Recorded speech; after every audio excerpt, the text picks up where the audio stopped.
Lin Ran traversed into the globally popular virtual game Xinyu, initially believing he would, like all players, select a profession and level up by defeating monsters. However, fortune smiled upon him as he was randomly endowed with the extraordinary talent End of Day's Fatal Strike. By executing 10 melee attacks on any monster, he could unconditionally annihilate the target. While others were envious of his remarkable gift, Lin Ran had a sudden epiphany. What if he directed 10 attacks towards the goddess of fortune? To his astonishment, he indeed vanquished the goddess of fortune. Congratulations! You have slain the goddess of fortune. The divine position is now vacant, and you have been chosen as the new deity of luck. Your profession has transformed into Lucky God. Additionally, you have acquired the SS level talent, Favor of Destiny, maximizing returns on all events involving probability. Thus, Lin Ran embarked on a journey through the game that was entirely unlike any other. Enhancing equipment, a guaranteed success, opening treasure chests, always divine gear, strolling along the roads, artifacts would drop, attacking enemies. The strongest loot would drop without fail, while others toiled in leveling up, grinding dungeons, and competing for resources. Lin Ran effortlessly dominated the world with his invincible luck. When the deities sensed an anomaly and descended into the game, they were horrified to discover that the one manipulating the rules of the entire game world, the Lucky God, was merely a player. Chapter 1, Godslayer. Identity verification successful. Welcome to Xinyu. A dazzling light flashed before Lin Ran's eyes. When he regained his senses, he found himself suspended amidst a vast expanse of starry sky. Brilliant stars swirled around him, resembling the essence of the universe, as a mysterious and solemn voice resonated before him. Esteemed player, welcome to Xinyu. Your talent. Awakening is in progress, please wait. Lin Ran's body was lifted by an unseen force, and the surrounding stars began to whirl, transforming into countless golden runes that surged towards him. A gentle light enveloped him, and his consciousness felt as though it were being torn apart and reassembled. In the next moment, a line of information appeared in his mind. Talent awakening in progress. May the heavens bless me. May the Buddha bless me. May the Taoist bless me. Whoever it is, I beg for a good talent. This was a hyper-realistic game world where every player could awaken a talent and choose a profession from warrior, mage, priest, assassin, summoner, or guardian. No one knew how the game came to be, nor did anyone know who the creators were. Yet Lin Ran alone understood that, in the later stages of the game, the abilities within it would manifest in the real world, fundamentally altering the rules of existence. Some ordinary individuals would rise to prominence overnight. Why did Lin Ran know this? Because he had been reborn. Like many protagonists of revenge stories, he had a tragic past. For 10 long years, he had been enamored with his white moonlight, Lin Ran, from middle school through to university, enduring a decade of unrequited affection for a mere hand-holding experience. Never even having shared a kiss to ensure Lin Ran could flourish within the game, Lin Ran had refrained from playing, serving her like a devoted caretaker in reality. Yet when the game's abilities descended upon the world, Lin Ran appeared with another man, engaging in unspeakable acts before his eyes. As an ordinary individual, Lin Ran was helplessly bound to the sidelines, witnessing his long-cherished goddess being ravaged by another. Tears of blood nearly flowed from his eyes. The goddess can be like this too. I refuse to accept it. I refuse to accept it, he thought, ultimately meeting his demise in a fit of rage. Lin Ran, wait for me. I have returned, and I shall reclaim all that you owe me. While memories of his past life lingered in his mind, the system's voice suddenly echoed. Congratulations. You have obtained the SS level talent, End of Day's Fatal Strike. SS level talent End of Day's Fatal Strike unique. Regardless of the monster targeted, after executing 10 close-range attacks, the target will certainly be obliterated. This talent can evolve. Upon witnessing this talent, Lin Ran's heart skipped a beat. 10 attacks for a guaranteed kill, and it can evolve later? A sly smile crept onto his lips. Indeed, I am the protagonist. In this life, I shall reclaim everything. While this talent appeared formidable, upon closer inspection, it bore several limitations. It necessitated melee attacks and required a full count of 10 strikes. This implied he could not wear down his enemies from afar, but must engage them directly. Furthermore, against truly powerful monsters, the question remained whether he could survive long enough to land all 10 hits. Nonetheless, the potential for growth was intriguing. As Lin Ran pondered the application of this talent, a gentle golden glow descended from the starry sky, revealing a sacred figure. Clad in a flowing golden gown and wielding a scepter, her features were stunning, enveloped in a divine radiance, as if she were the sovereign of the celestial realm. Lin Ran scrutinized the information before him. Name, Goddess of Luck, Deity Level. Life, 14. Aside from the name, all else was obscured. 14 digits of life. Was that trillion? Lin Ran was taken aback, but maintained his composure. At that moment, another system prompt sounded. The goddess of luck has descended. You have gained a unique special qualification. Please choose your profession. The goddess smiled gently, her voice warm and enigmatic. Brave adventurer, welcome to Shinyu. I shall bestow upon you a gift of luck. You may choose your profession now. As Lin Ran was about to inquire what this gift entailed, a wild thought flashed through his mind. What would happen if he attacked the goddess of luck 10 times? The notion startled even him. Yet, almost immediately, a smirk graced his lips, his heart racing, even his rationality suppressed. Let's give it a try. If I die, so be it. I've already faced death in reality. What do I have to fear in the game? With that thought, Lin Ran disregarded all else. Meanwhile, the goddess of luck displayed a look of astonishment, likely not anticipating a player would dare to attack her. Her expression shifted to a peculiar smile. Ding! You have garnered the favor of the goddess of luck. Reward: permanent attribute of lucky points, 30. Lin Ran was momentarily bewildered but did not relent. He continued his assault, focused solely on accumulating the attack count to trigger his talent. Second time. Third time. The goddess of luck's expression transformed from confusion to shock, yet she did not retaliate or speak. You are quite interesting. It has been long since anyone dared to be so audacious before me. Fourth time. Fifth time. Lin Ran remained silent, solely intent on striking. The goddess's divine power fluctuated slightly, yet she refrained from countering. Whether by rule or contemplation, he could not ascertain. Sixth time. Seventh time. Lin Ran persisted in his thoughts of his talent. Each strike yielded 0 damage, emerging from above the goddess of luck. Wait a moment, you. She seemed to sense something and was about to speak. Lin Ran took a deep breath, his once calm gaze now shimmering with a maddening intensity. Gritting his teeth, he forced out 3 words, 10th time. With that bellow, the entire space trembled as if responding. Suddenly, a deafening roar erupted, shaking the very heavens, as if threatening to tear apart the fabric of reality itself.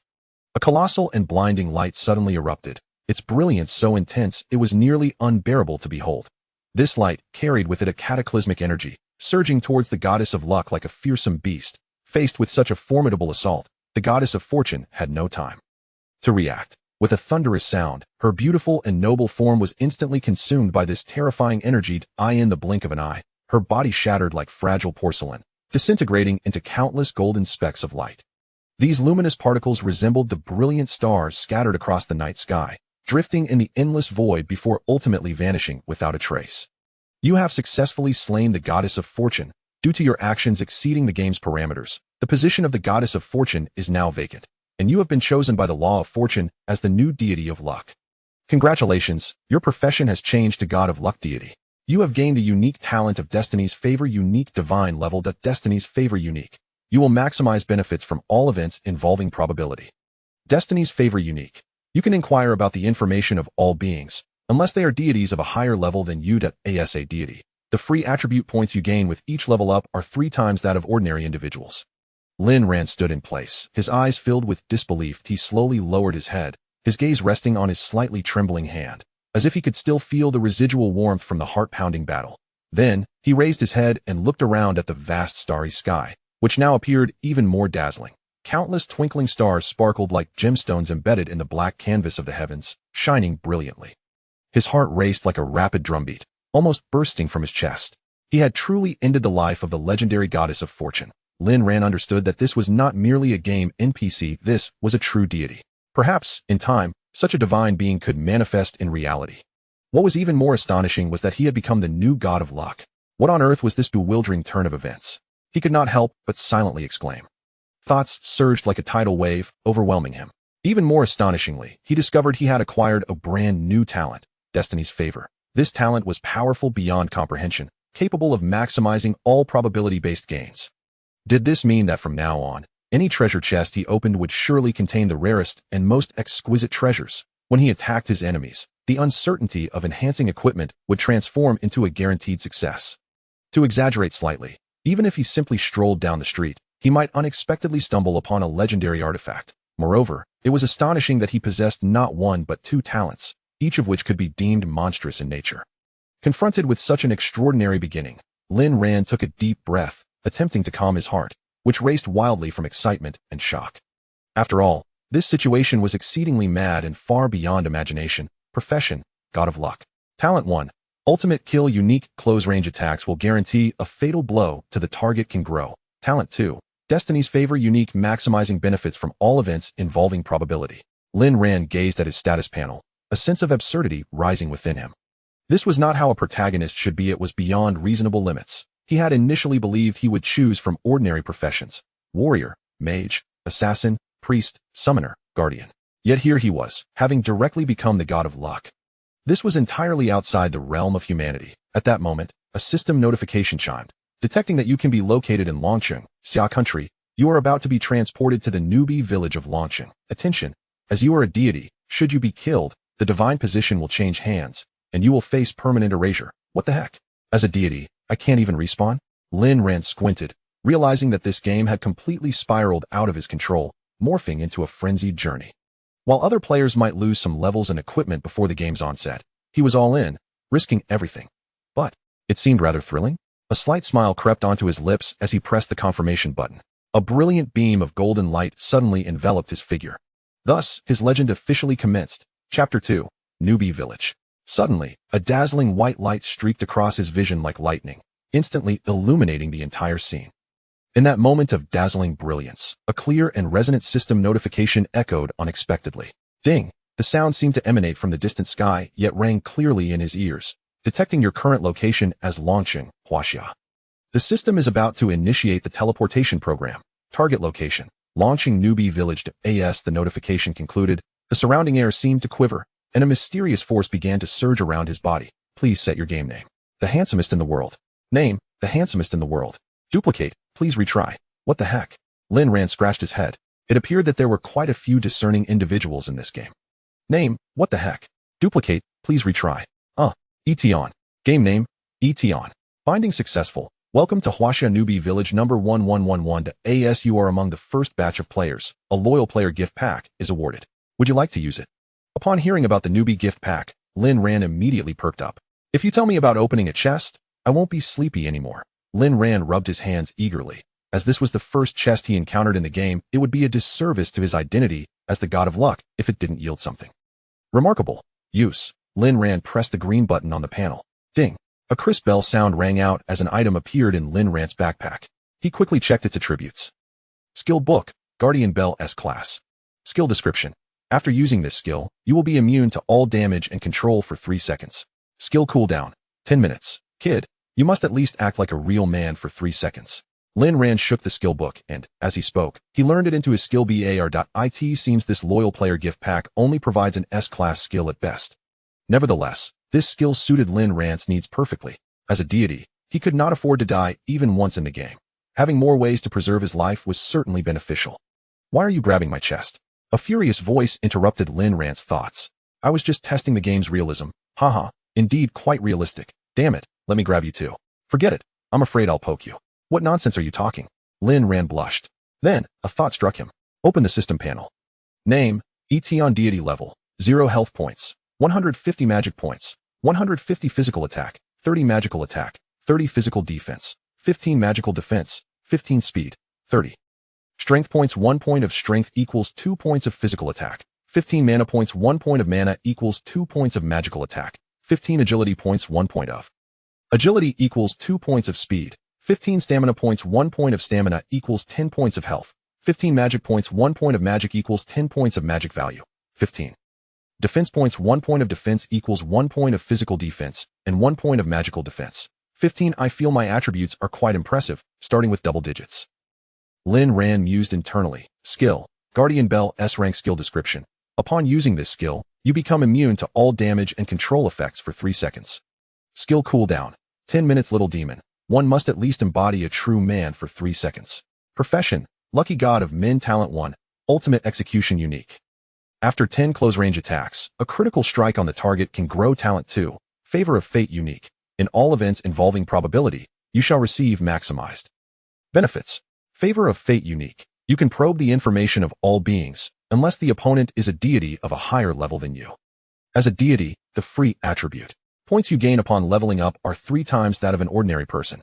Could it be that my base attribute points are also 3 times that of others? Lin Ran pondered. That would be delightful. Although the game will soon descend upon the world, the immediate priority is to earn some money from this game. I must acquire and sell 2 pieces of equipment, then gather enough funds to purchase a decent gaming villa. With my current talents, that should be an easy feat. By then, I could be in the game while hiring two lovely ladies for massages in reality. How delightful. With determination, he resolved. First, let's check with the NPC and see if there are any beginner tasks to undertake. The novice village appeared somewhat dilapidated, giving off an air of age. Upon reaching the village chief's doorstep, Lin Ran was taken aback. Approximately 100 meters away from the village chief's home, players formed a thick crowd, making it nearly impossible to approach. Everyone likely hoped to accept quests early, perhaps uncovering hidden rewards. Observing the densely packed heads, Lin Ran felt a sense of unease. Forget it. I might as well head to the village entrance and hunt monsters. Estimating, there seemed to be around 20,000 to 30,000 players in the novice village. To think that so many had gathered at the game's onset. If there were 1,000 novice villages, that would imply hundreds of millions of players. The scale was staggering. It appears that in my previous life, I was too oblivious. This is a game-changing phenomenon, and I completely overlooked it last time with all those women around me. Lin Ran mentally chastised himself, while also feeling grateful for the multitude of handsome readers supporting him, allowing him a second chance at life. My goodness. This chicken is surprisingly difficult to defeat. Even a level 1 monster poses such a challenge. Is Xunyu truly a game for humans?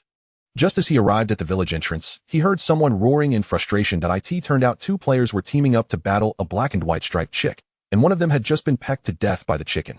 Glancing at the chick's stats, basketball Kuan level, 1 health, 65101 magic points, 0 physical attack, 15 physical defense, 6 speed, 10. No skills. Cluck, cluck, cluck, cluck. Cluck, cluck, cluck. Even a chick is working hard to practice. What about you? He then observed the players struggling against the chick. World's most handsome level, 0 health, 10 50 magic points, 50 physical attack, 10 magical attack, 10 physical defense, 5 magical defense, 5 speed, 10. Strength points. 1 point of strength equals 2 points of physical attack. 5 mana points. 1 point of mana equals 2 points of magical attack. 5 agility points. 1 point of agility equals 2 points of speed. 5 stamina points. 1 point of stamina equals 10 points of health. 5 magic points. 1 point of magic equals 10 points of magic value. 5 defense points. 1 point of defense equals 1 point of physical defense and 1 point of magical defense. 5. Goodness, this chicken is truly absurd. Just 1 peck takes 10 health points with no penetration in the early stages. Physical attack versus physical defense. An ordinary player has 50 health points after 5 pecks. They're done for. Player A only dealt 4 damage. What kind of nonsense is this? Furthermore, since the chicken's speed matched that of the players, player A would inevitably be pecked after every attack. This difficulty is ludicrous. It seems even the novice chickens require a team of 4 or 5 players to defeat. However, Lin Ran noted that his attributes were indeed 3 times those of an average player. A mere foolish chicken was hardly a concern. As he observed players frantically fleeing from the chicken, a question dawned on him. Why is everyone attacking with their fists? Haven't they chosen their professions? He pulled a nearby player aside. Hey there, what's your profession? Lin Ran flashed what he believed to be a charming smile, and even winked. What profession? What are you talking about? I don't have one. Are you? Before she could finish her sentence, a chicken caught up and pecked her, turning her into a beam of white light as she respawned. No profession. Is it true that players only start with a talent? Can they only choose a profession later? Does that mean I'm the only one with a profession at this stage? No wonder they mentioned a unique qualification for profession selection. It seems I was allowed to advance early. Oh my goddess, how kind you are to me. Not only did you allow me to advance, but you even gifted yourself to me. She's truly a gem. I could cry. It became clear why the game lacked even basic novice equipment. In the early stages, defeating monsters relied solely on one's bare hands. Quite brutal, but I like it. Watching the half-health clucking basketball Kuan before him, Lin Ran delivered a powerful punch to its left. As the chicken turned to peck at him, Lin Ran noticed its neck seemed somewhat stiff, its movements awkward as if it were stuck. He easily leapt back, evading its beak. Lin Ran's speed far surpassed that of the chick, making it simple to dodge its attacks. Humph! Before me, the lucky god of men, you are merely a small, foolish chicken. Bang! Another punch landed heavily on the chicken's right eye. Now both eyes were swollen, resembling 2 ping-pong balls hanging from its head. This time, Lin Ran failed to dodge the beak and was sharply pecked. Yet, it caused no damage. Ouch! That hurts. Lin Ran shook his hand. It felt so real, he winced. However, he was also slightly smug, as the foolish chicken could not penetrate his defenses. In a moment of misplaced confidence, he turned his back to the chicken and wiggled his behind. Silly chicken, pecking me does not deduct health. Oh! The chicken pecked him sharply on the rear, nearly sending him flying. 15? Why did I lose 15 health? Did it crit? Goodness, it seems one cannot be too reckless. Bang! Another punch struck the chicken's chin. The already weak chick could not withstand such relentless assault and fell to the ground. Congratulations, you have slain Basketball Cohen. Experience points. 1. Current experience. 150. This is absurdly difficult to level up. This chicken is so hard to kill, and it only grants a single experience point. Lin Ran cursed. However, upon noticing the equipment beneath the chick's lifeless body, he suddenly felt the game was surprisingly generous. You have picked up a black iron grade equipment. Cohen Brothers bracelets equipment rarity. Whiteboard, black iron, bronze, silver, gold, dark gold, platinum, diamond, king. Immortal artifact, divine artifact Cohen Brothers bracelets. Level, 1 physical defense, 3 attributes, defense points, 2 while practicing, remember to protect yourself. You have picked up 1 silver coin. Oh ho ho, look what I've got. Although it's only black iron grade equipment, it grants me a total of 5 points of defense. Splendid. Lin Ran exclaimed as he donned his wrist guards. However, upon surveying his surroundings, he noticed that each chicken was surrounded by a throng of players. Although these chickens were quite formidable, they were no match for the sheer number of players. Furthermore, everyone was at level 0. Death bore little consequence. Before long, the chickens at the village entrance were entirely vanquished. What is this drop rate? After slaying chickens for ages, I have only received 2 copper coins. Nothing else. Is this game even playable? One player cursed. What? This game can actually drop items? Another voice called out in disbelief. I think I will venture out of the village in search of higher level monsters. If I continue to slay these chickens, I might end up being eliminated by other players first, Lin Ran remarked, striding purposefully towards the village exit.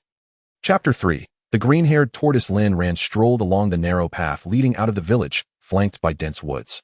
Given his current attributes, he mused that challenging a level 4 or 5 monster should pose no issue. Perhaps he would encounter a lesser creature and secure a first kill, which, based on his extensive reading of novels over the years, invariably yielded valuable loot and accompanying rewards. Suddenly, a rustling in the nearby thicket caught Lin Ran's attention. He halted abruptly to witness a silver-white wolf emerge from the underbrush. Silver wolf, level, 3 health, 600 physical attack, 29 physical defense, 10 speed, 29. Come on then. Let us have a duel, Lin Ran exclaimed, startled by the creature's stats. He questioned why it was a level 3 monster instead of a level 2, and wondered whether such formidable numbers were within the realm of mortals. Wouldn't encountering it spell doom for any player? With a speed of 29, it would surely tear apart any inexperienced adventurer in mere moments. Damn it, I'm lucky to have my hacks, Lin Ran cursed under his breath. Calculating hastily, he noted that with his wrist guards, his defense stood at 20. A bite from the wolf would cost him 9 health points. Withstanding 10 bites would equate to 90. And with his life-saving bell granting him 3 seconds of invincibility, he could endure 10 punches without issue. Just as Lin Ran brimmed with confidence. Preparing to deliver a powerful blow to the wolf's eye, another rustle emerged from the right. To his dismay, 2 more silver wolves appeared. How foolish of me. Why would wolves ever act alone? Those developers must be deranged, suggesting players engage them in single combat, he lamented. With that, Lin Ran hastily retreated, employing his agility to escape. An average player would surely be torn apart by a pack of wolves with such speed. He sprinted down a narrow path and, upon reaching the edge of the woods, found himself on a sun-kissed beach. The sun shone brightly, and a gentle sea breeze caressed his skin, a delightful respite. This game is superb. The air here is far fresher than in reality. I truly hope that when the game fully launches, such a splendid environment accompanies it. At the water's edge, a group of vibrant green turtles lounged lazily in the sun, basking in the warmth. A high-health, low-speed target. You shall be my prey, little turtle, Lin Ran declared, scrutinizing the turtle's stats. Green-haired tortoise, level, 9 health, 10. 000 physical attack, 55 physical defense, 50 speed, 10 skill. I don't play with spiciness. When health drops below 10, the tortoise retracts into its shell, recovering to 50 health within 10 seconds, with a cooldown of 10 seconds. Such high physical attack and defense. Thankfully, turtles are slow, allowing me to kite them. With a resounding thud, he struck the tortoise's shell. Ouch, that hurt, he exclaimed, astonished at the shell's hardness. The pain in his hand distracted him, and the tortoise retaliated fiercely, biting him for 16 health points. The sting in his calf made Lin Ran realize he needed to maintain his distance. The pain system seemed rather bothersome, and he needed to adapt swiftly. Otherwise, he would be continually distracted by the sensation of pain. Gritting his teeth, he forced himself to concentrate on the tortoise's movements, attempting to ignore the physical discomfort. After all, his health had already diminished. The sensation of pain was inconsequential. Moreover, in the game, pain was only felt in the moment of injury, dissipating in the blink of an eye. With renewed determination, he struck again, this time targeting the tortoise's head and swiftly leaping back. His speed was 3 times that of the tortoise, making it impossible for the creature to catch him. The tortoise flailed helplessly in the sand, struggling to move. Lin Ran surmised that an average player could certainly defeat this creature, provided they could enhance their speed. It was far easier than battling that foolish chicken. However, with the silver wolves lurking at the village entrance, most players would find it exceedingly difficult to emerge unscathed. With a final, powerful blow to the turtle's head, he witnessed a damage number of 10,000 float above it. Such a wonderful talent. Just the right amount, he thought. Congratulations. You have slain the green-haired tortoise and earned 25 experience points. Current experience, 2650. Lin Ran noticed that after his last 9 strikes, the green-haired tortoise had not retaliated against him, allowing his health to gradually regenerate after approximately 10 seconds. It appears there is a mechanism for health regeneration after disengagement. Perhaps the developers aren't entirely incompetent, just somewhat misguided, he mused. You have acquired the bronze-level equipment, Green-Haired Tortoise's Wig. Green-Haired Tortoise's Wig level, 9 physical defense, 8 health, 150 attributes, defense points, 2 stamina points, 10 remarkable. This single piece of equipment has enhanced my defense by 12 points and my health by 250. Truly worthy of its level 9 status. Glancing at his attributes, he noted his health had risen to 400 points, and his physical defense had reached 32. An average player would find it impossible to breach his defenses. Before him lay a sun-drenched expanse of green-haired tortoises, and Lin Ran felt a wave of warmth wash over him. Without further ado, he charged forward, donning the wig. He felt an immediate boost to his appearance and agility. Approaching a tortoise that was basking in the sun, he called out, "Hello there, enjoying the sun?" With a resounding strike to its head, he continued his onslaught. Feeling unsatisfied, he darted over to another tortoise that seemed lost in thought. "Hey, are you aware of the game mechanics?" He then turned to the tortoise frantically digging in the sand and exclaimed, "Can you even crawl?" With a speed differential too great to overcome, any average player focusing solely on speed without investing in other attributes would struggle to make a dent. However, Lin Ran was different. No matter the creature, he would deliver 10 punches until they submitted. As damage numbers continued to emerge from the green-haired tortoise's head, one finally let out a desperate cry before succumbing. Congratulations. You have slain the green-haired tortoise and earned 25 experience points. You have leveled up. Life points, 50. Mana points, 30. You have gained 15 free attribute points. Current level, 1. Required experience, 150. The excess experience has been cleared, but it matters not. As Lin Ran touched the equipment, he couldn't help but exclaim, "Wow, this feels amazing." Green-haired turtle's leather armor, physical defense, 10, life points, 5, attribute points, defense, 3, stamina, 10. Hey there, would you like to try being a ninja turtle? Ding, you have picked up 1 gold coin. What a delightful surprise. Looking at the dozen green-haired turtles before him, a smile of happiness nearly graced Lin Ran's face. He then threw a punch at the turtle that was leaping towards him. After battling with this group of turtles for over half an hour, the last little turtle finally collapsed to the ground. Now clad in a complete green-haired turtle outfit, Lin Ran resembled a true ninja turtle. Picking up the equipment, he realized his backpack was nearly full. Under the halo of the luck god, almost every turtle had dropped equipment. Unfortunately, despite defeating over 10, he had yet to find a weapon. These turtles probably don't drop weapons, Lin Ran murmured. Just as he was about to place the equipment on the trading market to profit from a few wealthy players, a sudden inspiration struck him. The disparity in quality with bronze-level gear was too vast. One must harvest the crops in layers to maximize profit. With that thought, he tossed his previously replaced black iron-level equipment, Kuan-Ji's bracers, onto the trading market. What price should I set?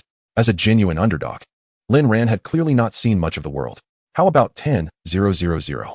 That's equivalent to 3 months' salary for me. I wonder if anyone would buy it at such a steep price.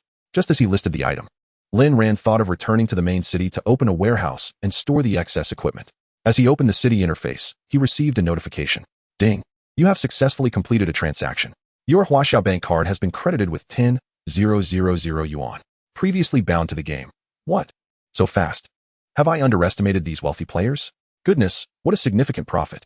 During the loading period back to the city, to avoid drawing unnecessary attention, Lin Ran decided to conceal his equipment. As his gear vanished, he transformed back into the humble attire of a villager. It's a shame I can't showcase my stylish hairstyle to everyone now. Meanwhile, the world chat was already in an uproar. World's most handsome, wow. I think I just saw black iron level equipment on the trading market selling for 10,000. Am I seeing things? What the heck, wait. How long has the game been open? Not even 2 hours, and no one has even dropped white gear. Yet you're saying someone is selling black iron level gear? Who's this amazing player? Are they cheating? I'm afraid of Dongdaiji, seriously, are you out of your mind? Hugging for a night. No, I really saw a black iron level piece. It was snatched up in less than a second. I saw it too. What the heck? Could it be a game benefit? 10,000 is a bit steep. But this is black iron level gear. World's most handsome. What's your name, Cutter? None of your business.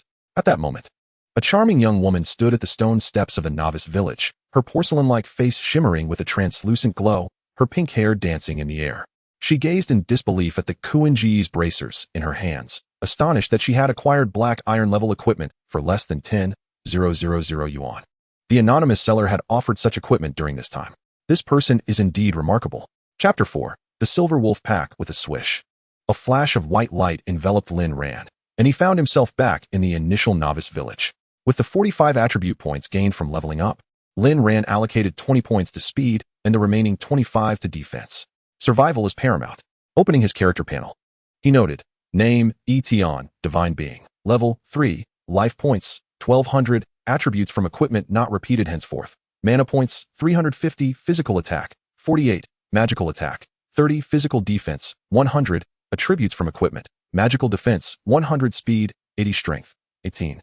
Mana, 15, agility, 37, stamina, 35, magic, 25, defense, 50, class, luck god, as a divine being. The free attribute points you gain per level are 3 times that of an ordinary person. Gaining 15 attribute points with each level up is truly gratifying. The entire turtle outfit has significantly elevated Lin Ran's attributes at level 3. First, he would open a warehouse and then strive to obtain some white gear. As the black iron level equipment could be sold for a decent sum, the equipment's value exceeded his expectations. Concealing all his information, Lin Ran walked while pondering. Old man, please open a warehouse for me, he said to a figure labeled as the warehouse manager. Who do you think you are? You adventurers have only been in Shunyu for less than an hour. What makes you think you can open a warehouse? Do you even have any money?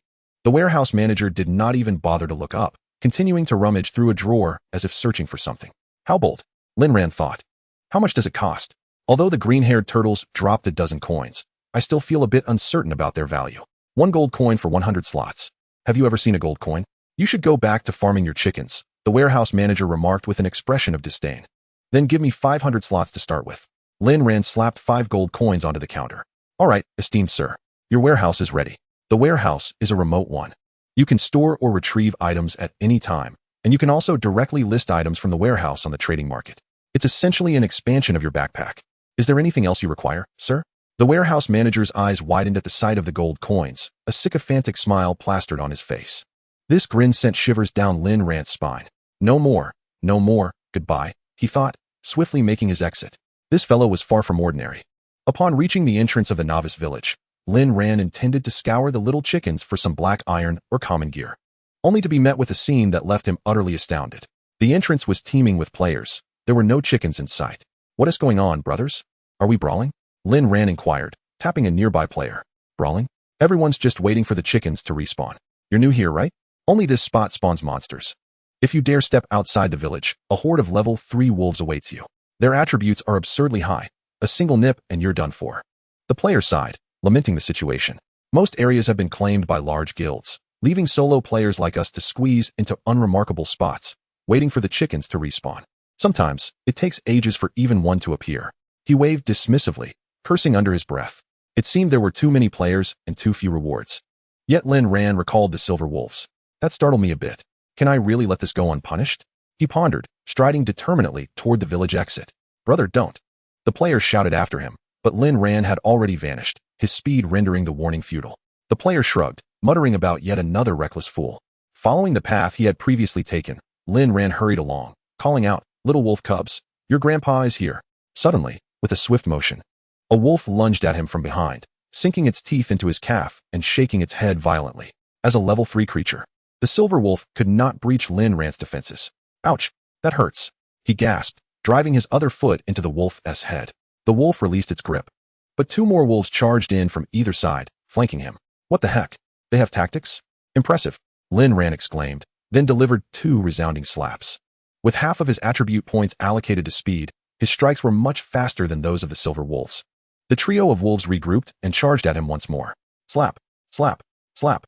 Lin Ran found a certain satisfaction in delivering these blows, ultimately striking down 1 silver wolf, which sent him into fits of laughter.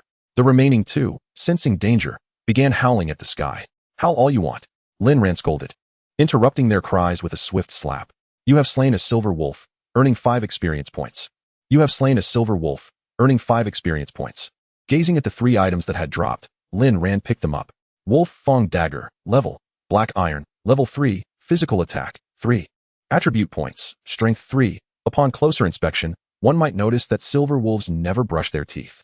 Silver Wolf Armor, level, Black Iron, level 3, physical defense, 4. Health points, 50, attribute points, defense 2. The wolf fur is quite warm. Why are there no common items? Why are all the drops Black Iron level? Lin Ran mused, momentarily perplexed. Is it that I can only obtain items of the highest level from the creatures I defeat? If I can't gather the common ones, what will I do with those? However, he dismissed the thought, focusing instead on the potential market value of the Black Iron gear. After a brief contemplation, he decided to test the waters and listed all 3 Black Iron items for sale at 500,000 each, eager to see if anyone would bite. Meanwhile, a storm of chatter erupted in the world chat channel. Wow, genuine Black Iron gear, and 3 pieces at that. Whoever buys that armor will be able to solo level 1 monsters. Hold on, that's not the main point. The real shock is the price of 500,000 each. Who would pay that? Guys, what are you even discussing? That's not the point. The significant detail is that these Black Iron items are all level 3, indicating someone has managed to kill level 3 silver wolves. That is so unfair. They must be cheating. Is no one going to intervene? We have to gather a group just to tackle a level 1 chicken, while that person can take down an entire pack of wolves alone. I must give it a try too. As the discussion continued, 2 of the listed Black Iron items were swiftly snatched up. No way, 2 pieces are already gone. Those armors. 1 piece added 6 physical defense points, totaling 11 when combined with the 5 points he initially had. With such defense, a chicken's peck would only cause a mere 3 points of damage. It was no wonder the seasoned players had quickly purchased them. Evidently, in this game, defense took precedence over offense. Elsewhere, a middle-aged man with blonde hair was fixated on the armor he had just acquired from the trading market. His name was Noah. With this armor, I can solo level 1 monsters. A swift start leads to a swift progression. Our Qiao guild shall dominate Xinyu. Ha ha ha. Noah laughed heartily, instructing his subordinates to act quickly. Let us finish off the chickens in this area, then we'll confront the level 3 wolf pack. If someone can kill them, it indicates a certain level of skill. Also, we need to investigate who has been listing so many Black Iron items in such a short time. We cannot afford to offend this individual. Xinyu is an era-defining creation, truly a blessing for our Qiao guild. President, why didn't you bid on that dagger? Inquired a youth clad in black. Sure, you are still too young, Noah replied slowly. Have you not noticed that the dagger has yet to be auctioned off? Do you truly believe that 500,000 is a trifling sum? At this stage, while Black Iron equipment is indeed scarce, its price is not so outrageous that anyone would allow him to make an arbitrary bid. If he sets a price, we shall match it. And we would then become mere pawns to be manipulated. Moreover, the cost-effectiveness of a weapon pales in comparison to that of protective gear. Just wait. Soon enough the price of that dagger will naturally decline, Noah asserted with confidence. Xior nodded, somewhat comprehending. Meanwhile, there was the young woman with pink hair. Ever since she purchased the Kuan Gu arm guards, 410,000, she had someone constantly monitoring the trading market. As expected, 3 pieces of Black Iron equipment were listed all at once, but to her astonishment, each piece had skyrocketed in price by 50 times. What was once 10,000 had now transformed into 500,000. Having kept a vigilant eye on the market, she was the first to acquire armor. Fully aware of the crucial importance of Black Iron armor in the early stages. Although she yearned to purchase everything, her reaction time was limited, leaving only the dagger remaining after her recent acquisition. A hint of seriousness crossed her fair visage as she turned to her companion, stating, I have said that I must carve out a niche in Xinyu. This may very well be an opportunity. Find out who is selling the equipment and notify me immediately of any developments. Also, advise our guild members to refrain from being overly arrogant. We must not offend those we should not. Understood, President, her companion replied. Ding. You have just completed a transaction. 500,000 yuan has been credited to your Huaxia bank account. Ding. You have just completed a transaction. 500,000 yuan has been credited to your Huaxia bank account. After taking just a few steps, the system notification resounded before Lin Ran. What? Are you saying that Black Iron equipment can now be sold for 500,000? 500,000. Have I sold it too cheaply? Lin Ran murmured. In truth, 500,000 was already a considerable ceiling for many guilds. Given that it was merely a piece of Black Iron equipment, which had a limited duration of usability. Only those large guilds intent on exponential growth would spend such a hefty sum on a single piece of Black Iron equipment. However, why isn't the dagger sold? Upon reflection, Lin Ran understood. The dagger does not aid players in soloing small creatures. The price of 500,000 is exorbitant and not worth it. However, possessing armor is an entirely different matter. The effectiveness of soloing varies greatly with it. Thus, he decided to adjust the price downwards. Let us set it to 250,000. A considerable discount. Ding. You have completed a transaction. 250,000 yuan has been credited to your Huaxiao bank account. Lin Ran felt a twinge of embarrassment. It seemed his understanding was still too limited. Goodness, there are indeed many wealthy individuals. Yet, thinking of the over 1.2 million he had received in just 2 hours, his heart swelled with joy. Earning 1 million in mere hours would make even Ma Baba shed tears. Today is a splendid day. Everything I wish for seems to come to fruition. Lin Ran could not help but hum a cheerful tune.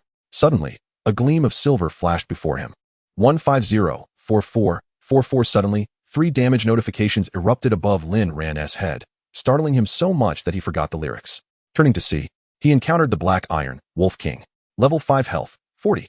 000 physical attack, 250 magical attack, 88 physical defense, 50 speed, 85 skills. Wolf King's roar. The Wolf King howls skyward, inflicting 2 consecutive hits of 50 magical attack, 88052, damage on enemies within a 10-meter radius. Cooldown, 3 seconds. Hunting mode, increases the speed of oneself and the wolf pack by 10, 8011, and damage by 20, 25012, for 30 seconds. Cooldown, 5 seconds. Prison bottom. Are you bullying my little wolf cub? The wolf's silvery fur bore faint blue patterns, and its blue and white mane danced in the wind. Behind it trailed several silver wolves. A large wolf and a dozen smaller ones were fixated on Lin Ran, as if wanting to tear him apart with their gaze. A gentle breeze swept between the two parties, and neither made a move at first. Lin Ran pondered that a single bite from the Wolf King would cost him 150 health points, and with their speeds being comparable, he would surely be bitten if he attempted to strike back. A single punch would cost him 150, and 10 punches would mean the end for him. Taking a step back, he considered fleeing. The Wolf King, seizing the moment, advanced a step closer. However, he recalled the Guardian Bell in his skill bar. Within 3 seconds. At his current speed, delivering 3 punches should be manageable. The smaller wolves could not breach his defenses. Yet, if they all attacked at once, it would certainly be uncomfortable. Should he become distracted and act slowly, today would be his last. Perhaps it would be wiser to wait until his level and attributes improved further before confronting the Wolf King. Steady and cautious, Lin Ran thought as he slowly retreated. Just as Lin Ran was embroiled in contemplation, a sharp pain struck the back of his calf. A small wolf had concealed itself behind him and seized the opportunity to launch a sneak attack. In that moment of distraction, the Wolf King leaped forward and sank its teeth into Lin Ran's other foot, dealing another hefty blow of 150 damage as it bounded away. Damn it! Lin Ran cursed and retaliated with a punch to the Wolf King's head. I will surely take you down today. Bang! Another punch landed squarely on the wolf's nose. 0 You wretched creature. I may not be hurting you, but I will make you feel pain. 150 as Lin Ran struck the Wolf King's snout. He felt another bite on his hand. At this moment, Lin Ran felt an adrenaline surge, oblivious to the frenzied bites of the wolf cubs tearing at his body. Although pain was present in the realm of Xinyu, the absence of debilitating damage allowed players to move freely. Lin Ran leaped back, creating some distance. A glance at his health revealed 622-1200. Damn it, after only 2 punches, he was down to a mere 600 health. This was troublesome. If only he had thought to purchase 2 healing potions before venturing out. So many gold coins cluttering his bag, yet he couldn't conjure even one. Lin Ran cursed inwardly. Without granting Lin Ran a moment's respite, the Wolf King, accompanied by its pack, lunged at him once more. Another punch struck the left eye of the Wolf King with such force that it seemed to slightly indent. Unfortunately, it remained impervious, resulting in 0 damage. You activate skills, he thought, preparing to leap back while silently counting down. Just as the Wolf King's skill dissipated, he delivered another punch to the same eye. Today, if I don't bring you down, I shall feast on 10 tons. A fierce glint flickered in Lin Ran's eyes. He once more distanced himself, only to discover his health had dwindled to 272. Yet, he had only attacked 4 times. Could it be that he would meet his end here? He had barely just begun his journey as a divine being. No matter, he resolved to fight with all he had. With no retreat left, a plan surfaced in Lin Ran's mind.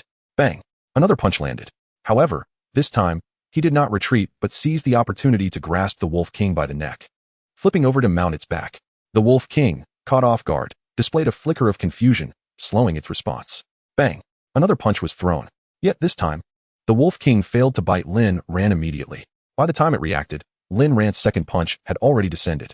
Just as the wolf's jaws were about to clamp down on him, he invoked the Guardian Bell. A large immunity shield sprang forth above Lin Ran. For 3 seconds, his hands moved ceaselessly, urging his limbs to act swiftly. However, under the influence of Xinyu rules, even as he swung furiously. He could only deliver a single punch per second. After 3 rapid strikes, Lin Ran had attacked a total of 9 times. Yet, the effect of Guardian Bell was about to wane. Glancing at his health, he noted 122, 1200. Alas, he thought he was the protagonist. In the fleeting final seconds of the Guardian Bell's effect, despair crept into Lin Ran's heart. He had yet to avenge Lu Ruyan, and the over 1 million he had recently earned remained unspent. Was he truly destined to perish here? Life was indeed unpredictable, a grand irony. He felt he had let down all the audience members who had placed their hopes in him. Just as Lin Ran wallowed in apologies, a series of letters flashed before his eyes. He froze, then, with every ounce of strength, unleashed a punch. He was certain it was the fastest punch he had ever thrown in his life. The air crackled with sonic intensity as it struck the wolf's head. The sensation soft yet firm. Boom. The sun's dying light illuminated the wild grass lining the path, as if whispering tales of past sorrows. In that instant, fear and despair were carried away by the wind. I am still alive, Lin Ran murmured to himself. I am still alive. I am the embodiment of luck. He shouted, his heartbeat quickening, each pulse a proclamation of miraculous rebirth, as though the entire world celebrated his survival. The agony he had endured transformed into boundless ecstasy, pure and searing. The sensation was akin to the awe of witnessing dawn for the first time, mixed with the freshness and hope lingering in the air after a storm. Ding! You have slain the Black Iron level, Wolf Head, gaining 5,000 experience points and 10,000 contribution points. As the first player to slay a Black Iron level creature, you receive an additional 5,000 experience and 10,000 contribution points. A server-wide announcement will follow. Ding! Congratulations on leveling up. Ding! Congratulations on leveling up. Ding! Congratulations on leveling up. Health 100, Mana 30, current level, 6, experience, 05000. Current available attribute points, 55. Server announcement. Congratulations to player 1111 from the Novice Village, Etion, for slaying the Black Iron level, Wolf Head. As the first player to achieve this feat, the system rewards 10,000 contribution points, 5,000 experience points, and 10 attribute points. This is an official announcement. Server announcement. Congratulations to player 1111 from the Novice Village, Etion, for slaying the Black Iron level, Wolf Head. As the first player to achieve this feat, the system rewards 10,000 contribution points, 5,000 experience points, and 10 attribute points. This is an official announcement. Still in a daze, Lin Ran was jolted back to reality by the flurry of system notifications, followed by a sharp pain in his calf. Damn it, the little wolf cubs were still alive. Ding, you have slain a silver wolf, gaining 5 experience points. Ding, you have slain a silver wolf, gaining 5 experience points. A cascade of notifications rang out, and Lin Ran finally regained full awareness. Truly, he was favored by the divine. He was indeed the lucky one. Ahaha. Lin Ran laughed heartily, his joy spilling over as he began to gather the spoils of victory. First, he collected the several pieces of Black Iron equipment dropped by the little wolves. Imagining the expressions of the wealthy players who had purchased those for 50 gold as he wholesale acquired them from the minions. Then he turned his attention to the equipment dropped by the Wolf King. Gazing at the plethora of items scattered beneath the corpse, Lin Ran could not help but marvel at his own incredible talent. He picked up a dagger that bore a resemblance to one he had seen earlier and examined it closely. Wolf King Blade, level, Black Iron, rank, 6, physical attack, 35. Speed, 5, attribute points, strength, 10, agility, 5. Upon careful inspection, one might discern that the Wolf King maintains impeccable dental hygiene. Lin Ran was overjoyed, exclaiming that he was in dire need of speed and defense. He promptly equipped the dagger, relieved that he no longer had to resort to using his fists, which had proven quite painful. Wolf King Armor, level, Black Iron, rank, 6, physical defense, 15, health, 300, attributes, constitution, 10, defense, 10. What is this? How can it surpass my level 9 bronze gear? The loot is indeed exceptional. It appears that the equipment dropped by minor creatures is utterly inferior. Wolf King Pendant, accessory, level, Black Iron, rank, 6, all attributes, 5. Wolf King Greaves, level, Black Iron, rank, 6, physical defense, 10, speed, 10, attributes, defense, 10, agility, 10. Wolf King Bracers, level, Black Iron, rank, 6, physical attack, 15, physical defense, 10, attributes, strength, 5, defense, 5. Wolf King Claw Boots, level, Black Iron, rank, 6, speed, 15. Physical defense, 5, attributes, agility, 10, defense, 5. Equipping a full set of gear significantly enhanced Lin Ran's attributes. It seemed prudent to retain equipment for himself while selling the inferior drops from minor foes to unsuspecting buyers. much to his delight. After collecting the gear, Lin Ran surveyed the scattered items on the ground. Wolf King Scroll, upon use, summons 10 little wolves to assist in battle. This could prove quite useful, Lin Ran mused. Superior Healing Potion, instantly restores 50 of maximum health upon use. This potion is excellent, and he fortuitously acquired 3 vials at once. The skill scroll grants the skill, Hunting Mode, enhancing both his and nearby ally speed by 10 and damage by 20 for 30 seconds, with a cooldown of 5 seconds. He also found 6 gold coins. Talent Upgrade Scroll, upon use, can strengthen a specified upgradable talent. Lin Ran chuckled to himself, thinking that perhaps his class should be dubbed God of Robbery rather than Lucky God. He had thoroughly cleaned out this loot. The only item left unclaimed was his undergarments. This was quite exhilarating. Chapter 6. Wealth awaits. Returning to the main city, Lin Ran intended to thoroughly assess his gains. As he opened his information panel, a cacophony of 999 friend requests flooded in. My white piece is quite nourishing, master. We can fly nationwide. Please take me along. 3 property house, slave, master. I wish to acknowledge you as my adoptive father. Please take me with you. Lin Ran hastily dismissed the friend requests, finding the sheer volume intimidating. What an eclectic mix of individuals. After reviewing the panel, Lin Ran decided to prioritize upgrading his defense and speed. With his invincible talent, he felt that he need not concern himself overly with attack attributes. Few could withstand a mere 10 punches from him. Next, he turned to the skill Upgrade Scroll. So it was indeed possible to acquire upgrade scrolls. How delightful. Ding, your talent End of Days Kill has been successfully upgraded.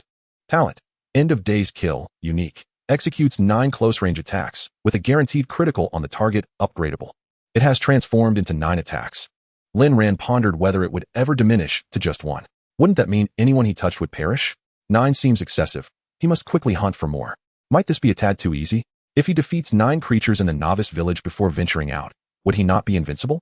Lin Ran scratched his head. Dismissing further thoughts, he glanced at his talent panel. Name, Etion, Deity, Level 6, Health, 2100 Magic Power, 600 Physical Attack, 80 Magic Attack, 30 Physical Defense, 155 Magical Defense, 155 Speed, 150 Strength Points, 22 Magic Points, 15 Agility Points, 50 Stamina Points, 35 Magic Points, 30 Defense Points, 80 Class, Lucky God. As a deity, you receive 3 times the free attribute points per level compared to ordinary individuals. Talent 1. End of Days Kill, unique. Executes 9 close-range attacks. With a guaranteed critical on the target, upgradable. Talent 2. Favor of Destiny, unique. All events involving probability yield maximum benefits for you. Favor of Destiny, unique. You can investigate the information of all beings, unless they are deities of a higher level than you. Equipment, Wolf King Blade, level, Black Iron, rank, 6, Physical Attack, 35, Speed, 5, Attribute Points, Strength, 10, Agility, 5. Upon careful inspection, one might discern that the Wolf King maintains impeccable dental hygiene. Wolf King A, Langwang A, level, Black Iron, level 6, Physical Defense, 15 Health, 300 Attributes, Constitution 10, Defense 10. Wolf King Pendant, Langwang Gu SH, Accessory, level, Black Iron, level 6, all attributes, 5 Wolf King Leggings, Langwang H2, level, Black Iron, level 6, Physical Defense, 10 Speed, 10 Attributes, Defense 10, Agility 10. Wolf King Bracers, Langwang HWN, level, Black Iron, level 6, Physical Attack, 15 Physical Defense, 10 Attributes, Strength 5, Defense 5. Wolf King Claw Boots, Langwang ZHOL. Lin Ran covered his face and shook his head. The only flaw was the Thai pill magnesium. However, while Lin Ran was indulging in self-admiration, the world channel erupted in astonishment. Did I just hear someone was killed? What does it mean that I was pecked by a chicken? Has it only been 2 hours since the server opened? Am I still asleep? Consider yourself fortunate to be pecked. I hereby dub you the legendary Pecked King. Daddy, take me with you. Everyone knows that Etion is my father. I am also in the 1111 newbie village. Please, I beg you, Daddy. What's the big deal? It seems this Etion just happened to possess an exceptionally strong early game talent. The little monsters in the newbie village typically do not attack players proactively. Once this person leaves the newbie village, they are nothing. Lin Ran remained blissfully unaware of how many good items he had suddenly acquired. He was solely focused on listing all the Black Iron equipment. He thought to himself, quickly list, all Black Iron gear. Put it all up for sale. Moreover, why do I feel like I am about to take off? Lin Ran shook his head, deciding that it was not worth nitpicking. After all, he did not lack Black Iron equipment. Whatever amount he had, he would list it all for sale. The immediate priority was to earn some real money and enjoy the game before it diminished. After a moment of hesitation, He contemplated what a reasonable price would be. If he set the price too high, it would definitely not sell. If he set it too low, he would feel he had lost out. Suddenly, an idea sparked in his mind. I have a plan. Not long after, a multitude of black iron equipment appeared on the trading market. 1 piece for 40, 2 pieces for 70, 3 pieces for 90, and 4 pieces for 110. Buying the full set grants a free wolf fang dagger. The more you buy, the more you receive, while supplies last. The trading market was quite user-friendly. You could set your selling parameters in advance. You could even auction equipment by setting a time frame, allowing every player to place bids. Once time was up, the highest bidder would secure the item. I am indeed a genius. Lin Ran laughed heartily. My beloved little turtle must have respawned. They must be dying to see me. With that, Lin Ran strode towards the beach. On the other side, under the long pink bangs of Yusei Cha, a pair of cold, large eyes fixated intently on the dagger in her hand, her brows furrowed. She felt deceived. She had just spent 250,000 to purchase the dagger, only to see it given away for free in an instant. President, how should we proceed? There is not much left, and you still haven't made a decision? Yusei Cha hesitated for a moment before sighing.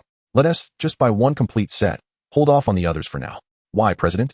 This is black iron level equipment. The server just opened. This is a rare opportunity. Other guilds must have bought a lot. This is a great chance for our guild to gain an early advantage. Nai Busher Nai asked urgently. Because more opportunities may lie ahead. Yusei Cha said confidently, a hint of fervor flashing in her pale blue eyes. Ding. You have just completed a transaction. Huaxiao Bank has credited 110 yuan. Ding. You have just completed a transaction. Huaxiao Bank has credited 40 yuan. While Lin Ran was enjoying an intimate interaction with the green-haired turtle, the constant ringing of the system notification filled him with immense joy. Suddenly, a loud system announcement echoed. Ding. You have completed a total of 10 transactions. As the first player to achieve this milestone, you have received the unique title, Favor of the God of Wealth. Favor of the God of Wealth, unique title, level, black iron level, upgradable, all attributes, 10 passive skill. Wealth rolling in, you will receive level 10 gold daily. And the amount of gold you possess will increase by 1 daily based on the previous day as total, rounding up if less than 1 gold. From now on, I am your little disciple. I am under the protection of the God of Wealth. Lin Ran exclaimed in disbelief. Am I really a disciple of the God of Wealth? What a ridiculous joke. I am the embodiment of luck. A mere little God of Wealth is nothing. He thrust his dagger into a small turtle and picked up the bronze equipment on the ground, grumbling. However, after checking the title's attributes, Lin Ran immediately felt humbled. Oh heavens, brother God of Wealth, please accept my humble bow. From this day forth, the God of Wealth is my elder brother. Anyone who dares to speak ill of him will face my wrath. With this title, once I accumulate a certain amount of gold later, 1T it lead to a snowball effect, compounding infinitely? That would be delightful. Reflecting on this, it became apparent that the rewards for being the first to achieve certain milestones in the game were substantial. I must seize this opportunity and strive to claim all these rewards. Equipping the title, Lin Ran gained an additional 200 health points, bringing his total health to an astonishing 2,400 points.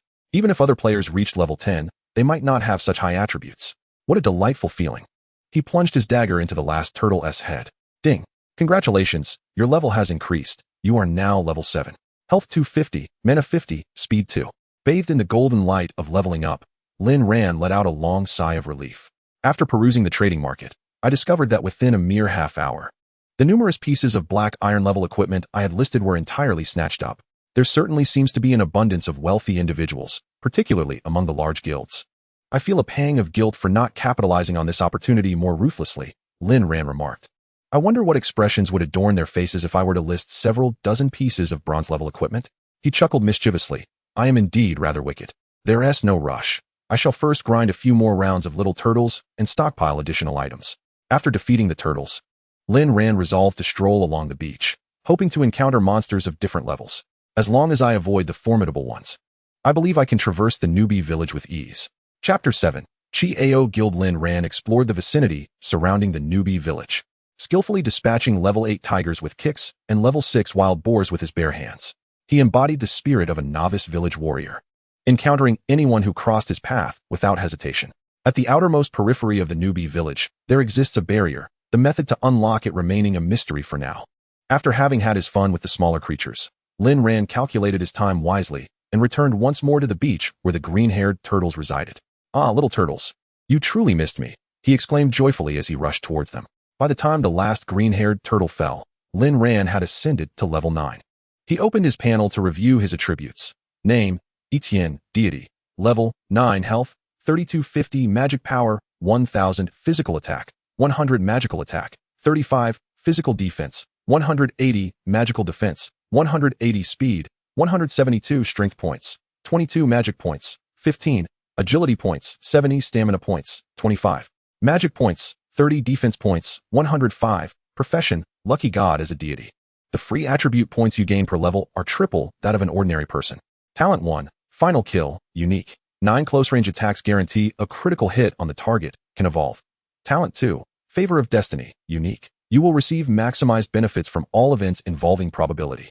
Favor of destiny, unique. You can investigate the information of all creatures, unless the opponent is a deity of a higher level than you. Oh, how delightful.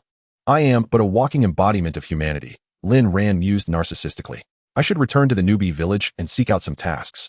Perhaps uncovering hidden quests in the process, he pondered.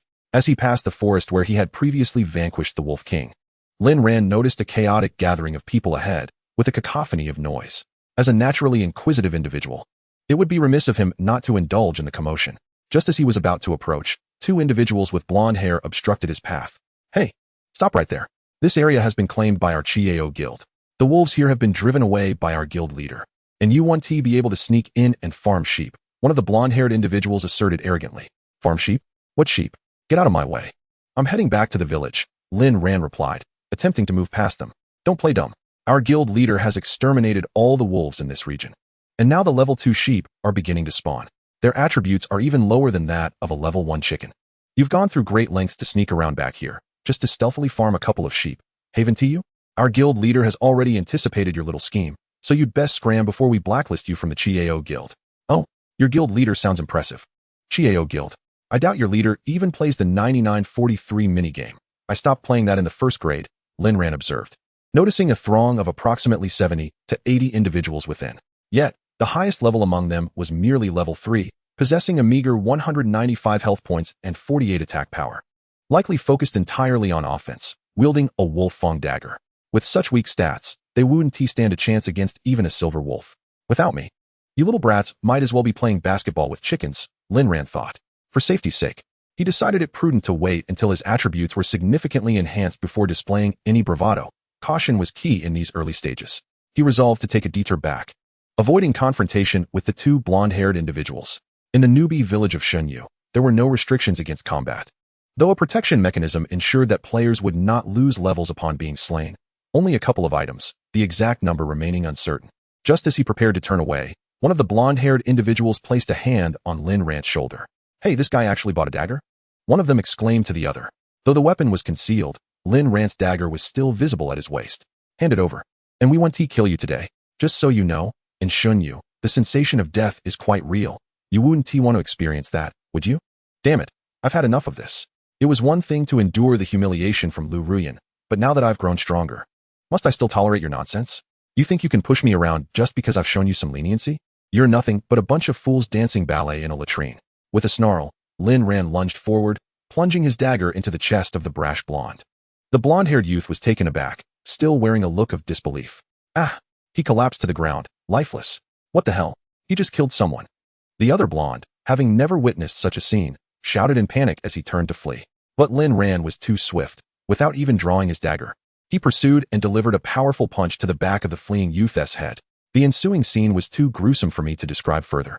As a number floated above his head, once both individuals lay lifeless, a throng of onlookers finally turned to see what had transpired. Upon encountering the first corpse, Lin Ran slowly drew his dagger from its sheath. Damn it, he has killed the Huang Mao brothers. Someone exclaimed. Today, I shall traverse this path back. Let us see if Bingo dares to obstruct me. Lin Ran, licking his dagger, was reminiscent of a certain anime he had previously watched, and, in a rather dramatic fashion, addressed the crowd. He was genuinely furious, especially considering the grievances he had endured in his previous life. The repeated provocations from the 2 Huang Mao brothers today had ignited his temper completely. Who is this fool? Does he think he is invincible just because he bought a dagger? Another voice shouted. At that moment, one individual slowly stepped out from the throng, unabashedly revealing his level and equipment. Clad in silver wolf armor and wielding a dagger remarkably similar to Lin Ran's, he remarked, "Young man, you have quite the temper. This territory now belongs to our Chiao guild. Do you think that merely purchasing a dagger grants you the liberty to act recklessly in the game?" Lin Ran replied, "Old man, You certainly know how to put on a show. I am determined to walk this path today. Do you think that just because you acquired a set of gear, you can act with impunity in the game? Noah was taken aback by Lin Ran's retort. Before he could respond, someone nearby interjected, "You're just putting on a facade. If you keep acting tough, we will corner you in the novice village and eliminate you until you're forced to log out." Noah waved his hand, interrupting the speaker. "Are you Etienne? What is that to you?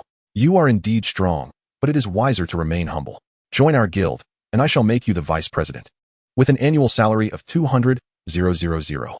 Everything else is negotiable." Noah's offer left Lin Ran astonished. This individual was quite generous. But Lin Ran had already sold equipment worth 5 to 6 million, rendering such an amount trivial. While Noah was certainly intelligent, his wisdom was limited. "I'm not interested. Hurry up and get lost. I have no time to engage in verbal sparring. I am busy leveling up," Lin Ran declared, continuing his advance. Noah narrowed his eyes. Watching Lin Ran approach, a flicker of anger flashing across his otherwise dignified face, only to be suppressed. "If you think that amount is insufficient, we can negotiate. How about 5 million? I know you have earned quite a bit from selling gear, but players of our caliber are never short on money. By joining the Qiao Guild, you will be revered, standing above others. No player would dare to underestimate you. This is status, this is respect, something unattainable for any solo player. Think carefully. I am never indecisive when it comes to people. I say you shall be vice president, and that is final." Noah's words came out rapidly. Lin Ran brushed past him without a moment's pause. "Save it, old man. I have no desire to see your middle-aged, yellow-haired face every day. If you send a beautiful woman to negotiate with me, perhaps I might consider." Lin Ran continued towards the entrance of the novice village. By this time, the sky was nearly dark, and a gust of wind swept through, tousling Lin Ran's black bangs and striking Noah on the back of his head. The atmosphere fell into a profound silence, save for the sound of Lin Ran's footsteps on the grass. "Damn it, an ungrateful wretch. A genius who refuses to join us must die," Noah bellowed. "Someone, take action. Today, with 70 or 80 of us here, we shall spit him to death," he commanded, turning to Lin Ran. Sure, Lin Ran had been prepared. Upon first seeing Noah, he had already scrutinized his stats. His talent, absolute suppression, level, rendered a selected target, up to 1, hostile, diminishing their attributes by 50. This effect could not be lifted unless one party fell. With a swift motion, a dagger grazed Lin Ran's back, yet he did not flinch. The attack came from a level 3 player, sure. As he calculated the damage he could inflict, believing he could eliminate Lin Ran with a single blow, he was taken aback when Lin Ran's formidable defenses reduced the impact to a mere 145 hit points. Despite the fiery sting on his back, Lin Ran maintained an expression of indifference. Is that all? Observing his health at 1480-1625, he felt invincible. With a swift kick, Lin Ran sent Xiodor sprawling, turning towards Noah. Xiodor realized he had lost 45 health points, leaving him with only 105. "Block him. Everyone, attack!" Noah shouted desperately. Yet it was futile. The damage dealt to Lin Ran was negligible, while a single punch from him reduced most of his assailants to a mere 5 hit points. Many of them hesitated after receiving just one blow. Like a god of war, Lin Ran charged towards Noah, who was retreating at an impossible pace. Before long, Lin Ran's dagger struck Noah's back. "Aren't you quite the performer? Call your friends to spit on me, and see if it can kill me." Lin Ran cursed vehemently. "Don't kill me. Losing a couple of items means nothing to you. I am willing to offer you this training ground. The newly spawned lambs are exceedingly easy to slay, and they yield more experience than chickens. You will undoubtedly ascend to level 5 and beyond in no time here." With a swift motion, Lin Ran pierced Noah's heart with his blade. A critical strike. "How fortunate. I saved myself another blow." Equipment scattered across the ground. Upon closer inspection, there were 5 items in total, 4 pieces of the silver wolf set, accompanied by a wolf fang dagger. "Huh, I truly am the embodiment of luck," Lin Ran remarked with a faint smile as he stowed the gear away. He then turned and dashed towards the fleeing Xiao, who was genuinely terrified. Not only had he been felled in 2 strikes, but all his equipment had dropped as well. What a terrifying prospect. Cackling, "Do not run, you cannot escape my pursuit," Lin Ran taunted from behind. "I promise it will be swift and painless." With a swift slash, Xiao collapsed to the ground, and once again, 5 identical pieces of equipment emerged. "Is this all? An annual salary of 5 million? I just made over 2 million in 5 minutes, Lin Ran scoffed. Thus began his rampage. Having already made enemies, he felt no qualms about solidifying that enmity. Boom. "Let us see if I can become invincible with just a dagger." Lin Ran found the person who had previously insulted him. Boom. "Do you think I will allow you to escape without being forcibly logged out? Brother, I've already died twice today," came the reply. "That's of no concern to me." He held a grudge, after all. In a matter of moments, Lin Ran had downed all those he could chase after, growing weary of the pursuit of the remaining foes. He had made enemies right from the outset, and a large guild at that. It was imperative to level up swiftly. Although he had a slight lead, he felt a lingering sense of insecurity. Lin Ran pondered, secretly regretting exposing his strength so early in the game. He understood well the principle of attracting unwanted attention. Yet, he resolved to continue. As long as he could keep snowballing his power, he would remain invincible in the game, and when the game transcended into the real world, he would still be unmatched. With these thoughts racing through his mind, Lin Ran hastened towards the village. Chapter 8. The village chief Lin Ran strode back into the village, making his way directly to the chief's wooden abode. As players soon realized there were no valuable quests to be found here, few remained, all eager to hunt chickens. The situation had now changed. Following the extermination of the silver wolves by the Qiao Guild, players began attempting to take on the level 2 monsters. However, they were swiftly driven away by members of the Qiao Guild. Little did they expect that Lin Ran would fortuitously pass by and eliminate them all. A cacophony of Qiao Guild members now clamored in the World Channel. Noah, Etion, at present, we cannot contend with you, but once our guild grows, we shall ensure you cannot leave the novice village. Our Qiao Guild will not rest until we see your demise. Shoair, if you dare to continue crushing us, I, Etion, shall not let you off lightly. Lin Ran glanced over, but chose to ignore their taunts. After a moment of contemplation, he decided to make his inaugural statement in the World Channel. Etion, I have heard that lambs spawn along the forest path outside the village, and their attributes are even lower than those of chickens. Henceforth, I shall patrol intermittently. Other players may proceed as they wish, but any member of the Qiao Guild I encounter shall meet their end. I am a genius. Etion, I love you. This declaration was purely to irritate the Qiao Guild, as Lin Ran was far too preoccupied with leveling up to concern himself with them. Since the rift had already been torn, anyone could make threats. Upon entering the chief's wooden door, Lin Ran observed an elderly man with a face adorned with white whiskers, tending to the fire at the stove, steam rising from a pot whose contents remained a mystery. Greetings, village chief, I am here to accept a quest. Is there anything I may assist you with? Lin Ran inquired politely, striving to avoid offending him, knowing that these were real people. The chickens at the village entrance have stolen many basketballs from the children in the village. Please help me retrieve them, the chief replied smoothly, as if reciting a rehearsed script, while continuing to tend to the fire. Ding. You have received the chief's request. Please go to the village entrance and defeat Basketball Kuin 10, collecting the fallen basketballs to return to the chief. Quest rewards, 25 experience points, 5 copper coins. Would you like to accept? Lin Ran pondered for a moment. This ordinary quest held little significance for him. The chief appeared distant, almost like a hidden master, surely with some secret. No. The chief's brow furrowed slightly. What brings you here if not to accept the quest? It is late. I shall not keep you for dinner, he said slowly, already ushering him away. Lin Ran donned an innocuous smile and retrieved 10 gold coins from his bag. Chief, I am not here to accept a quest. I heard from the warehouse manager that you were the most handsome young man in the village in your youth. I thought I would come to pay my respects. Looking at you now, your charm remains undiminished, he chuckled awkwardly, pushing the gold coins towards the chief's stove. A token of my appreciation, merely a small gesture. Upon seeing the coins, the chief's right eyebrow raised slightly, yet he maintained his stern demeanor. He slowly raised his hand. I shall accept your kind gesture. However, theoretically, I am not permitted to accept gifts from adventurers. Upon hearing this, Lin Ran had already lost hope. He had merely wished to try his luck, for he was not in need of such trivial sums. Just as he thought the chief would return the coins, the chief's slowly raised hand intercepted them, pushing all the coins towards himself. Then with a wave, he accepted them. Well, how about that? You claim you do not want them, yet your actions betray your words. Lin Ran thought to himself, momentarily at a loss for words. Nevertheless, given your insistence, I shall accept them. Please have a seat. The meal will be ready shortly.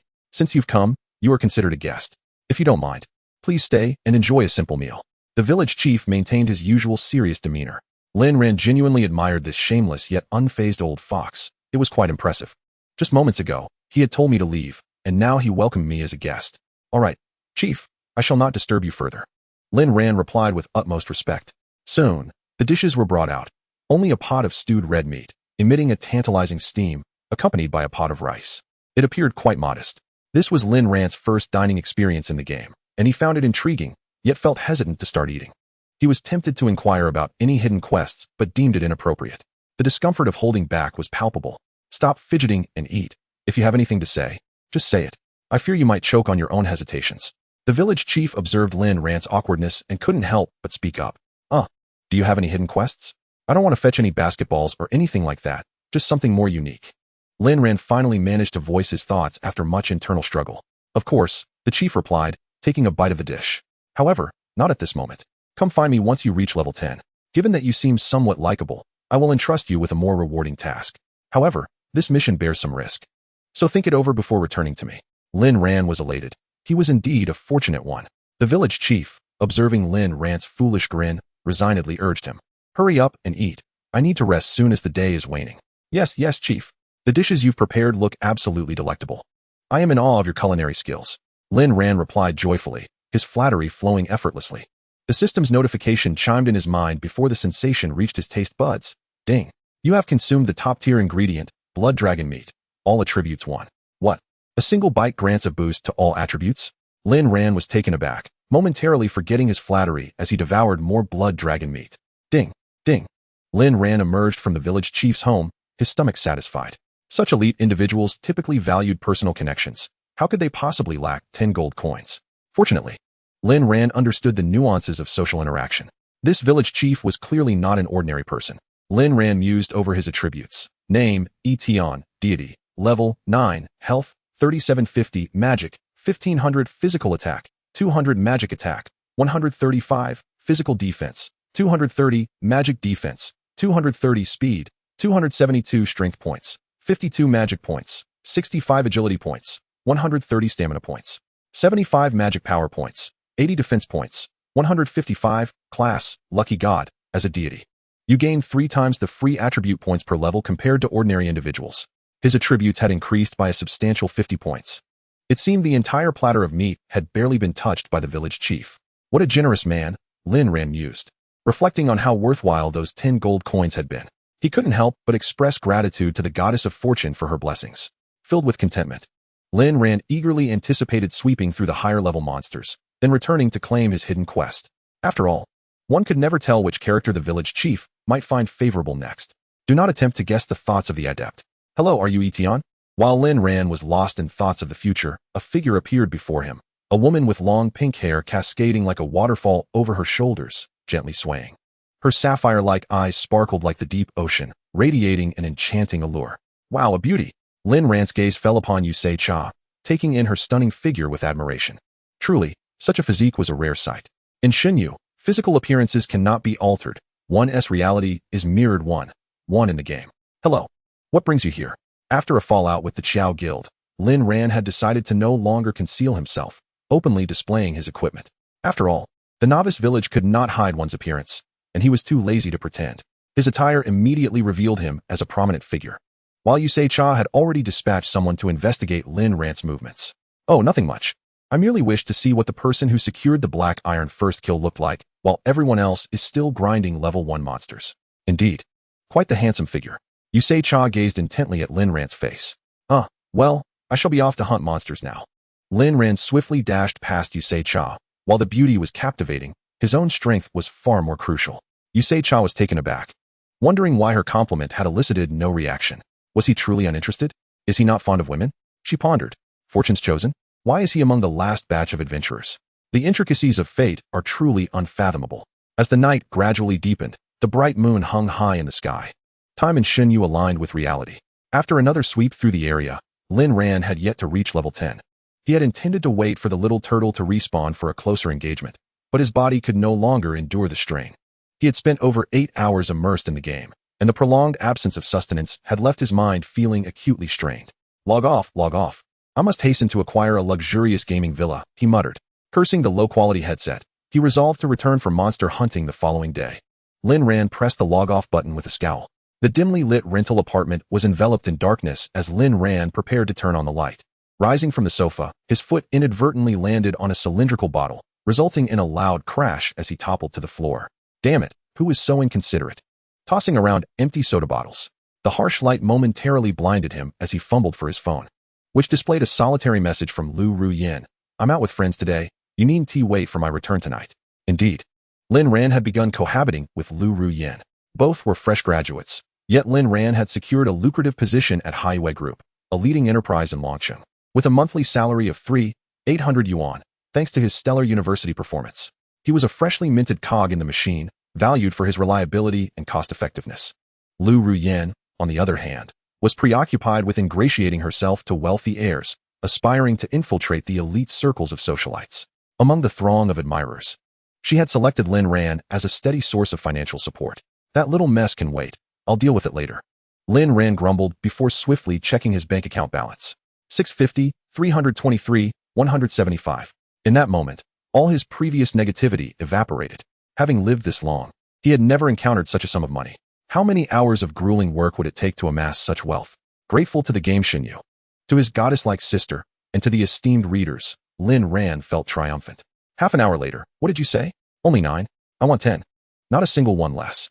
His voice nearly drowned out by the cacophony in the opulent bathhouse. Lin Ran was at the most extravagant bathing establishment in all of Longqing, frequented by the affluent and their pampered offspring. Naturally, the expenses were exorbitant, likely costing several times his annual salary for a single visit. Sir, I'm terribly sorry, but all our other ladies are attending to other guests. We truly have no extra staff available, the front desk attendant replied politely. I'll add an extra 100,000 yuan. Will that suffice? Apologies, sir. The front desk attendant remained courteous and composed. Very well, 9 it is. I'm in a generous mood today, so I won't quibble. 50. Is it? Charge it. Lin Ran waved his hand grandly, leading 9 exquisitely dressed ladies into a lavish private room on the second floor. Though it was late at night, the nightlife in such establishments was just beginning. Once inside the room, Lin Ran reclined on a sumptuous sofa and commanded the arrayed beauties. You, come wash my left foot. You, wash my right foot. You, massage my left leg. You, tend to my right leg. You, the tallest one, come give me a shoulder massage. And you, just massage my calves. Don't wander. Your figure is the finest. You look splendid. Can you dance? Perform for me. The two on the far left. Come and massage my arms. Lin Ran sat regally, issuing commands like an emperor. Indeed, this was the country's premier bathing center, where the attendants were not only breathtakingly beautiful, but also perfectly proportioned. Their attire was to Lin Ran's liking, enhancing his enjoyment. With a contented sigh, Lin Ran savored the moment he had envisioned for over 20 years, now finally realized. Do well, and there will be generous tips for you all, Lin Ran declared grandly. Thank you, boss. The attendants chimed in with sweet smiles. Hey, the one massaging my calves, stop that wandering. What should I do then? Asked another attendant who had not yet received orders. In his excitement, Lin Ran had neglected to issue a command to one of the girls. Glancing around, he noticed he was already surrounded by the gentle, delicate hands of the ladies, leaving no room for anyone else. You. Quickly go nearby and fetch me some barbecued skewers. I'm starving. 10 lamb kidneys, 10 oysters, and as much as you can manage. Understood. The joy of newfound wealth was exhilarating, a pleasure that others could scarcely comprehend. Before long, the barbecue arrived. Lin Ran transferred money, and the attendant's eyes sparkled with delight. The ladies skillfully fed him barbecue while providing massages, and he soon succumbed to slumber. 2 hours later, boss, our time is up. Would you like to extend? Lin Ran awoke to a radiant smile. Charge it, I'm staying the night, he mumbled, handing over his card before drifting back to sleep. The next morning, Lin Ran opened his eyes to find the attendants diligently massaging him, albeit with slightly diminished energy. Truly, the commitment of these high-end attendants was commendable. Lin Ran silently applauded their dedication. Under the guidance of the attendants, Lin Ran indulged in a lavish buffet breakfast and then enjoyed a sauna with 9 massages. After freshening up, he prepared to depart the bathing center. Having spent over 2 million in a single night, his spirits soared. He felt invigorated and ready to re-enter Shenyu to earn more. The plans for a gaming villa had been completely forgotten. Just as he reached the lobby, he spotted a familiar figure, his goddess, Lu Ruyan. She was being assisted down the stairs by a man sporting green hair and a typical middle-aged beer belly. His feet pointed outward, making his steps unsteady. It was difficult to fathom what had transpired the previous night. As she observed, Lu Ruyan's gaze fell upon Lin Ran. Their eyes met, and a hint of awkwardness lingered between them. Lu Ruyan had recently consented to date Lin Ran, albeit in a pure and innocent manner. Although they lived together, there had been no intimate contact. Lin Ran, in his previous life, naively believed this was all a test. They maintained eye contact for a brief moment, unsure of what to say next. Chapter 10, Playing with Ruyan. It must be said that Lu Ruyan, accustomed to mingling in elite circles, quickly assessed the situation in a second. In the next moment, she completely disregarded Lin Ran and leaned affectionately against the green-haired middle-aged man. Lin Ran was taken aback, reflecting that in his previous life, he would still be toiling away at work, striving to secure a bright future for Lu Ruyan. Yet here she was, discussing life with an older gentleman. It was indeed disheartening for Lin Ran to witness the former object of his affection behaving in such a manner, despite having seen it before. Nevertheless, he brushed off the thoughts, eager to distance himself from Lu Ruyan and pack his belongings. It seemed he had little to collect, and returning to that rented room was unnecessary. Both parties silently acknowledged their unspoken agreement to ignore one another. However, at that moment, the beautiful manager of the center hurried out, addressing Lin Ran. Mr. Lin, your expenditure has exceeded 2 million yuan, making you our esteemed VIP member. From now on, you will enjoy a 20% discount on all purchases and a complimentary monthly offer. Here is your black card, which I forgot to give you earlier.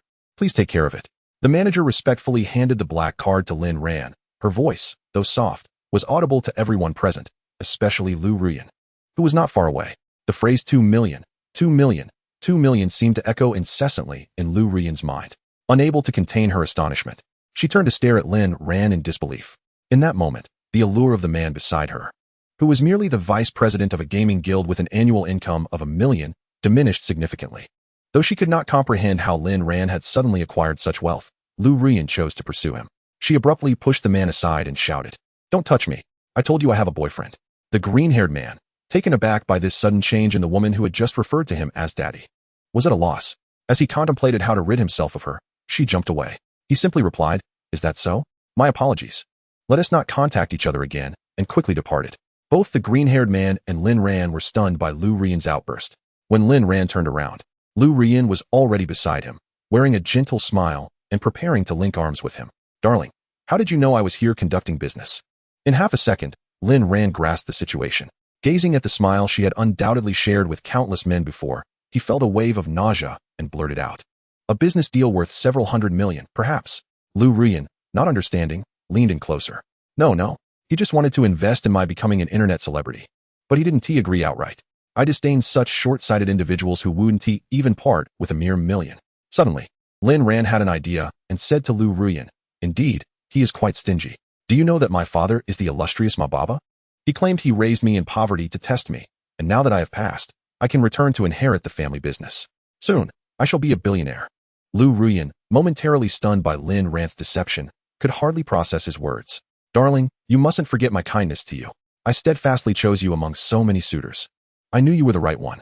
As Lin Ran gazed at Lin Ran, her eyes shimmering with anticipation, it was evident that his skills of persuasion were remarkable. Lin Ran patted her shoulder and mysteriously said, "Wait for me at the rented apartment. I need to handle a few matters. I will return tonight with a surprise." "Yay. Darling, you are the best. I love you," she exclaimed, already planning her own surprise for him.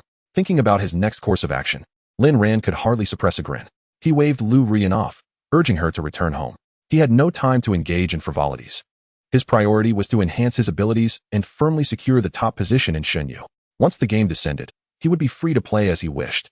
The notion of purchasing a gaming villa, previously dismissed, suddenly resurfaced in Lin Ran's mind. He resolved to buy one promptly, realizing he could not return to the rented room. As he pondered, Lin Ran opened his phone and accessed the official website of Shenyu. 500? Lin Ran stared at his dwindling balance of 450,000 yuan, chastising himself. How did I spend 200 at a spa? Panic set in. His helmet was still at the rented apartment. What to do?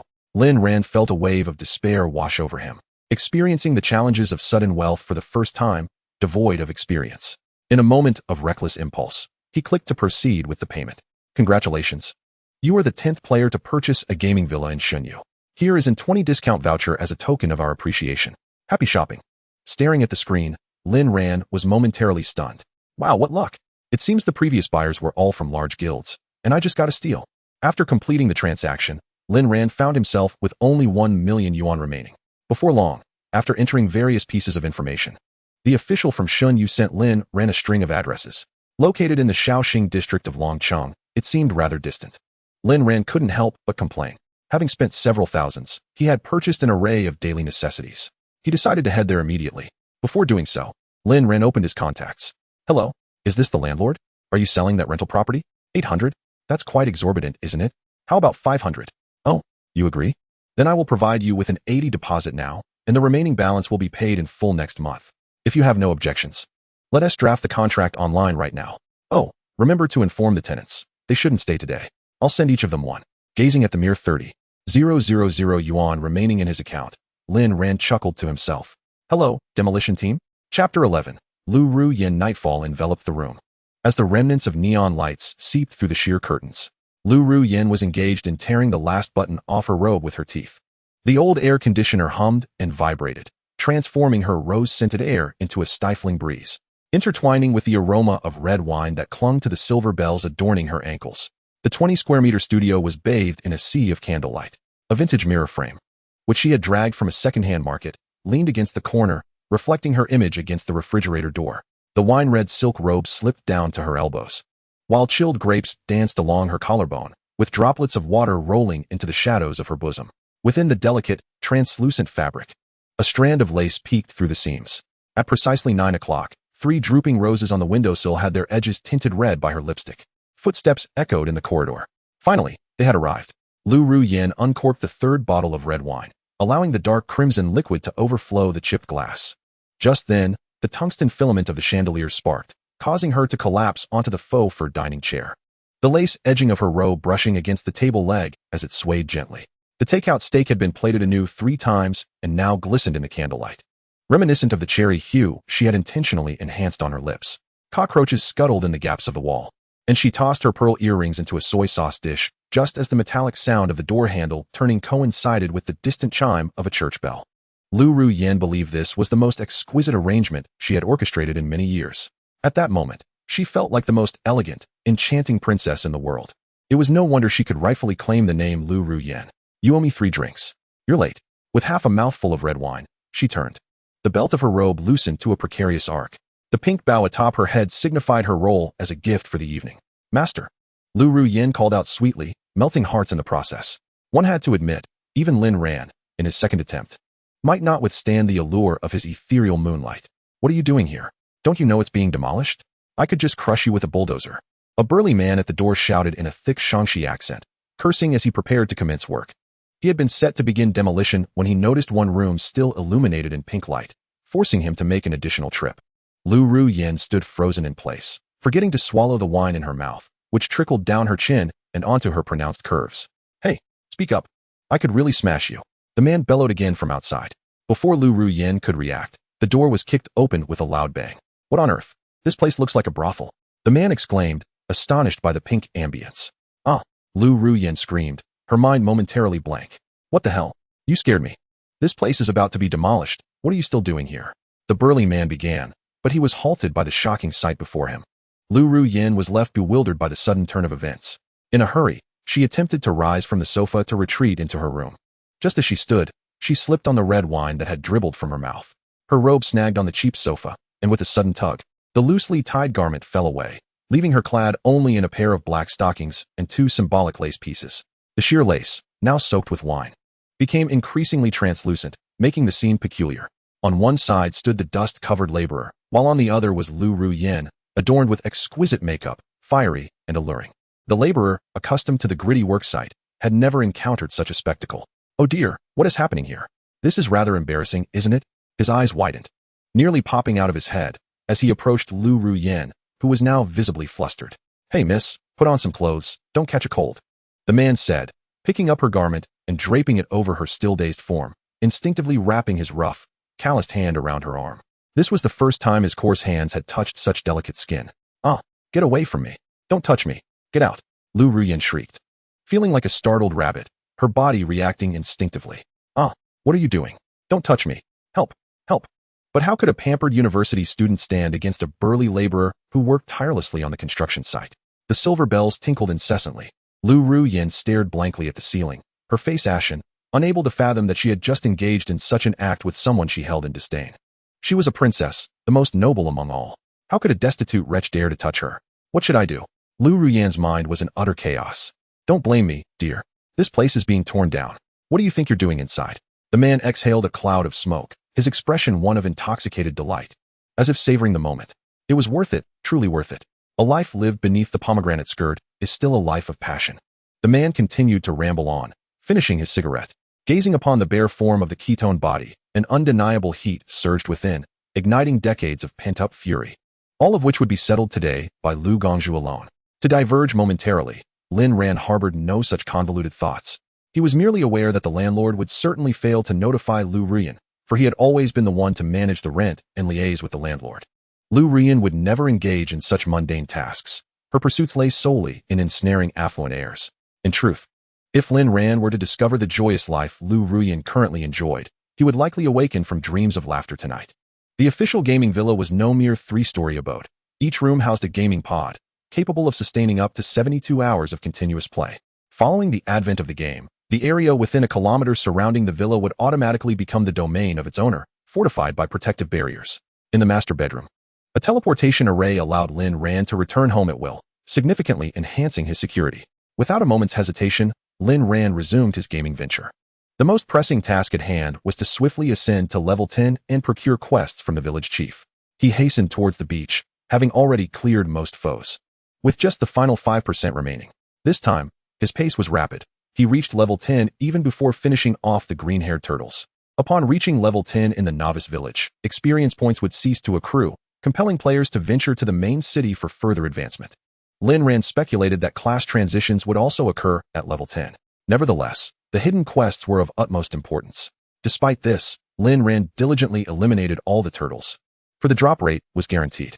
Collecting the final item, the green-haired turtle's wig, he decided to dispose of all the equipment stored in his inventory into the marketplace. True to his usual strategy, he sold them by set. Bronze items fetched 50 each, while black iron items commanded 30,000. After clearing the turtles, Lin Ran found dozens of pieces of equipment remaining in his inventory and could not muster the energy to continue battling lesser monsters. Today was a fortuitous day, he mused, wherein all his wishes might come to fruition. As Lin Ran hummed a tune, he approached the village entrance when suddenly, a booming shout commanded his attention. Act now. The system's voice resonated, and Lin Ran instantly recognized the source. Enraged, he felt his spirits dampen. The next moment marked the onset of the hunt. In an instant, Lin Ran's health plummeted to 2,000. Who granted you such audacity? He bellowed, exasperated by the incessant buzzing of a swarm of flies.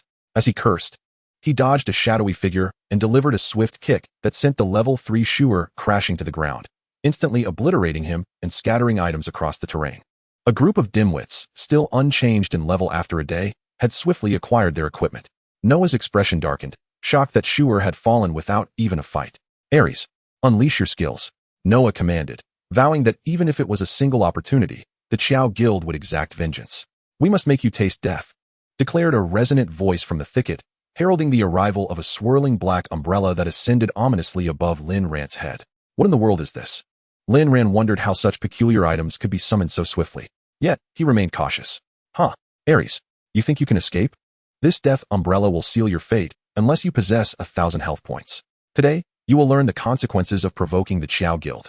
From the brush emerged a man with a head full of green hair, pointing derisively at Lin Ran. A mere glance rendered Lin Ran momentarily stunned. Good heavens! Is that not the man I encountered at the bathhouse with Lin Ran? It was evident that the opposing party recognized Lin Ran as well, erupting into laughter. I thought it was someone formidable, but it's just you, the turtle-headed man. Ares nudged Noah beside him, jesting about Lin Ran's attractive girlfriend. Before Lin Ran could retort, damage numbers flared above his head, startling him into action.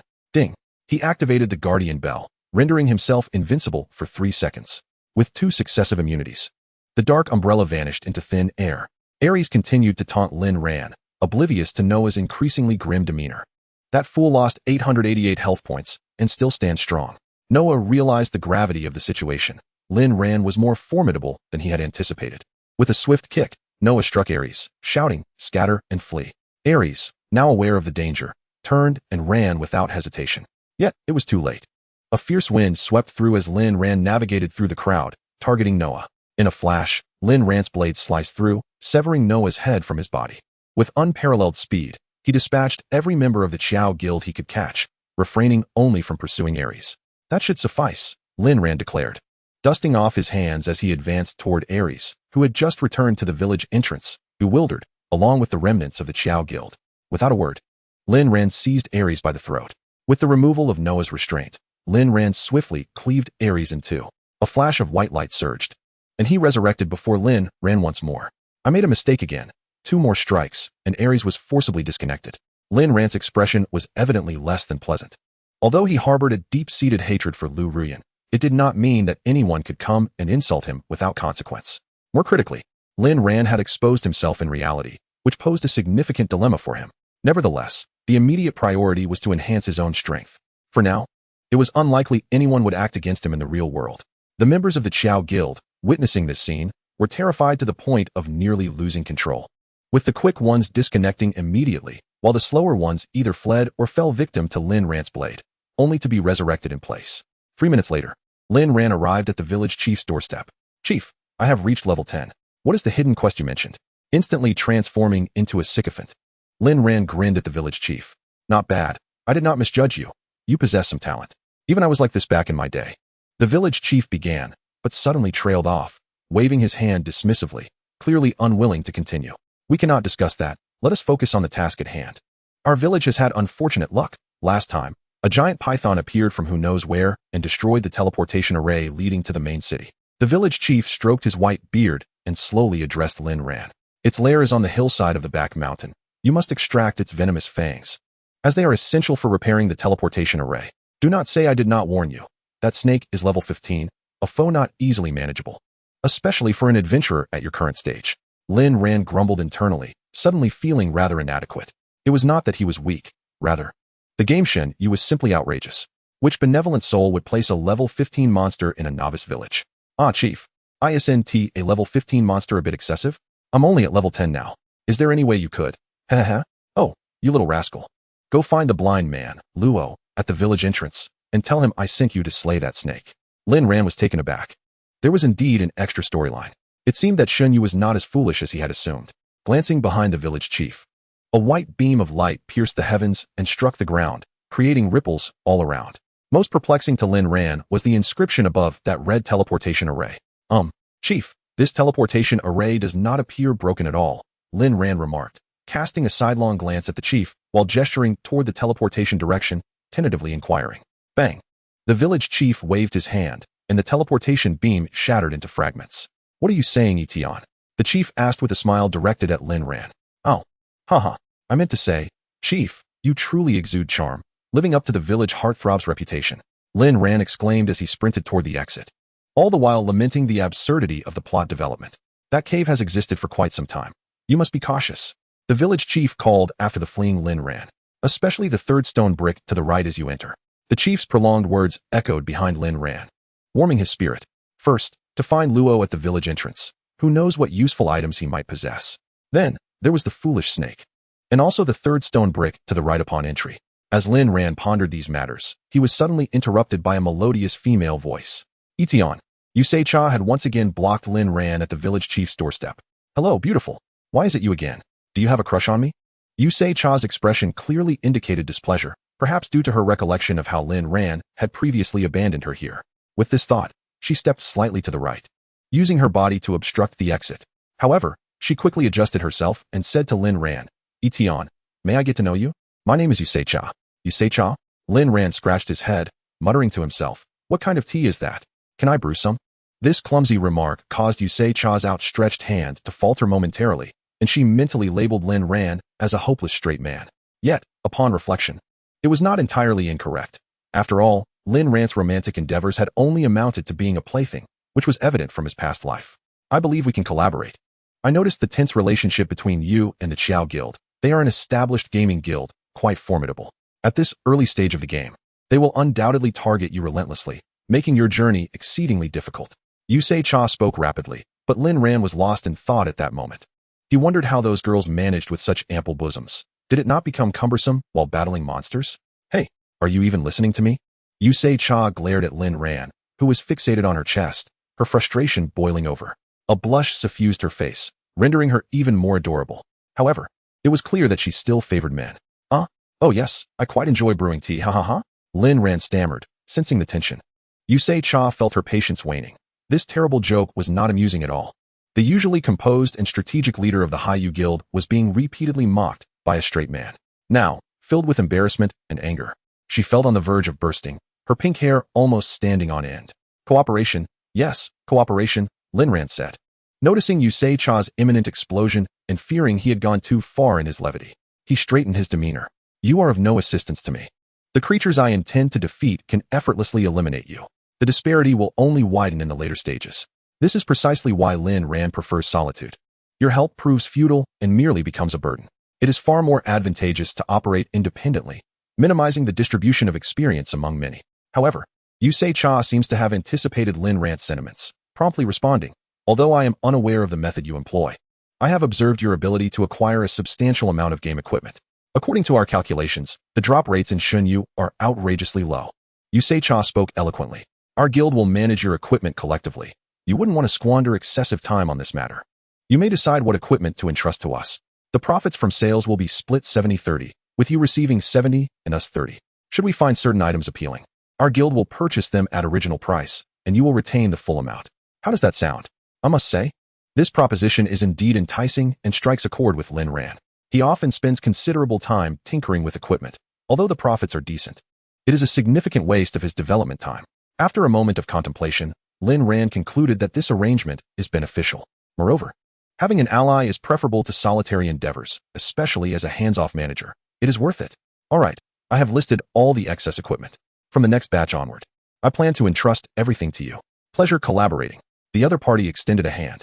Pleasure collaborating. Let us add each other as friends. Yusei Cha, 4, has sent you a friend request. To Lin Ran's astonishment, this individual is even a level higher than Noah. They are indeed remarkable. All right, esteemed one, I look forward to your guidance henceforth. With his objective accomplished, Yusei Cha wore a pleased expression. After bidding farewell, they turned and departed, their pink hair fluttering in the breeze like a delicate fairy. Lin Ran did not linger, hastening toward the village entrance. Chapter 13, The Eye of Death. The shadow of Medusa Luo Xiazi is, in fact, a potion master residing at the village entrance, albeit with a rather peculiar demeanor. He frequently berates players with insults and even expels them, declaring that he will no longer sell healing potions to those who cannot escape the novice village. Lin Ran had heard of this character from other players, yet now, armed with the village chief's authority, his confidence soared. Could it be that he would not even respect the village chief's standing? With a creak, he pushed open the old wooden door. The dim light from a half-burned candle flickered ominously, reminiscent of a dying sun. We are closed for the day. Are you blind? Without even seeing him, Lin Ran was met with invective. Truly a man of few words, he thought, as he spotted an elderly man, perhaps in his 50s or 60s, sitting behind the counter, appearing slightly younger than the village chief, vigorously drinking from a jug. Get out of here. A wine gourd hurtled toward Lin Ran, who smoothly sidestepped it. Old man, there's no need for hostility. The village chief sent me to find you, he said. Before Lin Ran could finish his explanation, another gourd struck him squarely in the face. What the hell? He exclaimed, enraged. Is this a joke? You're the old man. Your entire family is old. I'm only 28. The elder retorted. Looking like a youthful man who seemed 50, Lin Ran decided not to waste any more time. The village chief instructed me to eliminate the poisonous snakes in the back mountain. I require your assistance, he hurriedly stated, fearing interruption. He surmised that either this man would accompany him on the quest, or he might provide some useful potions. Either way, it would be a safer approach. Upon hearing the mention of poisonous snakes, Luo Xiazi's movement slowed considerably, the wine bottle he held frozen in midair. After a moment, he finally spoke. That wretched creature is merely leading you to your doom. It's best to forget it. This task is not one for mortals to meddle in. I will speak to the village chief. That old fool is truly reckless, assigning tasks indiscriminately. Luo Xiazi rambled on, and Lin Ran could hardly comprehend him. What is he even on about? Just as Luo Xiazi was about to step out, a voice floated into his ear. No need. He meets the requirements. The village chief's voice echoed, causing Luo Xiazi to whirl around, fixing an intense gaze upon Lin Ran. Hold on, buddy. I'm not interested in that kind of thing. Lin Ran stammered, feeling uncomfortable under the scrutiny. You do your thing. I'll handle it myself. Luo Xiazi continued to stare at Lin Ran as if trying to see through him. After a while, he deflated like a punctured balloon, accepting the reality.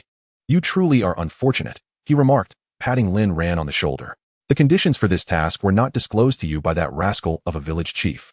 Regardless, whether he mentioned them or not, it matters little. If that foolish snake were to kill you, your account would be permanently deleted, and you would never again enter Xinyu. I cannot assist you directly, but I can provide you with some special potions. With a grand gesture, he unveiled a new counter, revealing an array of potions that dazzled Lin Ran's eyes. Rebirth Potion, $9.99, restores health to full within 5 seconds, lasting 20 seconds. A rare treasure, the Brewmaster's Last Song. Speed Potion, $999, increases speed by 500, lasting 24 hours.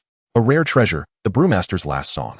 Strength Potion, $999, boosts physical attack by 500, lasting 24 hours. A rare treasure, the Brewmaster's Last Song. Immunity Potion, $999, grants immunity to all damage and control effects for 10 seconds. A rare treasure, the Brewmaster's Last Song. Upon witnessing these potions, Lin Ran felt as though he had transformed into Lu Lao Lao. It was simply too extravagant. Nonetheless, one must speak candidly. Even if an ordinary player were to acquire these potions, it would not guarantee their ability to vanquish an opponent 5 levels above them. When one's level is suppressed by 5, even the opponent's information remains obscured, let alone the prospect of defeating them. However, Lin Ran is different. The immunization and speed potions seem custom-tailored for him. These are the last remnants left by my master, who himself perished at the hands of that serpent. The serpent of the back mountain is not his true form. I hope that one day you may encounter her again and thoroughly eradicate her. Luo Xiezi spoke to Lin Ran with earnestness, shedding his previous haughty demeanor. Of course, Lin Ran replied. Are these potions limited in quantity? I do not require many. Just 100 of each, please. Lin Ran could hardly fathom how a mere handful of potions could possibly contend with his might. Are you out of your mind? Luo Xiezi erupted once more, his earlier calmness evaporating. These are the final legacy of my master. Each potion is limited to 3 bottles, priced at 100 gold coins apiece. Buy them if you wish. If not, kindly take your leave. I shall buy them all. Lin Ran exclaimed. Oh, do not be angry. Anger is bad for the eyes. Get lost. After completing the purchase, Lin Ran was unceremoniously kicked out of the apothecary. Observing the potions in his possession, Lin Ran felt invincible.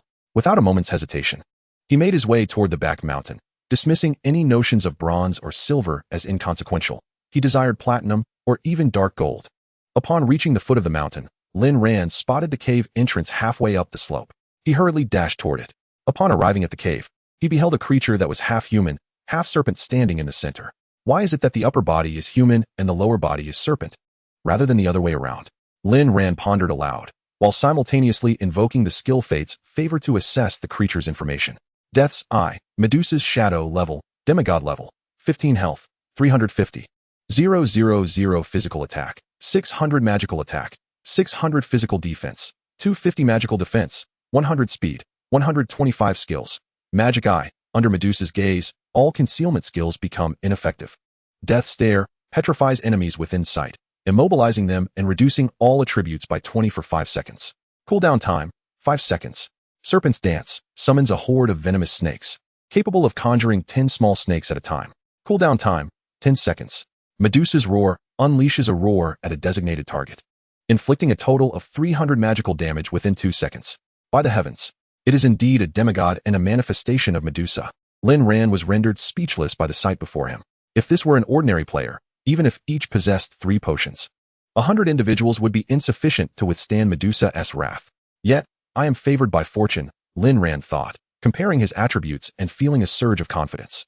Name, Etion, Deity, Level, 10, Health 4, 000, Magic Points, 1, 650 Physical Attack, 220 Magical Attack, 135 Physical Defense, 240 Magical Defense, 240 Speed, 282 upon examination.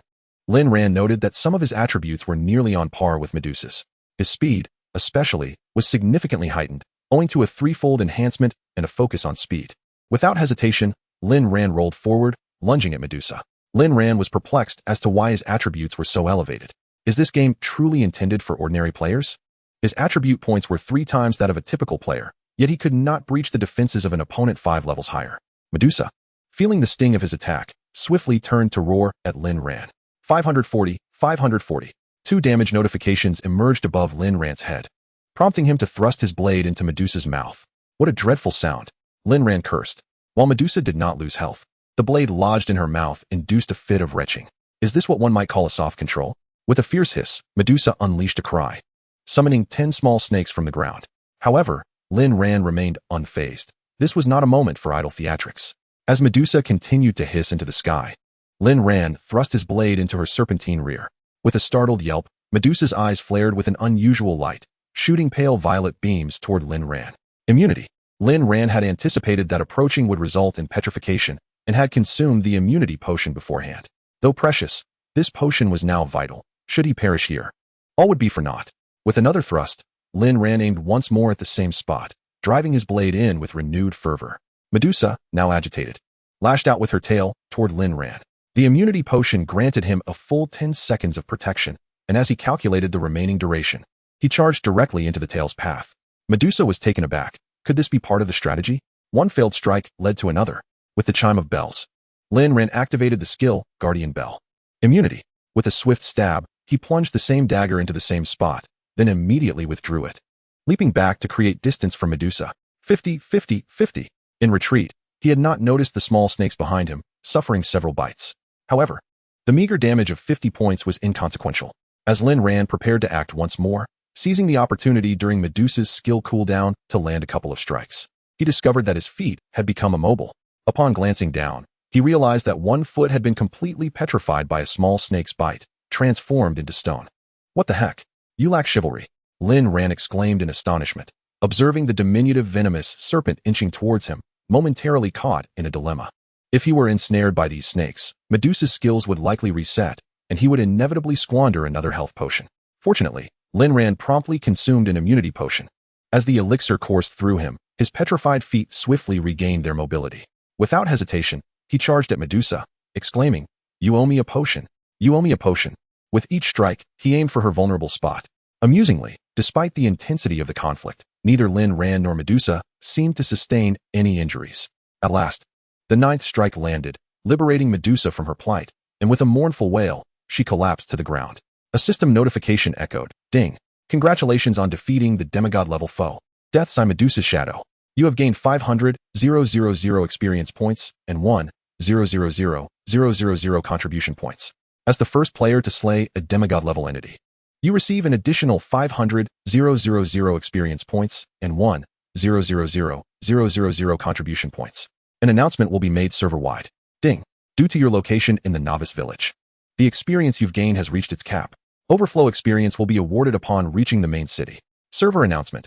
Congratulations to player 1111 from the novice village, Etion, for defeating the demigod-level Death's Eye Medusa's Shadow. As the first player to achieve this feat, you are rewarded with 1,000,000 contribution points, 500,000 experience points, and 10 free attribute points.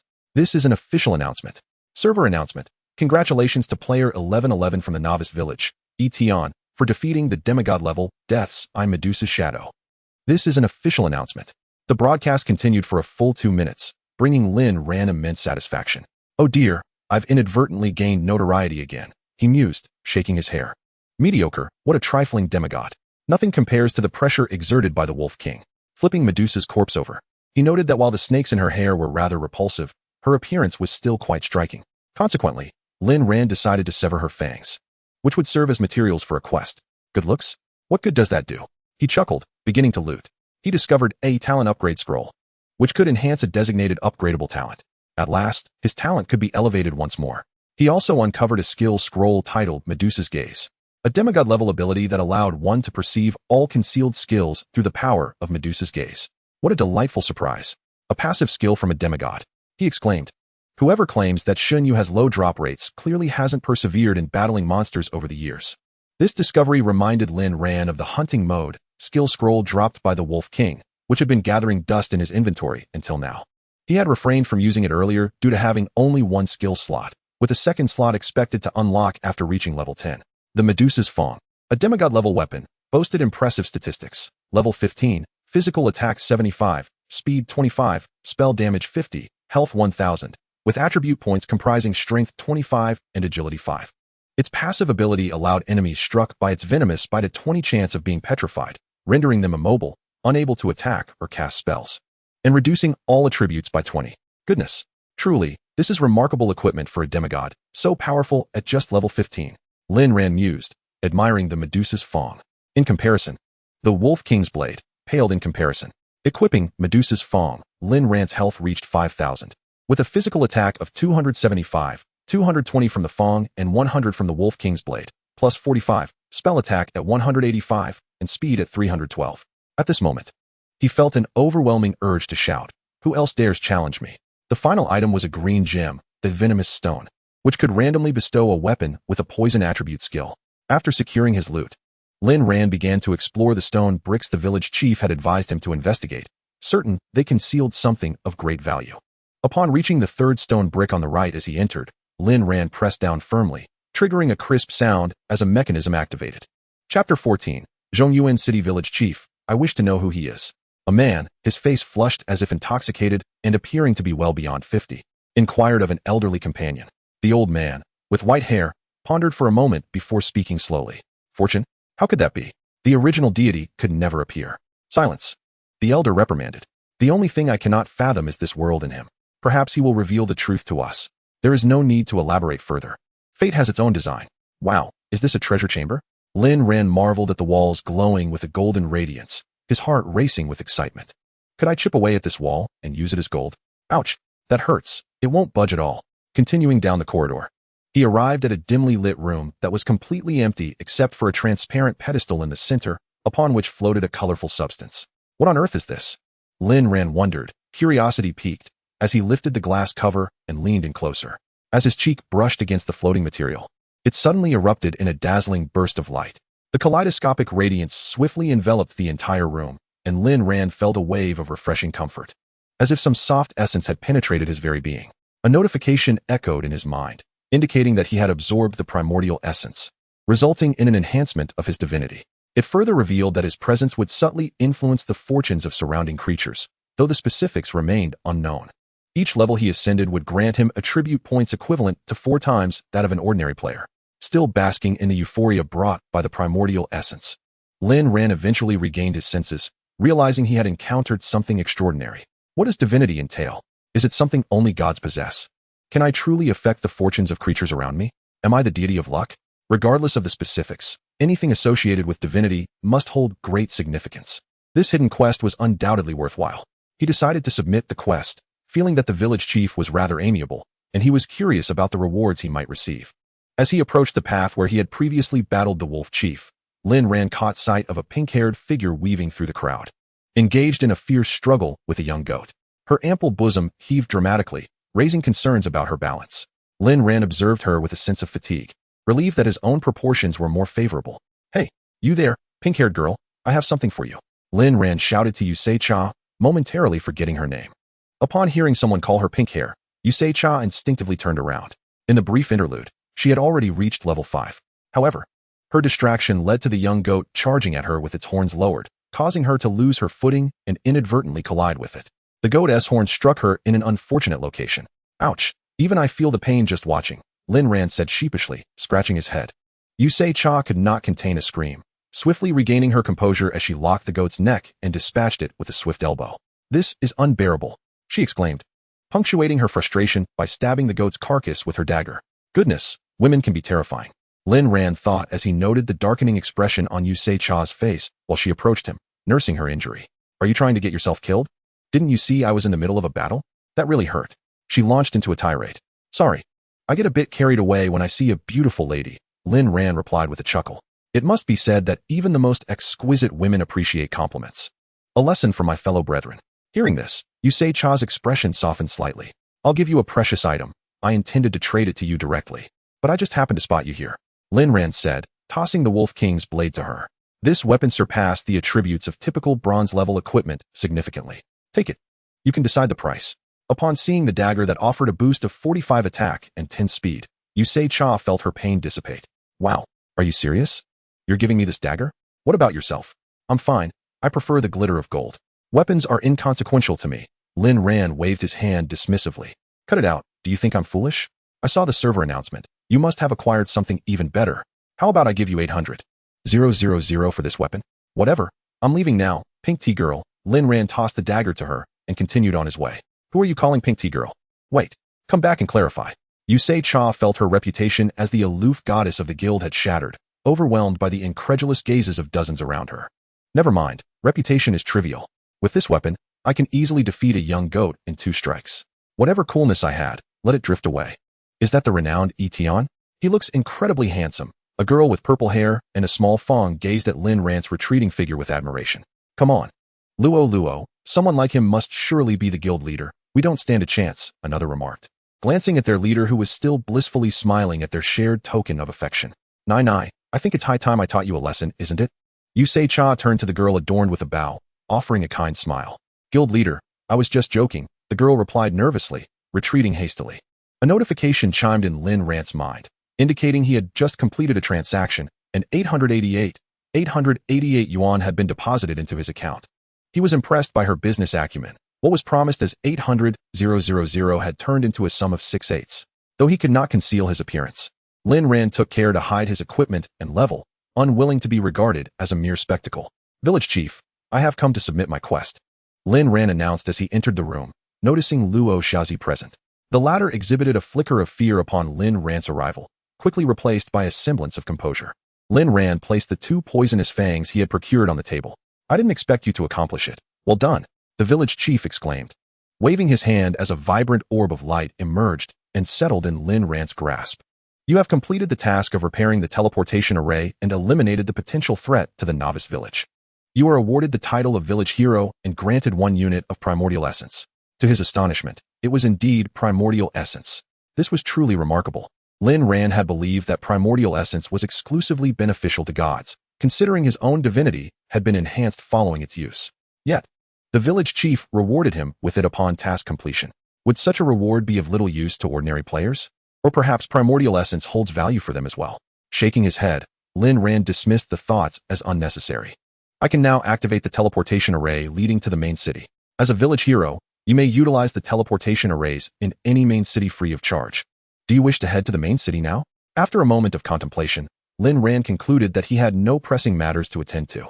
Once again, Lin Ran cast a glance at Luo Shazi seated behind him. "Is there truly no potion left? Get lost." Luo Shazi hurled another bottle, sending Lin Ran hastily diving into the teleportation array. A flash of white light enveloped him, accompanied by the system's notification sound. "Please select the main city to which you wish to descend." Lin Ran surveyed the 5 major cities before him. To the north lay Jinlong City. To the south was Nanjing City. To the west stood Shijiang City. To the east was Huhai City. And in the center resided Zhongyuan City. Aside from a map indicating the geographic locations of each main city, no further information was provided. After a moment of hesitation, Lin Ran pressed the random button in the top left corner. Goodness, making a choice is truly difficult. Ding. You have been randomly teleported to one of the 5 major cities. Welcome to Zhongyuan City. Ding. Congratulations, your level has increased. Ding. Congratulations, your level has increased. 3 consecutive notifications sounded, and Lin Ran had reached level 13. He had a total of 60 attribute points to allocate. Wow, this is quite exhilarating. As per his usual practice, he allocated all points to speed and defense, 30 points to defense, resulting in a total enhancement of 30 points to both physical and magical defense, 30 points to agility, resulting in a 60-point increase in speed. Lin Ran glanced at his character panel.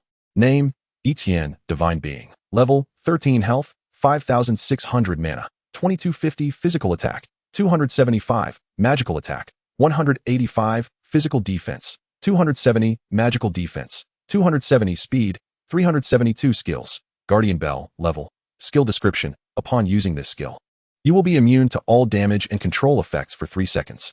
Skill cooldown 10. Little Demon. One must at least embody a true man for 3 seconds. Class, Lucky God, Talent 1. Final kill, unique, close range attacks 9 times. Guaranteeing a fatal strike on the target, can grow. Talent 2. Favor of Destiny. Unique, you will receive maximum benefits from all events involving probability. Favor of Destiny. Unique, you can probe the information of all beings, unless they are divine beings of a higher level than you. As a divine being, the free attribute points you gain for each level are 4 times that of an ordinary person. Observing the additional skill slot, Lin Ran secretly acknowledged its significance. After a brief moment of contemplation, he decided to learn the newly acquired skill. Medusa's Gaze, demigod level, replaces your own pupils with those of Medusa, allowing you to see through all concealed skills. Reflecting on the skill book gathering dust in his backpack, Lin Ran opened the chat interface. Only an empty name appeared. Etienne, here has something good for you. Open the trade.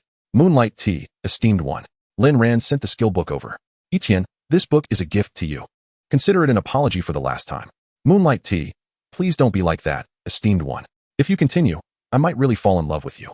Lin Ran, uninterested in the continued chatter, couldn't help but feel a sense of delight at the sight of such a beautiful girl acting coy before him. He was reminded of the torment he endured in his past life at the hands of Lin Ran. In this life, he vowed to never be a sycophant.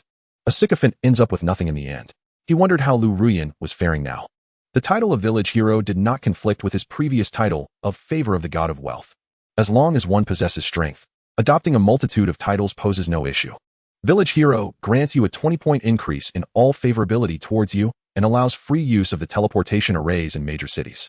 Furthermore, you enjoy a 20 discount on purchases in the shops of the major cities. It was an auxiliary title that did not significantly enhance his own strength. Ultimately, the most crucial reward was the primordial essence. Lin Ran never anticipated he would come into contact with something divine in such a brief span of time. A wave of delightful sensations coursed through his body. Ding! You have absorbed the primordial essence. enhancing your divinity. Ding, your divinity has reached the 2nd tier, allowing you to wield a portion of the power of fortune. You can alter the fate of designated beings, determining their good or ill fortune at your discretion. What in the world? 2nd tier divinity? Does this mean I can change others' fortunes? This revelation was astonishing, prompting Lin Ran to strike a triumphant pose and laugh heartily at the sky. My good fellow, standing in the teleportation array for so long and suddenly bursting into laughter. Surely there's something amiss here. The soldiers stationed at the teleportation array whispered among themselves, pointing at their heads. Who knows? The recent employment pressure has driven so many to madness. Hearing the soldiers gossiping about him, Lin Ran felt a tinge of embarrassment as he stepped out of the teleportation array. Server-wide announcement. Player Etienne from Newbie Village 1111 is the first to successfully enter the main city. The game has initiated the level leaderboard. A colossal sign materialized in midair, displaying only one name. Etienne level 13. It seemed one had to reach level 10 to make the leaderboard. Oh, how lonely it is to be invincible. Meanwhile, the world channel had long since become accustomed to the spectacle. Plank haha. I've realized this game is not meant for ordinary people. The Shark Arm game will inevitably collapse. The balance is so poor. And the monster stats are excessively high. I'm quitting. You all can play if you wish. What the heck? If you're going to quit, just do it. No one wants to hear your complaints. Leaving will only betray love? I'm astounded. I'm only level 2, and Etienne is already level 13. Not even close to anyone else. Heaven above, earth below. Every time I check the world channel, I can't find any useful news. However, this time, Lin Ran joined the conversation. Etienne, Noah, sure, Aries, why aren't you speaking? I still prefer your rebellious demeanor. Moonlight T. Noah, I too appreciate your untamed spirit. Noah, under the moonlit T, do you think I cannot defeat Etienne? From this day forth, the Qiao Guild officially declares war on your Haiyu Guild. I am eager to see what audacity you possess. Oh, I'm so scared, you boastful middle-aged man. What exactly is your strength? Humph. Are you still pretending to be an 18-year-old boy, still playing those trivial games? Come on, little Noah, unleash your might against me. Lin Ran observed for a moment, feeling that the lady was exceedingly sharp-tongued, and he suspected that Noah might be spitting blood from the insults. Unable to retaliate in combat or with words, he felt utterly helpless. The pressing concern was whether he could awaken his profession once more. Currently, he was ranked among the divine roles, and if he could awaken an ordinary profession, his combat power would likely double. Furthermore, it is customary for those who first awaken a profession to receive some grand rewards. Is it not? You ask how I know this? Well, novels always depict it this way. With these thoughts in mind, Lin Ran made his way towards the Hall of Class Change. Chapter 15. Class Change. Lin Ran was eager to discover if he could indeed change classes again. If he were to acquire a dual profession, would that not be akin to a small cow soaring to the heavens? Upon entering the Hall of Class Change, he saw several mentors stationed at their respective positions, each labeled with the corresponding profession names. Is the quality of the last batch so high? How could someone reach the main city so quickly? It has barely been 3 days. Be quiet. Of course, people will arrive. Let us refrain from unnecessary chatter. Humph. What is it to you? Valis, I warn you not to implicate everyone else. The Grand Hall was nearly empty, as most players were still in the novice village. Peering inside, Lin Ran noted the 7 primary professions: mage, archer, warrior, guardian, priest, assassin, and summoner. His knowledge was limited, and given that he could only engage in melee combat, his options were few. Lin Ran contemplated whether to choose guardian or assassin, given his lack of margin for error. He had consistently invested in speed and defense. After a moment of hesitation, he ultimately decided on assassin, as the guardian's skills relied heavily on enduring hits, which could easily lead to demise. In contrast, the assassin's various stealth and ambush tactics were precisely what Lin Ran needed. While he was still pondering, the mentors were on the verge of entering a quarrelsome mode. Adventurer, you should select mage. In Shenyu, magic resistance is generally lower than physical resistance, making it easier for us to deal damage. Trust me, you won't regret it. Adventurer, do not listen to him. Mages are nothing. We archers can incapacitate them with just 2 arrows. What use is low magic resistance when our arrows have high penetration? Oh, how boastful. Shall we step outside and compare skills? Humph. A lecher does not engage with an unattractive woman. Lin Ran felt his head throb. How long had it been since these mentors had seen anyone? Why were they chattering so much upon his arrival? Apologies, esteemed mentors, but may I interrupt? I wish to select assassin. Lin Ran raised his hand, speaking with a tone of resignation. Ah, that fellow is inside. You may approach him directly. Upon hearing Lin Ran's decision, the other mentors had little else to say, as they could not force adventurers to choose a specific profession. Greetings, mentor. I wish to change my class to assassin. Thank you for your assistance. Lin Ran endeavored to present a pleasant demeanor. Ah, young man, you have a discerning eye. We assassins. As anticipated, upon hearing Lin Ran's choice of assassin, the mentor immediately launched into a tirade disparaging the other 6 professions. Hand over your hand. I shall assist you in changing classes. After the 7 mentors had finished their scathing remarks, they finally remembered Lin Ran. Ding, class change successful. You have acquired the 2nd profession, assassin. Ding, congratulations on being the first player to change classes. You are awarded a unique skill book, Blink. Blink, unique, available for chosen profession. Can grow teleport to any location within a 10-meter radius centered on yourself. Costs 200 mana points. Cooldown, 30 seconds. Ding. Congratulations on being the first player to transition to assassin. You are awarded a unique skill book exclusive to assassins, phasing. Phasing, unique. Assassin only removes all negative effects from yourself while entering a phasing state, making you untargetable. During this time, you cannot attack, lasting 1 second. Mana cost, 100, cooldown, 5 minutes. With both skill books in hand, Lin Ran found himself troubled by the absence of a skill bar. However, he soon discovered the advantages of having a dual profession. He actually possessed 2 sets of skill bars, meaning while others gained a skill bar every 10 levels, he could have 2. Ah, how fortunate. 2 skills, both undoubtedly divine. Blink and phasing are both life-saving abilities. Especially phasing. I am grateful I did not choose Guardian. Lin Ran mused inwardly. Server announcement. Congratulations to player Etion for successfully changing classes. As the first player to change classes, the system rewards you with 10,000 contribution points and a special skill book. This is hereby announced. Server announcement. Congratulations to player Etion for successfully transitioning to assassin. As the first player to become an assassin, the system rewards you with 10,000 contribution points and a special skill book. This is hereby announced. The 2 announcements resonated powerfully, plunging players across the national server into a state of shock. This game is indeed not as simple as it seems. The rewards for changing to assassin are already gone. We must seize the remaining class change rewards. Noah addressed the guild members. How infuriating. Truly vexing. Shuer pounded his fists against the wall. His talent was most suited for the assassin profession, and now that Lin Ran had taken the lead, the practicality of his pure damage talent would undoubtedly diminish. Damn Etion. I shall not rest until I have my revenge. Fear not, Shuer. If the assassin class change rewards are gone, so be it. Archers are also pure damage professions and can maximize your talent. Noah consoled him, though a glimmer of disappointment flickered in his eyes. On the other side, Loloa's eyes sparkled with excitement as she gazed dreamily at Nai Nai, exclaiming, Etienne Dajong is simply incredible, handsome, and powerful. I have decided. He shall henceforth be my idol. Oh please, you know that lecherous fellow always stares at the president's chest. Someone like you has no chance, Nai Nai retorted. What? Really? Boo-hoo, Luo whimpered. Quit whining. You should have seen it. There are special rewards for career first transfers. I just inquired with Etienne, and he mentioned it is a skill book suited for the respective profession. Such an opportunity must be seized. More is better. Our guild currently lacks equipment and has a collaboration with Etienne. We must take advantage of this chance to secure a significant victory. Yaya spoke earnestly, her hands never pausing in their work.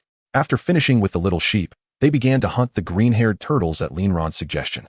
With a large guild, they could handle the slower turtles, especially with their equipment advantage giving them a speed superior to that of the green-haired turtles. In the game Shinyu, it is not necessarily the case that higher-level monsters are stronger than lower-level ones. One need not adhere strictly to a conventional method of grinding. The level 2 sheep is an excellent example. Upon exiting the career transfer hall, Lin Ran finally had the opportunity to observe the main city thoroughly. Although there was no map, the city appeared to be radiating outward from a central point, the Lord's mansion, as evidenced by the numerous vigilant guards. The streets bustled with various vendors hawking their wares, while pedestrians moved to and fro. Apart from the absence of automobiles and concrete, it felt remarkably similar to modern streets, abuzz with activity. Gazing at the throngs of people, Lin Ran experienced a moment of nostalgia, reminiscent of his middle school days spent shopping with Lu Ruyan. That was the one time he had held Lu Ruyan's hand and vowed to protect her for a lifetime. Back then, Lu Ruyan had yet to be tainted by the glimmering allure of wealth. They had shared the most beautiful moments of youth. A complex web of cause and effect intertwined, ultimately deemed a tragic fate. Lin Ran's heart ached as he reflected. Once we vowed to grow old together, who knew that the phoenix would weep blood and part us? From this point onward, our encounters resemble those of strangers, and the sword's light shall not sever the remnants of our past tenderness. Chapter 16. The colorful lucky ring. As Lin Ran walked down the street of the main city, he spat in frustration. Damn it, I used to be cultured. Guard commander. Someone is spitting here. While Lin Ran lamented, reality dealt him a sharp slap. He could not tell who shouted, but soon a troop surrounded him completely. What is this about? Guys, Lin Ran wondered, feeling slightly anxious as he assessed the fully armed soldiers, uncertain of their combat capabilities. Suddenly, he remembered his ability to directly observe information about all beings outside of the deities. He turned his gaze to the commanding officer and activated his talent. Lord's Mansion Guard Squad Leader, level, 99 health, 1, 500, 000 mana, 0 physical attack, 8, 888 magical attack, 0 physical defense, 8, 888 magical defense, 8, 888 speed, 500 talent, none skill. Guard Sword unleashes a powerful strike by channeling the entire squad's strength. Ah, a numerical monster, splendid. Lin Ran thought. From this day forth, I shall be a morally upright and law-abiding 5-star citizen. As he observed the encircling squad, he suddenly dashed and clung to the squad leader's right leg. Captain, I didn't mean to. My mouth has always been troublesome, and I just have a penchant for spitting. I swear on my dearly beloved Lu Ruyan that if I utter a single falsehood, may her entire family perish. Tears streamed down his face as he smeared his snot all over the captain's leg. Dear adventurer, we are not here to apprehend you. The squad leader withdrew his leg and, despite Lin Ran's sobs, offered a knightly salute. Without regard for Lin Ran's antics, he continued, we come at the behest of the Lord, specifically to welcome the village hero. The Lord invites you to the mansion for a gathering. We humbly request your esteemed presence. With that, he gestured, and a soldier presented a cloth bag to the captain. This is a token from the Lord, a gift to express gratitude for your outstanding contributions to the village. Lin Ran, still in a state of bewilderment, transitioned to a deeper confusion. What the hell? You're not arresting me, yet you shout like that. I thought the squad leader was going to slap me to death. He cursed inwardly at the terrifying stats. By the way, how is spitting judged? He inquired. For ordinary citizens, such vulgar acts are punishable by 10 lashes and 3 days of imprisonment. However, as a distinguished guest of the Lord, you need not concern yourself with such matters. Thank you. Please lead the way, Lin Ran replied, quickly wiping his nose clean, his hands clasped behind his back, exuding an air of aloofness toward the squad leader. Damn, this is utterly embarrassing. Thankfully, no players witnessed this. Otherwise, I'd be done for. Upon opening the gift from the Lord, Lin Ran discovered it was a map encompassing a radius of 100 miles around Zhongyuan City. It meticulously detailed various monster spawn points, their levels, skills, and even weaknesses. Wow, this map is incredible. Now that I think of it, players entering the main city don't even receive a map. They have to figure everything out on their own. Shinyu truly is outrageous. Perhaps they should just let everyone enter the game naked without any starter gear. Nevertheless, with this map, Lin Ran was assured that no one could surpass his efficiency in monster hunting.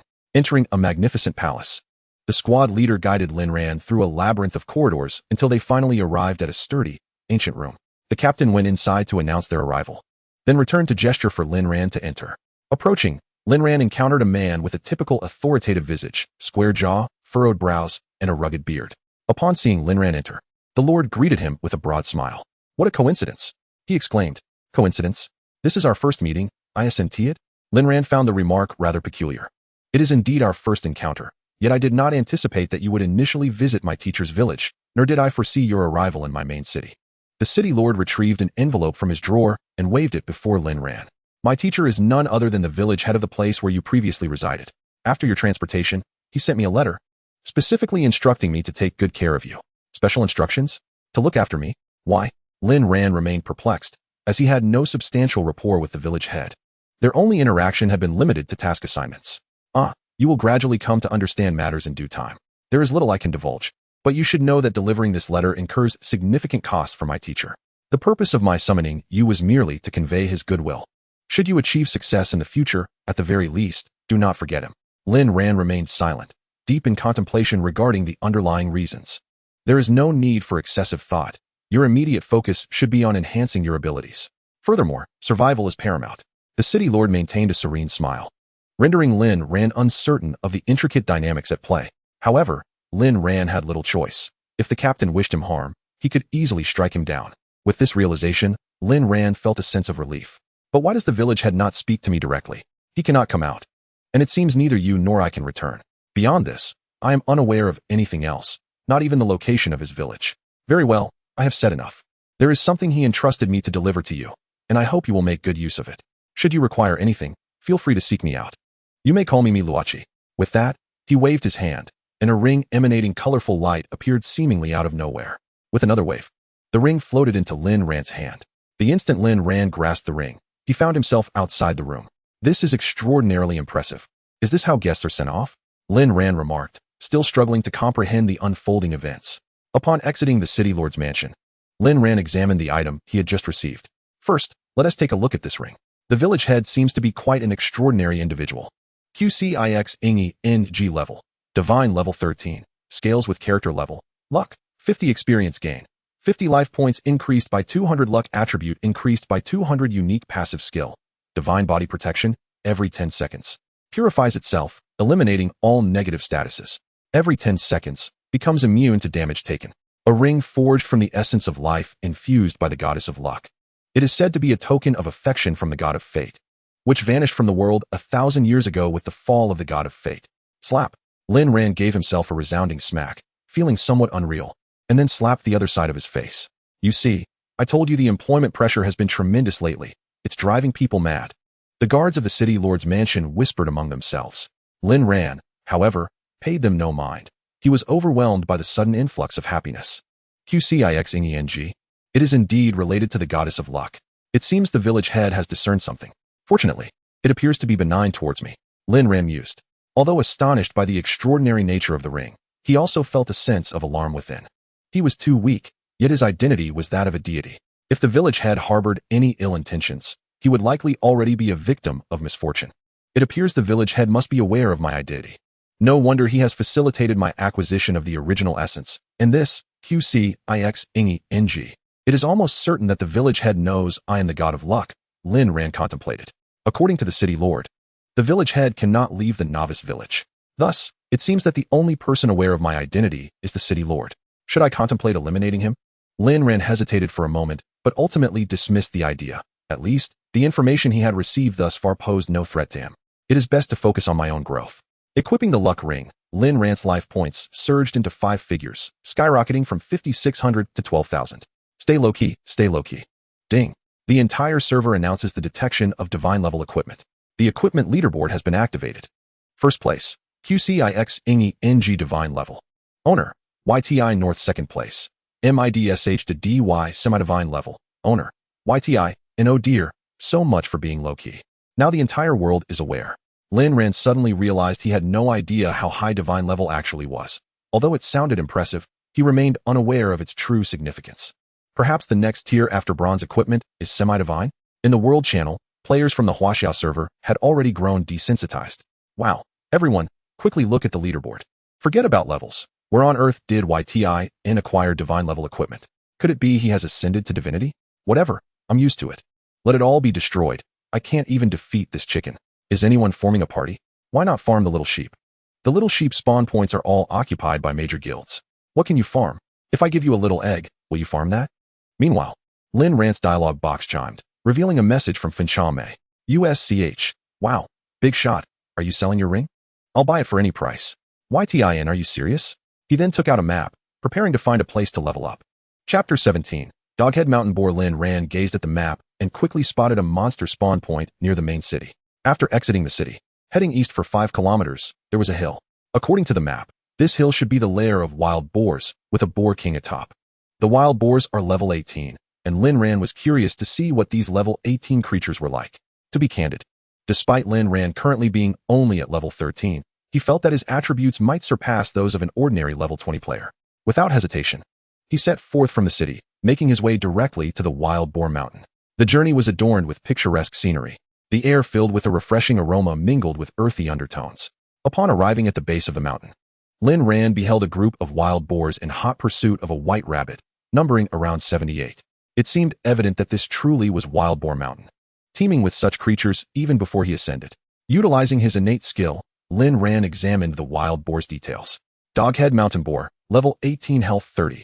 000 physical attack, 150 magical attack, 0 physical defense, 150 magical defense, 100 speed, 80 skill. Doghead charge. The Doghead Mountain Boar charges forward, launching enemies into the air.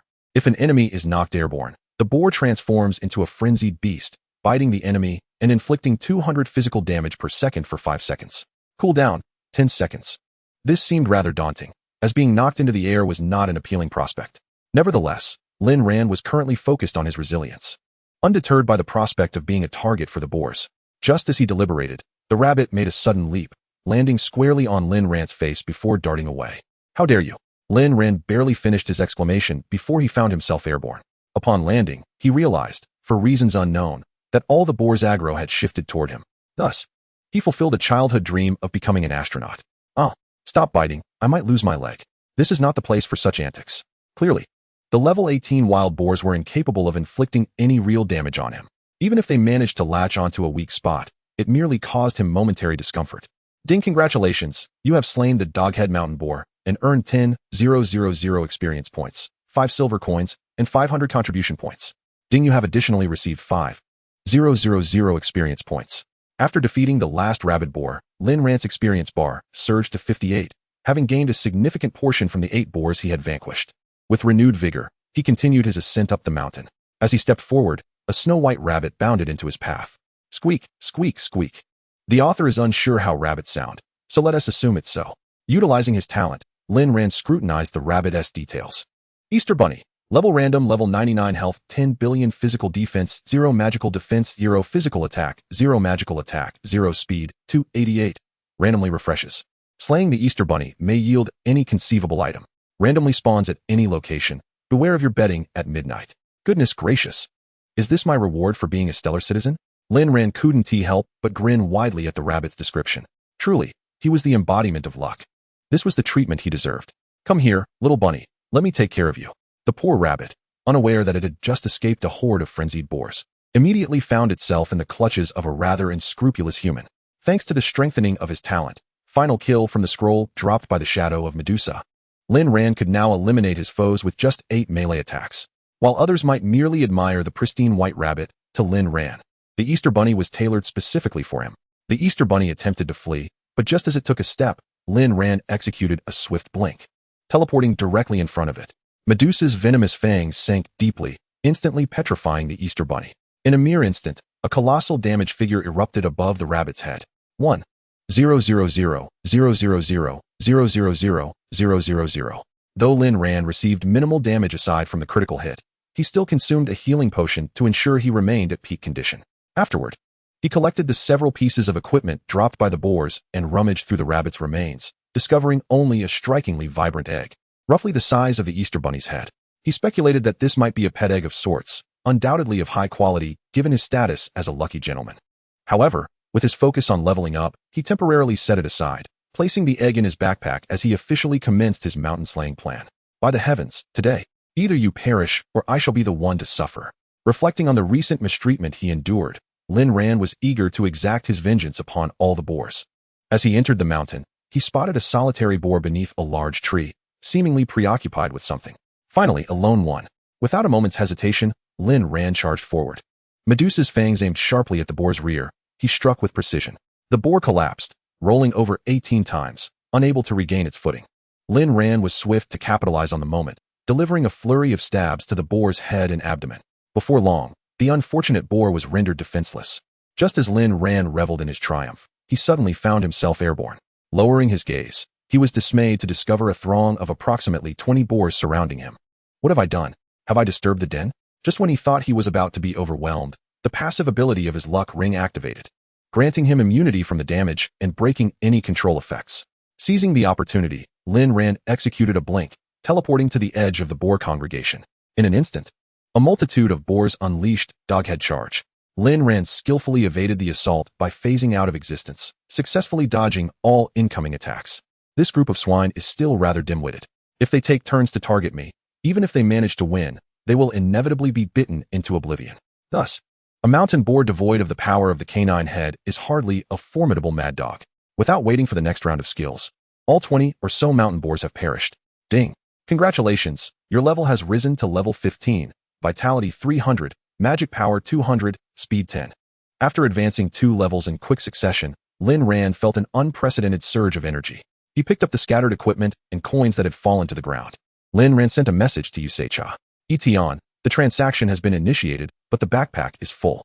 Yusei-cha, Lord Etion, you have finally come to bestow your favor upon this humble girl again. Etion, I have packed all the equipment for Finchame. Lin Ran is ready to continue ascending the mountain. At that moment, he suddenly received another message. Yusei-cha, where are you located in the main city, big shot? I am about to reach level 10 and will soon come to seek refuge with you. Etion, how did you level up so quickly? What about the other players? This was indeed something Lin Ran had not anticipated. He thought it would take at least several days for the next batch of players to arrive at the main city. You say, Cha, it is because I have the favor of a great master. With that weapon you bestowed upon me, my monster-slaying efficiency has greatly increased. Moreover, many monsters that other guilds wish to hunt are beyond their reach. As it stands, I should be the only one to reach level 9, while 3 members of our guild have reached level 8, and there are quite a few at level 7. As for the other guilds, I just took down Noah, who is only level 6. Etion. Then keep up the hard work. I am in Zhongyuan City. Feel free to come if you wish. You say Cha. On the other side, you say Cha kicked Noah's corpse aside. After taking a sip of a healing potion, she shouted to her companions, Nai. You stay here and have the guild members farm the little sheep. Spare no mercy for anyone from the Chow Guild. Luo. The turtles by the beach should have respawned by now. You and Yi follow me, and let's clear them out, just like before. After a stylish turn, she led her team toward the beach. Chapter 18. The mad dog of the pig-headed Lin Ran, having encountered the frenzied bites of the mountain boars several times, had gradually begun to discern methods to counter them. For instance, at this moment, he was being pursued by at least 30 or 40 mountain boars. Utilizing his speed advantage, Lin Ran managed to leave them behind while remaining within their aggro range. It felt akin to the sensation of a goddess almost within reach, yet ultimately unattainable. Sensing that the numbers were sufficient, Lin Ran executed a swift blink, teleporting into the midst of the herd. The mountain boars, having harbored their pent-up rage from being evaded for so long, erupted upon seeing Lin Ran deliberately present himself. They activated their skills and launched a headlong charge towards him. The sight of dozens of pigs simultaneously going into a frenzy was nothing short of spectacular. Some boars, in the midst of unleashing their skills, were inadvertently propelled into the air by others, continuing their charge from above. Others, driven mad by bloodlust, bit at fellow boars also engaged in the headlong assault. In that fleeting moment, Lin Ran immediately activated his phasing ability. Had he hesitated for even a fraction of a second, he would have experienced the sensation of being an astronaut. As he activated phasing at the edge of the pig herd, he entered slaughter mode. Without the benefit of skills, the ordinary piglets could hardly land a hit on him. The disparity in speed was simply too great. If it weren't for the simultaneous, overwhelming assault from so many pigs, it would have been unlikely for Lin Ran to be hit, let alone be forced to initiate a combo. With a 10-second skill cooldown, Lin Ran efficiently dispatched around 30 mountain boars. Ding! Congratulations, your level has risen to level 18. Vitality 300, magic power 200, speed 10. Initially, just a dozen pigs would grant a level up, but now Lin Ran had slain nearly 30, barely advancing from halfway through level 17 to level 18. After hours of intense grinding, he had only just reached level 18. Breathing heavily, Lin Ran allocated all 20 attribute points gained from leveling up from level 13 to 18 into speed and defense. He opened his attribute panel, name, Etion, Divine Being, level 18 Vitality, 13,500, Magic Power, 3340, Physical Attack, 275, Magical Attack, 185, Physical Defense, 320, Magical Defense, 295, Speed, 492.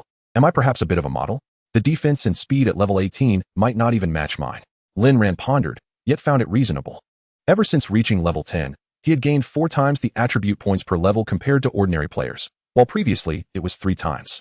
Other players, primarily assassins, would be fortunate to reach 4 or 5,000 health by level 18, while Lin Ran had long surpassed that without pretense. However, he also noticed that after transitioning to the assassin class, he received an additional 10 points in speed with each level up. Yet aside from magic power and vitality, no other attributes increased, which puzzled Lin Ran. Nevertheless, it mattered little. What was important was his invincibility. He focused on delivering a decisive blow. After thoroughly searching the area, Lin Ran confirmed that all the mountain boars had succumbed to his venomous fangs. Finally, vengeance had been served. The grudge against the swine could not be overlooked. It was now time to settle the score with their leader. Lin Ran strode toward the mountain peak, and with his nearly 500 points of speed, he reached the summit in just a few minutes. Atop the mountain lay a relatively flat area, in the center of which stood a fully armed mountain boar. To any discerning eye, it was evident that he was the king of this mountain, for he was simply too massive. The ordinary mountain boars barely reached half of Lin Ran's height, yet this mountain boar king towered nearly 3 meters tall, exuding an overwhelming presence. Utilizing his innate skill, Lin Ran examined the attributes of the mountain boar king. However, to his astonishment, in a mountain teeming with pigs, the king was, in fact, a dog. ZHTUFNGGU. Level 18. Golden tier. Health 280, 000. Physical attack 800. Magic attack 480. Physical defense 180. magic defense 100, speed 90. Skills. FNGGUROO. The creature emits a sonic wave attack directed at a specified target, inflicting 500 magic damage on enemies penetrated by the sound wave for a duration of 3 seconds. Cooldown, 10 seconds. DYMEQN. Summons 10 defenseless SH New Jersey N as sustenance. For each SH New Jersey N consumed, ZHTU FNGGU recovers 10 health points. The SH New Jersey N will spawn within a 10-meter radius around ZHTU FNGGU, and players may defeat them. Cooldown, 15 seconds. FNGGU CHNGJ. ZHTU FNGGU charges at a designated target, dealing 500 physical damage to enemies in its path and launching the impacted target into the air. Upon colliding with an enemy and launching them, ZHTU FNGGU halts its charge and bites the target, dealing 380 physical damage over 3 seconds and refunds 50 seconds of skill cooldown. Cooldown, 10 seconds. Am I a pig or a dog? I myself am uncertain. Lin Ran anticipated encountering a silver tier adversary, yet he was met with a golden tier creature instead, indicating that his chosen challenge was of a considerably higher level. Nevertheless, this presented an opportunity for significant rewards. Who would choose to engage in trivial pursuits? It must be said that this pig lacks the prowess of the Medusa's shadow. Even a standard team, provided they have a well-balanced approach to offense, defense, and control, could potentially emerge victorious against an 18-level foe. No, it is more appropriate to refer to it as a foolish dog. After a cursory examination of the information, Lin Ran was convinced that this foolish creature posed no threat to him. He no longer needed to exercise the same caution he did against the Medusa's shadow. He was resolute. Lin Ran executed a swift teleportation directly in front of ZHTU FNGGU, plunging his weapon into its forehead. He promptly activated the Guardian Bell, unleashing a torrent of damage. As ZHTU FNGGU attempted to charge him, Lin Ran seized the moment to phase out of reality. Once ZHTU FNGGU passed him, Lin Ran noticed a tail trailing behind it. Indeed, it was a dog. Lin Ran muttered to himself before teleporting onto the creature's neck to continue his assault. ZHTU FNGGU endeavored to unleash a sonic attack upon him, yet found itself unable to reach him while he was perched upon its neck. This maneuver rendered the creature momentarily incapacitated. Although it unleashed the attack, it struck a nearby tree instead. Lin Ran had not allocated any points to enhance his attack power, and until the final strike triggered his innate ability, ZHTU FNGGU remained oblivious as to why it had been vanquished in a single blow. He jumped off the creature, stowing his venomous fangs at his waist. Congratulations. You have slain the golden tier ZHTU FNGGU. Experience gained, 300,000 points. Gold, 10, contribution points, 500,000. As you are the first player to defeat a golden tier creature, you receive an additional 300,000 experience, 10 gold, and 500,000 contribution points. A server-wide announcement will follow. You have received an additional 150,000 experience points. Player Etienne has slain the golden tier HTU FNGGU. As the first player to achieve this, the system rewards you with 500,000 contribution points and 300,000 experience. This is hereby announced. Lin Ran discerned that being the first to slay a creature yields double the experience. However, this experience paled in comparison to that gained from the Medusa. He longed for the semi-divine Medusa. Congratulations. Your level has increased to 19. Health, 300, magic, 200, speed, 10. Free attribute points, 20. Lin Ran gazed at his experience bar, which had surpassed the halfway mark. The 18-level FNGGU had been fortuitously positioned to elevate him to the next level. With various enhancements, he ascended directly to level 19. With more than half still remaining, the sensation of being overpowered was truly delightful. Lin Ran felt invigorated. One cannot stop. One cannot cease. He began to loot the corpse. As anticipated, beneath the 3-meter-high carcass lay a multitude of equipment, piled like a small mountain. FNGGU armor, level 18, golden tier, attack, 80, health, 3,000. Physical defense, 50, magic defense, 30.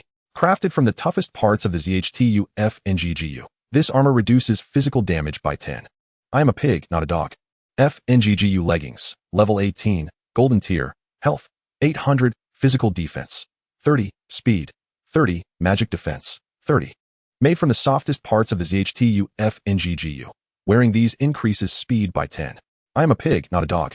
FNGGU boots, level 18, golden tier, speed, 10, physical attack, 30, physical defense, 30. I am a pig, not a dog. FNGGU bracers, level 18, golden tier, physical attack, 50, physical defense, 30, magic defense, 20. Under the influence of the ZHTUF-NGGU. Your next attack deals 200 damage. Cooldown, 5 seconds. I am a pig, not a dog. Dog head ring, level 18, gold grade. Ring category, health points 2500. Physical defense 30, magic defense 30, physical attack 50, magic attack 100. The token of love from the pig-headed mad dog to his beloved sow. Rejected for being a simpering fool. Pig-headed mad dog's canine fong, level 18, gold grade. Accessory category, health points 1000. Passive skill. All canines and pigs that encounter you will instinctively feel fear, reducing damage taken from you by 30. The token of love from the pig-headed mad dog to his beloved sow. Rejected for being a simpering fool. Ugh, simpering fools are truly repulsive. Lin Ran remarked disdainfully. Disdain aside, he still had to equip them. Although he was still wearing the novice gear from the wolf's head in the beginner village, which was only at level 6, its attributes were quite respectable. Lin Ran increasingly felt that the novice village was no ordinary place. The equipment dropped by level 6 wolves seemed superior to the level 10 black iron gear found outside. Although Lin Ran had not seen it himself, he estimated that the quality of the golden grade equipment he possessed was likely comparable. Donning his new gear, Lin Ran assessed his current situation. Name, Etion, Deity. Class 1, Lucky God. Class 2, Assassin. Level 19. Health points, 23342. Original health 0905. Original equipment, Thin 112. Magic points, 3540. Physical attack, 395. Magic attack, 180. Physical defense, 370. Magic defense, 315. Speed, 574. Skills. Guardian Bell. Level. Skill description. After activating this skill for 3 seconds, you are immune to all damage and control effects. Skill cooldown 10. Little brat. At the very least, you ought to act like a real man for 10 seconds. Blink. Unique. Usable by all classes. Upgradable. Teleport to any location within a 10-meter radius centered on yourself. Consumes 200 magic points. Cooldown 30. Pupil of Medusa. Demigod level. Replaces your pupils with those of Medusa, allowing you to see through all concealment skills. Phasing. Unique. Assassin only. Removes all negative effects from yourself while entering a phasing state, making you untargetable. During this time, you cannot attack, lasting 1 second. Consumes magic points, 100, cooldown, 5 minutes. Talent 1. Final kill, unique. Attack 8 times at close range, guaranteeing a critical hit on the target, upgradable. Talent 2. Favor of Fate, unique. All events involving probability will yield maximum benefits for you. Favor of Fate, unique. You can inquire about the information of all beings, unless they are deities and of a higher level than you. As a deity, for each level you gain, you receive 4 times the free attribute points of an ordinary person. Aside from the newly acquired equipment, Lin Ran also possessed the Tooth of Medusa and the Rainbow Luck Ring. Tooth of Medusa, Demigod level, level 15, physical attack 75, speed 25, magic damage 50. Health points 1000, attribute points, strength 25, agility 5. Passive skill. Petrification. Enemies struck by the tooth have a 20 chance to be petrified, unable to move, attack, or cast spells during petrification, with all attributes reduced by 20. I am a Fong, but not one from her mouth. Rainbow Luck Ring. God level. Level 19, changes with character level. Luck 50, experience gain 50, health points increased to 200, luck attribute increased to 200. Additionally, he had 2 titles. Favor of the God of Wealth, unique title. Black Iron level, upgradable. All attributes 10. Passive skill. Wealth Abundance. You can earn coins equivalent to level 10 daily. And the coins you possess increase by 1 each day based on the previous day's total, rounded up if less than 1 coin. In the future, you little brat, I shall be your God of Wealth. Hero of the Village. All favorability towards you is 20, allowing free use of teleportation arrays in various main cities. You can enjoy a 20 discount when purchasing items in the main city shops. He could stash the remaining dropped scrolls in his backpack and enhance his talents. Now, his final kill required only 7 strikes to vanquish an enemy. He truly was galloping along the path of becoming stronger. With the remaining ring dropped by the pig-headed mad dog, having already equipped the Rainbow Luck Ring, he could only offer it to Fun Cha-mei. It would be a pity if she didn't reciprocate. Once the game unfolds, who knows what might transpire, he chuckled to himself. Truly, I am magnificent. It would be unjust not to sell this ring to her for a few million. While Lin Ran was lost in self-admiration, a message from his friend list arrived. Chapter 19. Poisonous explosion damage. Beep, beep, beep, beep, beep. Lin Ran opened his friend list and saw a message from Yusei Cha. Yusei Cha, I am level 10 now, currently at the teleportation array in the main city. Etion, I'm just teasing you. I'm actually in Huhai City. Yusei Cha, Yusei Cha, Yusei Cha. Etion, just kidding, I'm grinding monsters in the wild. Go ahead and change your class. I need to return to the main city for a bit. You say cha. Etion, I'll give you something good later. You say cha. Etion, 5 million. You say cha. Etion, I promise you'll be satisfied. You say cha. Lin Ran closed the chat interface and then wondered where the return to city button was. Why couldn't he find it? No way. Could there really be no return option? This game is truly invincible. Shabai Shinyu. Lin Ran spent the entire day searching for the return button to the city, only to ultimately find himself trudging back on foot. Just as he reached the city gate, the system broadcasted a message to all players. Congratulations to player Yusei Cha for successfully advancing to the mage class. As the first player to transition into a mage, the system rewards them with 10,000 contribution points and a special skill book. This is an official announcement. Upon hearing that Yusei Cha had become a mage, Lin Ran felt no surprise. He had witnessed her extraordinary talent during their initial encounter. Energy Resonance level transforms spell energy into a unique high-tier magical energy. When this high-tier magical energy strikes a target, the caster may choose to 1. Ignore armor, 2. Restore health equal to the damage dealt, or 3. Restore mana equal to the damage dealt. Nonetheless, Lin Ran was still taken aback. In a novice village numbered 1111, there had emerged 4 level talents and even a divine being. Although the process was rather abstract, one could not deny the emergence of something divine. The more Lin Ran pondered, the more he felt that this novice village was extraordinary, and a hint of curiosity began to stir within him. Soon, he spotted Fan Cha Mei, who, like him upon arrival, was wandering the streets. Upon seeing Lin Ran, Yusei Cha waved her hand and ran towards him. How's it going? Is it fast? Noah is still level 6, while I've already reached level 10. Don't worry, with my strategies in the novice village, the Qiao Guild won't be emerging anytime soon.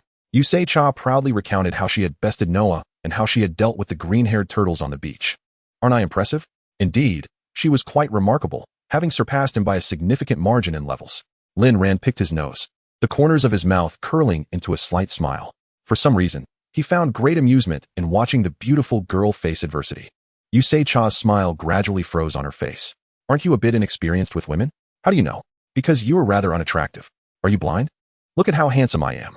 Ask any of the 9 technicians at the spa. They all praise my stunning good looks. Lin Ran erupted in indignation. What is wrong with my looks? All right. You actually believe what the technicians say? Let's talk about that item worth 500 you mentioned. I'd like to see how many bottles of wine it's worth that got you so intoxicated. Humph. Well, just watch closely. Lin Ran produced the dog head ring and displayed its attributes to Yusei Cha. Do you want it? A ring with 100 points of magical attack. He waved the ring in front of her face, and her blue eyes followed its movement, reminiscent of Lin Ran's previous antics while teasing a cat. 6 million. I'll buy it. Thank you for leaving such a fine piece of equipment for me. Yusei Cha shifted her gaze from the ring to Lin Ran's face. Her demeanor entirely sincere, lacking the playful teasing from before. What she said was undeniably true. Without Lin Ran, an accessory dropped from an elite level 18 monster would be unattainable for players like Yusei Cha until they reached level 20. During the grind from level 10 to 20, it was already a stroke of luck to gather a complete set of decent equipment, let alone obtain golden drops. In a game as extreme as Shinyu, equipment was always downwardly compatible. It was entirely normal for a level 10 player to use gear meant for levels 1 or 2. Yet, Lin Ran, a rarity in such a game, was an exception. Seeing Yusei Cha gaze at him so earnestly made Lin Ran feel a bit bashful. Oh dear, if I said 5 million, then 5 million it is. Just stop looking at me like that. He quickly tossed the ring to Yusei Cha, feeling a strange itch under her intense gaze. You're surprisingly generous. Yusei Cha chuckled, her cerulean eyes forming crescent moons as her pink hair flowed like fallen cherry blossoms, wafting a faint fragrance through the air. You don't have to be so polite with me. Thanks to you, our Haiyu Guild has been able to keep the Qiao Guild at bay. Because of this, we've received countless advertising offers recently, earning over 300 million just in signing fees. What? Lin Ran's eyes widened in disbelief. Did you just say that merely accepting advertisements can yield such profits? As a standard newcomer, he had never encountered such lucrative opportunities before, thinking himself already quite impressive. It seemed he was still a frog at the bottom of the well. 6 million. Not a penny less. If it's a penny less, I'll show you my urgency. I'm the urgent king. Hurry, send me the money. Lin Ran shouted at Yusei Cha. You're not going to die from urgency. Ding. You have just completed a transaction. 6,666,666 yuan has been credited to your account at Huaxia Bank. Wow. 666. I love trading with wealthy ladies. It feels so exhilarating. Lin Ran was quite pleased and prepared to seek out the blacksmith in the main city to affix the gems dropped by Medusa onto his weapon. Although he typically did not use them, who would ever say no to having more? By the way, Fan Mao Cha, take this map. With that ring, you should be able to hunt some low-level monsters, but without a map, you wouldn't even know where to find them. Huh. It seems I really don't have a map. This game is too frustrating. Yusei Cha pouted, clearly dissatisfied. Remember to return the map to me. I'm off now. Oh, here are some level 18 bronze grade gear. You should be able to use them. Please handle it, and don't forget to pay me. Before leaving, Lin Ran reminded Yusei Cha to promptly send him the payment. He would not show any leniency towards such unscrupulous capitalists. Oh, I forgot to ask her what skill book she obtained. Never mind, I can inquire next time. The urgent matter at hand is to sort through the items in my backpack, one being the gemstone, and the other being the egg. Strangely enough, the color of the egg matches Yusei Cha's hair perfectly. The atmosphere was charged with excitement as Lin Ran approached the blacksmith shop, calling out to the proprietor. Could you assist me in embedding a gem? The blacksmith, a man in his 30s, ambled over. What weapons or equipment do you have? Let me see. Lin Ran placed the My Dusha de Duyu and two Ji Shi upon the counter. What is this? Semi-divine materials? Divine gems? Where on earth did you acquire such equipment? Are you the illegitimate son of the city lord? What nonsense are you spouting? You are the one who must be his illegitimate child. What's the matter? Can it be embedded? Of course it can. The blacksmith replied eagerly. However, this is the first time I have encountered such high-level equipment and materials. This gem, in particular, exudes an aura from the divine realm. Any weapon forged from it will be extraordinary. Oh, I thought it was merely an ordinary gem. Please, do proceed with embedding it. What will it cost? No, it is free of charge. The blacksmith hastily waved his hands. You are a revered hero of the village. It is my honor to serve you. Furthermore, having the opportunity to forge with such high-grade materials will undoubtedly enhance my crafting skills. I am grateful for this chance. The blacksmith spoke sincerely to Lin Ran. Oh, such a delightful turn of events. Then do hurry and begin. Lin Ran felt quite pleased. This gem was, after all, a divine-grade gem. No wonder he considered himself a demigod. The blacksmith took the weapon back to the forge. Lin Ran settled into a chair and retrieved the egg from his backpack, inspecting its details. Level: hatch after absorbing life essence. The first sight upon breaking the shell is the master. What in the world is this? Is this some sort of joke? This isn't even coherent. At least provide me with the species name. This is rather vexing. And what exactly is life essence? It sounds rather complicated. After toying with it for a while, Lin Ran decided to leave it in his backpack for the time being, waiting for an opportunity to encounter life essence. Not long after, the blacksmith approached Lin Ran, his face alight with excitement, holding the fangs. It is done. This is the most perfect piece of equipment I have ever forged. Lin Ran took the fangs into his hands and observed the blade, where a vibrant green gem was firmly embedded, emanating a delicate glow. My Dusha de Duyu level, semi-divine level, 15 physical attack, 75 speed, 25 magical damage, 50 health points, 1000 attribute points, strength, 25 agility, 5 passive skill. Petrification: enemies struck by the fangs have a 20 chance of being petrified, during which they cannot move, attack, or cast spells, and their attributes are reduced by 20. Passive skill: poisoning: enemies struck by the fangs will be tainted by My Dusha's venom, causing damage equal to the player's health points, currently 2334219443498 per second for 3 seconds. Stacking is not permitted. If the target moves while poisoned, they will receive 300 of the poison damage per second.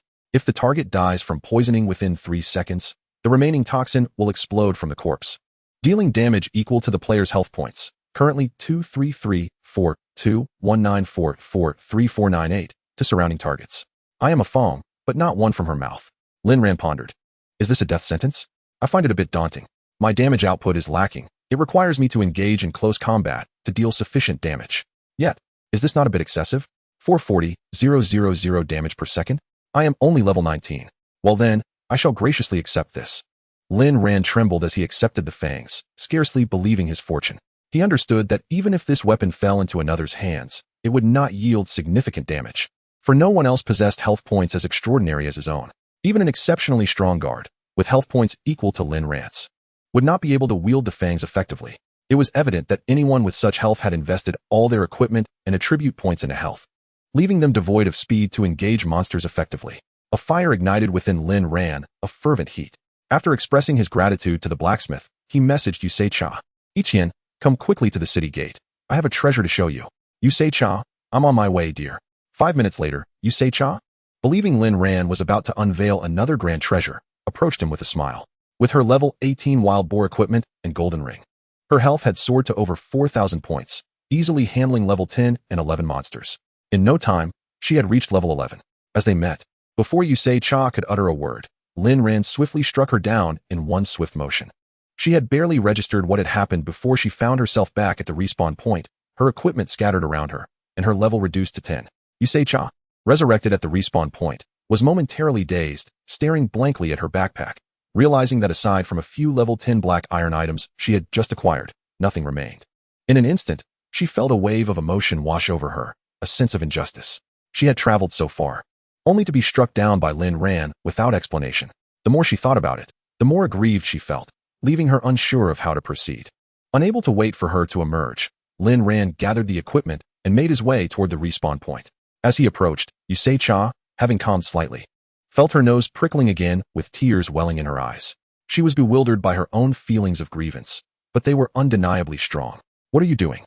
Have I wronged you in any way? Your disdain for me is palpable. Do not hesitate to express it. I am acutely aware that my collaboration with you has greatly favored me. However, I am not begging you. If you are reluctant to cooperate with our guild, please state it plainly. Yusei-cha feels as though she is on the verge of breaking. Tears cascade down her cheeks at the mere sound of her own voice. Never before has she wept in front of outsiders, yet she strives to maintain composure. One hand wipes away her tears as she slightly lifts her head. Tears gather in her eyes, eventually forming a larger droplet that spills down her face.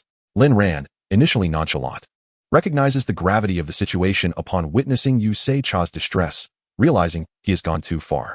He merely intended to jest. I apologize, Yusei-cha.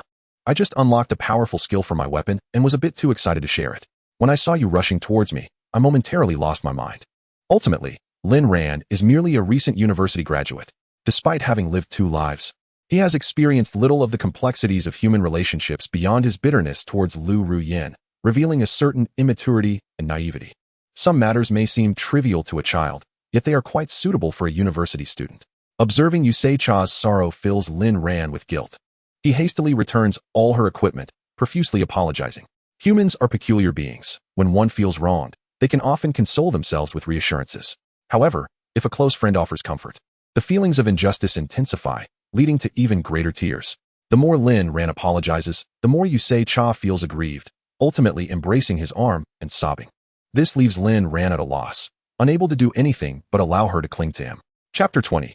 Lin Ran resembles a remorseful schoolboy, unsure of how to express himself or make a move, momentarily frozen in awkwardness.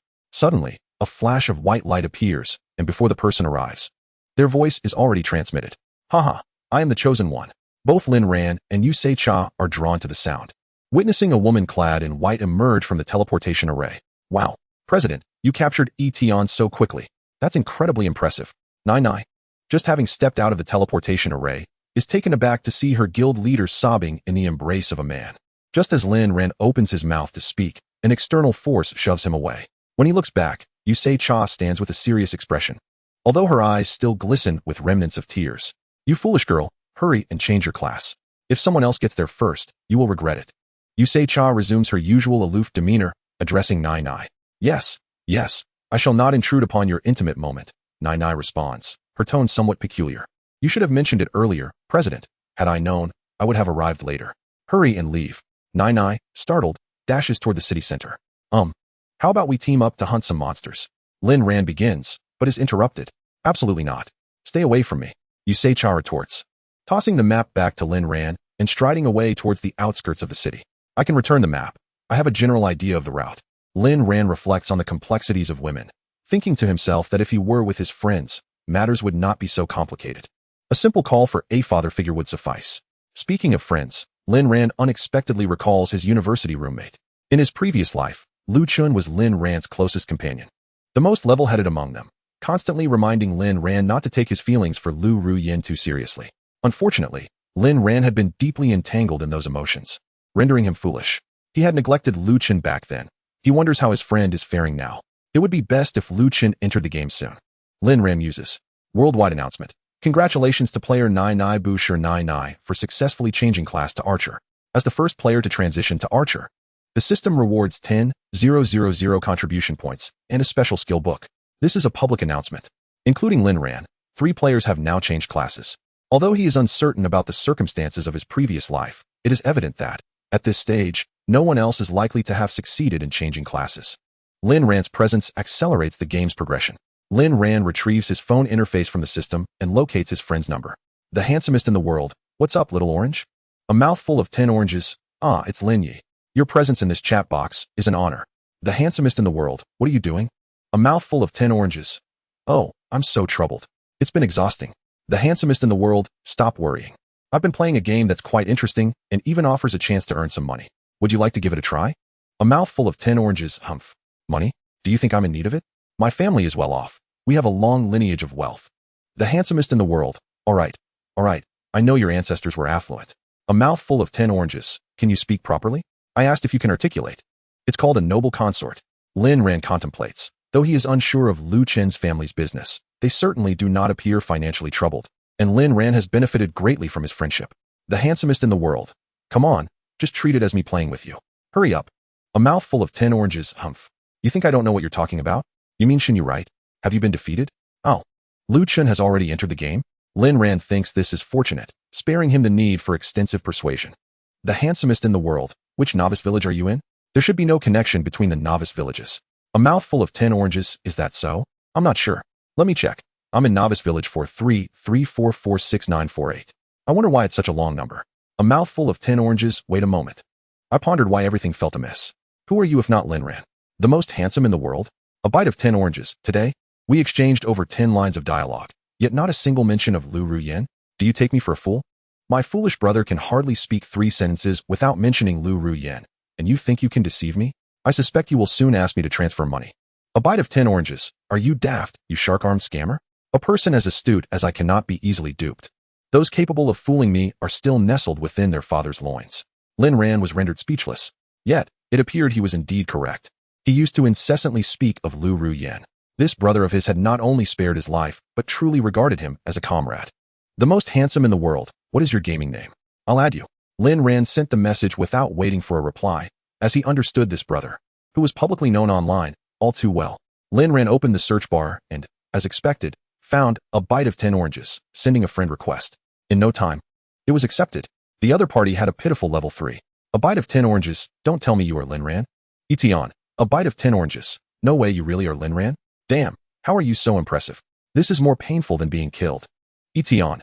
A bite of 10 oranges. When is Lu Ruyan's birthday? Etion. November 11th. A bite of 10 oranges. What does Lu Ruyan like to eat? Etion. Seedless strawberries.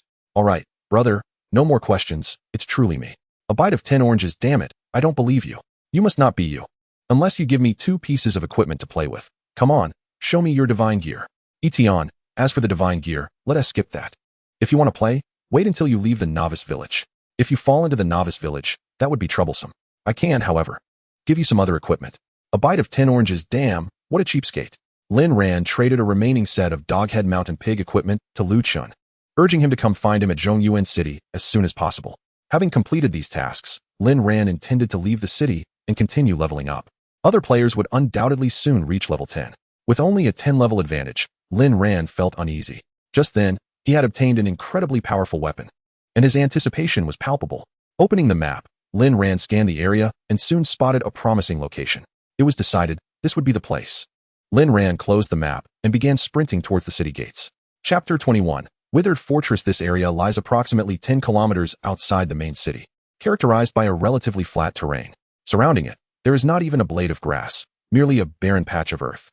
It is expected that this location will inevitably be contested by various guilds in due time. Lin Ran stood in the center of the clearing, reaching out to touch the teleportation portal that stood erect in the midst. This was a level 15 dungeon, and according to the map's description, it should serve as a permanent spawning ground, aside from the pighead Mad Dog. Lin Ran's primary goal was not only to level up, but also to swiftly enhance his talent level. Once his end of days kill escalated to a one-hit kill, wouldn't he be able to vanquish anyone in his path? Lin Ran mused happily. Ding. You have triggered the level 15 dungeon Withered Fortress. Would you like to challenge it? Recommended challenge level 20, maximum of 3 players per team. Confirm.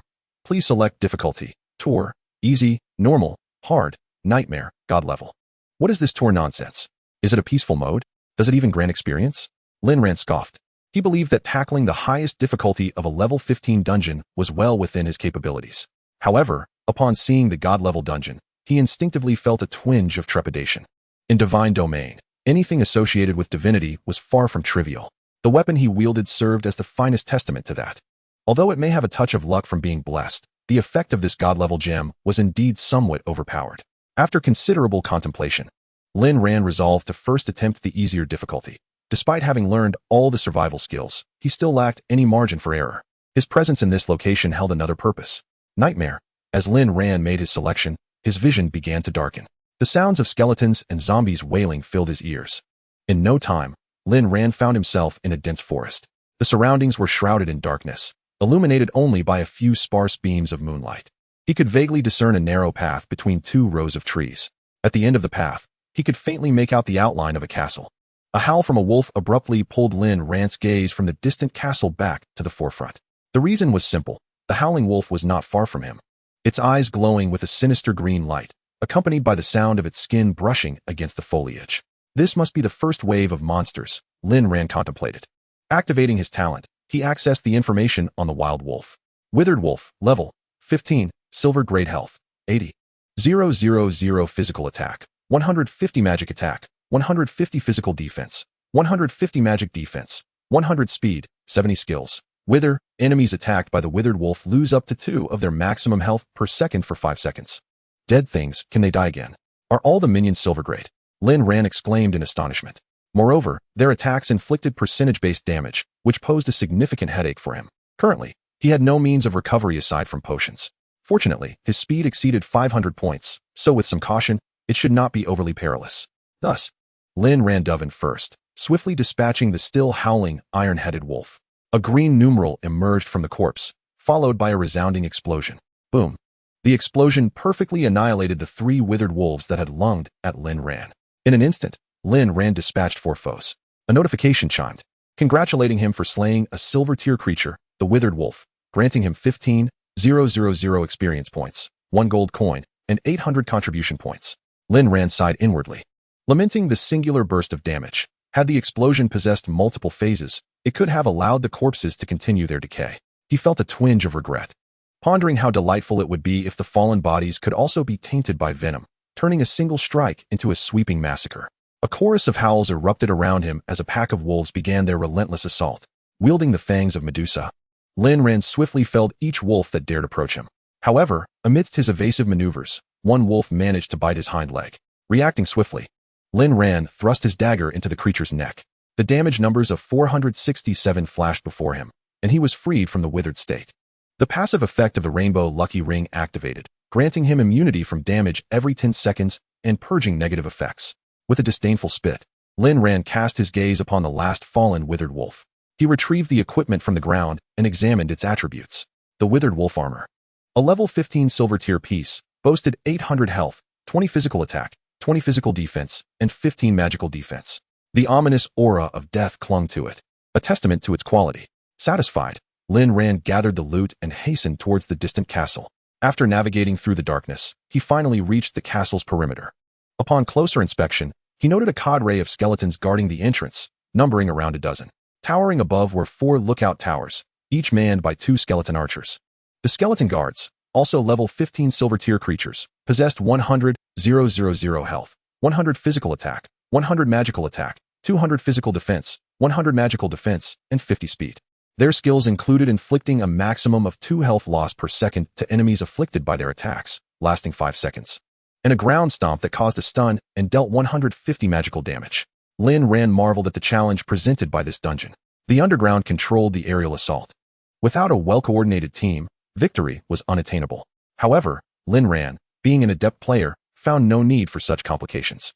Confident that nothing other than the withered could pose a threat to him, he executed a blink, appearing before the skeleton archer. Here comes the end, he cried, and his dagger sliced through the decayed bones with a dull rasp. The unfortunate skeleton archer barely had time to register the attack before being reduced to a pile of bones.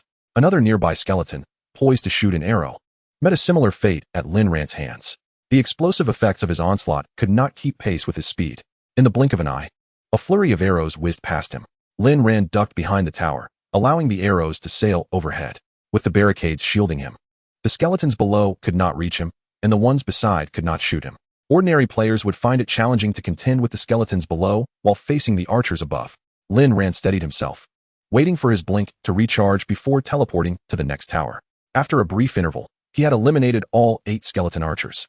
With the remaining warriors significantly easier to defeat, Lin Ran leapt down from the tower and charged into the fray, swiftly dispatching a dozen skeletons into eternal slumber. Although he suffered some health loss from the withering effect, the advantage granted by the Rainbow Lucky Ring, coupled with his superior speed, rendered him a whirlwind of destruction. After consuming a high-grade healing potion, priced at 1 gold coin, Lin Ran pushed open the castle's grand door. Chapter 22. The Withered Empress. As the dark purple door barely creaked open, a volley of arrows shot through the gap. Lin Ran quickly deduced that these foes posed little threat. With the high-grade potion's restorative effects, he could withstand the withering damage. Resolute, he charged through, and upon entering, he beheld a colossal skeleton, thrice the size of a normal one, surrounded by a throng of skeleton archers. Though it bore a health bar, Lin Ran cared little for introductions. Activating his guardian bell, he teleported before the giant skeleton. The massive skeleton wielded an oversized mace, lifting it just as Lin Ran struck, causing its health to plummet dramatically. Before the poison effect could take hold, he delivered a second blow. With a resounding crash, the mace barely ascended before the giant skeleton collapsed amidst the explosion of venom. Many surrounding skeleton archers were caught in the blast. The few that survived the detonation barely had time to draw their bows before they too fell. Lin Ran blew on his venomous fong and tossed his hair with a flourish. In less than 30 seconds, he had rendered all the skeletons incapacitated on the ground. After stowing away his equipment, Lin Ran proceeded to the second level of the castle. Similar to the first, it featured a colossal skeleton at its center, surrounded by various skeletal archers. The only distinction was that the central giant skeleton wielded a large bow instead of a meteor hammer. After a brief wait for his skills to recharge, Lin Ran replicated his previous strategy. Thus, transformed into a tank, he swiftly advanced and soon reached the highest level. Much like the other floors of the castle, this time the giant skeleton resembled a sorcerer, clutching a staff topped with a skull. The only notable difference was a throne visible at a distance, seemingly occupied by a shadowy figure. The distance made it difficult for Lin Ran to discern clearly. However, it was paramount to eliminate the skeletons first. Before Lin Ran could act, a massive fireball plummeted towards him unexpectedly, depleting 500 of his health points. Damn it!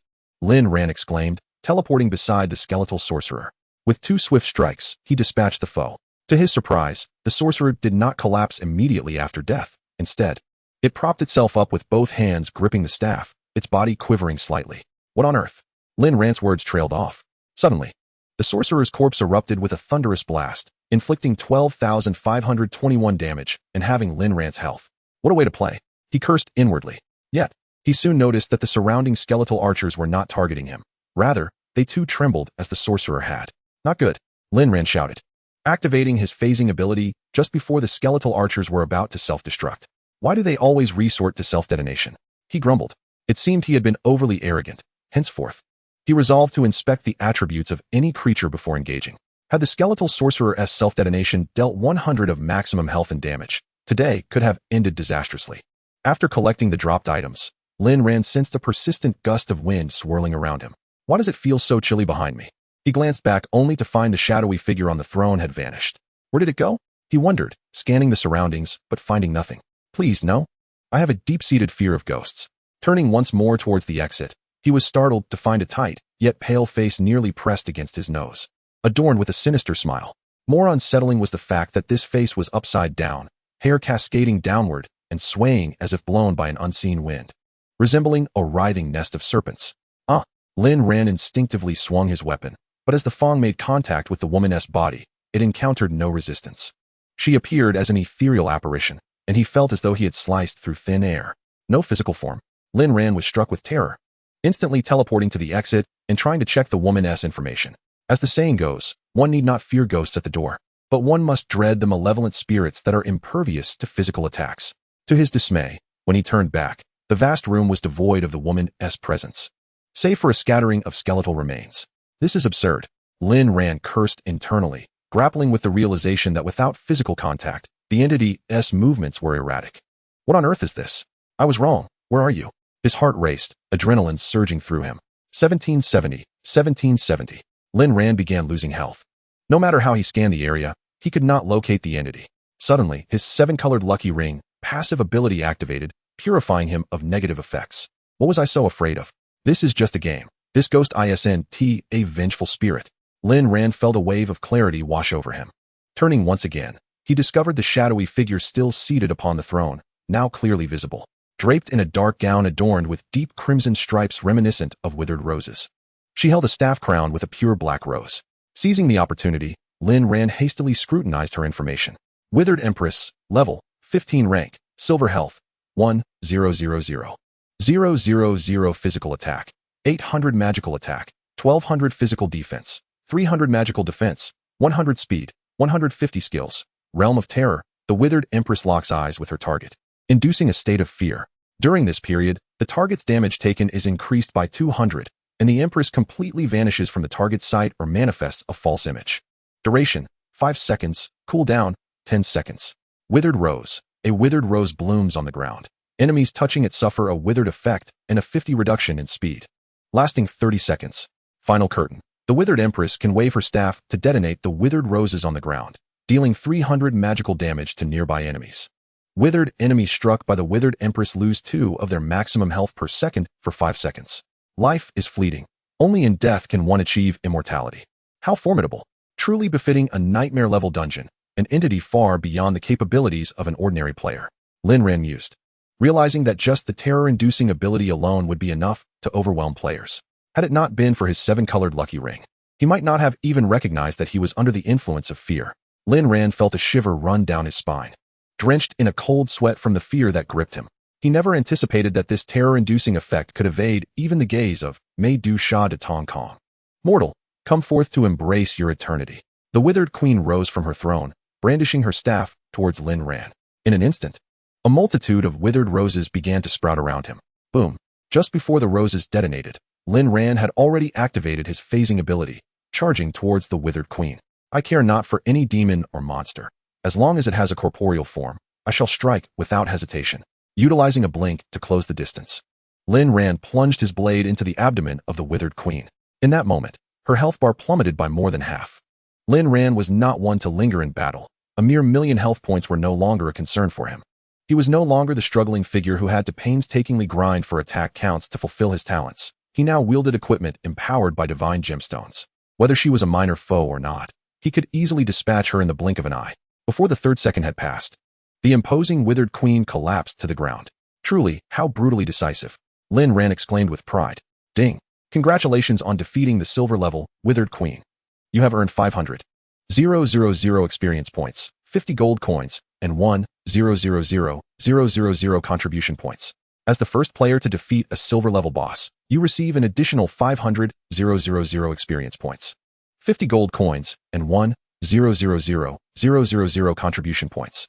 A server-wide announcement will follow. Player Etion has defeated the silver-level Withered Queen, becoming the first player to do so on the server.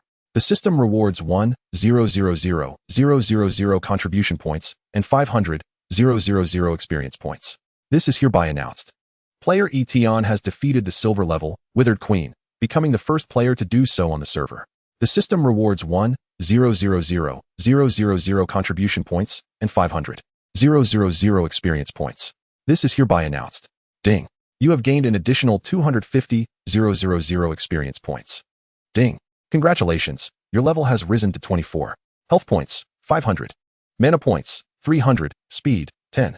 As expected of a nightmare-level dungeon, the silver level yielded even more experience points than what the pig-headed Mad Dog provided. A few more runs, and I could nearly reach level 30. However, Xinyu has regulations stating that one may only attempt a dungeon of the same difficulty once per day, regardless of whether they clear it or not. A series of system notifications echoed, and Lin Ran felt a delightful sensation wash over him.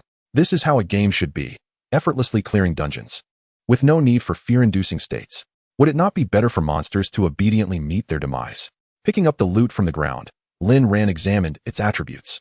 Despite the substantial experience points dropped by the nightmare-level dungeon, the equipment remained at the level of 15 silver gear, far inferior to the 18 gold equipment dropped by the pig-headed Mad Dog.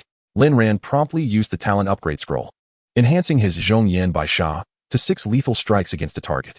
The staff, however, reminded him of the tearful Fancha Mei he had encountered.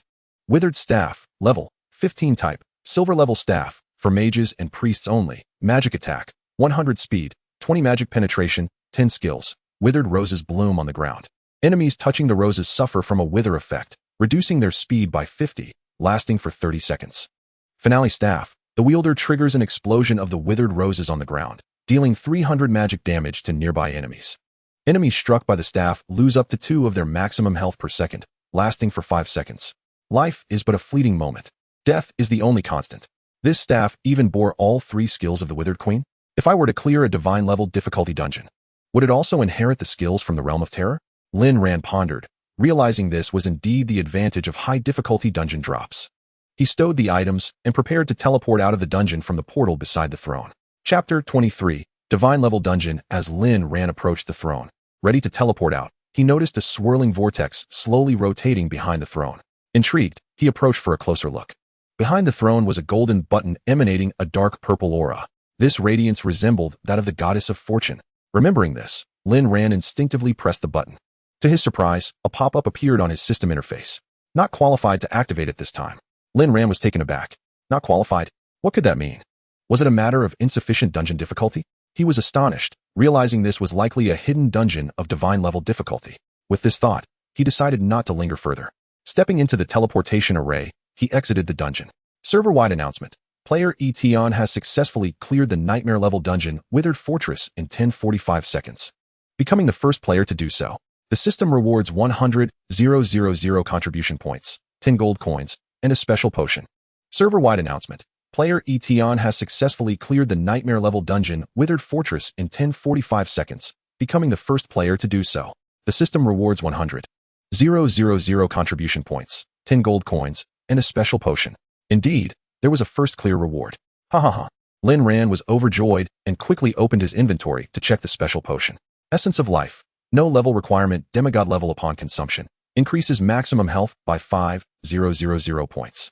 Can be used as a key to unlock special items. Note, different levels of Essence of Life have varying effects. What a surprise. A demigod level Essence of Life. If I were to clear the most challenging dungeon, would it grant me a divine level Essence of Life? With this thought, Lin Ran felt a surge of excitement.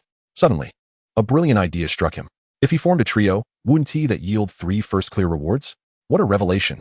Upon this realization, Lin Ran swiftly contacted Yusei Cha. Upon opening his friends list, he was astonished to discover that she had already reached level 13. How could she level up so rapidly? Lin Ran pondered silently. Sister, Etion, shall we team up to tackle a dungeon together? Yusei Cha, the sun must have risen from the west. Are you trying to trick me into a backstab again? Have you discovered some new weapon? Etion, I assure you, it's not like that. I have but one request. Bring along you and another member from your guild. As for the first completion reward, you two may keep a share. And any equipment we acquire, you can take all of it. Just give me whatever you deem appropriate as compensation. Having sold numerous items to Yusei Cha, Lin Ran was currently quite affluent. The currency needed for his gaming endeavors was more than sufficient. Yusei Cha, I'm on my way, where are you?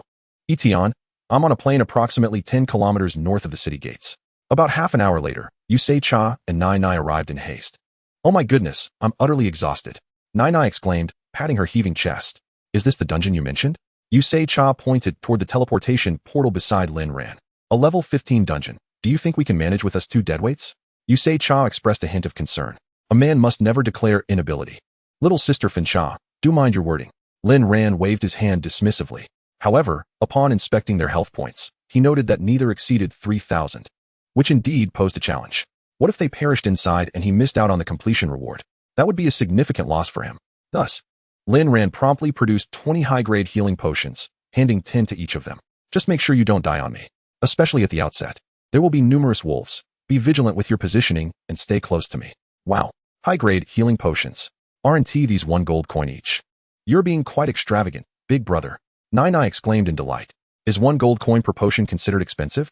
Lin Ran questioned, glancing at the nearly 1,000 coins in his backpack. Humph. A bit of humble bragging from Nai Nai. She retorted. You need to give me this. I can heal you both. Yusei Cha attempted to decline. Oh, stop dawdling and let us form a party and enter. Lin Ran insisted, shoving the invitation into her hands. Oh, and here is a staff for you. It suits you as a mage, and I have no further use for it. I truly apologize for the incident last time. Lin Ran handed the withered staff to Yusei Cha and offered another apology. The past is behind us, and you've aided me greatly. Our guild will rely on your cooperation more in the future. Without hesitation, Yusei Cha accepted the staff. Upon examining its attributes, her blue eyes sparkled with golden stars. This staff is incredibly powerful. The skill it possesses is remarkable. You are truly impressive, Etion. Yusei Cha exclaimed in delight. Humph, as long as you acknowledge my prowess, Lin Ran replied with pride. Big brother, what about me? What about me? Nai quickly interjected, poking her finger at her chest, which was enveloped in a white dress.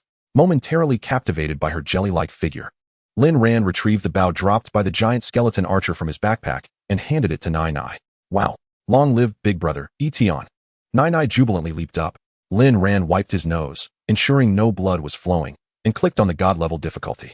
Taking a deep breath, he reassured himself. You are no longer a loser, Lin Ran. You are a big brother, and many beautiful women will come your way. Lin Ran exhaled, reflecting on his past as a super sycophant, realizing he had little interaction with women, especially those who approached him. Entering the dungeon. The scene mirrored previous experiences, a dimly lit forest with wolves' green eyes glowing ominously. Oh, how eerie. Brother, Etion, I'm frightened. Nai feigned a quivering tone from behind. You two stay here, the wolf pack is ahead. I'll divert their attention. With that, Lin Ran dashed forward and swiftly dispatched the nearest withered wolf with a single strike. In god-level difficulty, the withered wolf's health reached an astonishing 120,000, and its level escalated to gold rank.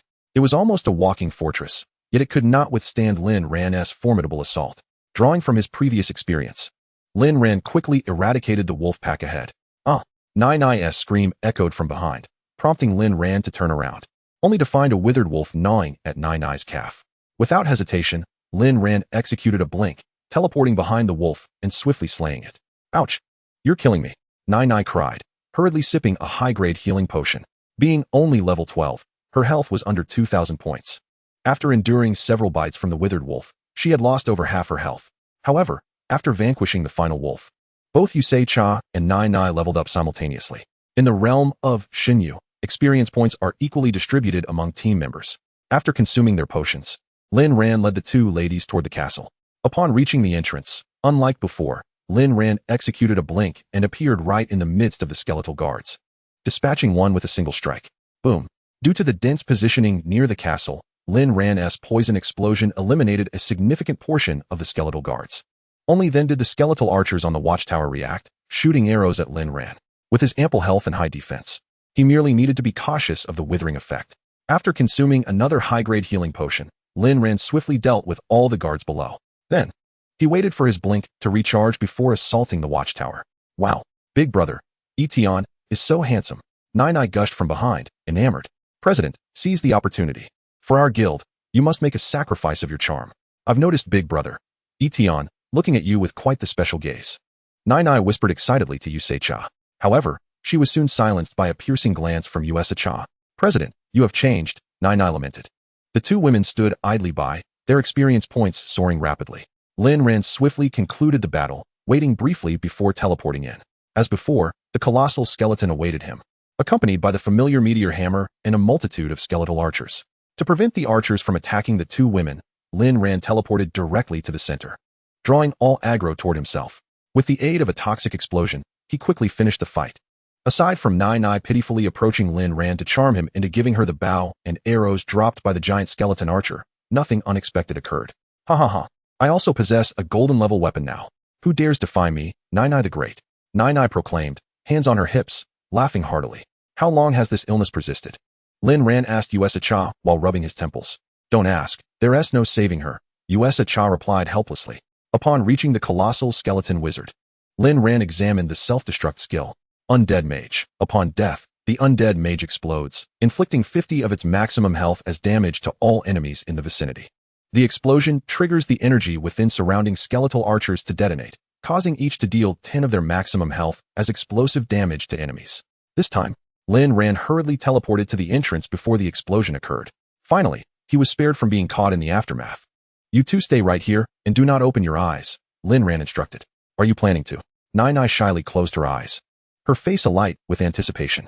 Lin Ran disregarded her and charged toward the withered queen. Indeed, the figure on the throne vanished as he approached.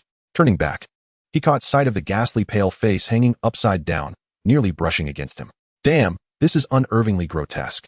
The designer of this dungeon must be deranged. Lin Ran cursed, activating his phantasmal purification to dispel his fear. The withered queen reappeared on the throne. Withered queen, level 15, golden tier, health 2, 000, physical attack 1, 200, magical attack 1, 800, physical defense 350, magical defense 200, speed 300. Skills, Realm of Fear. The Withered Queen locks eyes with a target, inducing a state of fear. During this state, the target's damage taken is increased by 300, while the Withered Queen either disappears from the target's sight or manifests a false image. Duration, 5 seconds. Cooldown, 8 seconds. Withered Rose. Withered roses sprout from the ground, inflicting a withering effect on enemies that touch them, reducing their speed by 80, lasting 30 seconds. Curtain Call. The Withered Queen can wave her staff to detonate the withered roses on the ground, dealing 300 magical damage to nearby enemies. Withering. Enemies struck by the Withered Queen lose up to 5 of their maximum health per second for 5 seconds. Life is fleeting. Only in death can one attain immortality. Wow, this Withered Queen is far more formidable than a Nightmare level 1, Lin Ran remarked, noting the stark contrast in skills and attributes between Divine and Nightmare difficulties. However, it was of no consequence. Even with such overwhelming power, her attributes still fell short of his own. Pathetic, little queen, Lin Ran taunted, teleporting behind the Withered Queen and unleashing a flurry of strikes. Before even 2 withered roses could blossom, the Withered Queen lay defeated. Is that all? Call your master, Lin Ran declared triumphantly. Chapter 24, Divine Life Essence. Those 2 sisters. It's over. Lin Ran called to Usa and Nai Nai, who were still obediently keeping their eyes closed. To confirm his suspicions, Lin Ran picked up the withered staff that had dropped. Withered Staff, level 15, golden tier, magical attack 150, speed 50, spell penetration 20. Skills, Realm of Fear. The wielder designates a target, consuming 20 of their magic power to induce a state of fear. During this state, the target's damage taken is increased by 300, and the wielder either disappears from the target's sight or creates a phantom to confuse them. Duration, 5 seconds, cooldown, 8 seconds. Withered Rose. Withered roses sprout from the ground, inflicting a withering effect on enemies that touch them, reducing their speed by 80, lasting 30 seconds. Curtain Call. Waving the staff detonates the withered roses on the ground, dealing 300 magical damage to nearby enemies. Withering. Enemies struck by the withered staff lose up to 5 of their maximum health per second for 5 seconds. To think they replicated the skill 1 for 1. Lin Ran was astonished, realizing just how thrilling the divine dungeons in Shun Yu could be. After the run, Lin Ran's level rose to 27, gaining 3 levels from this divine dungeon. In contrast, Usa and her companion both reached level 19. Wow, is this what it feels like to be carried? This is incredible, Nai Nai exclaimed excitedly, having just reached level 10 today, and now on the verge of hitting 20. The arduous grind to level up paled in comparison to the thrill of running a divine dungeon with Lin Ran. This staff is even better than the one I just gave you. Take it, Lin Ran offered the new withered staff to Usa. Thank you, Usa said, accepting the staff. After glancing at its attributes, she felt an exhilarating rush of excitement. Yet, aware of her companions nearby, she forced herself to maintain composure. Knowing Nai Nai's tendency to exaggerate could lead to unwanted attention, Lin Ran ignored the 2 individuals and walked over to a pile of fallen items, picking up a talent upgrade scroll. However, unlike the previous occasion, this time, when Lin Ran intended to use the scroll, the system notified him that he could not use a scroll of the same type. What was the situation? Lin Ran scratched his head in confusion. After a moment's contemplation, he deduced that a talent upgrade scroll of the same tier could only be utilized once. Having already slain the golden tier pig-headed mad dog and used a scroll, this particular one was ineffective for him. Yet, he pondered, since I possess 2 talents, could I possibly use it on the other talent? With this thought, he attempted to apply the scroll to his other talent, Fate's Favor, only to be informed by the system that the talent had reached the divine level and could not be used. Alas, this scroll was utterly useless. Lin Ran waved his hand dismissively and threw the scroll to Usa. You can take this one too. It hardly seemed fair. He had slain numerous monsters. Yet the loot he obtained was far less than what Etion acquired from just a single creature. Etion, are you cheating? Nai Nai remarked, gazing at the heap of gold coins and equipment before her, seething with indignation. Lin Ran paid no heed to Nai Nai and pulled another scroll from the pile of loot. Is this skill upgrade scroll truly so rare? It didn't even drop in the nightmare level dungeon, Lin Ran grumbled. After a moment's hesitation, he decided to upgrade. Blink. 30 seconds was rather lengthy. I'll take this scroll. And the rest are yours, Lin Ran said to Usa, as it was of no use to him. Moreover, with this pile, he could hand over all the equipment he had acquired from the previous run in the nightmare level dungeon to Usa. We have collected enough already. This time, we cannot take the equipment for free. How about this? I'll transfer you 1,000 as a token of gratitude for bringing Nai Nai and me through the leveling, Usa suggested to Lin Ran. All right, if I don't take some money, I do feel remiss toward you, you wicked capitalist. Lin Ran replied to himself as he consumed the scroll. Blink, unique, usable by all classes, can grow, Instantly teleport to any location within 20 meters of oneself. Consumes 200 mana points. Cooldown 20 seconds. Observing the reduction of 10, Lin Ran felt quite satisfied. To his surprise, the distance of blink had increased from 10 meters to 20 meters. Not bad. Lin Ran was very pleased. Initially, he intended to hastily press the button behind the throne. But upon hearing Nai Nai's incessant chatter, he hesitated. He was uncertain what would transpire if he pressed the button. If something unexpected occurred and the two were left behind, losing the first charge rewards would be a significant loss.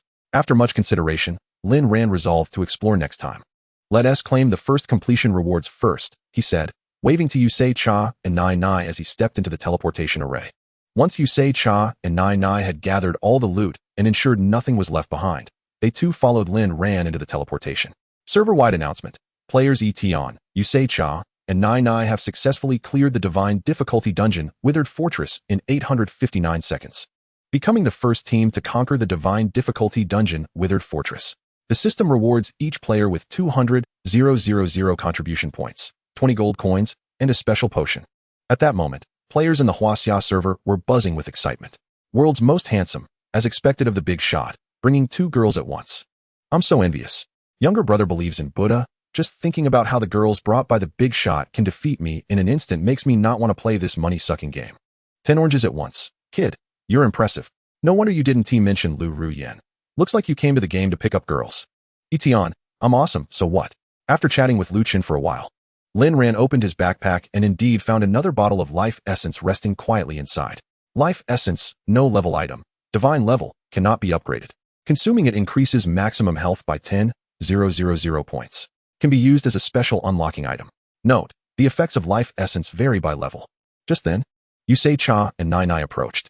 Etion, this should be the life essence you wanted, Yusei Cha said, handing both bottles of life essence to Lin Ran. We've already obtained plenty from this dungeon. These 2 bottles of life essence are far too precious. You should keep them, Yusei Cha insisted. Yes, Etion. No matter what, we cannot accept this. You should take them all. Otherwise, I wouldn't know how to repay you. As a woman, I can only offer myself, Nai Nai said, biting her lip and feigning a troubled expression, her fingers forming pistols as they poked at each other. No need, Lin Ran replied. I said I'd only take 1 bottle, so I'll take 1 bottle. Without the extra one you have, I wouldn't have been able to get it. Let us leave it at that. Lin Ran took 1 bottle of life essence from Yusei Cha's hand and pushed the other back to her. Do you still want to go in? I've already cleared the nightmare difficulty. I haven't tried the other difficulties yet, Lin Ran said, preparing to tackle all the remaining difficulties. Ye Etion Gij. Unexpectedly, after 10 minutes, when Lin Ran exited the dungeon of the difficult difficulty, the system rewarded him with an immunity potion instead. No life essence. Lin Ran thought it was a pity but understood. After all, such a powerful item could not be easily obtained by players. Let's call it a day. I'm heading back to town, Lin Ran said to the 2 girls and then blinked to a location beyond 20 meters away. With no life essence remaining, Lin Ran decided not to waste any more time. He was eager to return to town and see what the pink egg would hatch into. Ideally, it would be a dragon, so he wouldn't have to exhaust himself running around. Riding a dragon would be magnificent. It would also enhance his charm when pursuing girls. Lin Ran prayed silently. Upon returning to the main city, Lin Ran sought a relatively open space and retrieved a pink egg from his backpack. The description read, hatch after absorbing life essence. The first sight upon breaking the shell will be its master. How does one absorb life essence? Lin Ran found himself at a loss for where to begin. This foolish egg lacked any instructions. Who would know how to use it? Nevertheless, he decided to give it a try. Lin Ran opened the vial of life essence and let a few drops fall onto the top of the eggshell. At the moment of contact, the essence was immediately absorbed, disappearing without a trace. Indeed, it worked. Lin Ran felt a surge of joy and continued to add more drops. With each drop absorbed, the eggshell visibly expanded. Soon, a full vial of extraordinary life essence had been consumed, and the eggshell had grown to nearly his height. Chapter 25. The arrival of the Zero aircraft. Lin Ran watched in excitement as the eggshell gradually enlarged, rubbing his hands together in anticipation. Whether it be a dragon baby, a phoenix baby, or any kind of baby that could carry him aloft, he simply desired a companion that could enable his flight. Despite the considerable increase in size, the eggshell showed no other signs of change from the life essence. Could it be that 1 vial was insufficient? This amount should have restored my health by 10,000 points. Slightly taken aback, Lin Ran resolved not to be stingy, having already decided to hatch the egg. Immediately, he produced a second vial of extraordinary life essence.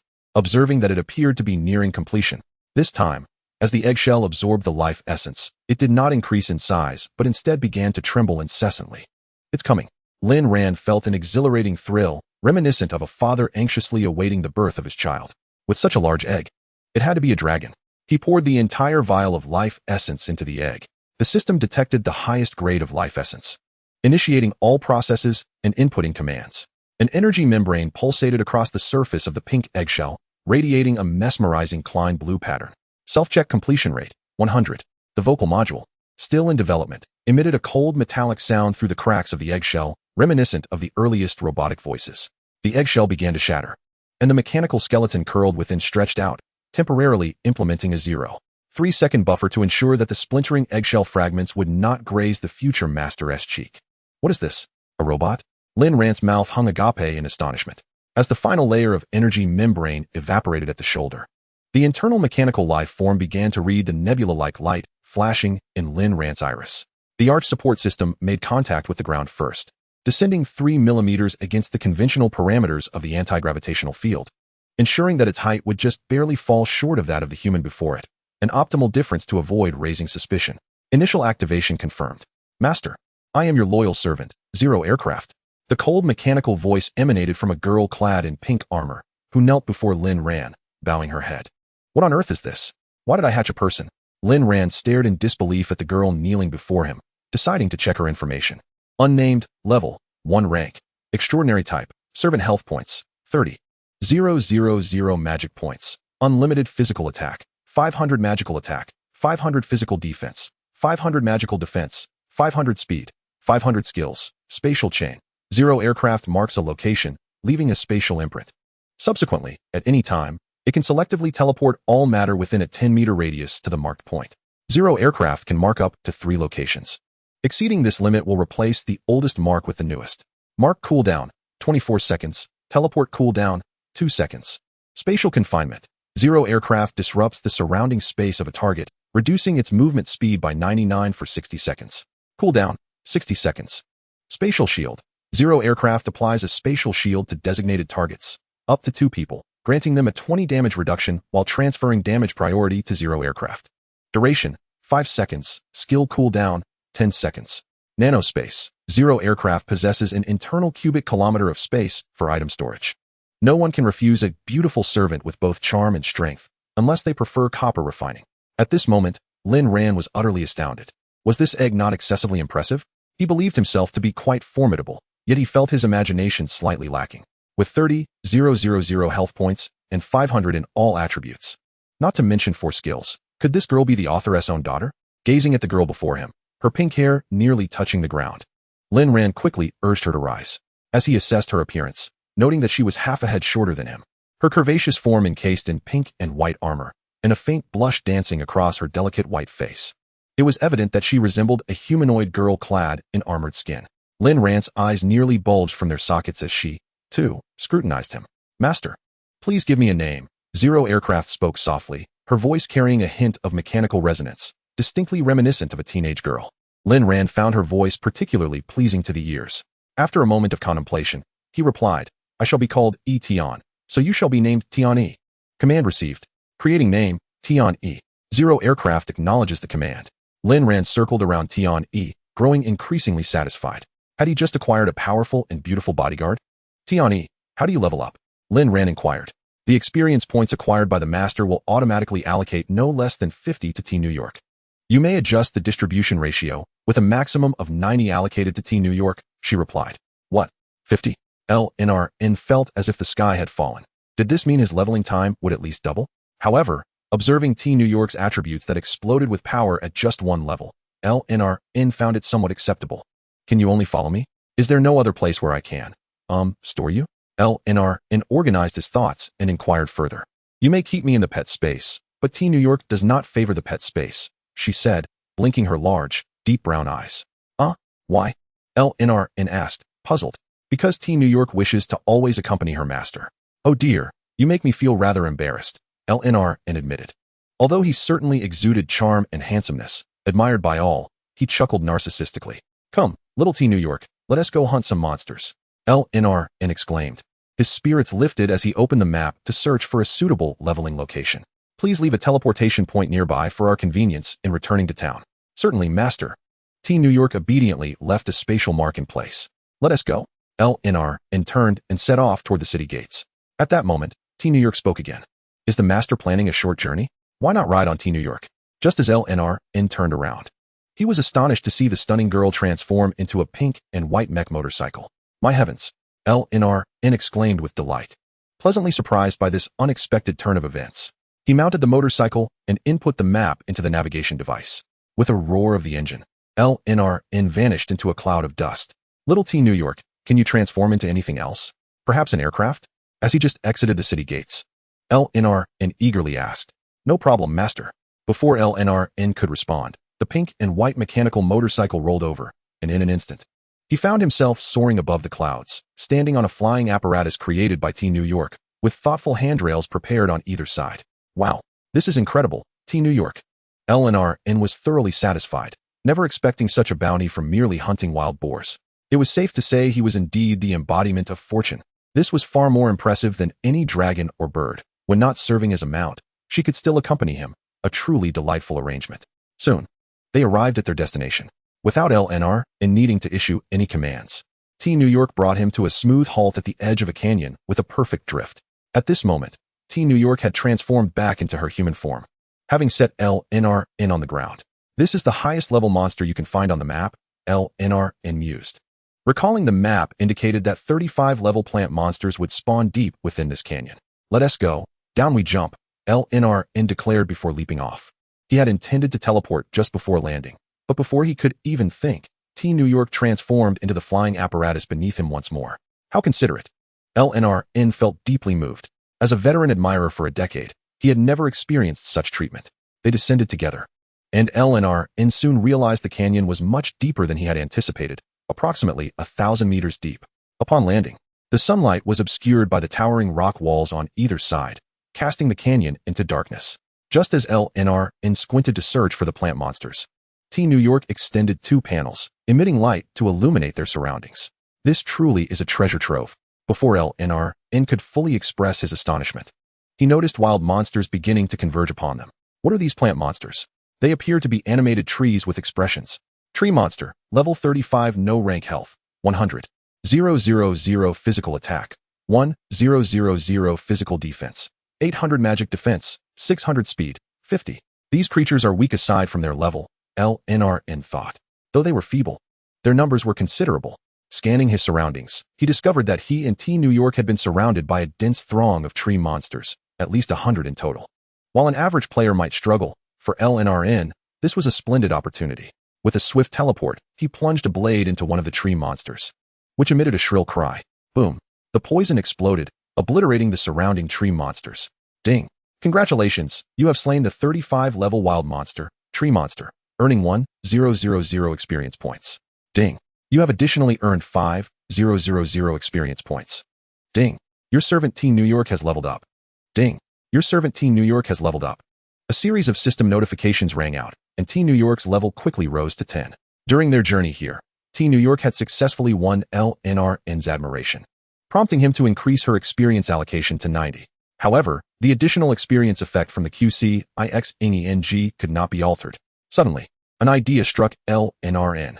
He called T. New York back from her battle with the tree monsters and asked, T. New York, can you wear equipment? I cannot, Master. The mech I wear is the most suitable equipment for me, T. New York replied. LNRN felt a twinge of regret, but dismissed it. However, I can wear other accessories, such as necklaces or rings, and utilize weapons of all professions, T. New York added, which delighted LNRN. He promptly removed his QCIXENG and handed it to T. New York. Put this ring on. As he took off the ring, LNRN's health plummeted by half. However, with T. New York's spatial shield, he felt unconcerned about taking damage. The only downside was that his damage output had been halved. However, it matters not. Even in the absence of the QCIXENG, Lin Ran, at level 27, boasts an impressive health pool exceeding 23,000 points, and his poison damage per strike surpasses 600,000. The tree creatures posed no challenge, and within 10 minutes, they were entirely eradicated. With the support of the QCIXENG and a 90 experience distribution to Tion-E, her level has ascended to 25. These tree creatures are utterly feeble, Lin Ran remarked. expressing his discontent with the meager experience points they provided. Feeling that he had been online for a considerable duration, Lin Ran decided it was time to log off and take a break. I am now at level 27. While most ordinary players would be fortunate to reach level 10 by this point. Confirming his substantial lead, Lin Ran called out to Tian-yi. Let us depart, Tian-yi. Back to the city. In an instant, a flash of white light enveloped him, transporting him back to the main city. How convenient, Lin Ran exclaimed, gently stroking the delicate pink-tipped head of Tian-yi. Come back, Tian-yi, we shall log off now. As you wish, master. Chapter 26. Crisis. The gaming pod's door opened, and Lin Ran emerged. Where could he possibly go now that he was not gaming? It was quite the conundrum. However, the most pressing matter was to swiftly confirm whether his deposit had been credited. Had that pink tea girl duped him? Upon seeing a balance of 2,000, Lin Ran finally felt at ease. The arrival of the game should be imminent, although the exact date remained uncertain. Lin Ran reminisced about his past life, cherishing the days spent with Lin Ran. I should seize the fleeting moments of this world, he mused, determined not to allow his hard-earned 2,000 to become worthless. Although the currency still held value in the early stages post-game launch, it would inevitably depreciate, eventually becoming worthless scrap. At that moment, a phone call interrupted his thoughts. It was his supervisor. Lin Ran had almost forgotten about her. Since his rebirth, his focus had been solely on New York, completely disregarding the mundane realities of work. To avoid complications, he reluctantly answered the call. Lin Ran, do you wish to court disaster? Absent for 5 days straight. Do you think you can escape consequences? You can forget about this month's salary. The voice on the other end erupted in a tirade. Lin Ran held little regard for this middle-aged woman. If her lack of ability wasn't enough, her terrible temper was unbearable. Were it not for her connection to the general manager, she would not have attained her position. Reflecting on his past life, Lin Ran remembered working diligently, only to be routinely harassed by her, igniting a simmering anger within him. For Lin Ran's happiness, he had often reminded himself that enduring hardship was the pathway to success. Ultimately, all he learned was that suffering begets more suffering. Hey, I'm speaking to you. Hurry back and finish your overdue work. The woman shouted, but Lin Ran was disinterested in engaging her further. The purpose of answering was simply to avoid her incessant calls. Enough of your nonsense, you bloated hag. I quit. Hear me clearly. I am done. Do not bother your father with your whining. I despise the sound of barking dogs. Consider this month's salary as your dog food. Now be gone. The supervisor was taken aback by Lin Ran's unexpected assertiveness. Seizing the moment, Lin Ran promptly hung up, blocked, and deleted her number in one swift motion. A wave of relief washed over him. Just as he completed that action, the woman attempted to reach him again through a messaging app. Unfazed, Lin Ran decisively rejected the call and blocked her once more. To his astonishment, Lin Ran had also sent him a message, and it was an astounding 99 messages. What on earth? He mused. The volume of messages in these few days eclipsed all those from his previous life combined. Stunned, he clicked on her messages to see what she had to say. 2 days prior, she had messaged, Qing in or Ming. Baby, someone broke into my home while waiting for you and attempted to assault me. Thankfully, I fought back. My body is solely yours. The messages continued. Where are you, Lin Ran? Our home is gone. Do you know what happened? Why was our home demolished? Can you ask the landlord about it? Up until recently, she sent. I understand, baby. This is all a test you have set for me, right? I will wait for your return, my love. Lin Ran found her words utterly foolish. Had she acted this way in his past life, he would not have been driven to rebirth. However, he had long since come to terms with her nature. This woman was simply drawn to wealth, and Lin Ran resolved to distance himself from her as much as possible, lest he be sold off and find himself counting the money. He recalled how Lin Ran had lured him to Myanmar with promises of lucrative job opportunities. Had he not fallen gravely ill during that time, her schemes might have ensnared him. What would have become of his kidneys, liver, and heart? He decided to deal with such matters post-game launch. 2 hours later, adhering to his usual routine, he tossed down 10 cards with flair. Amidst the envious gazes of onlookers, he swaggered toward the elevator leading to the exclusive top-tier suite, accompanied by 10 technicians. Reclining on a genuine leather sofa, surrounded by a multitude of skilled hands, Lin Ran felt an unprecedented sense of relaxation. The technicians diligently massaged him, employing their utmost skills. After all, he had been exceedingly generous. Now this is the life.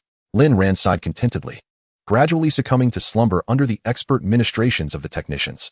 The routine continued, massage, bathing, and a lavish self-service feast, all seamlessly executed.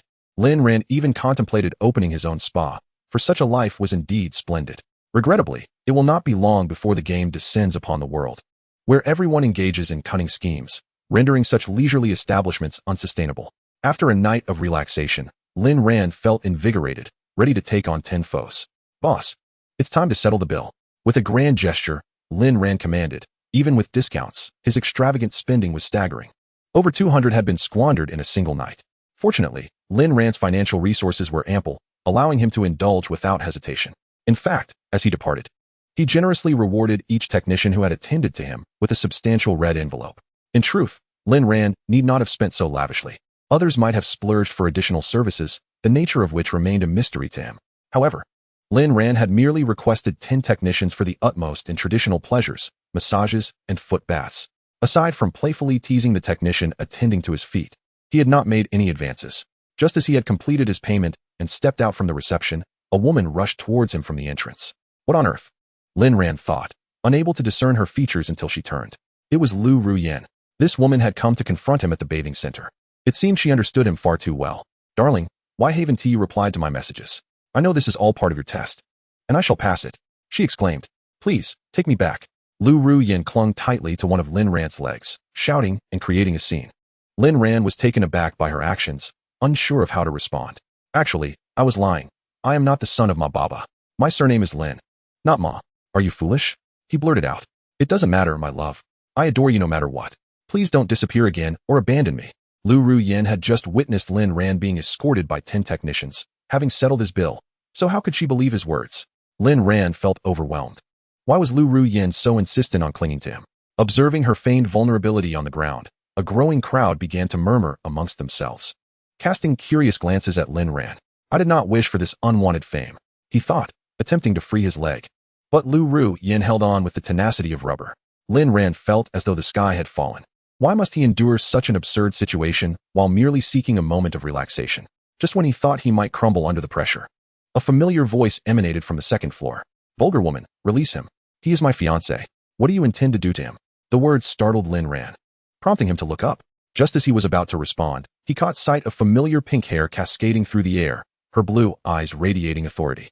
Lu Ruyan was equally startled, her mind momentarily frozen.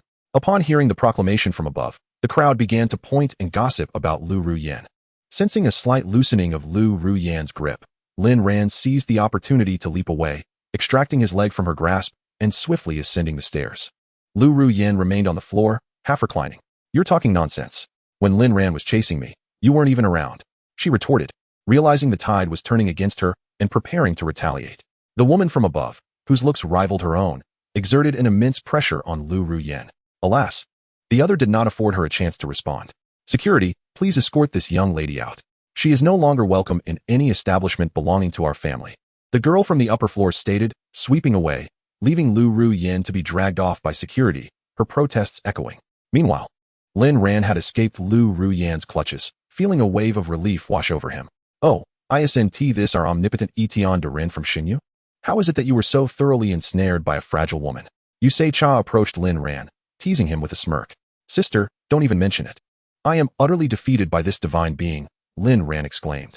I am Tang Yushi, a pleasure to meet you. Lin Ran, she introduced, extending her hand to Lin Ran, who was still catching his breath. What's with the formality? Lin Ran grasped her hand. You've paid me quite handsomely, making you a valued client of our Haiyu group. Is it not appropriate to be formal? Tang Yushi replied. Uft. Why weren't you formal when you were crying in my arms yesterday? Lin Ran bantered. Be quiet. A faint blush graced Tang Yushi's fair cheeks. Let us not speak of that again. Who knew you would be so troublesome while dealing with your own? She said, slightly flustered. All right, Miss Fincha. Stop pretending to be the aloof goddess in front of me. Haven't I compensated you for your equipment and helped you level up? Lin Ran chuckled. Do not call me Fincha, she protested, feeling slightly vulnerable. Who would have thought your family held such influence? I previously worked at your company, Lin Ran replied. Somewhat resigned. Are you truly not joining our guild? I've received news that Xiao Guild may strike against you offline. Joining us would enable me to provide assistance. Yusei Cha urged Lin Ran. When? Lin Ran inquired, surprised that Noah would resort to such ruthless measures so early in the game. In reality, Noah wielded considerable power, far beyond what a lone player could fathom. If you join our guild, I would have reason to protect you. Do you understand? Yusei Cha implored, clearly anxious. Even our Haiyu group can only oppose him in the game under the guise of competition. She hastily added, anticipating that Lin Ran might not grasp the implications. When exactly? Have you managed to ascertain the specific time? Lin Ran felt a twinge of anxiety. If he were to meet his demise before the game commenced, it would spell disaster. I have just received word that Nua has been gathering intelligence on you these past few days. According to our guild's undercover agent, Nuaya will act before Tang Yueshi has finished speaking. Suddenly, a flurry of tranquilizer-laden bullets whizzed from the end of the corridor. For reasons unbeknownst to him, Lin Ran felt as if he could clearly perceive the trajectory of these projectiles and deftly dodged aside. Unfortunately, Tang Yueshi was not so fortunate. She was struck by a tranquilizer dart and collapsed on the spot. Chapter 27, Kidnapping.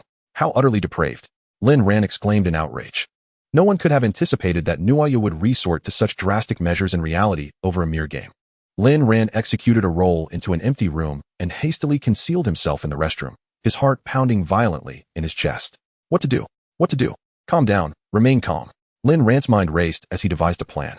He heard soft footsteps approaching from the corridor, faint yet unmistakable. The intruder entered the room and began to approach him stealthily.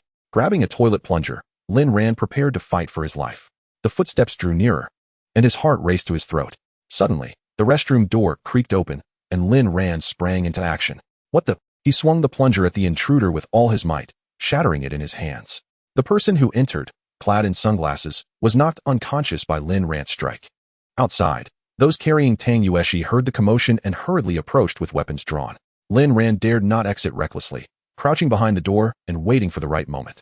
As two individuals entered the room, Lin Ran seized the opportunity to slip into the corridor. At this moment, the first floor was bustling with activity, while the second floor was devoid of any patrons. Clearly, this was a meticulously planned operation.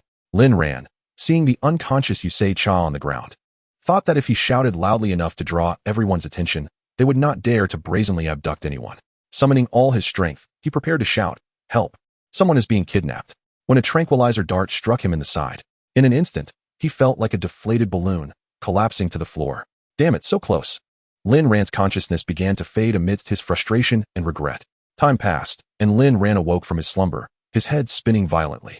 Struggling to open his eyes, he found himself enveloped in darkness, bound to a chair, incapable of movement. He attempted to struggle, but realized he was utterly immobilized. The weakness from the tranquilizer coursed through him, and he felt the cold grip of handcuffs around his wrists, rendering him powerless. Do not struggle, it is futile. A familiar voice echoed in his ears, and Lin Ran recognized it, as Yusei Cha. Is it Nuaya who has done this? Lin Ran inquired. It must be. Yusei Cha replied. I never imagined they would be so ruthless, even capturing me. Do they wish to sink us both? Who exactly is Nuaya? Lin Ran asked. His real name is Lu Er. His brother Lu Da is the mayor of Longqing. The two have long been entwined in corrupt dealings, exploiting Lu Da's connections for substantial gain, Yusei Cha explained. Every year, our Haiyu group is coerced into paying them tens of millions under the guise of charitable donations, all of which line the Lu brothers' pockets. I had hoped to compete fairly with Lu Er and Shunyu, but, Yusei Cha sighed. The influence of Shunyu has far exceeded our expectations, driving some to madness. Damn it, this spells our doom, Lin Ran cursed, lamenting his decision to come for a foot massage today. Bang! The lights flickered on, blinding Lin Ran and Yusei Cha. Tang family girl, it seems you are quite well acquainted with my Lu family, a familiar voice echoed from afar. As Nuaya smugly addressed Yusei Cha, Lin Ran forced himself to open his eyes, and indeed saw Nuaya's familiar face. Gazing around, he realized he was in a derelict factory, with armed guards densely populating the second and third floors. Despair engulfed him completely. Nuaya ceased conversing with Yusei Cha, turning his attention to Lin Ran. Lin Ran, male, 22 years old, a fresh graduate from the nation's top university, Longqing University, earning a meager salary of 3,000 yuan a month at Haiyu Group. Slaving away, Nuaya recited Lin Ran's details, tossing the dossier onto Lin Ran's face. You ignorant fool, what do you think you can do against Lu Er? He raised Lin Ran's chin and delivered a sharp slap. Uncle, how did I end up here? Wasn't it supposed to be a meeting with you? A familiar voice rang out, and Lin Ran realized he had encountered far too many acquaintances today. Looking up, he was astonished to see his good friend Lu Chun.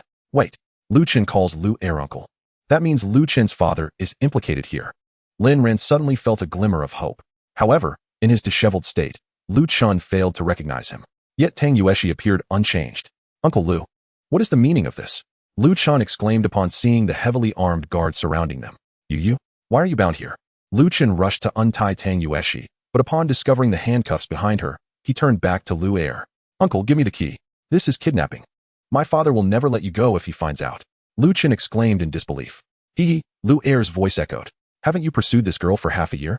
Just go and consummate the relationship, and later let your father approach the old man from Highway Group to propose. Do you think he will dare to disagree? If he refuses, he will have no choice but to agree. Lu Er said to Lu Chun, casually handing him the keys. Go now, child. Enjoy yourself. Your uncle is busy with important matters here. Lu'er, you lunatic, we will never let you off. Tang Yueshi was now terrified, tears welling up in her eyes. Lu Chen stared at the keys in his hand, caught in a dilemma. He had indeed pursued Tang Yueshi for a long time. Yet she had always been focused solely on the guild and had never regarded him seriously. Lu Chen, having heard that his uncle also managed the guild, thought there might be an opportunity to invite Tang Yueshi out through Lu'er. He never anticipated such a turn of events. Hurry up, this is your father's wish. Lu'er urged as he noticed Lu Chen hesitating. No, we can't do this. Lu Chen waved his hand. Useless. Lu Chen, think carefully. Do you really believe it matters who conquers this woman? We only care about the result. Whether it is you who sleeps with her is utterly insignificant. As long as you take her today, the old man from Highway Group will have to bow to us. Do you understand? Lu'er added, slightly impatient. Oh. Lu Chen felt numb, slowly approaching Tang Yueshi. Lu Chen, you incompetent fool. If you dare to touch me, I will never forgive you in this lifetime. Tang Yueshi was being dragged towards one of the rooms by a group of people, tears falling onto her pink hair, with Lu Chen closely following. Upon witnessing this, Lin Ran was at a loss for words, feeling as if he had become ensnared in a significant struggle. Lu Chen entered the room, signaling for the still struggling Tang Yueshi to be quiet. He then unlocked the handcuffs and covered her mouth with his hand to stifle her cries. Shoo! Do not make a sound. I truly like you, but I would never defile you so easily. I, Lu Chen, am not that kind of person, he whispered. Now, pretend that I am assaulting you, and then we will go out. Do you understand? Lu Chen instructed. Tang Yueshi's red eyes fixed intently on Lu Chen, and she nodded. Outside, Lin Ran attempted to establish a rapport with Lu'er. Brother Nuo, I am willing to join your guild. Lin Ran continued to try persuading Lu'er. Slap. Another strike landed, causing Lin Ran's cheeks to swell. Now you wish to join? Too late. Did you think about this when you killed me? That you would end up like this? Lu'er glared at Lin Ran with a fierce gaze. A mere insect. Do you really believe you can change your fate through a game? I can crush you with greater ease than squashing an ant. With that, Lu'er drew a handgun from his waistband, pressing it against Lin Ran's forehead. Lin Ran was drenched in cold sweat. This was a terror he had never experienced in this lifetime, nor in the last. Lu Chen, if you do not come out now, your father will die.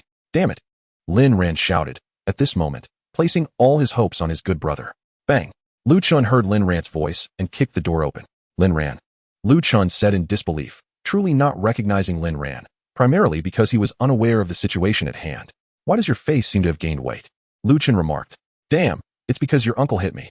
Lin Ran cursed. Uncle, what is going on? Lu Chen asked Lu'er. Lu'er did not expect that his nephew would be roommates with today's target. The crucial point was that they had completely overlooked this detail while gathering information. The atmosphere fell into silence for a moment. Lu Chen, do not concern yourself with this matter today. Everything is under your father's orders. I am merely a facilitator, Lu'er said, frowning at Lu Chen. So you intend to kill him?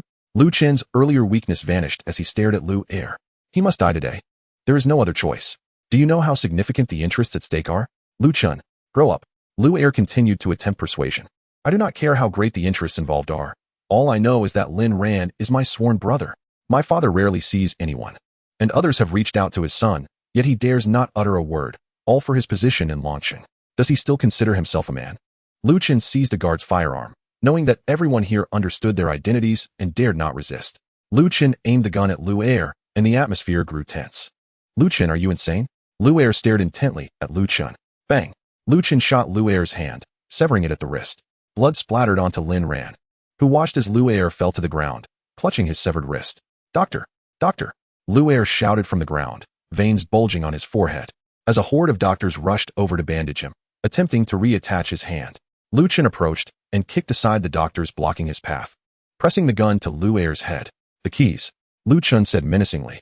Do not think I am unaware of what you have been doing all these years. Lu Chen continued. I have long. Lu Chen's words were cut short. Whoosh. A tranquilizer dart struck Lu Chen's waist. Before he could react, he collapsed to the ground. Lin Ran's emotions were like a roller coaster, soaring to the peak and then plummeting back down to the depths. Chapter 28. A critical moment, a figure emerged from the depths of the factory, and Lin Ran recognized him at once. It was Xiao, the second in command of the Qiao Guild, clad in camouflage and wielding a specialized sniper rifle. He had been patrolling outside when he heard the commotion inside and hurried back to investigate. Upon reaching the warehouse, Xiao witnessed Lu Chen shoot off Lu'er's hand. Without hesitation, he withdrew a tranquilizer bullet, intending to subdue Lu Chen first. Thus, the current situation has come to pass. Well done, Lai Ying. Lu'er now lies on a stretcher, surrounded by a throng of doctors intent on reattaching his severed hand. You little brat, I never imagined you had such connections. Damn it, I take a bullet for you, and you've already profited from this worthless life. Lu Er snarled at Lin Ran, gesturing for Xiao Er to take action. Xiao Er raised his pistol, aiming it at the despairing Lin Ran. Farewell. Bang. The bullet erupted from the barrel. Clang. The projectile was deflected just a millimeter from Lin Ran's forehead by an extraordinary shield. The voice of Tian-Yi resonated in Lin Ran's ears, declaring, Master's life is in jeopardy, activating self-defense mode. Lin Ran vowed that among the myriad familiar voices he had heard today, this was the most moving. Tian-Yi, is that you? Lin Ran shouted. Yes, master. Boom. A pinkish-white figure plummeted from the heavens, crashing heavily onto the factory floor, stirring up a colossal cloud of dust that knocked all guards to the ground with the force of Tian-Yi's descent. As the dust settled, the delicate pink strands of Tian-Yi's hair danced in the wind. Upon closer inspection, one could see that Tian-Yi had firmly gripped Xiao Er's neck with her left hand, lifting him effortlessly while her other hand seized the gun from his grasp, crushing it to powder. Those who harm the master shall face no mercy. Xiao Er clutched Tian-Yi's arm, encased in a pinkish-white exosuit, desperately trying to break free. His legs flailing about. Fire. Shoot now. Tian-Yi, protect the one on your left who has fallen. Lu Er was so shaken by Tian-Yi's aura that he tumbled from the stretcher, his partially reattached hand gushing blood. Ignoring the pain, Lu Er grabbed a piece of gauze to staunch the wound and immediately directed the others to counterattack. The chaotic sound of gunfire erupted, engulfing the factory in turmoil. Only a pink shadow flitted among the crowd. In the spot where Tian-Yi had just stood, only Xiao Er remained, riddled with bullet holes. The bullets aimed at Lin Ran were all thwarted by the spatial shield. Meanwhile, Tang Yueshi, hiding in a dark room, trembled in fear, not daring to utter a word. Oh, the crowd was filled with screams of terror, and Lin Ran could hardly catch a glimpse of Tian-Yi. In less than 2 minutes, Tian-Yi descended beside Lin Ran, shattering the handcuffs with a single blow, then projecting a laser from her palm to carefully cut the cuffs from Lin Ran's wrist. Finally, she tossed Lu Er beside Lin Ran and knelt before him, saying, Master, the leader of the thieves has been brought to justice. The rest of the thieves have been eradicated. I apologize for being late. Please punish me, Master. Lin Ran felt as if he were still dreaming. Is this game truly manifesting in reality?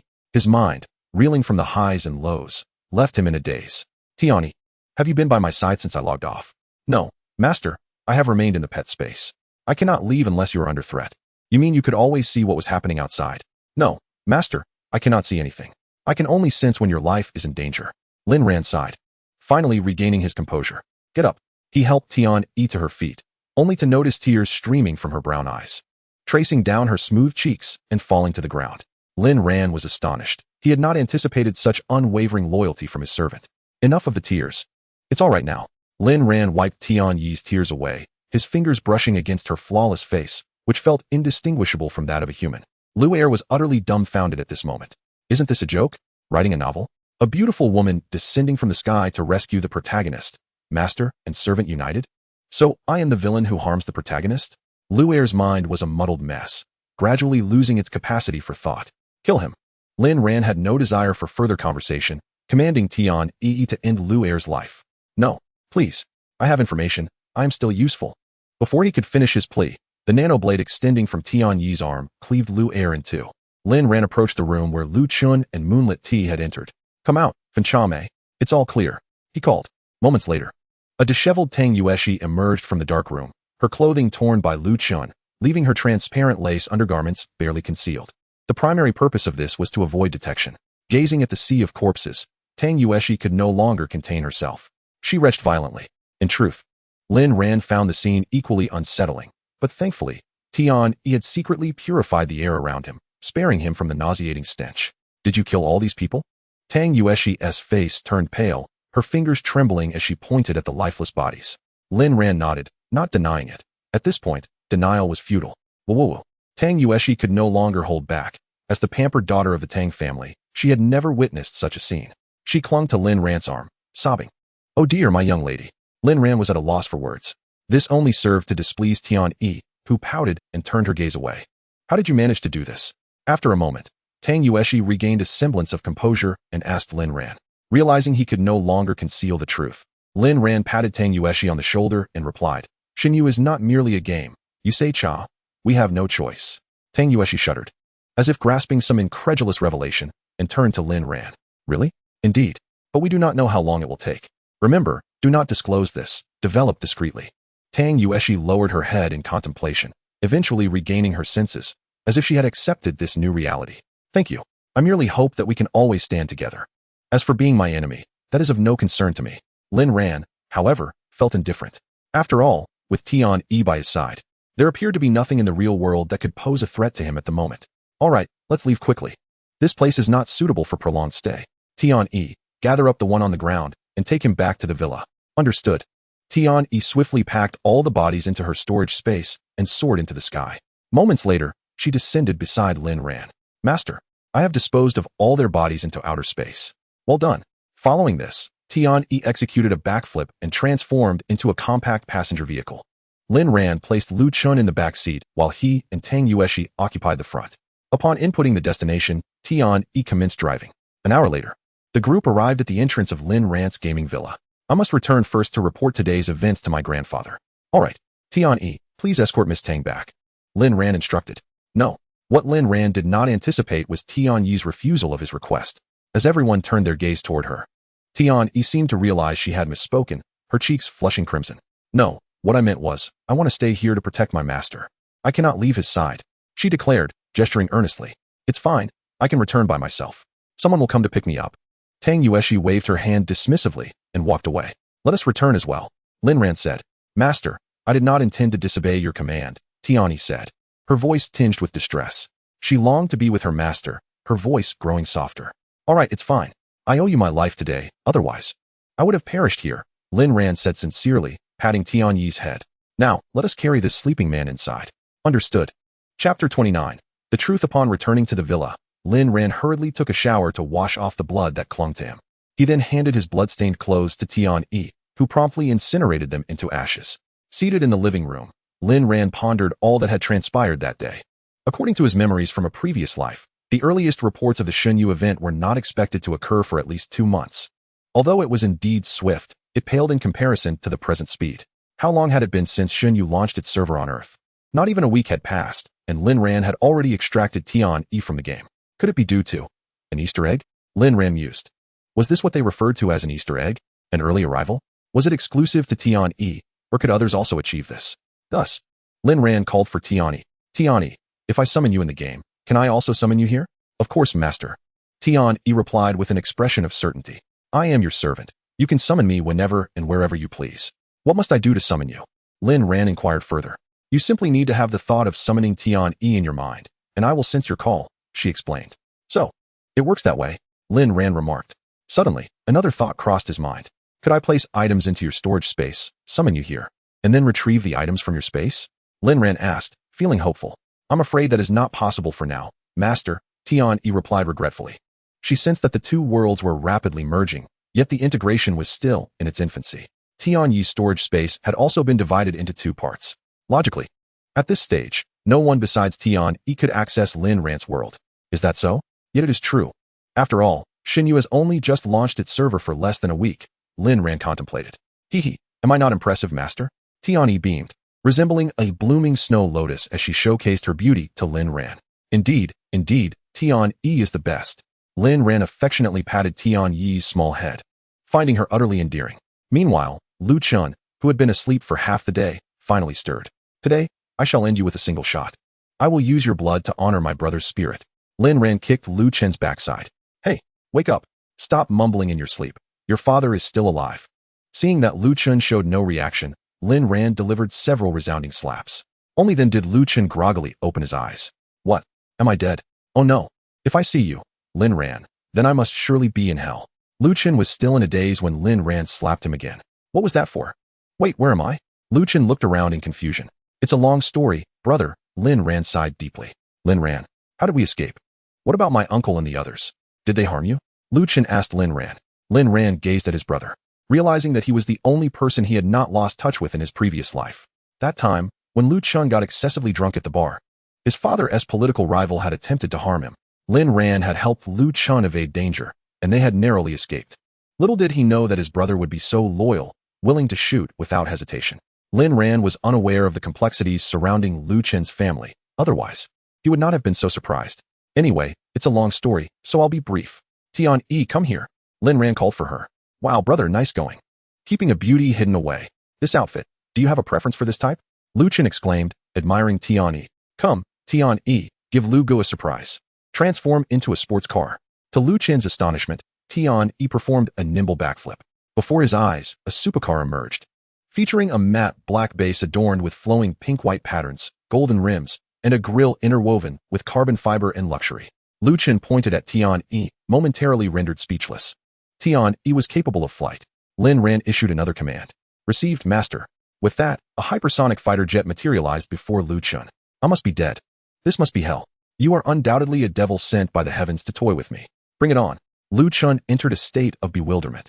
Enough, Tian-yi. As Lin Ran's words fell, the girl clad in pink and white mech reappeared before Lu Chen.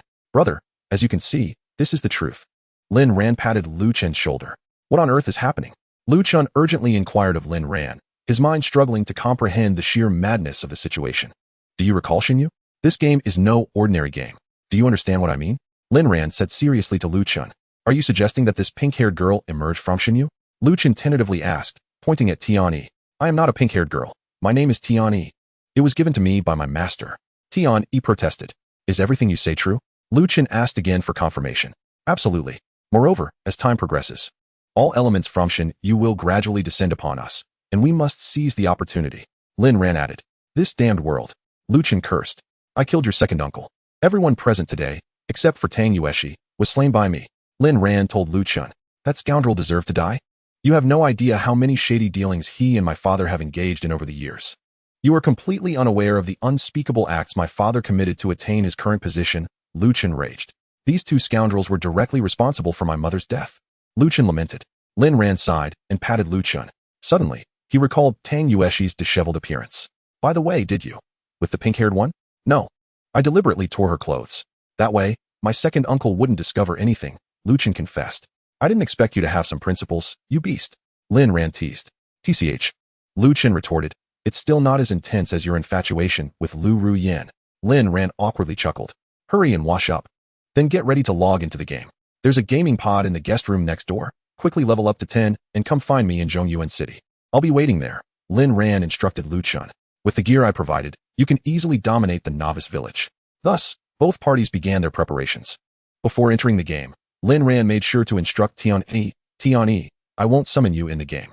I am still quite weak in this world, and I need you to protect me here. Lin Ran said earnestly to Tian-yi. Understood. Tian-yi will protect the master. I will immediately notify you if anyone attempts to forcibly enter this house. Tian-yi obeys.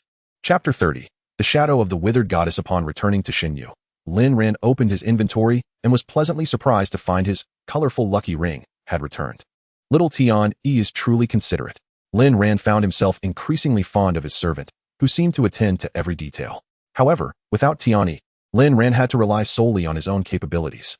He found it curious how, despite Tian-yi's speed attribute being lower than his own, she consistently outpaced him in her various forms. As Lin Ran arrived at the main city, he noticed many players had already reached level 10 and departed the novice village. Nevertheless, Lin Ran's level 27 remained unchallenged at the top of the leaderboard. Next was Nai, likely having stayed online to level up, now at level 21, followed by Yusei Cha at level 19, and the next highest was a player named I Am a Genius, who had just surpassed level 12. The remaining players on the list were all level 10. On the equipment leaderboard, only Lin Ran's 2 divine-grade items were present. Even golden-grade gear failed to make the cut. Lin Ran, not wishing to linger, decided to return to the previous canyon to continue battling monsters. However, after some thought, he opted to investigate the hidden button in the divine-grade dungeon first. Thus, Lin Ran entered the Withered Fortress dungeon at divine difficulty for the second time. Having been here multiple times, Lin Ran was quite familiar with the surroundings, effortlessly dispatching foes.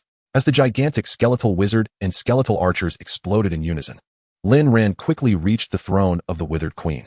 The 2,000,000 health points could no longer withstand Lin Ran's third strike.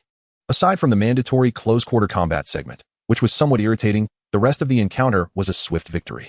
With a click, Lin Ran pressed the button behind the throne.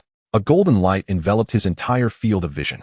As the golden radiance surged forth from behind the throne, it began to transform into black powder, visibly disintegrating into the air. Not only the throne but the entire fortress, including the surrounding forest, the sky, and the moon hanging high above, gradually morphed into black powder, dispersing into the atmosphere. It felt as if the entire world had been drained dry by that golden light.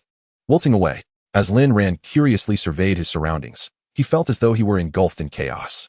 The golden light swirled above his head, then suddenly burst forth in all directions, creating a space of pure gold. Ha ha ha, it's you, Lucky. A voice echoed from the far side of the golden space. The final chapter is approaching, and you still have the leisure to wander the lower realm as an ordinary human? How amusing. Lin Ran recognized the source of the voice. It was the Withered Queen. Yet she was clearly far more formidable than the one he had previously defeated. The words spoken by the figure before him sent a chill down Lin Ran's spine. It was evident that the other party had recognized her identity as the goddess of fortune. However, it seemed she had mistakenly assumed herself to be the very embodiment of the former goddess. Could she also be a deity? Lin Ran pondered silently, feeling a sense of urgency to inspect the information before him. Withering Goddess Shadow, level 15, demigod class, health points 5, 000, 000, physical attack 3, 000, magic attack 3, 000, physical defense 1, 500, magic defense 1, 000, speed 500. Skills, divine domain. The Withering Goddess Shadow creates a realm of her own. Within this domain, creatures, unless they are deities, suffer a divine suppression, reducing all attributes to 60. Terrifying realm. The Withering Goddess Shadow locks eyes with her target, inducing a state of fear. During this period, the target's damage taken is increased by 500, and the Withering Goddess vanishes from the target's sight or appears as a phantom created by the Empress. Duration, 5 seconds, cooldown, 8 seconds. Withering Rose. Withered roses sprout from the ground, inflicting a withering effect and reducing the speed of any enemy that touches them by 90, lasting 30 seconds. Bow of the Withering Goddess. The Withering Goddess can wave her staff to detonate the withered roses on the ground, dealing 500 magic damage to nearby enemies. Withering. Enemies struck by the Withering Goddess lose 5 of their maximum health per second for 5 seconds. Lin Ran felt a bead of sweat trickle down his brow. Such attributes certainly did not seem to grant Death's Eye Medusa Shadow any respect. Was this indeed the level of a demigod in a god-level dungeon? At just level 15, her stats were already astonishingly formidable, and judging by her demeanor, her intellect appeared to be quite high as well. This situation was becoming rather troublesome. Perhaps it would be wise to retreat from the dungeon. Lin Ran hesitated internally. However, when he brought up the system interface, he noticed that the previously constant exit dungeon option had now dimmed. Upon clicking it, a system prompt appeared. Divine Might lock engaged, exit dungeon failed. Could it be that he truly had to confront this formidable opponent? Fortune, I seem to sense the scent of fear. Could it be you? How rare indeed. Lin Ran had now donned the Rainbow Fortune Ring, raising his health to 46,000, with his damage output approximately at 1,242,000. What? Had his damage already reached such heights? Lin Ran had previously only paid attention to his damage when it hovered around 40,000, as he had often been one-shotting enemies, never caring to quantify it further. Now, as he contemplated the Withering Goddess Shadow before him, she appeared less daunting. Lin Ran surmised that the so-called hidden elements of a god-level dungeon likely consisted of various semi-divine phantoms left behind by deities. Approaching the Withering Goddess, he executed a swift teleportation maneuver to her rear, delivering a strike aimed at her slender back. The blade passed through her figure, creating a ripple in the air. A phantom. Lin Ran gasped in shock. 2 damage values of 12,500 emerged above his head, startling him into activating the void. Lin Ran then beheld the true form of the Withering Goddess Shadow, producing his last reserve of Rebirth Potion 999. He noted its effects. Rebirth Potion 999 restores health to 100 within 5 seconds, lasting for 20 seconds. A rare treasure from the god of brewing's final masterpiece. Goodness, only 3 bottles in total. Today he would go all out. To be prudent, Lin Ran resolved to consume 1 Rebirth Potion 999. Oh, isn't this the potion from the god of brewing? This notoriously stingy deity, where did you procure it? Did you perhaps offer him something? Fortune? Yet. This does align with your character. Ho ho ho. Lin Ran had no intention of engaging her further, instead sprinting towards the Withering Goddess, only to inadvertently step on a withered rose on the ground. Boom. The rose detonated. He sustained 12,500 damage, but under the influence of the Rebirth Potion, he quickly returned to full health. However, it felt as if his feet were shackled by a 1,000-pound weight, rendering him unable to move freely. Once his teleportation cooldown was over, he instantly blinked to the back of the Withering Goddess. 12,560,067.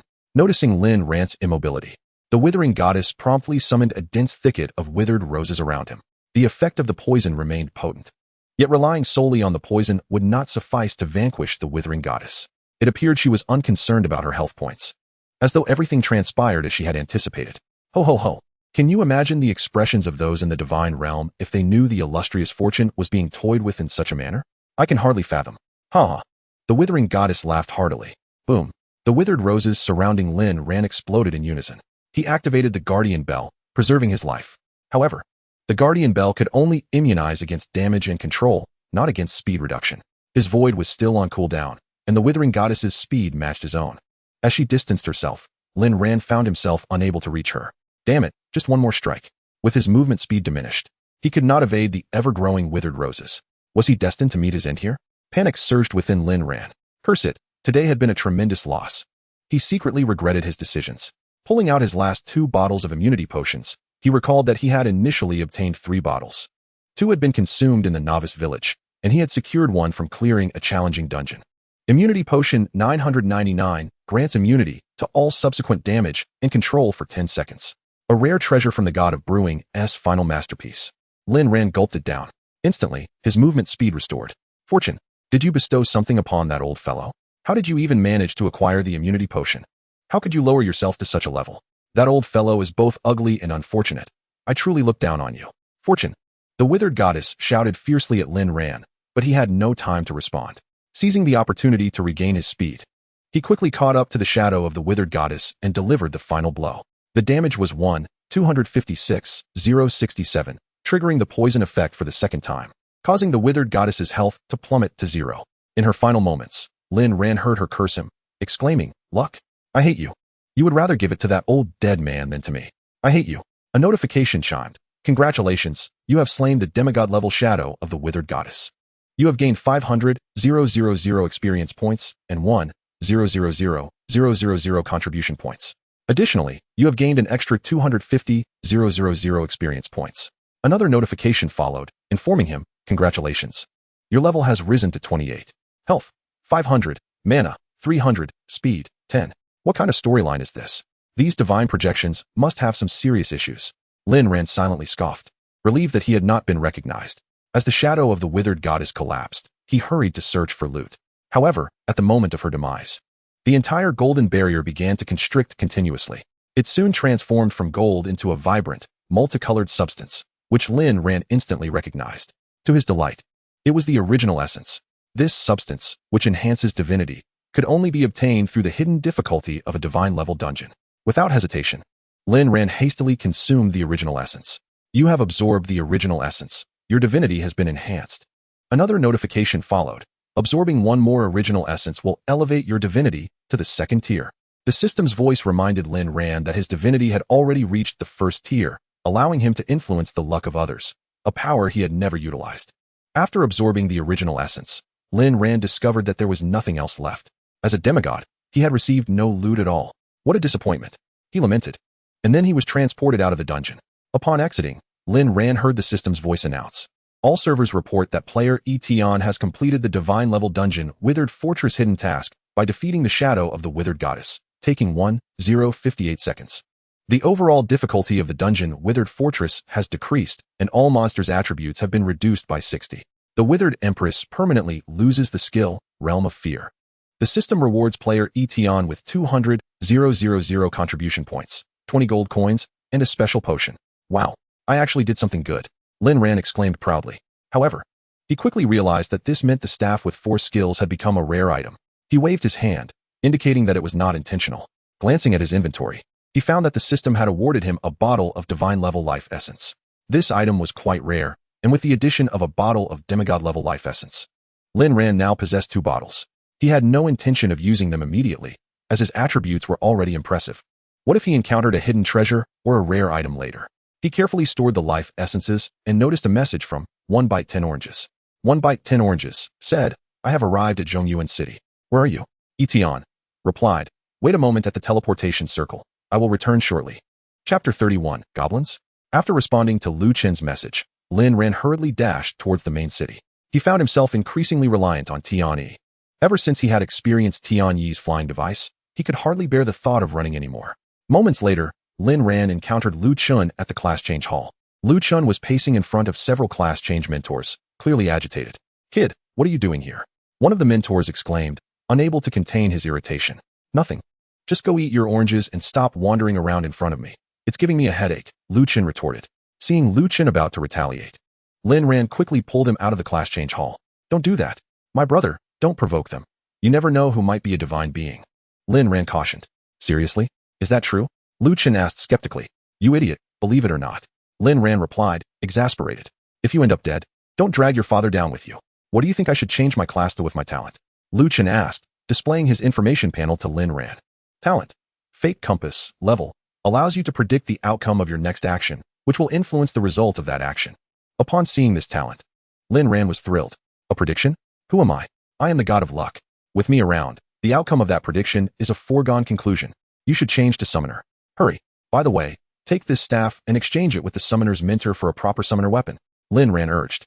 This was one of the more reasonable mechanics in Xunyu, where newly transitioned players could exchange a weapon from another class for a weapon of the same quality suitable for their new class, provided they did not have an appropriate weapon. If they lacked a weapon altogether, the mentor would gift them a low-quality weapon. After all, everyone in the novice village used whatever they could find, and many weapons became unusable after class changes. You couldn't expect a priest to wield a large sword against monsters, could you? Lin Ran had learned this information from Yusei Cha. 5 minutes later, Lu Chun emerged from the class change hall, waving the new weapon triumphantly. Lin Ran took a glance at it. Summoner's Staff, level, 15 quality, gold magic attack, 150 for summoner and their summons, speed, 50 for summoner and their summons, spell penetration, 20 for summoner and their summons, skill, stealth summoner. While the summoner's summon is engaged in battle, the summoner becomes invisible until they attack, except for enhancement skills, or until their summon is defeated. Awakening provides a 20 enhancement to all attributes of one summoned creatures, consuming 500 mana points, lasting for 5 seconds, with a cooldown of 10 seconds. Purification allows the summoner's summoned beasts to be freed from negative effects, consuming 300 mana points, with a cooldown of 3 seconds. The Guardian grants the summoner holding this staff the ability to transfer any damage they receive to their summoned creatures, provided they have summoned beings present. We cannot summon beautiful maidens. Our purpose is solely the creation of beasts. Lin Ran expressed his satisfaction with this summoning staff, as it not only replicated the original attributes, but also retained the 4 inherent skills. Brother, this weapon is formidable. You've struck gold, Lin Ran exclaimed joyfully. Then why did you insist I become a summoner? Lu Chen retorted. Haven't you heard? A summoner's ability to summon beasts is purely based on luck. Yet their strength entirely hinges on the summoned creatures, Lu Chen explained to Lin Ran. As summoners, we lack our own skills. Our skill slots are filled by our summoned beasts. If I happen to summon a subpar creature, wouldn't that render me useless? Lu Chen said with a bitter smile. Trust me, brother, believe in Lin Go, and you shall gain immortality. Lin Ran patted Lu Chen on the shoulder. Come on, buddy, let's summon your first creature. Lin Ran led Lu Chen to the very spot where he had hatched Tianyi. Remember that pink mech girl? She emerged from this very place. Trust me, this spot guarantees the summoning of an extraordinary creature, Lin Ran assured confidently. First, activate your fate compass, Lin Ran instructed. Lu Chen then produced a dark purple compass.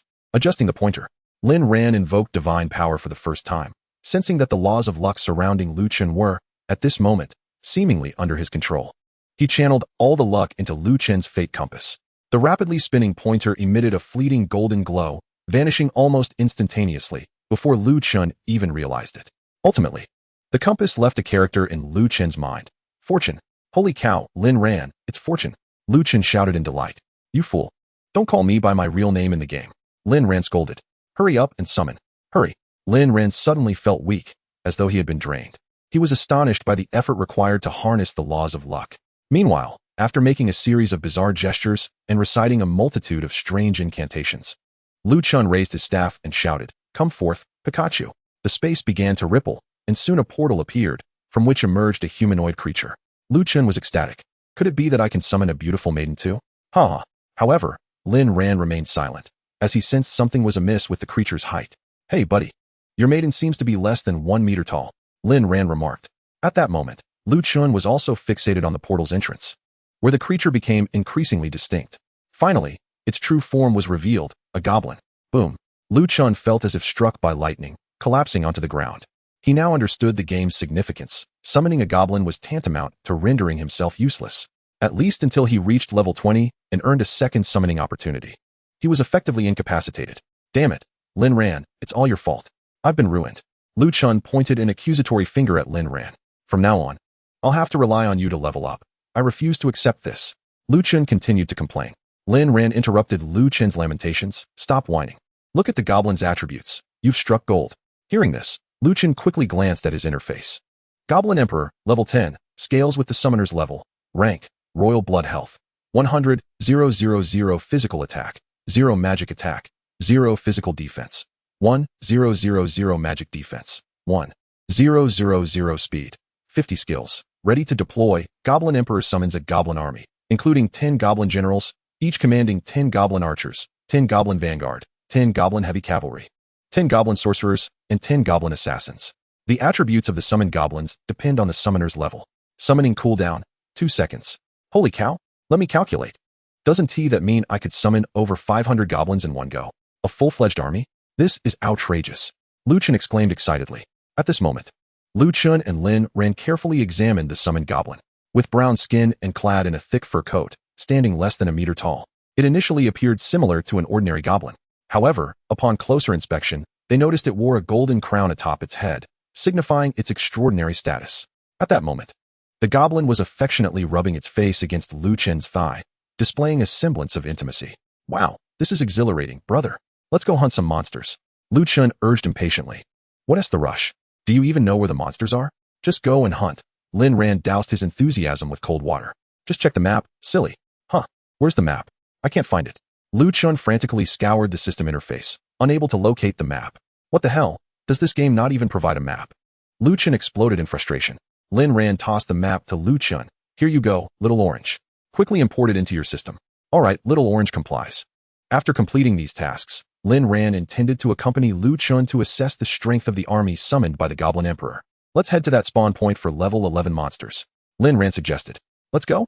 Before long, Lin Ran and his companion arrived at the spawning point of the Hua Shi lizard, situated atop a volcano surrounded by vast expanses of lava, from which lizards emerged incessantly.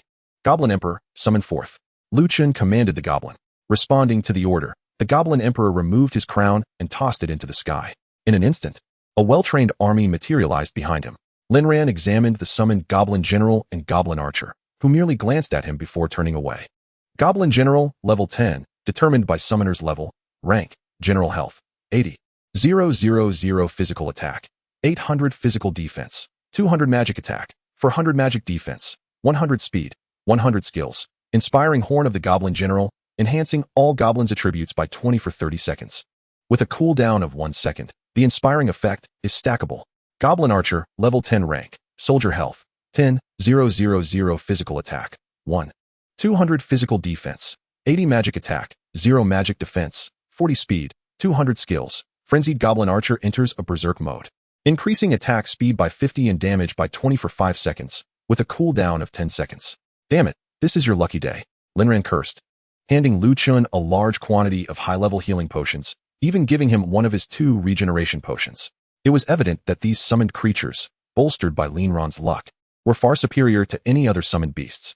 After imparting some instructions, Lin Ran grumbled and departed. Lu Chen, meanwhile, under the guidance of several goblins, mysteriously produced a chair and an umbrella. Relaxing under the massage of a few goblins, he quietly observed the battle. Now this is how one should level up. Lu Chen remarked with satisfaction. Chapter 32. Message relay. Suddenly, Lin Ran seemed to recall something and turned back. He noticed the sun chair was empty, with a few goblins fanning it. Removing the cheat-sai Xingyun ring, Lin Ran tossed it onto the sun chair. What the hell? Why did you hit me? Although he remained invisible, Lin Ran heard Lu Chen shout. Take this ring and level up quickly. Don't hold your father back. When it's time for the second summon, make sure to call me first, understood? Lin Ran said sternly to Lu Chen. Got it. Wow, this is truly a divine artifact. Dad, you are indeed my true father. Lu Chen exclaimed excitedly.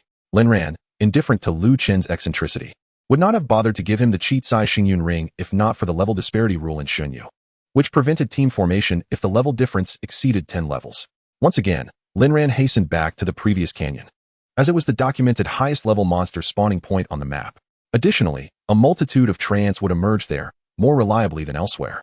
Upon reaching the canyon's edge, Lin Ran took a leap of faith into the abyss and, just before landing, teleported to the ground. However, unlike before, upon descending to the canyon floor, he was met with a strong scent of blood. Surrounding him were numerous corpses of treants, sprawled haphazardly. Could it be that players had already begun to farm treants in groups? Lin Ran pondered, surprised, for aside from himself, Nai, and you say cha. There were no other players exceeding level 15. As he walked along one side of the canyon, Lin Ran discovered it was unexpectedly long. The scent of blood became increasingly potent. Not the kind that trance would emit, but rather resembling that of a severely injured individual. Damn it, even if I die today, I will take all of you with me. Suddenly, Lin Ran heard a heart-wrenching scream nearby. Without Tian Yi's aid, he could not see immediately, confirming the source of the sound. Lin Ran hurried toward the far end of the canyon. The closer he got, the more he could hear the sounds of battle.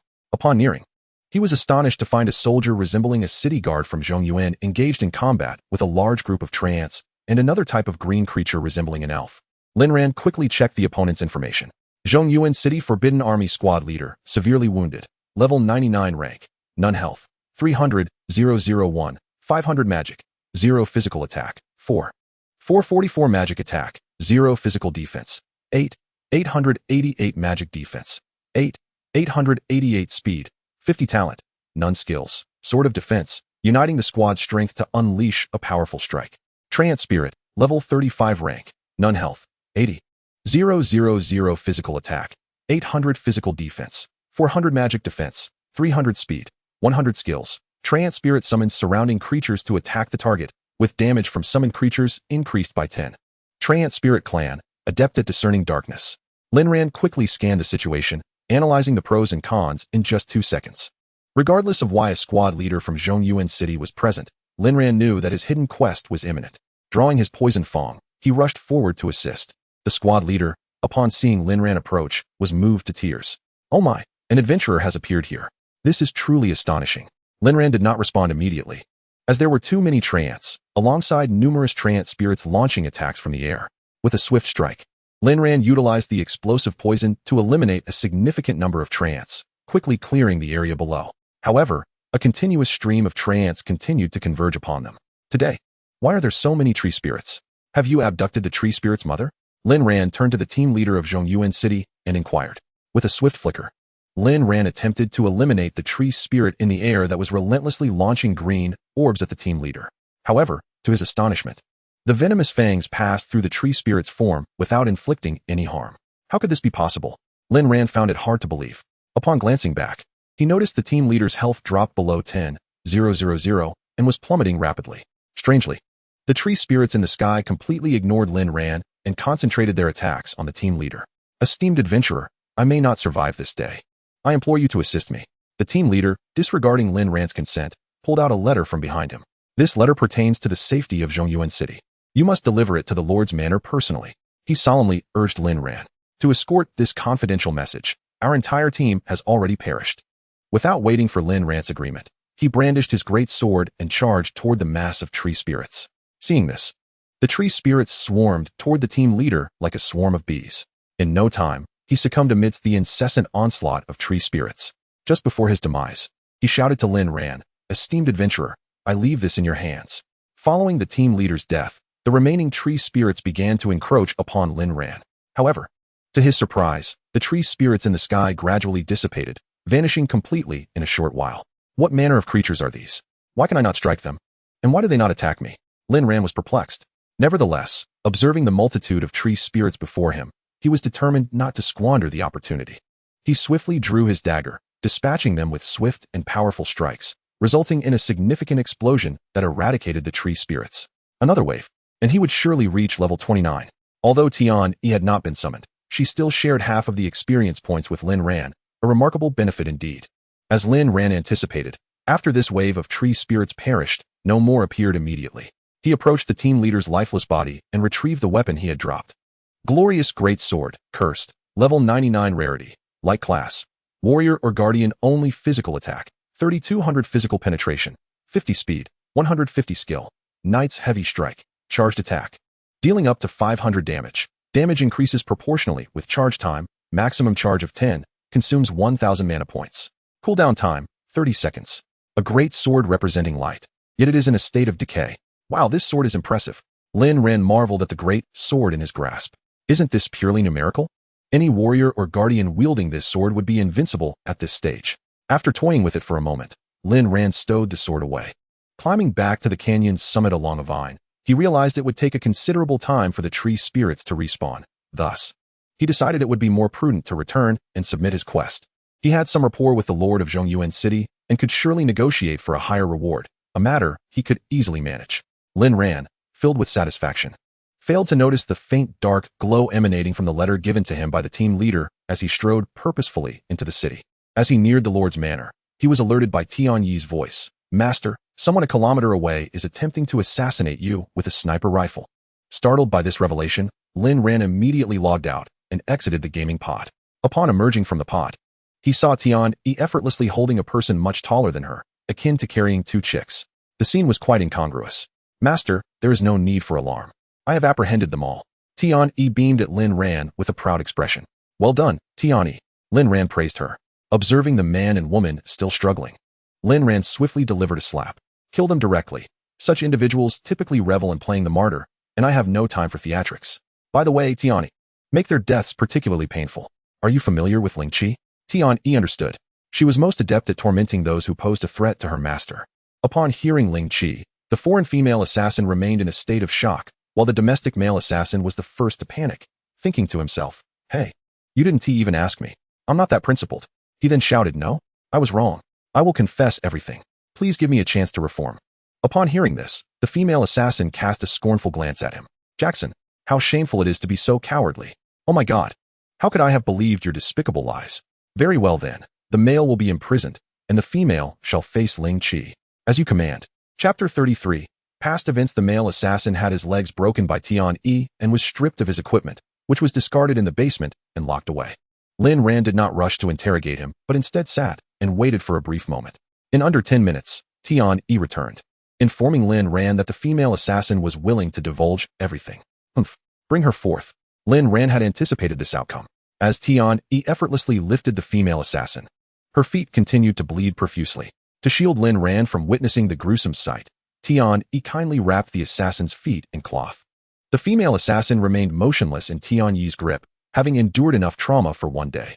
Initially believing it to be a routine assassination task, she had thoroughly investigated her target's identity for the past 20 years. He was nothing more than an utterly ordinary individual. She could not comprehend why such an unremarkable person would command such a high price for assassination.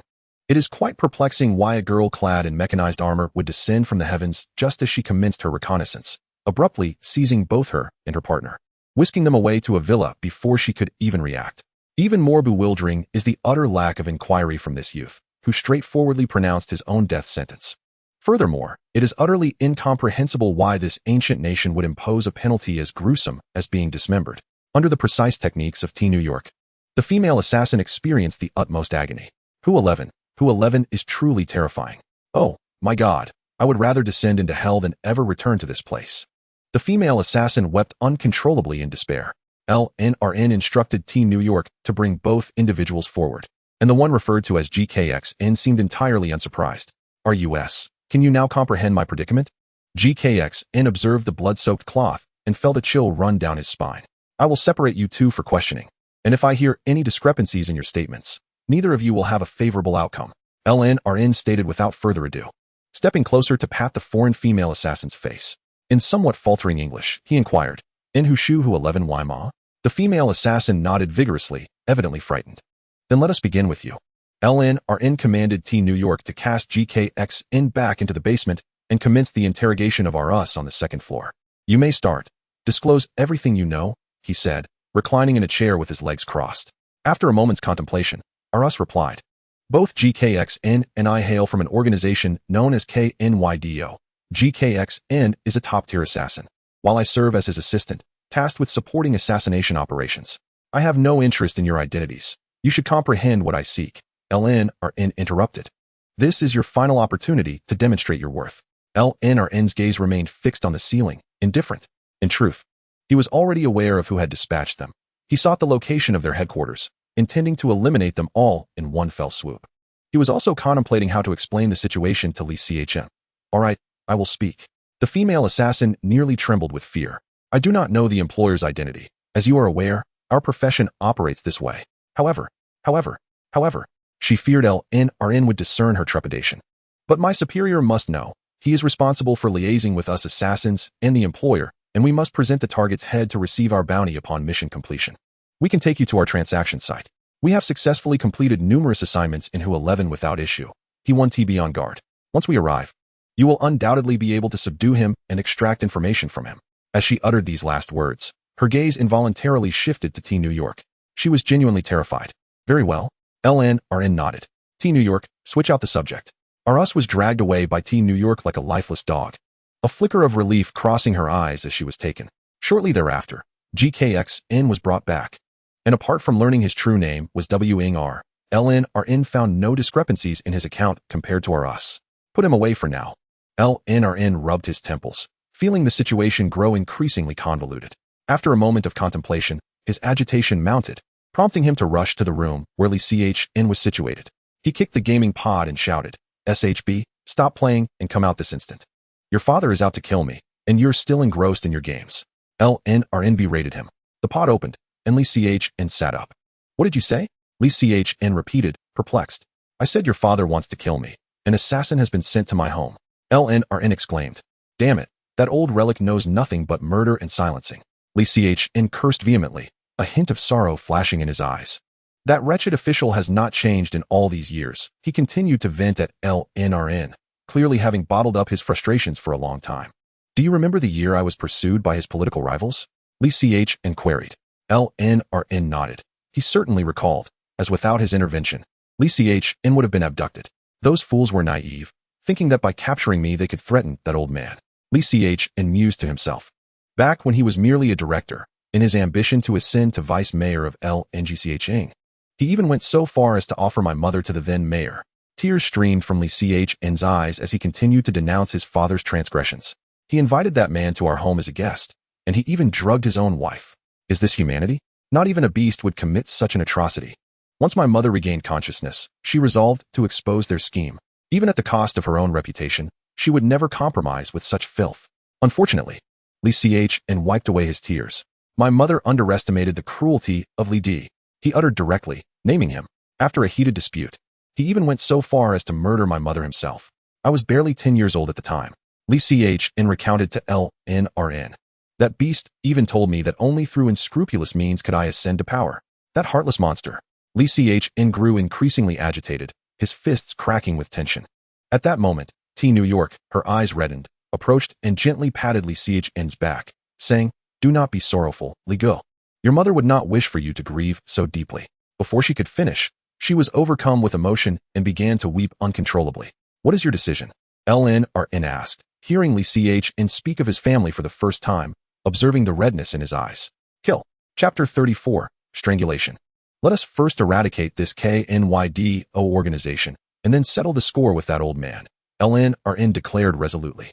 "You remain at the villa to continue leveling up, T. New York, and I will go. Those assassins are after me and will pose no threat to you."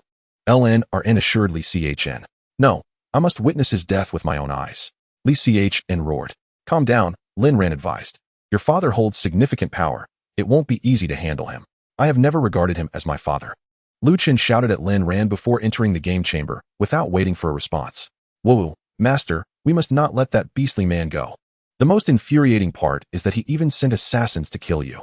Tian sobbed. Lin Ran descended the stairs and brought out the two assassins. "Let's go. Drive your car," he commanded. Noticing the female assassin limping, he asked, "Can you walk? If not, I can have her take you to the car." He gestured towards Tian, who was holding the injured Jackson with one hand. "Yes, yes, yes, yes, yes, yes, yes." The female assassin exclaimed repeatedly before sprinting towards the car in a flash. With Tian present, Lin Ran felt untroubled by any tricks the two might play. In the car, Rosie contacted her superiors, indicating that the mission was proceeding smoothly and inquiring about the rendezvous location. "At 8 o'clock tonight, at the Jean Bao Grand Hotel. We usually arrive first, but I am unsure when my superior will return. However, it's generally 2 to 3 hours after the agreed time," the female assassin replied nervously. The current arrangement was peculiar. Lin Ran, the one in charge, was the one driving, while the other two sat to Tian Yi's sides. Rosie seemed intimidated by Tian Yi, turning her head away to avoid looking at her. Meanwhile, Jackson occasionally glanced at Tian Yi's alluring figure and her exquisitely delicate face. "If you glance at me one more time, I shall pluck your eyes out and hang them on myself," Tian Yi cheerfully warned Jackson, causing him to hastily turn his face towards the window. The group soon arrived at the hotel, with Jackson being supported by Rosie, entering the room under Tian Yi's watchful gaze. Shortly after, Lin Ran and Tian Yi followed. Aside from the attention drawn by Tian Yi's armored attire and stunning visage, nothing of note occurred. As the clock struck 10, Rosie and Jackson sat in a corner of the room, silent. Suddenly, a loud knock echoed from outside. Jackson, open the door. I saw that pink beauty you brought. Where did you find such an exquisite woman? My God, she is the most beautiful woman I have ever seen. Jackson, hurry, I know she is still in the room. A rugged voice shouted from outside. With a creak, Tian Yi opened the door to reveal a middle-aged man wearing a black hat, with a prominent nose and a beard. Tian Yi smiled sweetly. Come in, master awaits you. Here I come, my darling. The middle-aged man attempted to embrace Tian Yi, but as he stepped in, she swiftly slammed the door shut, dodging his bear hug. Jackson, well trained indeed. I like this outfit. As for you, Rosie. Before he could finish his sentence, he choked on his own saliva upon witnessing his elite assassin cowering in the corner like a defeated dog alongside his assistant, while Lin Ran sat leisurely on the sofa, casually crossing his legs. Oh, what do you think of me? Lin Ran asked with a smile, realizing something was amiss. The bearded man reached for his gun, but halfway through, he found he could not draw it. His treasured possession had seized his wrist, and with a crack, his wrist was broken. Following that, 2 swift kicks shattered his shins. In less than a second, the bearded man was kneeling before Lin Ran. I'm curious. Am I not your target? Did you not realize who I am? Lin Ran inquired with a smile. In truth, whether Lin Ran was recognized or not, the moment Tian Yi entered, the bearded man had already been spotted lurking in the distance. However, amidst the crowd, Lin Ran wished to keep things discreet and had devised a plan for Tian Yi to quietly bring him in. He had not anticipated that the opponent would deliver themselves right to his doorstep. Hearing Lin Ran's question, the bearded man felt a wave of regret. While observing the situation, his gaze had been entirely captivated by Tian Yi's fair skin, stunning figure, and the exquisite aesthetics of her armored attire, leading him to subconsciously assume that she was merely a celebratory prize brought by Jackson and Rosie, completely overlooking Lin Ran. After all, who would attempt to capture someone accompanied by such a flamboyant armored beauty? The bearded man cursed internally as Lin Ran's foot struck his face. Tian Yi, since he is so fond of you, why not give him a taste of your methods? Lin Ran commanded. Understood, master, Tian Yi replied, extending several silver mechanical arms from behind to restrain the bearded man's limbs. One arm even covered his mouth. Then, a slender silver needle pierced into the man's abdomen. Upon insertion, the bearded man's face contorted in agony. Tian Yi repeatedly inserted and withdrew the needle, causing the bearded man's features to warp further. But he could only emit muffled sounds due to his mouth being tightly sealed. After approximately 10 minutes, with the bearded man nearly losing consciousness and frothing at the mouth, Lin Ran signaled Tian Yi to cease. Tian Yi promptly extended a mechanical arm equipped with a spray nozzle, disinfecting her hand that had covered the bearded man's mouth and the needle, continuously spraying an unknown liquid while muttering, "So dirty, so dirty." Lin Ran then delivered another kick to the nearly unconscious bearded man's face. Can we negotiate properly? Yes, yes, yes. The bearded man replied hastily, genuinely terrified by the recent excruciating pain. Each time he felt himself on the verge of fainting, the torment would pause, only to resume just as he thought it was over. Who is your employer? Guang Tuqiang. It is indeed Guang Tuqiang. The man with the scruffy beard still attempts to struggle. Tian Yi, I was mistaken. It is Lu De, the mayor of Longqing. He is the one who communicated with us through his steward. He explicitly ordered your demise. I am merely an intermediary. Where is your headquarters? In Danjiatu, the country of mold. The specific location. The man with the scruffy beard divulges the precise coordinates of the headquarters to Lin Ran, who instructs Tian Yi to leave a teleportation mark before they swiftly proceed to the designated coordinates. Thus, the following day, an international news article was published. A completely unnoticed asteroid unexpectedly breached the atmosphere, landing in a certain area of Danjiatu, coincidentally the stronghold of an international assassin organization. Incredibly, the destruction caused by the asteroid precisely encompassed the organization's sphere of influence, resulting in fatalities that included the organization's foremost figure. What remains is the true mastermind. Chapter 35. Revenge within a vast and antiquated manor. A middle-aged man with gold-rimmed spectacles reviews documents in his study, relishing the expensive tea sent by his subordinates. The aroma of tea pervades the room. Knock, knock, knock. Enter. The door swings open, revealing an elderly man in a gray coat, his hair grizzled yet vibrant. Mayor, we cannot establish contact with them. Something must have gone awry. If they had completed the task, they would have returned for their bounty. The old man appears somewhat anxious. Humph. The man slams down his teacup. An ordinary university graduate, orphaned and alone. What kind of waves can he possibly create? The man scoffs. Lao Liang, you shall personally intervene and resolve this swiftly. Remember to be thorough. Understood, master. Lao Liang bows respectfully. Knock, knock, knock. Another knock resounds. Luda and Lao Liang exchange puzzled glances. Aside from Lao Liang, no one else typically enters this place. Enter. Creak. The door opens. And to Luda and Lao Liang's astonishment, a girl clad in a peculiar pink mech-like attire, seemingly no older than 20, stands at the threshold. Lao Liang and Luda are further bewildered. Who sent you? Luda inquires of Lao Liang. I don't recall anyone delivering such an item. Lao Liang responds, equally perplexed. I will investigate. No need. Escort her to the bedroom.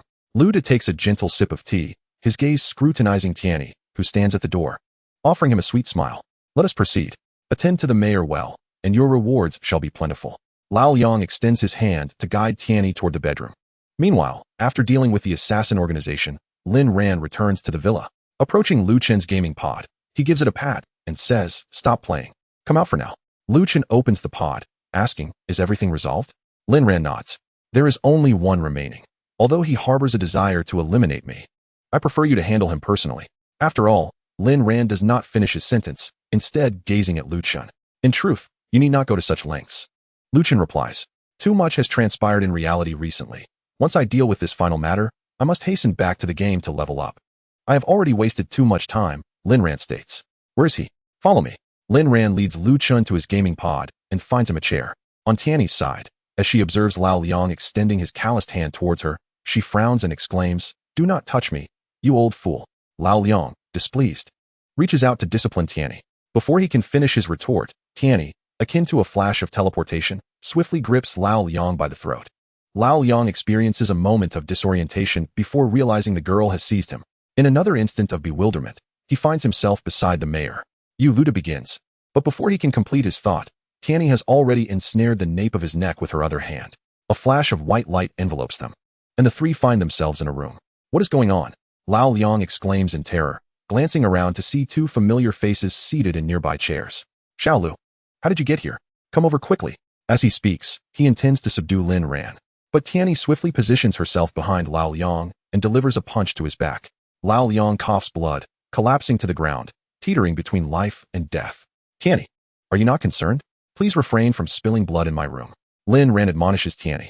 Hurry and tidy up. I apologize, master. I cannot permit anyone to pose a threat to you. Lin Ran retrieves a baseball bat he had prepared earlier. Seeing the situation turning dire, Luda attempts to flee. Mayor, did you not intend to kill me? Why are you running? Lin Ran questions. It is a misunderstanding, all a misunderstanding. Release me, and I can offer you anything. Money, status, women, anything at all. Let us bury the hatchet. Luda exclaims hurriedly, his limbs trembling uncontrollably. No one could have anticipated that the once elegant and noble mayor of Longqing now sits on the ground, so weak that he can barely stand. Yet, I still believe my life is worth more. If someone desires my demise, then they must pay with blood. Lin Ran swings the bat, striking Luda on the knee. Pain surges through Luda, causing his veins to bulge as he rolls on the floor. Son, my dear son, you must persuade him, convince your roommate. I was wrong. My son. Luda, drenched in sweat, clutches his knee, trembling all over. Lin Ran produces a dagger and tosses it to Lu Chen. Lu Chen, already aware of Tianyi's abilities, finds nothing strange about this. Handle it yourself. Tianyi, let us step outside. Certainly, master. In the room, Luda clutches his shattered knee, gritting his teeth to suppress his cries. Lu Chen, you are my son. Although I have been preoccupied with work these years and have not had time to guide you, I have never withheld funds for you to spend. Luda fixes a fierce gaze upon Lu Chen. Oh, Mayor? It seems you are indeed quite busy. Engrossed in my own affairs, I scarcely realized that I had not made a single charge on the credit card you provided. The tuition fees for my university studies were earned through part-time jobs alongside Lin Ran. Lu Chen spat upon Luda, his father. My dear father, Lin Ran just informed me that if you were to be eliminated, the position of mayor of Longqing would be mine. Tell me, how should I decide? Lu Chen's eyes glimmered with fury as he fixed his gaze upon Lu to speak. Lu Chen thrust a knife into Luda's thigh. Speak. I demand you to explain. Why did you treat my mother this way? Why? With each stab, Lu Chen's anger manifested further upon Luda's body. I truly regret not having sent you and that disobedient mother of yours away together. Why? Why does no one understand me? Lu Chen, you shall face retribution. Luda never envisioned that he would meet his demise at the hands of his own son. His eyes remained wide open, devoid of life. Throughout his upbringing, Luda had little interaction with Lu Chen, as it was always his mother who showered him with affection. The haunting image of his mother dying at the hands of his father undoubtedly left a profound scar upon young Lu Chen. Luda lay still, And yet Lu Chen's hands continued their relentless assault. Tears cascaded down like a torrential flood, and Lu Chen could only repeatedly inquire of the lifeless body, why? After what felt like an eternity, Lu Chen pushed open the door and staggered outside, appearing utterly dejected. Lin Ran gently patted Lu Chen's shoulder. My condolences. Freshen up. Let us go eat something. Tian-yi, please tidy the room.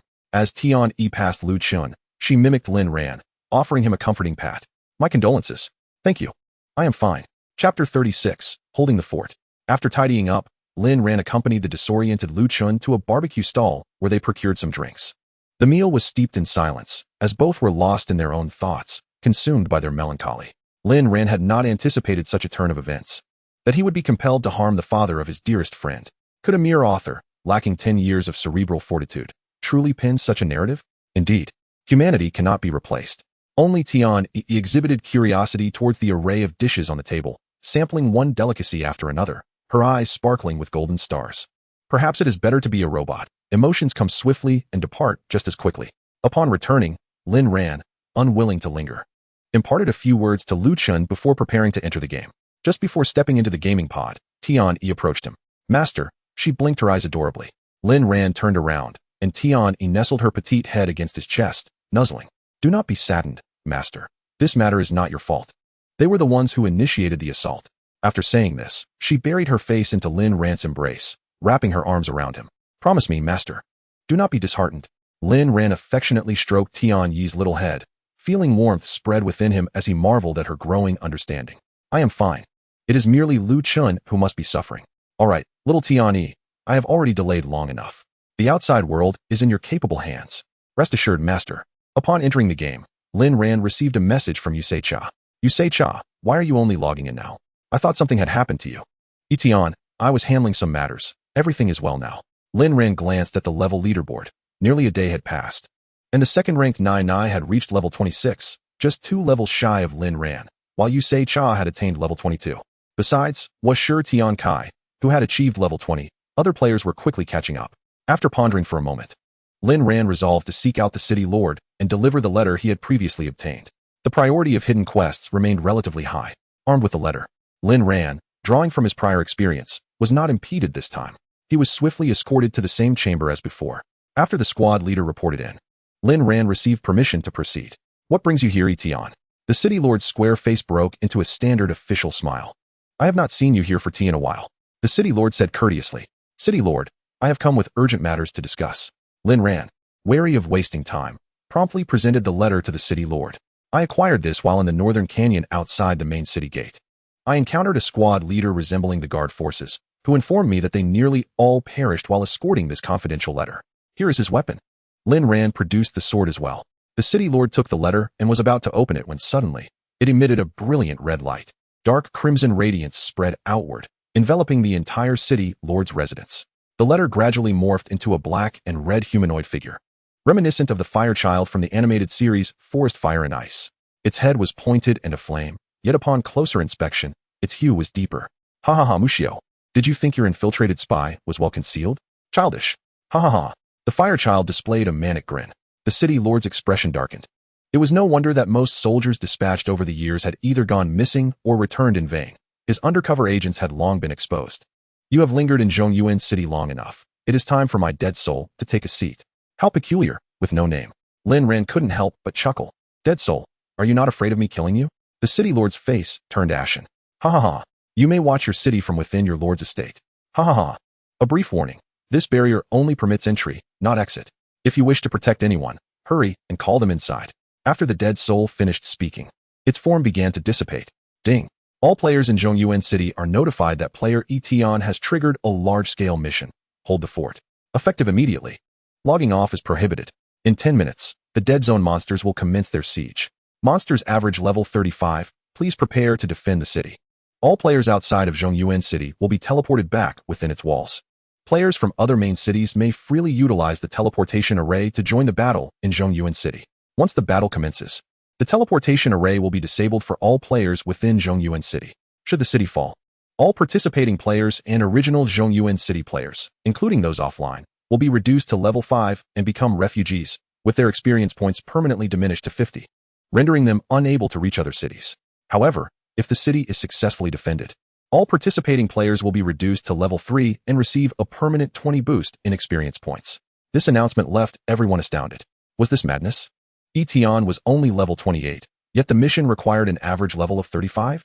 Immediately, voices of dissent echoed on the world channel. What is there to fear? The city guards are all above level 50. This city is not even ours. Besides, isn't there a city lord? Have you seen how many monsters are outside? The few city guards are hardly sufficient. Furthermore, the lord's mansion seems to have a barrier. Whether the lord can emerge is debatable. I just heard the soldiers say that the lord was trapped in the mansion. We should escape quickly. Escape? Did you not see that players from Zhongyuan City are forced to participate in the battle? If you flee and we fail, you will also face punishment. Nevertheless, it's better than staying here and being killed repeatedly.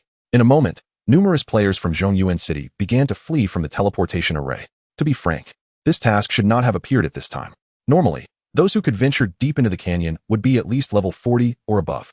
At present, players are generally in their 20s or 30s. And while it is not impossible to hold the city with the cooperation of guards over level 50 and a few class change mentors, the overwhelming majority of players remain in their teens, with only a few reaching level 20. Facing an average level of 35 is indeed quite daunting. The world channel was filled with curses directed at Lin Ran, especially from players of Zhongyuan City. Etion, you fool. Damn it, I was careless. Mushio slammed his fist on the table. At this moment, Lin Ran began to comprehend the situation. The Lord's undercover agent had been exposed. The enemy had employed a cunning stratagem. Lin Ran surveyed his surroundings, noting the crimson barrier enveloping the entire Lord's mansion. According to the black and red fire spirit, they seemed poised to attack the city. If the city were to be destroyed, the populace would perish, leaving only the Lord's mansion as a hollow command post. This was likely the enemy's plot. Mushio leapt into the air and struck the red barrier with his fist. The barrier remained unyielding. Damn it! The Lord cursed under his breath. Not good, Lord. Guards report that a massive number of monsters are gathering 50 kilometers outside the city. They have emerged from the dead domain. Lord, what is the meaning of this barrier? As the guards' fearful exclamations filled the air, chaos erupted within the Lord's mansion. Boom. Another punch landed against the red barrier, yet it did not ripple in the slightest. How infuriating. Mushio sighed. I was too careless. I've doomed Zhongyuan City. He pounded his chest in despair. My lord, do you have a way to kill that fire spirit? Lin Ran spoke up. I mean, if you are able to get out, he added. Normally, I cannot easily enter the dead domain. While I am here, they only dare to remain within. If I can get out, none of them will escape. Mushio clenched his fists, fingers cracking audibly. Not to mention me. Even my generals in the Lord's mansion could make that dead spirit regret it. Lin Ran weighed the pros and cons and said to the Lord, I have a method that can allow you to exit this barrier. Chapter 37. The Beast Tide Approaches. My lord, I possess a way to free you from this barrier. Lin Ran declared confidently. Really? Mushio turned to fixate on Lin Ran. With the threat in the real world having dissipated, Lin Ran could summon Tian Yi without hesitation. With a thought, Tian Yi appeared beside Lin Ran. Even the well-informed lord could not identify what species Tian Yi belonged to. My lord, please gather those you wish to take with you. Very well. The lord asked no further questions. Chi Yu, come here. Mushio summoned his two generals. I will take Chi Yu and capture that dead spirit. Today presents a rare opportunity. Chi Yu, you remain in the mansion and take care of everyone. Mushio instructed the two. I will obey. Both replied, kneeling with a fist to their chest. Mushio turned to Lin Ran and said, let us proceed. Tian Yi, teleport us to that open space we were at before. Lin Ran pointed to the Lord and Chi Yu. Certainly, master. A flash of white light enveloped them, and the four appeared at Tian Yi's birthplace. I have never witnessed such a miraculous skill, the Lord marveled. My lord, may we join the battle first? I fear your mere presence will scare off that fire spirit. Lin Ran addressed the Lord. This is clearly an excellent opportunity for experience points. Gazing at the massive waves of beasts outside, Lin Ran could hardly contain his anticipation. The Lord understood Lin Ran's intentions. Now that the situation was stabilized, his utmost priority was to capture the dead spirit. No problem. Chi Yu and I will hide in the shadows. You may act freely, the Lord said, and with that, he and Chi Yu vanished from Lin Ran's view. Though they were said to have disappeared, they had not entirely done so. Under Lin Ran's gaze of Medusa, he saw the Lord and Chi Yu become semi-transparent as they retreated into the distance. By the way, I heard you have changed classes to an assassin. Here, take this as a token of gratitude for your assistance. The Lord produced a scroll from his waist and tossed it to Lin Ran. It was indeed a skill scroll. Skill book, Shadow 7 kill, level, restricted to assassins. Skill description, teleport behind the enemy and unleash a flurry of 7 rapid stabs with a dagger, inflicting damage that doubles with each strike. If the enemy's health is below 10%, execute them instantly.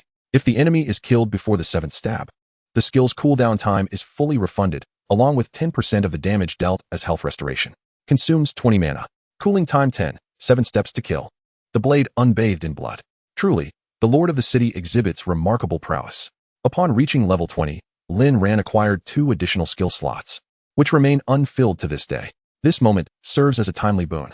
Lin Ran placed the Shadow 7 kill in the Assassin's skill slot and turned to Tian Yi, saying, "Let us embark on our journey to gain experience."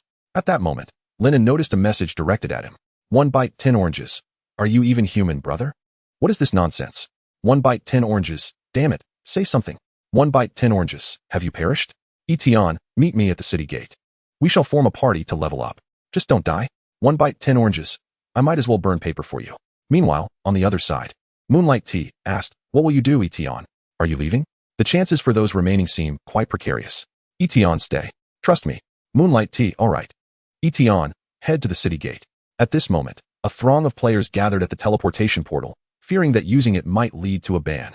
Lin Ran navigated through the crowd toward the city gate, but was halted midway. Tian, are you not departing? He turned to find it was none other than the 4th-ranked player. I am a genius. Not leaving. Lin Ran had no time for idle chatter and hurried toward the city gate. Hey, don't go. I am a genius, exclaimed, but before he could finish, Lin Ran had vanished from sight. I am a genius, gazed in the direction Lin Ran had taken. Tian must have a plan. Damn it. I'm betting on it. I am a genius, gritted his teeth and decided not to leave, pursuing Lin Ran's departing figure. At the city gate, Lu Chun and Moonlight T had already arrived, accompanied by other members of the Highway Guild, totaling around 30 to 40 individuals. Moon, you must have seen my sincerity. Given the circumstances, I did not take advantage of the situation. Am I not exceptionally chivalrous? Lu Chun circled around Moonlight T, trying to get closer. Lu Chun, I do not harbor feelings for you. You should give up on that notion. Furthermore, I lack the time and energy for romance. Moonlight T replied decisively. Bro, last time you expressed concern, was it over this? Lin Ran approached Lu Chun and whispered. Lu Chun felt a tinge of embarrassment. Meanwhile, Tian Yi cast a wary glance at Moonlight T, who shared a similar hair color. This big peach is Tian Yi's #1 rival. I must not allow her to steal my master away. Tian Yi silently noted. All right, it seems everyone has mostly gathered. I will go ahead to test the waters. You all should refrain from leaving the city for now. Fear not, the city will not fall. Lin Ran addressed the group. Oranges, let us form a party so you can also gain experience. Lin Ran quietly suggested to Lu Chun. Why not invite Moon along as well? Why do you seem increasingly like a sycophant? Lin Ran raised an eyebrow. Not at all. Nonsense. I am merely pursuing a normal pursuit. Lu Chun retorted. All right, you will soon reach level 20. Remember to summon the next familiar and call for me. Atop the city gate, dozens to hundreds of guards stood ready. 7 class transition mentors were among them. Not far away, hordes of beasts surged toward Zhongyuan City. I'm going in first. Lin Ran, impatient, charged ahead. Wait, take this ring. Lu Chun returned the colorful lucky ring to Lin Ran. Seeing Lin Ran advance, Lu Chun, unable to intervene, began to spin the destiny compass. Good. At the city gate, the 7 mentors observed Lin Ran and Tian Yi charging toward the thousands of beasts. This batch of adventurers is exceedingly brave. They summoned the beast tide at level 28. Indeed, who would argue otherwise? Zhongyuan City is likely to fall this time. Approximately 2 minutes later, Lin Ran found himself less than 50 meters from the beast tide. He executed a blink followed by the Shadow 7 kill. With a resounding explosion, the area within 3 meters was left barren, strewn with the corpses of unfamiliar monsters. Yet, in less than a second, a new wave of hellish beasts surged forth as if emerging from the depths of hell. Tian Yi deftly dodged and attacked. Although her efficiency in clearing monsters paled in comparison to Lin Ran's, she maintained her composure throughout. Chapter 38. The Siege of the City Gate. Lin Ran examined the information. Among the initial wave of attackers, the highest level was merely 20, consisting of a breed of hellhounds engulfed in black flames. Beasts relentlessly charged at Lin Ran, yet within a 3-meter radius, thanks to Lin Ran's toxic explosions. An absolute vacuum was created. Any monster that dared approach was obliterated by the ensuing blasts. Bolstered by the colorful lucky ring, Lin Ran's damage had escalated to an astonishing 1.2 million per strike, rendering the creatures incapable of withstanding even a single instance of his toxic damage. Soon, Lin Ran's 3-meter vacuum was engulfed by the beast tide, akin to a solitary golden grain in the ocean. Though swallowed, it remained resolute. On the other side, the beast horde had advanced to the city gate. The gates were firmly shut, and Lu Chun and his companions found themselves unable to engage in such a high-level battle. Retreating back into the city early on. Upon the city walls, projectiles and arrows were incessantly launched, with rows of charging beasts collapsing, only to be replaced by a constant influx. Only those like Nai Nai and Moonlight Tea, equipped with ranged attacks, remained atop the walls to contribute their firepower. Lu Chun commanded the Goblin Emperor to summon his army, with goblin archers and goblin sorcerers continuously raining arrows and various elemental projectiles down below. Under the suppressive fire from the defenders, the beast tide was momentarily held at bay about 30 meters from the city gates. Countless projectiles, arrows, fireballs, and remnants of monster corpses erupted, creating an intensely bloody and chaotic scene. For a time, both sides found themselves in a stalemate. Lin Ran's Shadow 7 kill had remained unbroken from the beginning, with not a single monster managing to withstand his second strike. Together with Tian Yi, he pushed forward and soon emerged victorious from the first wave of the beast tide. With relentless advancement, Lin Ran's level had reached 35. This game isn't particularly difficult, he mused. He turned to Tian Yi beside him. How do you feel, little Tian Yi? Reporting to master, it's a breeze. Lin Ran glanced at Tian Yi's attributes, realizing his inquiry was unnecessary. Tian Yi level, 32, rank, divine, attribute, servant, health points, 500, mana points, unlimited, physical attack, 5,000, magic attack, 5,000, physical defense, 5,000, magic defense, 5,000, speed, 1,500. Skills, spatial chain 0 aircraft, marks a location, leaving a spatial imprint that allows selective teleportation of all matter within a 10-meter radius to that mark at any time. The 0 aircraft can mark a maximum of 3 locations. If exceeded, the most recently marked replaces the oldest. Cooldown for marking, 24 seconds, teleportation cooldown, 2 seconds. Spatial restraint 0 aircraft disrupts the surrounding space of a target, reducing its movement speed by 99 for 60 seconds, with a cooldown of 60 seconds. Spatial shield 0 aircraft applies a spatial shield to a designated target, up to 2 individuals, granting a 20 damage reduction while transferring damage priority to the 0 aircraft. Duration, 5 seconds, skill cooldown, 10 seconds. Nanospace 0 aircraft contains a cubic kilometer of space for item storage. Nano repair, 0 aircraft activates its self-repair system, recovering 1 of maximum health per second. It can also channel energy outward, restoring 5 of maximum health per second to a designated target, with a maximum duration of 20 seconds and a cooldown of 30 seconds for healing others or during cooldown. No one can refuse a beautiful servant who is both elegant and powerful, unless one prefers to refine copper. Lin Ran decided not to worry about her any longer. He had seen her capabilities and felt a bit skeptical about his own existence upon witnessing her attributes. Wait a moment, little Tian Yi, when did you learn a new skill? It dawned on him that her skills had increased from 4 to 5. It was just now, master. Tian Yi replied with a smile. When I reached level 30, I felt a new unit within me activated. Isn't Tian Yi the best? Lin Ran thought about how hard he had worked to reach level 35, with health barely at 8, and that was with the aid of the colorful lucky ring. Why don't you take the lead as the protagonist? However, it was comforting to know that Tian Yi was his. Tian Yi is amazing. Taking a deep breath, Lin Ran glanced back. The first wave of the beast tide had been effectively suppressed by the city guards without incident. But it wasn't over yet, little Tian Yi. The small stones on the ground began to tremble violently, escalating in intensity until they were reduced to dust. The entire surface shook as if an earthquake had struck. In the distance, monstrous creatures surged forth like a tsunami, now within Lin Ran's sight. Why are they either dogs or pigs? The boss is a fiery brat. What sort of place is this dead domain? Lin Ran remarked, observing the dark-flamed wild boars charging at him. Here they come. Lin Ran shouted. Charge, charge, charge. Tian Yi exclaimed excitedly. With a hum, the two were once again engulfed by the beast tide. Meanwhile, many players in other main cities were still reveling in their fortune. Damn, if it weren't for my talent granting a 50 speed boost, I would have been utterly wrecked by that dim-witted Tian Yi. Indeed. Does he truly believe he is a god? The average level of the beast horde is 35. You have no idea. I can see them. TSK, TSK, TSK. Just look at that swarm of monsters. Suddenly, someone shouted from somewhere. Holy crap, everyone look at the level leaderboard. At this unexpected exclamation, everyone raised their heads, witnessing the rank of Tian rising like a rocket. Every few minutes, it climbed another level. 30 levels, he's already at 38 levels. Did he venture outside the city to slay all those high-level monsters? 40 levels. Is leveling up in this game really that easy? Why am I still at level 11? Not just Tian, but the levels of others on the leaderboard were also gradually increasing. Apart from Lin Ran, the one leveling up the fastest was 1 bite 10 oranges. There was no helping it. Strength lies in numbers.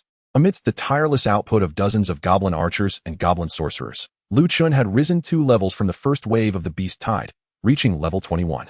Bang! Bang! Bang! Lin Ran could navigate the beast tide like a fish in water, yet he could not halt the advance of the beast army. This wave of pig-like monsters trampled over the corpses of the previous wave, relentlessly charging toward the city gate and continuously battering the walls. Soon, countless corpses piled up beneath the city gate, which now seemed precariously on the brink of collapse. Finally, after an unknown hellish wild boar's tusk struck the massive gate, it came crashing down with a thunderous roar. Chapter 39. Hellish red cockroach. The gate has fallen, someone shouted, capturing the attention of all the guards. Stay calm. A commander shouted from atop the gate. Form up. Defend the city. The guards armed with massive shields awaited at the gate. The monsters surged in, repeatedly crashing against the formation. Each time they were repelled, swordsmen and spearmen would strike from the gaps. We're of no use here. We should hurry to the south gate. It should have been reached by now, the mage mentor suggested. I'll leave CC here. You all go ahead. With a thunderous roar, a gigantic dragon descended from the sky, towering over the hellish wild boar horde before the city gate. The dragon is the one belonging to the mentor of WRN. After the summoner mentor summoned his 5th creature, he hurriedly departed. The dragon boasts an impressive level of 70, and although the difference is not vast, it possesses the advantage of area attacks. It continuously unleashed flames upon the throngs of monsters below. Charge! Let us break through, a voice shouted. And under the leadership of the dragon, the guards surged forth from the city gates, forming a protective arc at the entrance, steadfastly defending the city. Charge! Charge! Lu Chun shouted from atop the city gates, preparing to leap out. USCH abruptly yanked Lu Chun by his collar. If you wish for death, then go ahead. Lu Chun stumbled, nearly losing his balance and falling to the ground. As he turned to retaliate, he suddenly realized it was USCH. Shouldn't we go down to help? Don't you remember what YTIN said? All the guards are level 50. They can withstand it, can you? USCH poked Lu Chun's chest with her fingertip. Why can't I? Goblin army, charge. Lu Chun's face flushed, and with gritted teeth, he resolved to leap over the city wall and into the fray. Foolish USCH covered her face. Players of HIU Guild, especially those in melee classes, quickly retreated back into the city. Archers and mages continued their assault, ready to withdraw at the first sign of danger. USCH instructed the HIU Guild players. Now that the city gate has been breached, the walls are no longer secure. Over at LNRN's side, the commotion at the city gate drew his attention. He turned to witness a colossal dragon soaring above the walls, relentlessly raining fireballs downwards. Wow, what an impressive dragon, LNRN exclaimed in awe. In a moment of distraction, he was struck by the tusk of a wild boar.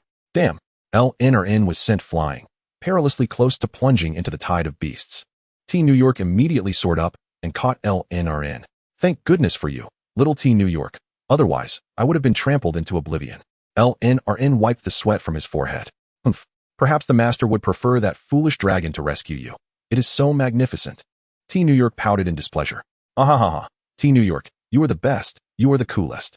LNRN hurriedly praised. Humph. T New York turned her head away. Yet her lips could not suppress a smile. Soon, the herd of beasts charged past, and LNRN and T New York landed back on the ground. LNRN glanced at his level, which had reached 45. Name, T New York, Divine Being. Class 1, Lucky God. Class 2, Assassin, Level 45, Health 90. 692, Magic, 13, 740, Physical Attack, 395, Magical Attack, 180, Physical Defense, 710, Magical Defense, 655, Speed, 744. LNRN felt that his speed was already sufficient, so he allocated all his attribute points from his 17 level increase to defense. Haha, I am simply a hexagonal warrior. LNRN shouted with joy. What did you say, master? T New York didn't hear clearly. T New York turned to ask LNRN, staring at the wall in front of him. LNRN was momentarily at a loss for words.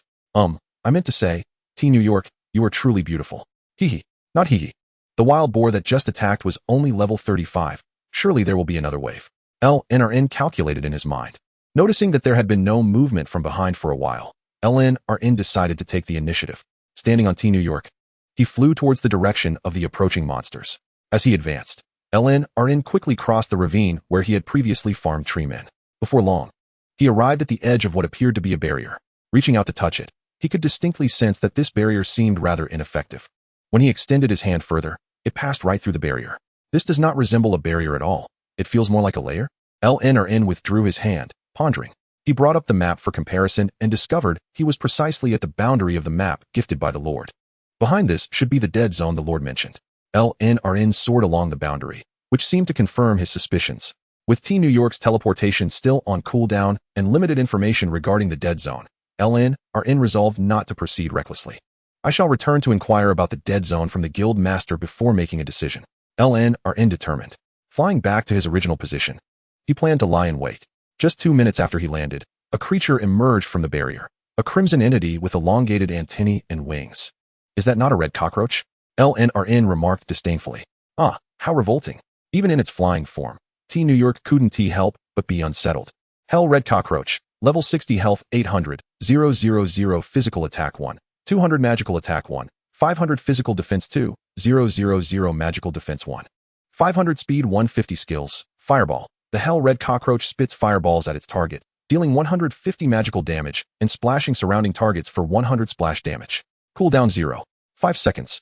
Cockroach possession. Enemies that encounter the hell red cockroach instinctively feel fear and wish to flee, reducing their combat will. Red little strong. The kind that bursts green juice when killed. Like it? Master, they are so disgusting. Let us leave. T New York urged. If we leave now, the city behind will be doomed. Lin Ran told T New York, swiftly slashing the first red cockroach that stepped out of the barrier before it could take flight. Bang! An explosion ensued, and Lin Ran was splattered with green cockroach juice. Damn, I can't take this anymore. A foul stench filled the air. Undoubtedly the most repugnant scent Lin Ran had ever encountered, nearly making him gag. I'm not clean anymore, woo-woo. T New York was on the verge of breaking down as the green liquid streamed down Lin Ran's calves, staining his white, flying apparatus. Lin Ran suppressed his discomfort and quickly reassured, "It's all right, Xiao Tianyi, it's all right." However, he could no longer concern himself with much else. At that moment, a swarm of hell cockroaches surged into the air, launching a barrage of fireballs at Lin Ran. Although he could retreat, knowing the city lord would have a way to deal with these repulsive creatures, these were level 60 monsters, and they were evidently fewer than before. Lin Ran did not wish to forfeit the experience points within his grasp. "Tianyi, I apologize for this," Lin Ran said, then commanded Tianyi to begin exterminating the cockroaches. Thus unfolded a comical scene. While dodging the incessant fireballs raining down upon him, Lin Ran unleashed Shadow 7 Kill to obliterate the airborne cockroaches, all the while choking back the retching sounds emanating from beneath him as Tianyi wailed in despair. Woo-woo, Tianyi is dirty now. Lin Ran found himself at a loss. The cockroach blood splattering him profusely. Damn it, this designer must be a pervert. Lin Ran cursed, only to have green ichor splatter into his mouth. Ugh, he had learned his lesson. He resolved to think of nothing else. After slaying fewer than 50 hell cockroaches, Lin Ran acknowledged his misjudgment. "Tianyi, we must retreat," he exclaimed. Unable to hold back any longer, he abandoned the level 60 loot. Tianyi, having reached her limit, immediately cranked up the power, and the rear of the vehicle erupted with deep blue flames, propelling them far from the surrounding hell cockroaches in less than half a second. Ugh, where's the bathhouse in this game? Lin Ran felt as though he had just swum through a cesspool. In under 3 minutes, he found himself hovering above the main city. Below, the guards were busy clearing the battlefield, some celebrating their successful defense of the city. Lin Ran approached a squad leader and seized him by the arm. "Where's the bathhouse?"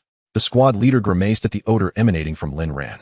Meanwhile, Lu Chun, who was boasting about his valiant exploits to Yusei Cha, caught sight of Lin Ran, now covered in green, and approached to greet him. "Brother, how awesome is that? My goblin just obliterated those foolish pigs. What the hell? Lin Ran, did you eat something?"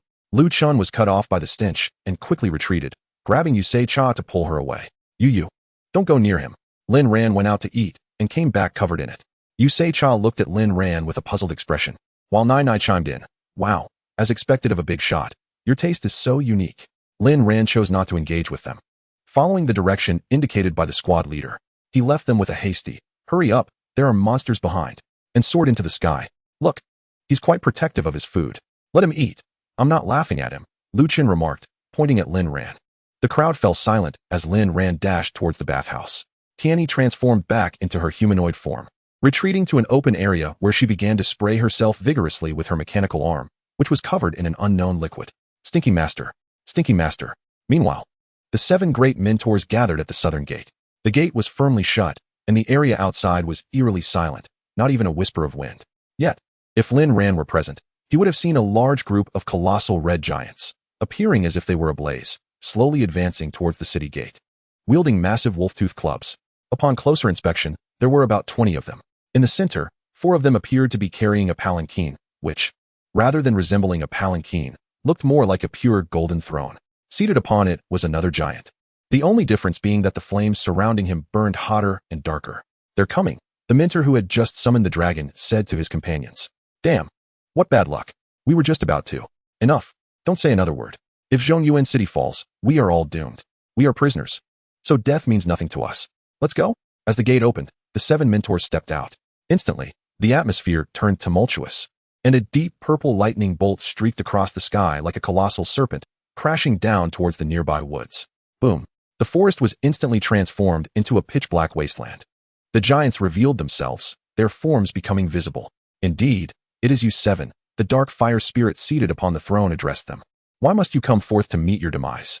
Join me in establishing a dominion over the realm of death. Would that not be delightful? Today, I do not wish to battle with you. I will cleanse Zhongyuan City, granting you complete liberation." A fool's dream. The guardian mentor was the first to strike, his roar capturing everyone's attention as he raised his great shield, fixing his gaze upon the opposing giants. The eyes of all the giants turned crimson, charging at him like maddened beasts. The death spirit gathered a deep red flame in his hands, the fire growing ever more intense, distorting the very air around them. Die! The fireball was unleashed, instantly growing to an enormous size, consuming the guardian mentor whole. Meanwhile, the others were not idle. The sky flickered with various lights as torrents of water surged toward the death spirit amidst a blizzard. At this moment, the horde of giants surged towards the city gate, and the warrior mentor charged forward, his weapon drawn, ready to engage in battle. "I'll hold them off. You all focus on the death spirit." Boom. The fireball struck down. It was firmly blocked by the shield, which was now adorned with a myriad of runic patterns. "Xiao Mu, cast a shield for me." The warrior mentor, amidst the throng, found himself overwhelmed. Suddenly, a figure darted past the death spirit, launching a direct attack. With a sharp sound, a dagger embedded itself deep within the giant's massive body. Yet, in an instant, the death spirit swatted the assassin mentor away. "Shadow flicker. I'm fine, you all continue." A relentless barrage of fireballs rained down upon the guardian mentor. Yet none breached his defenses. Beside the specter of death, countless elemental projectiles rained down upon his colossal form, followed by a myriad of arrows. "Stand back." In the sky, a figure riding a giant eagle descended with great haste. Clutched in the eagle's talons were 2 bombs, which continued to swell ominously. Boom! A cloud of dust erupted, plunging the atmosphere into a temporary silence, save for the relentless sounds of battle from the warrior mentor's side. Indeed, the coordination was remarkably smooth. As the smoke dissipated, the specter emerged slowly from within. Alas, how has he become so feeble? With a sudden movement, the specter's enormous form advanced with surprising swiftness to the rear of the guardian mentor. The shadowy figure, known as Lu Ying, was the first to react, darting between them in an attempt to intervene, only to be cast aside by the specter's powerful blow, collapsing to the ground in silence. All transpired in the blink of an eye. With a piercing swipe, the specter's razor-sharp claws pierced through the guardian mentor's chest, revealing a still-beating heart in his grasp. Leaning down, the specter whispered into the mentor's ear, "You call Mu Xiu a fool, and I shall refrain from crushing this heart. How about that?" After speaking, he leaned in closer. "How dare you? You truly have no shame." The specter's expression darkened. "Today, you shall all perish." Yet, before he could finish his sentence, a streak of dark green light severed the arm that clutched the heart. "Ah!" The specter cried out in agony. "Xiao Mu, save him." The city lord's voice rang out, startling everyone present. Even the warrior mentor gazed at the city lord in disbelief. In that moment, he was struck in the face by the red giant's hand, sent flying. The city lord clenched his fist, causing the ground beneath the giants to curl inward like a rolled-up pancake, ensnaring the crimson giants within, accompanied by ominous creaking sounds. In but a single move, he vanquished the giants entirely. Lin Ran felt a pang of sorrow. This was a matter of experience. The crimson giants boasted a staggering level of 80. If Lin Ran were to defeat them all, wouldn't he soar to new heights? "You there on the ground. Who do you call a fool?" Mu Xiu retorted at the specter, who lay moaning on the ground. "Impossible. How could you break through the spatial blockade? This is a relic produced by a domain lord's divine equipment." The specter glared at Mu Xiu, incredulous. "Well, take a guess," Mu Xiu replied, inching closer to the specter with a mischievous grin, causing the specter to tremble in fear, attempting to retreat. Upon closer inspection, it became evident that he had wet himself. Liquid seeped through his brown leather pants, revealing a history between the specter and the city lord.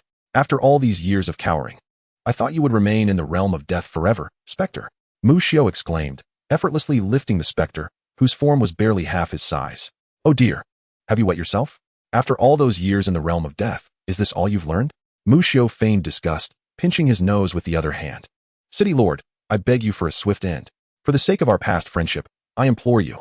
The spectre displayed no desire to resist, whether out of resignation or a hidden agenda. Yet before he could finish, Mu Xiu interrupted. Silence. Mu Xiu's previously jovial expression transformed into one of fury, his once amiable features radiating an oppressive aura. The spectre, already limp, shuddered in fear. I grant you a swift end. But can I provide peace for the millions of citizens of Beiyuan City? They are still wandering in your realm of death. Enraged, Mu Xiu tightened his grip on the spectre's neck, nearly severing his head. Taking a deep breath, Mu Xiu's left hand began to gather a sphere of green light, which deepened in hue before dissipating to reveal a deep green seed. No, please no. The spectre flailed his legs, hurling fireballs in a frantic attempt to escape, while simultaneously unleashing a dark purple flame from his mouth. He unleashed an array of skills in a desperate bid for survival. Mu Xiu released his grip, then stomped down on the spectre's back, shattering the chaotic skills he had unleashed. The force of the blow embedded the spectre half a meter into the ground. Despite this, the spectre continued to struggle.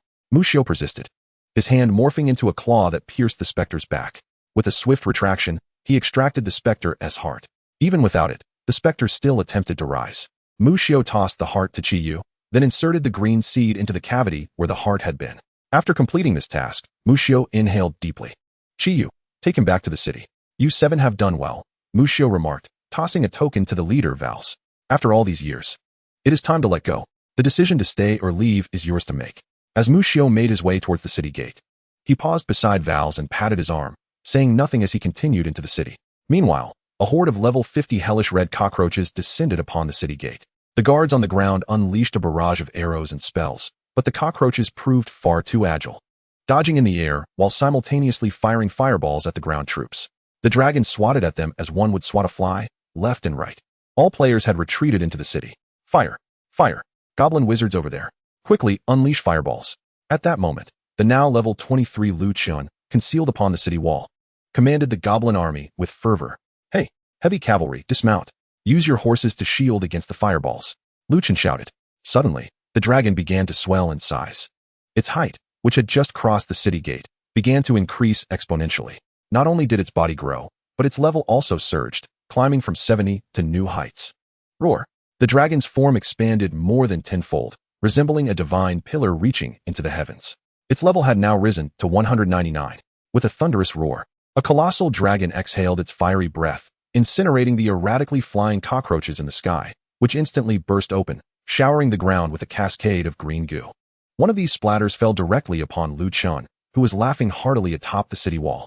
The goblin emperor beside him instinctively took a step back, repelled by the foul odor. Goodness, what a stench! A bathhouse indeed. As vibrant fireworks erupted in the sky, the large-scale mission was finally deemed a success. System notification: congratulations to the players of Zhongyuan City for completing the large-scale mission Defend the Stronghold. All participating players will enjoy a permanent 20 increase in experience points. System notification: congratulations to the players of Zhongyuan City for completing the hidden mission The Sealed Prisoner. All class change mentors in Zhongyuan City have had their levels restored from 70 to 199. Players changing classes in Zhongyuan City will have an increased chance of obtaining hidden professions. From now on, players arriving from other cities or novice villages must submit an application to the city lord, excluding those who participated in the defense mission, and pay a fee of 500 gold coins. This left other players utterly bewildered. Wait, are you really capable of holding the line? And what else with the 500 gold coins? Is Zhongyuan City somehow superior? In truth, this large-scale mission was not as formidable as anticipated. With the assistance of the 70-level Dragon Master and the 50-level guards, players were able to hold the northern gate against 3 waves of monsters with relative ease. The true challenge lay at the southern gate, facing a 70-level giant and a 99-level specter. According to the original storyline, the city lord and his lieutenants had been trapped in the lord's mansion, and the 7 suppressed mentors ultimately sacrificed their lives to severely injure the specter, reducing it to a critical state. Coupled with the cockroaches attacking from both the north and south, they aimed to breach the city. After dealing with the northern gate's monsters, the players collectively advanced against the wounded specter. Remarkably, they did not even need to slay it. Merely instilling a sense of risk regarding continued assaults on Zhongyuan City would suffice to compel the specter to retreat. However, to everyone's surprise, the city lord seemed to possess extraordinary abilities. The 7 mentors were spared, and the specter was swiftly vanquished by the city lord's mighty hands. Not only did he incapacitate the specter, but he also moved the 7 mentors to restore their powers. As the cockroaches continued their assault, they were astounded by the sudden appearance of a level 199 dragon. Was this truly a foe for my 50-level cockroaches? Meanwhile, Lin Ran, after confirming he bore no unpleasant odors, decided to leave the bathhouse. This divine domain wasn't half bad. A technician charging only 20 gold coins was far more cost-effective than the 200 he would spend in reality. Lin Ran felt invigorated.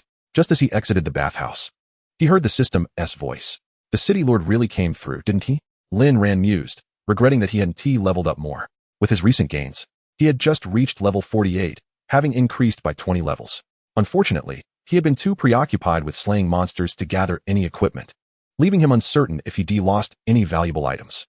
While contemplating this, he spotted a green figure charging toward him. What the? Lu Chun. Haha. You've had your fair share today.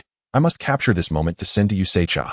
Upon seeing Lu Chun covered in goo racing toward the bathhouse, Lin Ran's excitement surged, motivating him to record the event.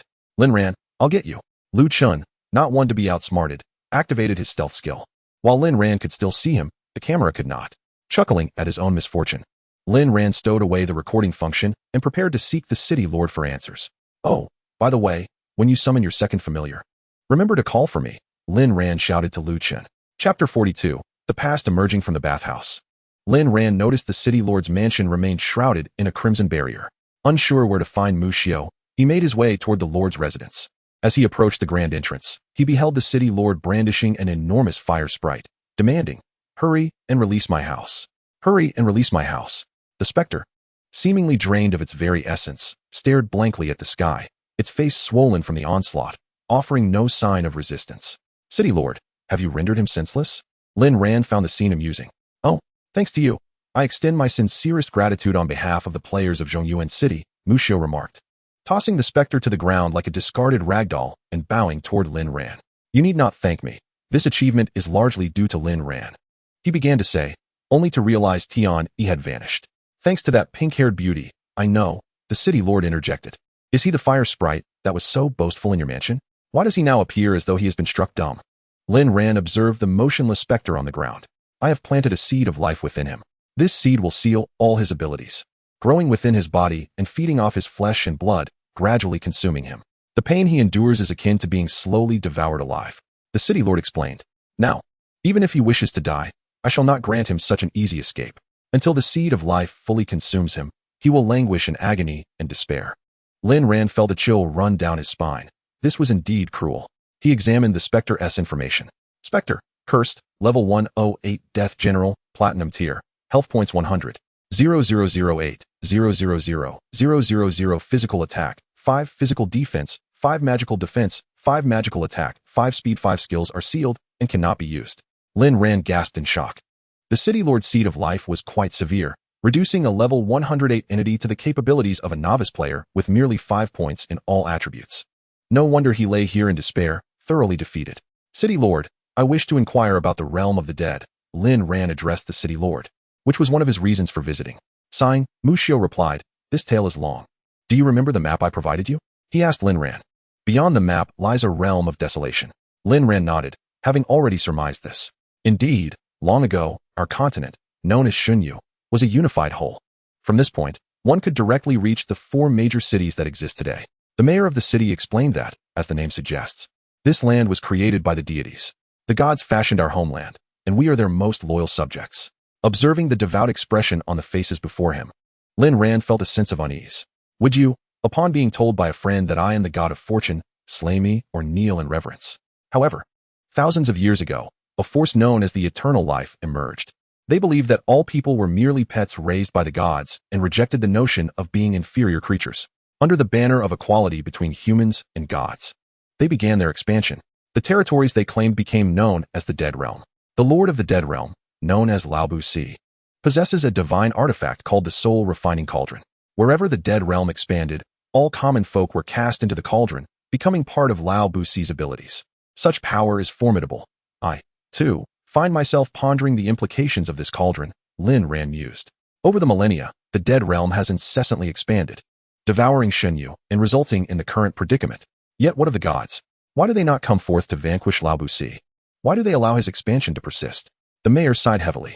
This is precisely why the Dead Realm has expanded so rapidly. He continued. Many believe that the gods would descend and eradicate Lao Bu Si, yet they have not. Never have they appeared, and a trace of disappointment crossed the mayor's countenance. Many have come to believe that the gods have forsaken Xinyu and abandoned their subjects, subsequently turning towards the Dead Realm, leading to the establishment of Beiyuan City. Located just north of Zhongyuan City. Did the gods manifest? No, it was my teacher who intervened. The battle raged for days, darkening the skies and stirring the spirits. Lin Ran was taken aback. The old village chief displayed a sense of righteousness. In that confrontation, I estimate that Lao Bu Si was gravely wounded. Yet my teacher vanished thereafter. Had it not been for his letter, I would remain oblivious to his fate. We once presumed that the expansion of the Dead Realm would wane with Lao Bu Si's retreat.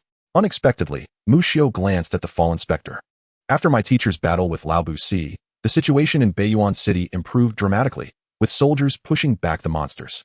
Yet, at this time, Qinzhen, stationed at the other city gate alongside the 7 great mentors, betrayed us. He deceived them, luring them out of the city gates, and ensnared them with this crimson barrier, allowing the monsters of the Dead Realm to suddenly counterattack. Without their defense, the city gates were breached in an instant. I was leading the soldiers at the forefront, cleansing the remnants of the Dead Realm. By the time I returned to the city, the residents had suffered near total casualties. The resurrection point of the main city was destroyed, and the city was utterly devastated. As Mu Xiu spoke, tears welled in his eyes, and he turned his gaze fiercely towards the fallen specter. Is this the backdrop of Xinyu's tale? Lin Ran pondered. Though it is called Xinyu, it comprises merely 5 major cities.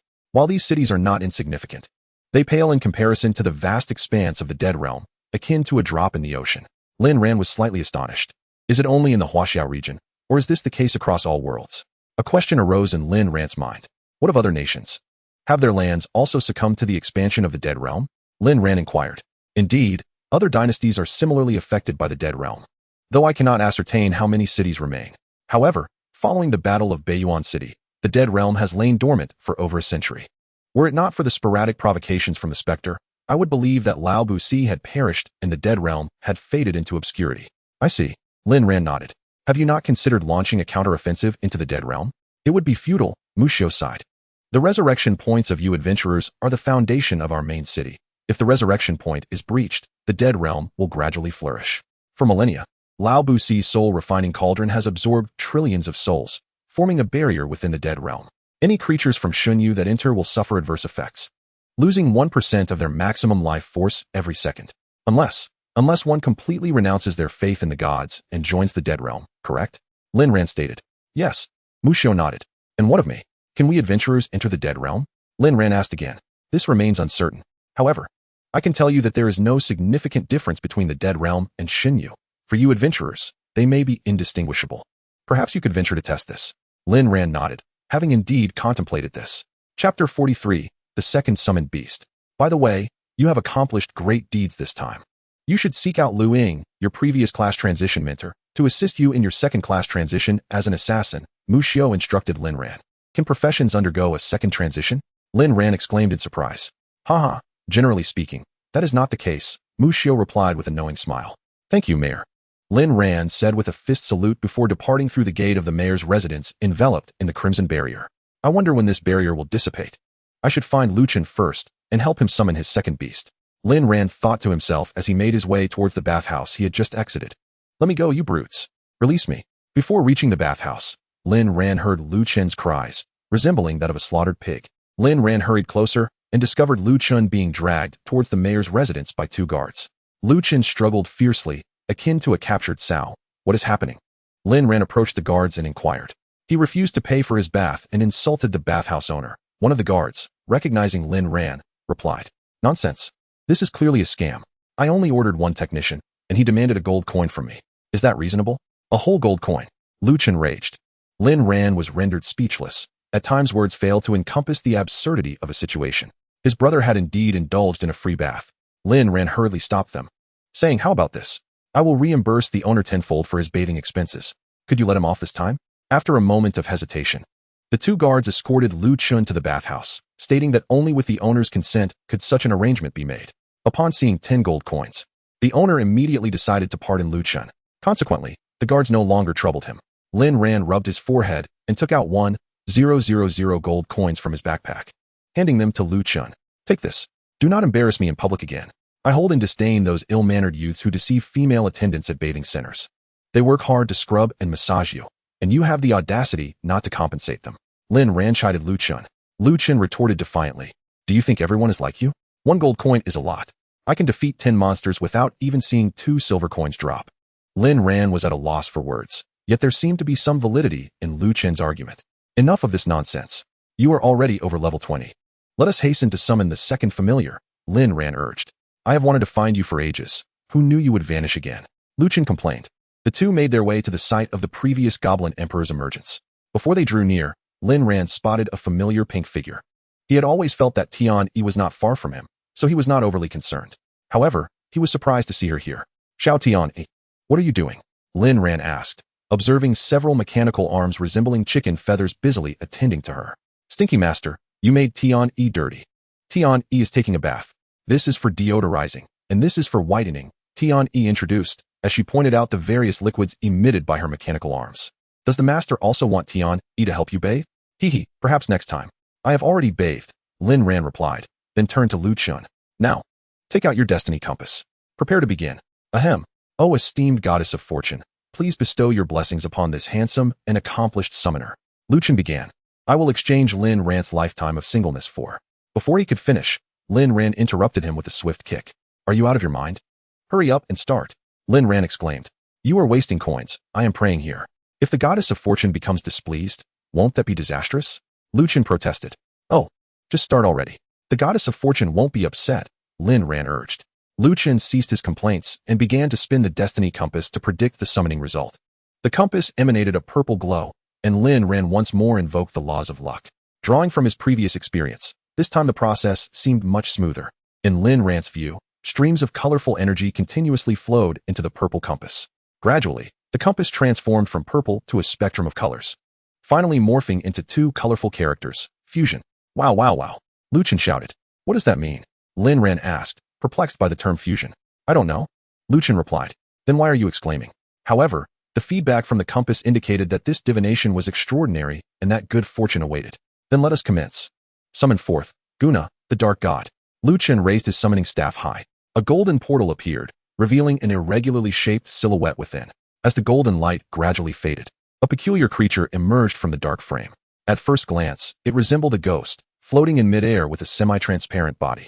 Upon closer inspection, it not only was translucent, but also slowly changed colors, shifting from red to blue, then purple, before ultimately returning to white. Oh my, you have summoned a blob of mucus.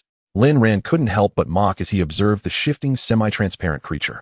Before Lin Ran could examine its attributes, the blob of mucus seemed displeased by his comment and immediately conjured a barrage of fireballs, water orbs, and wind blades directed at him. What the? Lin Ran dodged with a sudden blink.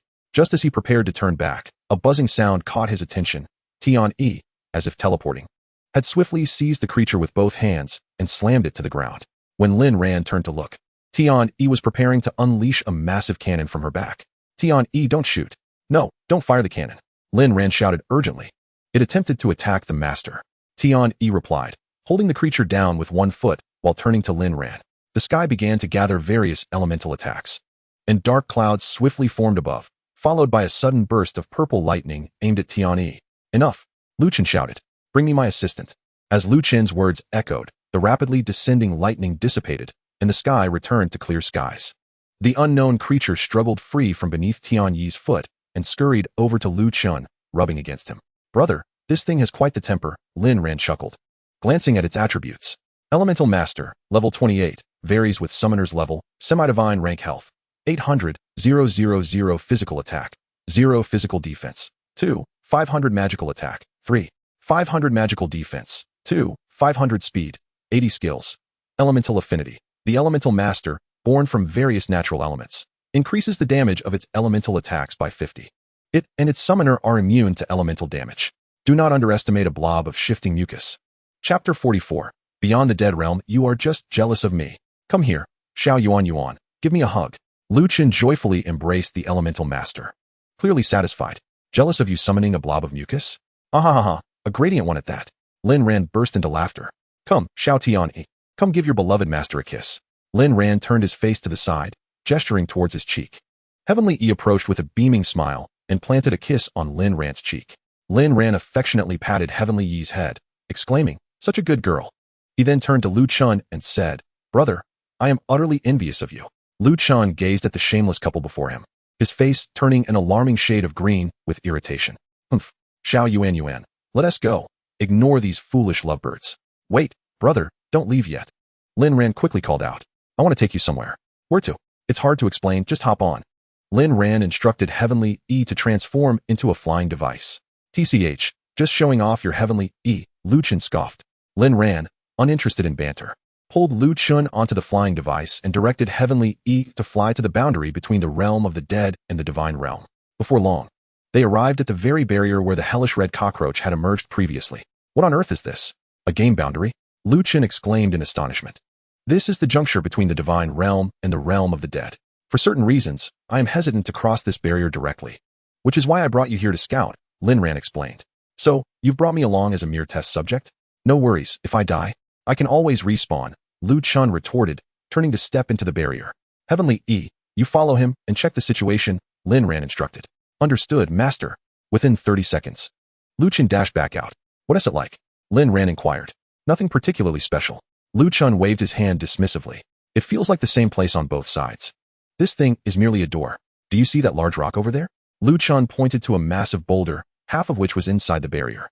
"The other half is just on the other side, making it seem like a barrier obstructing visibility, but there's nothing else." Listening to Lu Chun's description, Lin Ran began to grasp the city lord's words more clearly. This likely represents the territorial boundaries of 2 continents, and the realm of the dead does not appear to pose any immediate threat to players. "Thank you," Lin Ran said to Lu Chun. "For what? If you really want to thank me, help me win over Yaya," Lu Chun replied cheekily. "Get lost. My mother won't let me associate with simps." Lin Ran retorted disdainfully. "You're hopeless." Lu Chun cursed, then returned to farming monsters. Lin Ran ignored Lu Chun and stepped into the barrier himself. The system chimed, "Ding. You are currently in the realm of the dead. It is recommended that players above level 50 form a team to explore." Lin Ran stepped back. "Ding. You are currently in the divine realm." It seemed the overarching game background was indeed authentic, Lin Ran pondered. As he approached the realm of the dead, Lin Ran looked around and found it indistinguishable from the divine realm. "Let us explore the realm of the dead, Heavenly Yi," Lin Ran declared. He mounted the Heavenly Yi flying device and began to survey the area. Aside from the absence of any other players, there were no notable differences. Lin Ran spotted some wild monsters, approximately level 45, speculating that deeper within, there might be higher-level creatures. "Let us return to reclassify before coming back," Lin Ran suggested to Heavenly Yi, initiating their flight back. During their return journey, Lin Ran flew over a wide river, roughly 30 meters across. In the distance, he spotted a colossal figure drinking from the river. "Goodness, that's the largest dinosaur I've ever seen," Lin Ran remarked to Heavenly Yi. As he soared about 200 meters high, the green dinosaur's head nearly reached his altitude. Initially, Lin Ran intended to expedite his return, but was startled when the dragon suddenly lifted its head, unleashing a powerful jet of water from its mouth. 14,321, Lin Ran exclaimed, taken aback as he was propelled away, but Heavenly Yi swiftly caught him midair. Upon checking his status panel, he realized it was a dark gold tier creature. Ottawa Noxalong, level 45 dark gold tier health, 800 physical attack, 800 physical defense, 5,500 spell damage, 1,500 spell defense, 3,000 speed, 50 skills, green dragon water cannon. Ottawa Noxalong inhales river water to charge and fires a water cannon at the target. The longer the charge, the higher the damage, with a maximum of 1,000 spell damage. Maximum charge time, 10 seconds. Cooldown, 10 seconds. Rebirth.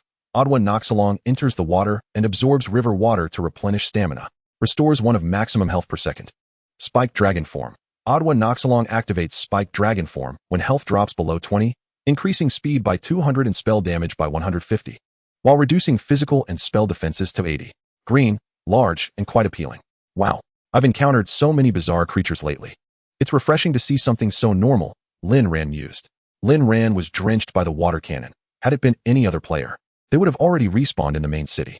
However, Lin Ran, with his robust constitution, had nearly 100,000 health after reaching level 48, rendering him impervious to the usual threats, especially from this high defense but low attack dragon.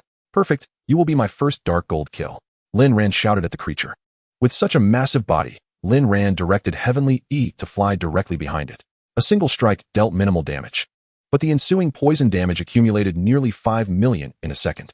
Ottawa Noxalong was bewildered, unable to comprehend why its health had suddenly plummeted by half. Realizing something was amiss, the green dragon hastily retreated to the water to trigger its rebirth passive. Just as Lin Ran raised his massive foot, the second wave of poison damage struck. With a roar, the green dragon could not fathom why, despite its size and strength, it could not endure for even 3 seconds. Congratulations on your defeat of the Dark Gold level Ottawa EXI Long, earning you 3,000,000 experience points, 80 gold coins, and 1,000,000 contribution points. As the first player to vanquish the Dark Gold level creature, you are awarded an additional 3,000,000 experience points, 80 gold coins, and 1,000,000 contribution points. A server-wide announcement will soon follow. Player Etienne has slain the Dark Gold level Ottawa EXI Long, and as the first to achieve this feat across the server, the system rewards him with 1,000,000 contribution points and 3,000,000 experience points. This is hereby announced.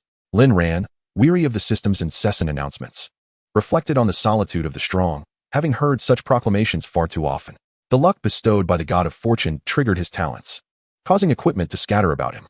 He mused on how long it had been since he last updated his gear, still clad in the ensemble of the Pighead Mad Dog. Lin Ran thought it was high time to upgrade, as he had become overwhelmed with various matters that hindered his equipment from keeping pace with his level. Chapter 45. Return to town. This is quite satisfactory. It seems to align perfectly with my needs. Lin Ran felt a sense of contentment as his damage output correlated with his health points. The Ottawa EXI Long, being a creature with substantial health and robust defenses, had dropped equipment ideally suited for Lin Ran's current requirements. Green Dragon Hair, level 45 Dark Gold level health points, 5,000 physical defense, 80 magical defense, 80 skill. Iron Head, when the head is subjected to physical attacks, there is a 20 chance to become immune to the damage. If immunity does not occur, there is a 20 chance to convert critical damage into normal damage. If this conversion does not occur, the damage is reduced by 20. Green Dragon Set 15, how delightful and vibrant. To his surprise, this was indeed a set. Lin Ran was elated, not expecting that the Dark Gold level loot would possess set bonuses. Naturally, only Lin Ran could enjoy such privileges. For other players, acquiring 2 or 3 pieces would be considered fortunate, and gathering a complete set would require numerous attempts. Unlike Lin Ran, who seemed to extract everything possible, as if the game itself was emptying its coffers for him. Green Dragon Armor, level 45 Dark Gold level physical attack, 120 health points, 8,000 magic points, 5,000 physical defense, 150 magical defense, 100 overall damage reduction, 10 skill. Iron Armor, when the chest area is struck by physical attacks, there is a 20 chance to become immune to the damage. If immunity does not occur, there is a 20 chance to convert critical damage into normal damage. If this conversion does not occur, the damage is reduced by 20. Green Dragon Set 25, how splendidly verdant. I am utterly enamored. Lin Ran realized the essence of the Green Dragon set was to provide damage immunity and reduction. He surmised that the subsequent pieces, Green Dragon Leggings, Green Dragon Boots, and Green Dragon Bracers, would share similar skills. This was truly a stroke of fortune. He felt as though he had stumbled upon a treasure. In other players' hands, this equipment might not yield its maximum potential, but in Lin Ran's grasp, the probabilities of damage immunity transformed from 20 to an astounding 100. Green Dragon Set 55 increases the probability of immunity to physical damage to 50. Upon donning the set, Lin Ran felt as though he had returned to the days of his novice adventures, reminiscent of the first time he donned a green-haired turtle wig. With a joyous cry, he equipped the entire ensemble. This encounter had revitalized his gear, elevating his health points to 121,957, truly a meat shield of an assassin. His physical attack surged to 633 points. As for his magical and physical defenses, he allocated all 60 attribute points gained from his 3-level increase to defenses, raising his magical defense to 780 points, while his physical defense soared to 1,055 points, rendering him nearly impervious to damage from other players. Although his speed saw only a modest increase of 50 points after changing equipment, combined with the assassin's inherent speed attribute gain of 10 points per level, Lin Ran's speed had now reached an impressive 824 points, as if he were poised to take flight at any moment. After equipping his gear, Lin Ran swiftly retrieved the most crucial talent scroll from a pile of gold coins. Though his damage output was currently explosive, he could not neglect his invincible talent. If ever the number of uses dwindled to 1, he would be capable of obliterating his foes in an instant, thereby achieving true invincibility in the realm. Ding! You have successfully used the talent scroll. Your talent, End of Days, has been upgraded. Lin Ran was filled with exuberance. His talent, End of Days, now required only 5 close-range attacks to secure a kill. Though he might not utilize this talent frequently in the near future, he was nonetheless thrilled. Just as Lin Ran prepared to return home, he unexpectedly spotted a scroll amidst the pile of gold coins dropped by the green dragon. Curiously, he examined it and discovered it was a map. More specifically, it was a treasure map, marking a specific location. According to the map, this place was approximately 10,000 kilometers away. Such a distance. Surely the monsters there must be of exceedingly high levels. Lin Ran pondered, subsequently stowing the map away, intending to explore it at a later opportunity. Let us return to the city, Xiao Tianyi, Lin Ran said to Tianyi, and the two swiftly traversed the barrier, returning to the divine realm. This excursion had confirmed that the dead zone posed no imminent danger. At the very least, Lin Ran could venture there to farm monsters. As they flew past the mount where the dog-headed pig resided, Lin Ran noticed a commotion below, as if a multitude of individuals were engaged in a brawl. Shall I join in on the spectacle? He mused, only to realize upon closer inspection that a horde of goblins was besieging the mountain pigs. What truly tested Lin Ran's composure was the sight at the foot of the mountain, where 2 goblin generals were handling the carcass of a dog-headed mountain boar. The goblin emperor, beside a crackling campfire, passed some roasted meat to an empty sun chair and then offered a skewer to the elemental lord lounging beside it. Wow, Lu Chun, are you really farming monsters like this? Lin Ran couldn't help but feel a twinge of envy. Sitting aside, enjoying some barbecue while basking in the sun. Experience points just flowed in. It was simply too comfortable. Upon hearing Lin Ran's voice, Lu Chun dispelled his invisibility. Oh, isn't that Lin Ran? Come on over for a skewer.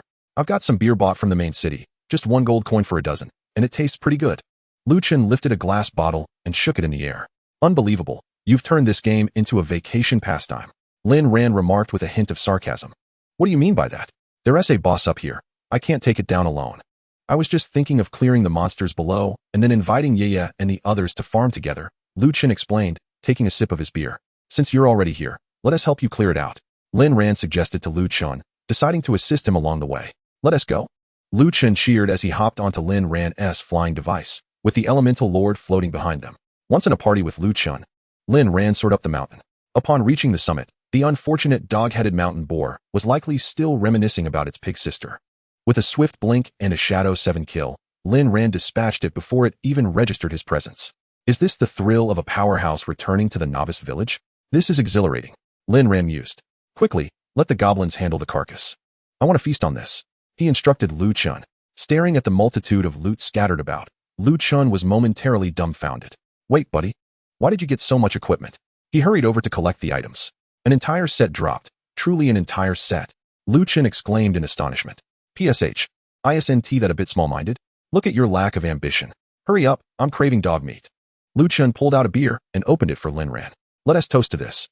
Chapter 46. Shadow of the Flicker. One cannot deny that the Goblin Emperor possessed remarkable caregiver qualities, as Lu Chun and Lin Ran devoured most of the giant dog-headed boar.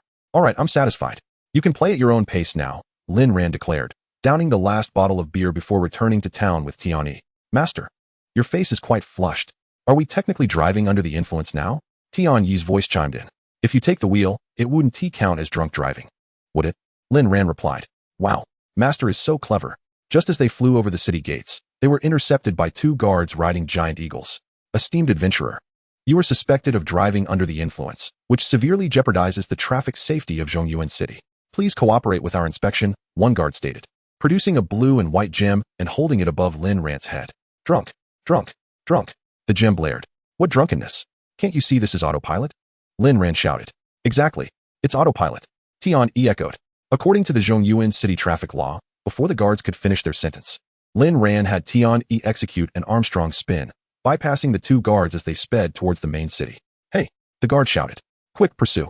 Another guard called out, immediately chasing after Lin Ran on his giant eagle. However, Tianyi's speed was not something that 2 giant eagles could match. With a burst of acceleration, Lin Ran left only the scent of burnt fuel in his wake. The 2 eagles began flashing red and blue warning lights above. Soon, a large group of guards mounted on giant eagles converged in the sky. Below, the remaining players looked up, bewildered, at the chaotic scene above. Those unaware might have thought that the dead domain had disguised itself as guards and returned to wreak havoc. The city lord, observing the chaotic eagles soaring overhead, couldn't help but rub his forehead. Just after resolving the issue with the red barrier and barely settling into his seat, The entire city was thrown into disarray by this little rascal. Yu, quickly tell the soldiers to stand down. Yes. Meanwhile, Lin Ran reached the job transition hall before the two guards could activate their sirens. Approaching, he noticed that all the mentors were present, except for the assassin and guardian mentors, whose positions were conspicuously empty. Lin Ran asked a nearby priest, "Hello, mentor, where has the assassin job transition mentor gone? He was gravely injured by a dead domain specter during the last defense of the main city and is currently recuperating at home." "What?" Lin Ran exclaimed. "If adventurers wish to transition their jobs, they can visit him at home. After my treatment, he should be fine." Following the priest-mentor's guidance, Lin Ran soon found the home of the assassin mentor, Flicker. Should he bring a couple of fruit baskets? Or perhaps 2 bottles of healing potions? After a brief moment of hesitation, Lin Ran decided to bring 2 fruit baskets and 2 bottles of high-grade healing potions, as he had plenty of gold coins to spare. Flicker's residence was a modest bungalow, with a small garden enclosed by a fence in front. The garden appeared to have been neglected for quite some time, overgrown with weeds.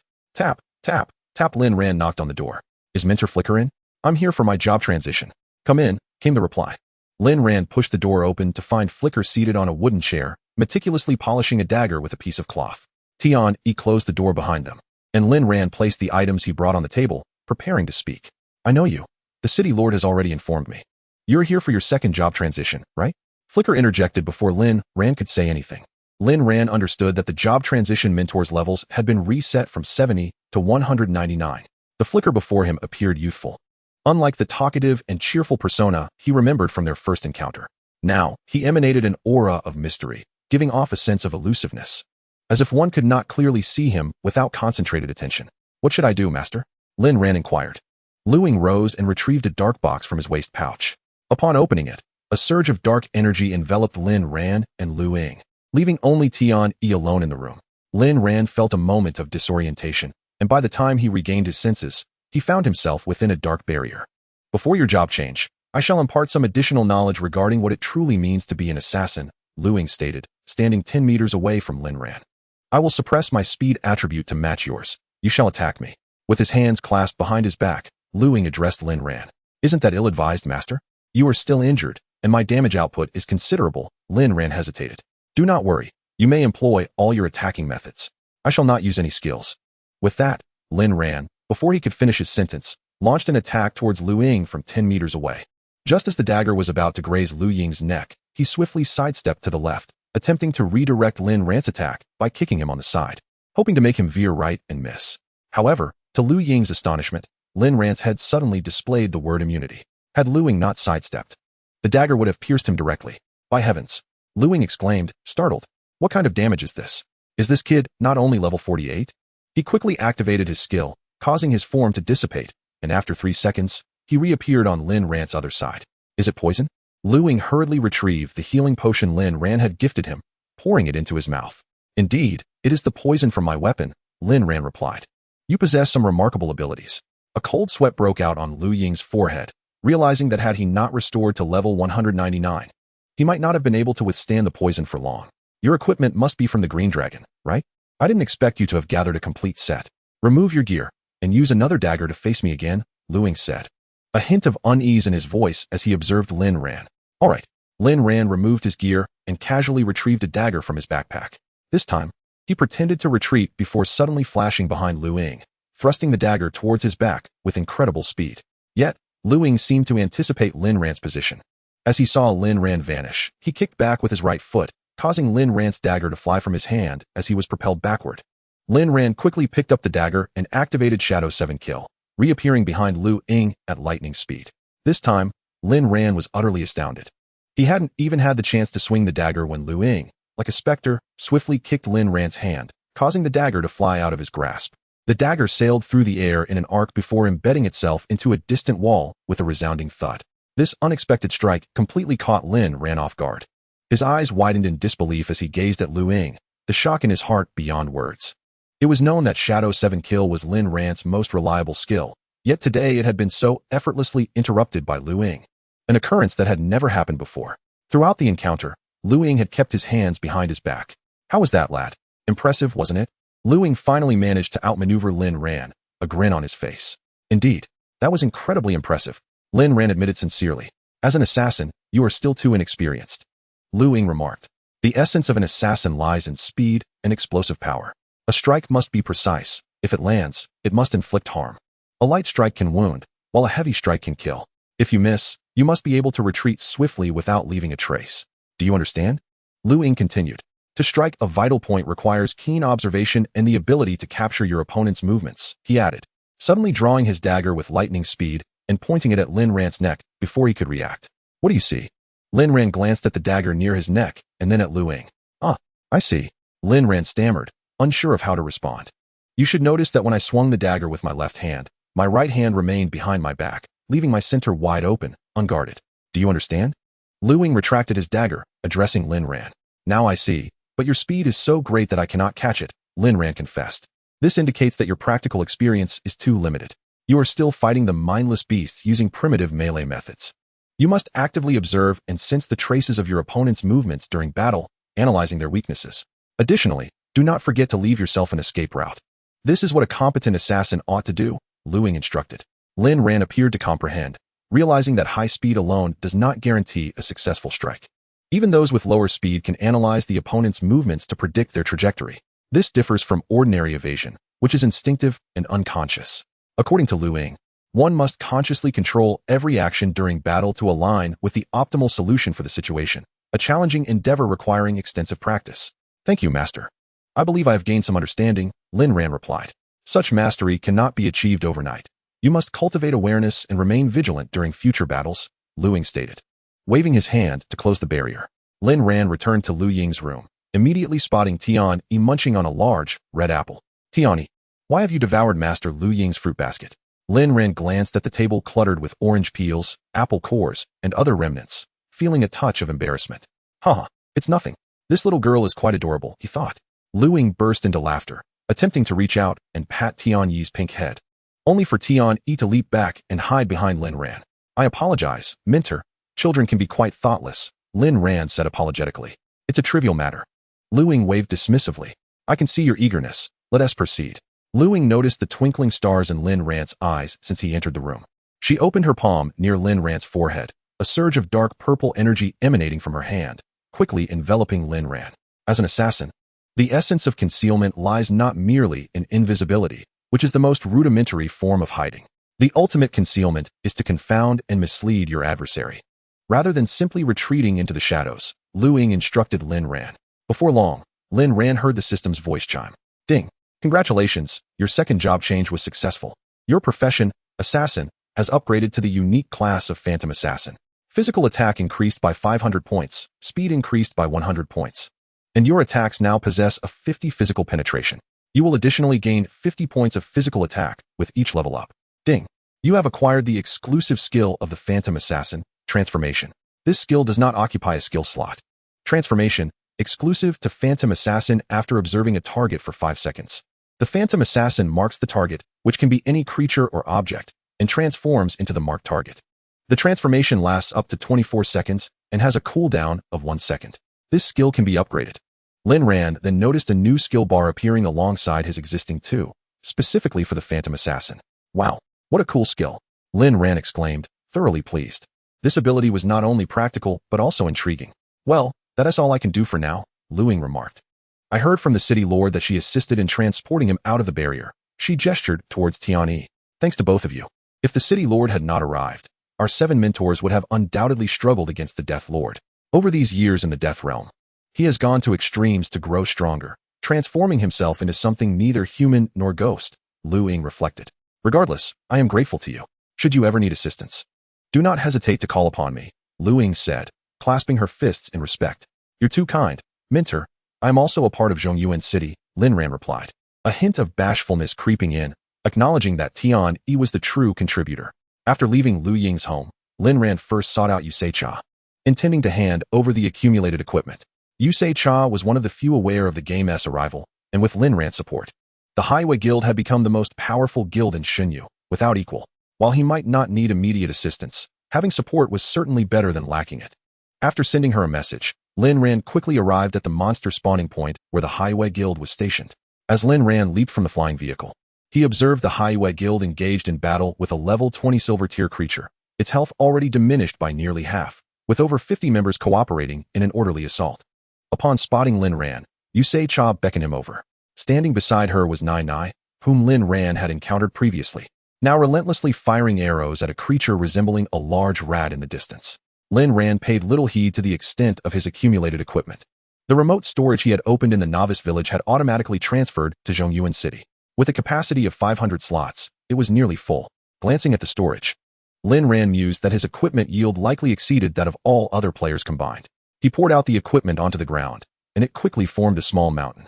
This is far too much, Yusei Cha exclaimed, astonished at the heap of gear. Well, it is a bit excessive. However, there's no need to sell it. I can't handle all of this anyway. Just keep it to sell for gold later, Lin Ran advised, aware that soon enough, currency would lose its value, making gold much more valuable in the future. I understand. Don't worry, Yusei Cha replied, not naive to the circumstances. After handing over the equipment to Yusei Cha, Lin Ran departed with Tian-yi. Tian-yi, let me take you to see something fun, he said with a mischievous grin, gradually reverting to his playful nature. Yay! Tian-yi exclaimed joyfully. Let us go find Lu Chun. Lin Ran hopped onto Tian-yi's flying vehicle, directing it towards the hill where Lu Chun had recently been. From a distance, they saw Lu Chun emerge from the mountains, seemingly having finished hunting the dog-headed mountain pig. Activating his phantom assassin skill, Lin Ran was enveloped in a flash of white light, transforming into Yusei Cha's likeness. As Tian-yi flew closer, Lu Chun recognized her flying vehicle. Didn't you just leave? What brings you back? The meat is gone. My brother and I devoured it all. If you want food, go hunt it yourself. I'm busy, Lu Chun said, holding a slender bone spur while picking his teeth. His cheeks flushed, revealing that he had indulged in drink. Xiao Zi, what are you talking about? Yusei Cha's voice came from the flying vehicle. Startled, Lu Chun, realizing something was amiss, recognized that the visitor was not Lin Ran but Tang Yushi. Alarmed, he quickly discarded the bone spur and hastily wiped the grease from his mouth. Ahaha, it's you. What a surprise to see you. Do you need assistance? My goblin army is incredibly formidable. With hundreds of well-trained elites at my disposal, Lu Chun scratched his head and addressed Yusei Cha. And my little Yuan. Come on, show you your skills. Lu Chun called to the elemental lord beside him, whispering a few words to the elemental lord's ear. Understanding, the elemental lord's ghostly form began to rise. The cirrus clouds in the sky began to converge towards this direction, gradually forming the shape of a heart in the air. Then, with a resounding boom, lightning erupted from within the clouds, as if bestowing a radiant halo upon the heart. Oh dear, what are you doing? Xiao Yuan. Come back quickly. Lu Chun pretended to be embarrassed and called the elemental lord back. Wow, how beautiful, Yusei Cha exclaimed in delight. Xiao Zi, I heard Lin Ran say you have something to tell me. After pondering for a moment, I felt it necessary to listen. Yusei Cha looked at Lu Chun, blinking her blue eyes as she spoke. I didn't expect you to say that, Lu Chun stammered, suddenly at a loss for words. His hands unsure of where to rest, and his face, already flushed from drinking, grew even redder. Ha ha ha. Lu Chun's awkward demeanor was simply too amusing, and Lin Ran couldn't hold back his laughter any longer, bursting into a hearty laugh. Tian-yi, who had been quietly chuckling, joined in when she saw Lin Ran drop the pretense. Lin Ran dispelled the illusion, clutching his stomach as he laughed uncontrollably. Lu Chun, after all these years of living together, I've never seen you look like this. It's hilarious.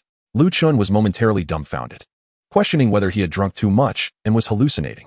You are Lin Ran. What is going on? Lu Chun, already tipsy, found himself even more confused by Lin Ran's jest. Oh, it's nothing much. I just learned a skill that allows me to transform into someone else. I thought I would try it out on you. Honestly, the effect is quite impressive. Lin Ran laughed until tears streamed down his face. Lin Ran, you rascal. Using you to trick me. Are you even human? Lu Chun finally realized he had been played and scolded Lin Ran. Don't be angry. It was just an experiment, Lin Ran said, attempting to regain his seriousness, but couldn't contain his laughter for more than 3 seconds. You really are something else. How could you use my beloved little Yu to deceive me? Lu Chun pointed at Lin Ran, scolding him. All right, I won't laugh anymore. I noticed you are level 29, so I thought I should help you reach level 30 and summon your third creature, Lin Ran said earnestly. I was planning to change locations as well. The pigs here are too low level. The higher level monsters are quite far away, and I was just about to ask you to take me there. Lu Chun, seeing Lin Ran speak seriously, decided against scolding him further. Let's go. I'll take you to farm level 35 monsters. Lin Ran pulled Lu Chun onto the flying device and headed towards the canyon where he had previously received the mission to defend the territory. In the sky, as Lin Ran controlled Tian-yi, Lu Chun suddenly tapped him on the shoulder from behind. What's up? Lin Ran asked. Please don't tell Xiao Yu about what happened today. I beg you as a brother, Lu Chun said hesitantly. Aren't you the one who always scolded me for being a love-struck fool? How come now that I'm not fawning over her, you've fallen into the same trap? Lin Ran teased. Oh, you wouldn't understand. Xiao Yu is different. Lu Chen insisted. All right, don't worry, Lin Ran assured him. Upon arriving at the canyon, Tian Yi set down Lin Ran and Lu Chen. Come on, let your goblin army start farming. I won't team up with you. If there's danger, I'll protect you, so your experience won't be divided. Lin Ran told Lu Chen, casually tossing him the rainbow lucky ring. With the permanent experience boost from the territory defense, Lu Chen's experience rate soared to 170. Soon, level 35 trance began to appear one after another, but unlike last time, Lin Ran did not see any trance spirits this time. The surroundings were pitch black, relying on Tian Yi's light panel to see clearly. The number of trance was still considerable, but this time it was the goblins surrounding the trance instead of the other way around. Although there were many trance, the goblins outnumbered them. The canyon, which was already narrow, seemed even more constricted. The elemental lord floated in the air, launching fireballs at the trance while summoning lightning to strike down upon them. One must admit that Lu Chen's summoned creature was indeed impressive, having been summoned under Lin Ran's fortuitous influence. At level 29, a goblin archer's physical attack had already reached 500 points. Enhanced by the goblin general and Lu Chen's staff, a single arrow could inflict nearly 500 points of damage, even without the cumulative boosts from 10 goblin generals. However, there were over 100 such goblin archers, and with this battle prowess, it was no exaggeration to say they swept through the trance in the canyon. In less than 10 minutes, Lu Chen's goblin army had cleared all the trance, and with the assistance of the rainbow lucky ring, Lu Chen's level had risen to 32. How about that? My brother's summoned beast is amazing. It's effortless to defeat monsters a level higher. Lu Chen returned the rainbow lucky ring to Lin Ran, speaking with pride. Hee, my brother Lu is truly exceptional. If that pink tea girl saw this, she would surely be smitten by you. I feel quite superfluous standing here. Lin Ran chimed in, unusually agreeing. Just know it. They mounted the Tian Yi flying device and prepared to return to the city to summon the third creature. Brother, what do you think my third summoned creature will be? Lu Chen asked, somewhat excited. How would I know? But it will definitely not be weak, so rest assured. Brother, do you think my third summoned creature will be a beautiful girl, like Tian Yi? Brother, do you think my third summoned creature could be a Zero or a Diga? Brother, if my third summoned creature turns out to be really weak, will Xiao Yu look down on me? Lu Chen chattered incessantly along the way, clearly thrilled at the prospect of soon obtaining his third summoned creature. At first, Lin Ran engaged with him, but as the conversation became increasingly absurd, he lost interest in responding. Brother, why do we always have to return to this open space in the main city every time we summon? Lu Chen asked as they reached the skies above the main city. Of course, it's because, wait, why is that? Lin Ran suddenly found himself at a loss for words, unsure of how to respond. You foolish one, of course. It is convenient to celebrate the birthday of my summoned beast at that time. Everyone can return to their birthplace and gather together. How delightful. You seem quite eager to commence. Let us proceed. Can I summon a beast comparable to Diga? Lu Chen retrieved the fate compass, spreading his hands from his chest. Under Lin Ran's infusion, the laws of luck surged forth wildly. This time, Lin Ran not only directed the laws of luck surrounding Lu Chen, but also exerted his utmost effort to mobilize as many of his own available laws of luck as possible. Goodness, I feel utterly drained. Lin Ran's forehead was slick with sweat, and just as he reached a critical point, he suddenly felt a wave of fatigue wash over him. Just as he was about to collapse, Tian Yi caught him. Thank you, little Tian Yi, Lin Ran said, wiping his brow. Oh no, this compass is going to explode. Before Lin Ran could steady his breath, he heard Lu Chen's frantic cries. Following the sound, Lin Ran saw the originally purple compass spinning uncontrollably under the infusion of his vibrant laws of luck, its speed continuously escalating. The compass began to tremble violently, fissures appearing on its surface. My goodness, it truly is going to blow, Lin Ran exclaimed, hastily pulling Tian Yi back. Lu Chen, don't move. What should I do? Lu Chen was desperately trying to control the compass until, with a crack, it shattered into countless pieces. Oh no, my talent has been obliterated. Did it really explode? Lu Chen shouted in disbelief. However, the anticipated explosion did not occur. The fragmented pieces quickly began to restore themselves through a connection of colorful energy. And in the blink of an eye, a golden compass materialized before Lu Chen, radiating with a spectrum of colors. A divine figure emerged from within the compass. Is this an evolution? Lin Ran inquired. Indeed, it has truly evolved. Lu Chen laughed. What does divine signify? Does it mean the next summoned beast will attain a divine level? Lu Chen exclaimed excitedly, promptly retrieving his summoning wand. Gate of summoning, open. Similar to the previous golden light.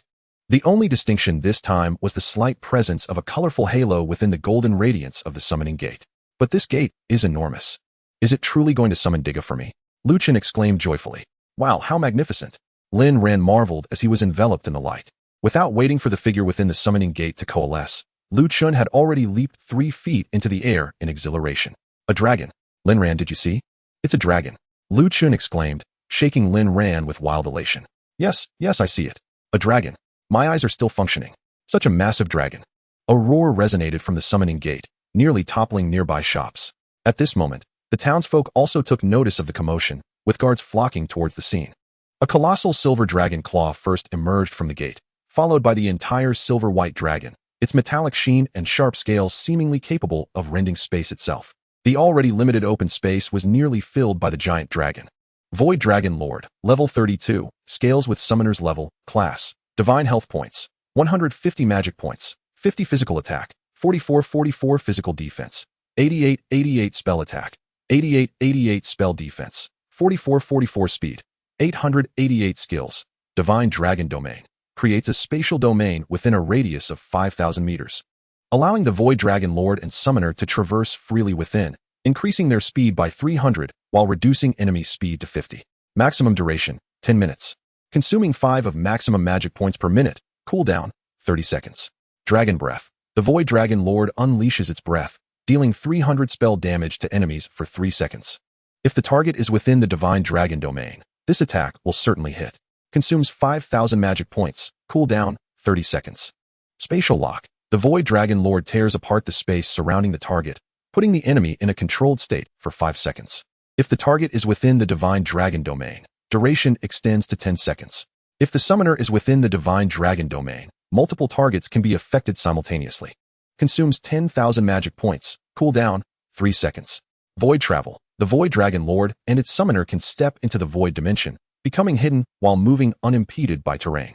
Maximum duration, 12 seconds. Consuming 5 of maximum magic points per hour. Cooldown, 2 seconds. The mutated Dragon Lord traversing through space can also be referred to as the Tai Su Ancient Dragon. Where did you acquire this? Lin Ran asked incredulously. Isn't this merely a matter of bringing one over and suppressing its level to serve as Lu Chen's pet? The giant dragon lowered its colossal silver head gently before Lu Chen. Lu Chen boldly climbed atop it. The dragon lifted its head, standing over 300 meters tall, surpassing even the level 199 green dragon summoned by the Summoner Mentor. In the sky, addressing the approaching guards, he shouted, "Comrades, disperse. This is my summoned beast." Everything is fine. Lin Ran was left in awe. When it came to boasting, this fellow was unparalleled. However, it must be said, anything divine in the realm of Shun Yu is immensely powerful. Even a typical level 32 creature may not possess such attributes. In the divine realm, there truly is no notion of being weakened to the point of becoming a mere pet. If it is divine, it genuinely possesses divine attributes. Soon, the dragon's head lowered, and Lu Chen jumped down. He pointed to his shoulder, saying, "Come here, little Kong Kong." Just as Lin Ran thought Lu Chen might be crushed, the Void Dragon Lord's form began to shrink rapidly, quickly transforming into a palm-sized miniature dragon that flapped its wings and flew onto Lu Chen's shoulder. Incredible! Lin Ran couldn't help but exclaim. Chapter 50. The Mouse Family. It is fortunate that this large-scale mission has expedited my progress. Otherwise, I would have no means to upgrade so swiftly. Who knows when the next summoning will occur? Lu Chen remarked. However, I have just realized. Why does it seem that you are more exhausted than I am every time I summon you? Speak. What exactly have you been doing? I refuse to believe that I am so fortunate to summon such extraordinary summoned beasts consistently. Lu Chen fixed his gaze on Lin Ran, inquiring earnestly.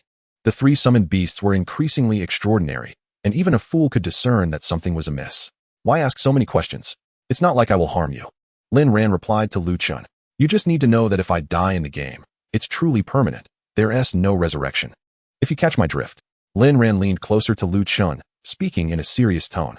The only individuals Lin Ran could genuinely trust were Lu Chen and Tianyi. Is that so?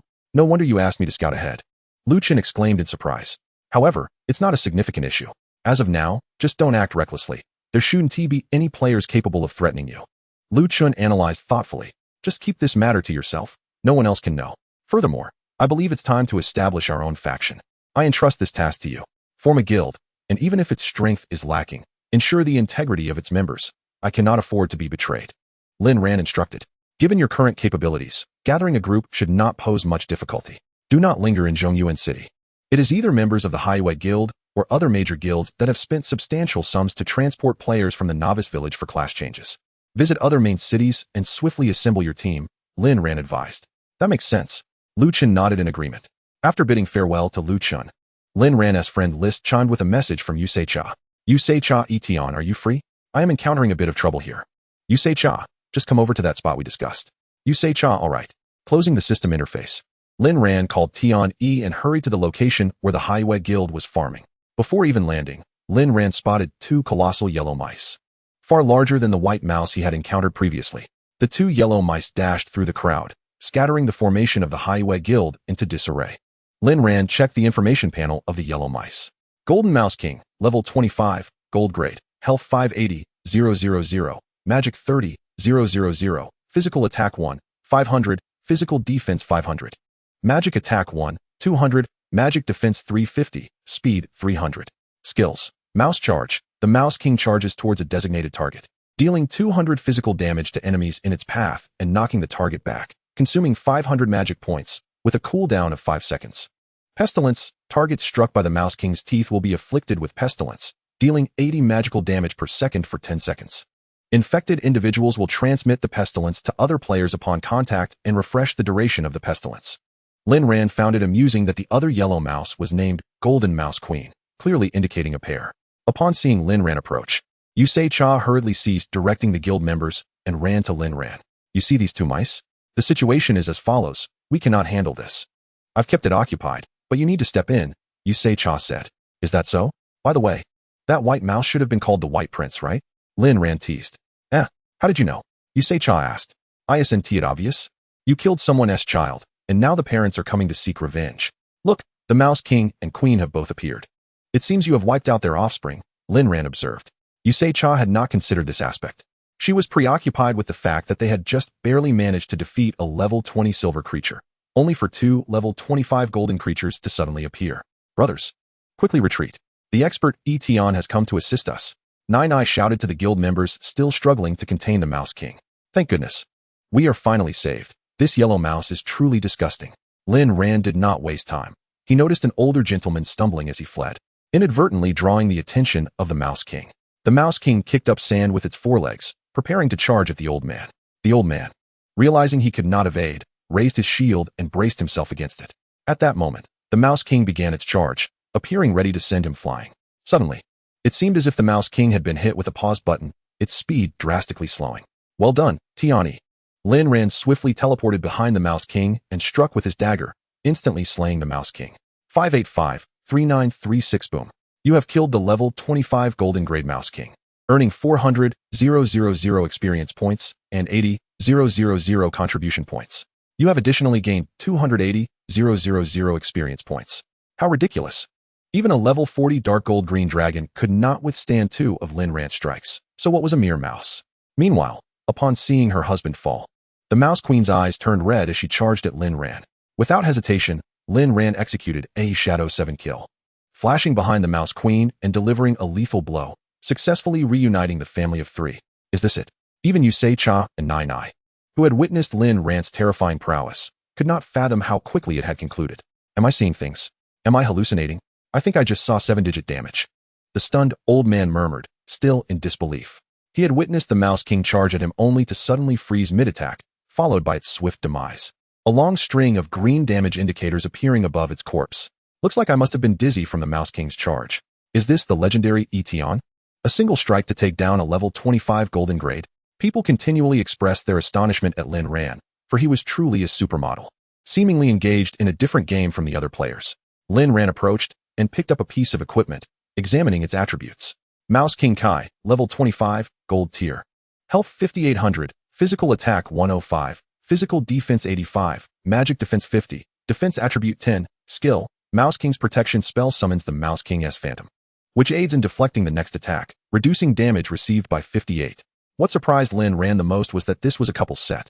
If two individuals donned the Mouse King set and the Mouse Queen set simultaneously, and if Lin Ran remained within a distance of 100 meters from the other player, they would both receive a restoration of 2 of their maximum health per second and a 5 boost to all attributes.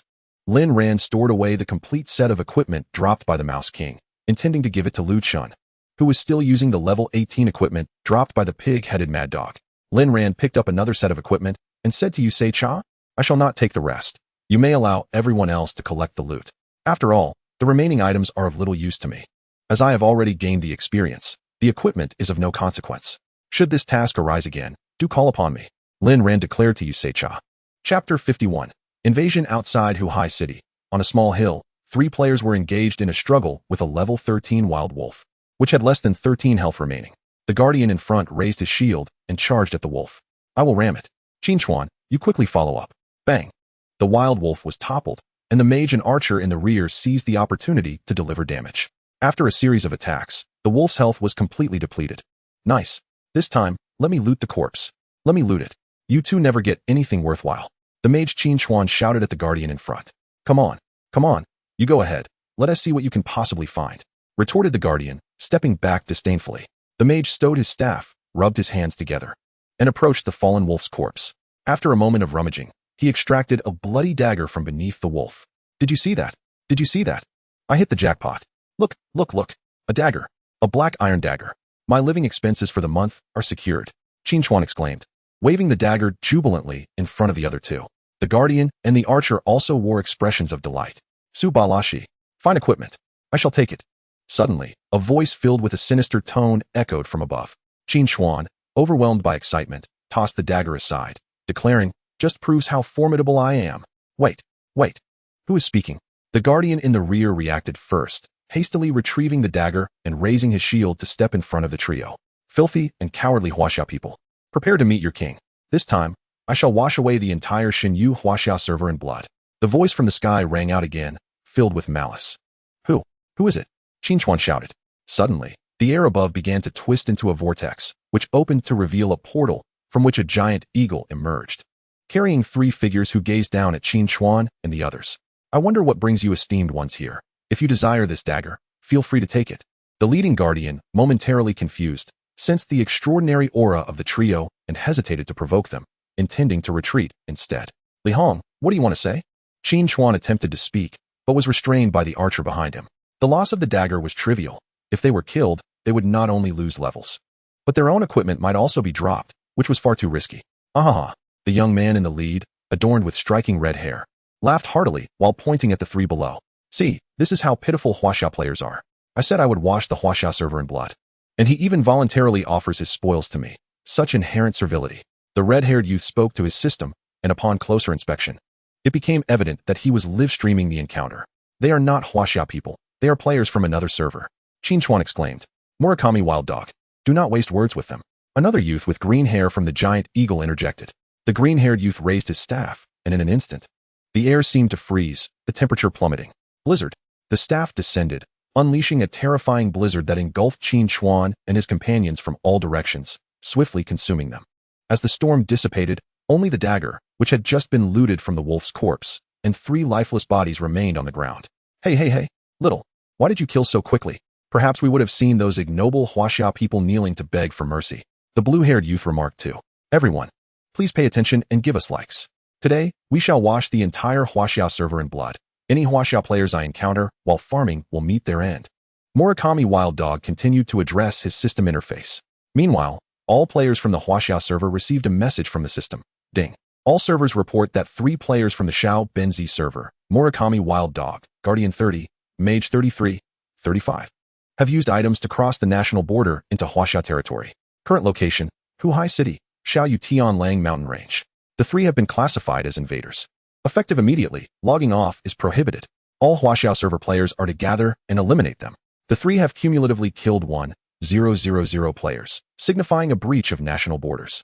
All players on the Huaxia server will drop to level 10, and all main cities will be reduced to colonies of the Xiao Benzi nation, with all players receiving a permanent 50 reduction in experience points. Successful expulsion will result in all players dropping to level 1 and unlocking a contribution point shop. Kill the invaders to obtain special items. The current kill count stands at 31,000, igniting a fervor among all players in Huaxia. Those who dare to trespass into the domain of the grandfathers, neglecting their own affairs, must be eradicated by the valiant warriors of Huaxia. Kill, kill, kill. The world channel resounds with cries for blood. However, one must remain cautious. Their levels are exceedingly high. Wouldn't charging and be akin to delivering ourselves as easy prey? Perhaps we should allow the esteemed Etienne to take action. Etienne, mighty one, Swiftly come and vanquish this horde of demons. They number 3. And while you are at level 48, can you withstand their onslaught? Maintain formation, do not break ranks. Lin Ran also took note of the announcement. Invaders, you say? Quite intriguing. However, it is regrettable. They failed before, and they shall undoubtedly fail again, destined for futility in the future as well. Let us head to Huhai City, Etienne, and confront these intruders. Meanwhile, on Yamamoto's side, after dispatching Qin Chuan and his companions, he directed his colossal eagle to scour the wilderness, mercilessly hunting down solitary players. To humiliate the players of Huaxia further, the trio devised a cruel rule. Any Huaxia player who bowed and begged for mercy would be spared. The giant eagle soared swiftly, soon discovering numerous players grinding monsters in the wild. Yet, much to Murakami's dismay, not a single Huaxia player was willing to plead for their lives. Each one cursed the trio with defiance, proclaiming that they wouldn't have a good end. Cursed Huaxia curs. Why do they refuse to beg for mercy? Have these wretched Huaxia curs lost their ability to communicate? Baka, Murakami scolded. Being invaders, the trio was oblivious to the level rankings of Huaxia. They were the strongest of the monopolistic guild in their homeland, having fortuitously acquired a treasure chest left by the god of space within a hidden realm. Upon obtaining this chest, their power surged, and they also acquired a miraculous gem capable of transcending borders. Brimming with confidence, they conferred with their guild leaders and resolutely chose to invade Huaxia, asserting their intent to crush the Huaxia players in the early stages of the game. They received a task notification to kill 1,000 players, yet they dismissed it, believing that killing was a trivial matter. What truly mattered was the humiliation and torment of the Huaxia people. The trio roamed in search of players who had yet to return to town, swiftly amassing a kill count of 233. Suddenly, a message appeared in Murakami's streaming room. There is an ugly goblin over there. Can you go and slay it? Chapter 52, I am your immortal. Haha. Today, I shall ensure that no Huaxia player dares to step out of their city. Murakami boasted in the streaming room. Woohoo. The Wild Dog Lord. I truly want to bear little wild dogs for the Wild Dog Lord. Little Fish, the Dead Fish Lord, would be better. Who understands that green-haired chamate? Amidst a flurry of comments, our wild dog brother spotted a blind spot. Dog brother, there is an ugly goblin over there. Can you go and slay it? Upon reading the comments, Murakami's gaze instinctively swept beneath the giant eagle. Baka, there truly is a goblin. Yamamoto-san, our fans want me to go and take down this goblin. We must let our fans know that our guild takes good care of them, especially the female fans. Murakami expressed with a lewd grin. Without hesitation, he leaped from dozens of meters in the air, his red chamate fluttering as he descended. The Wild Dog Lord is simply too dashing.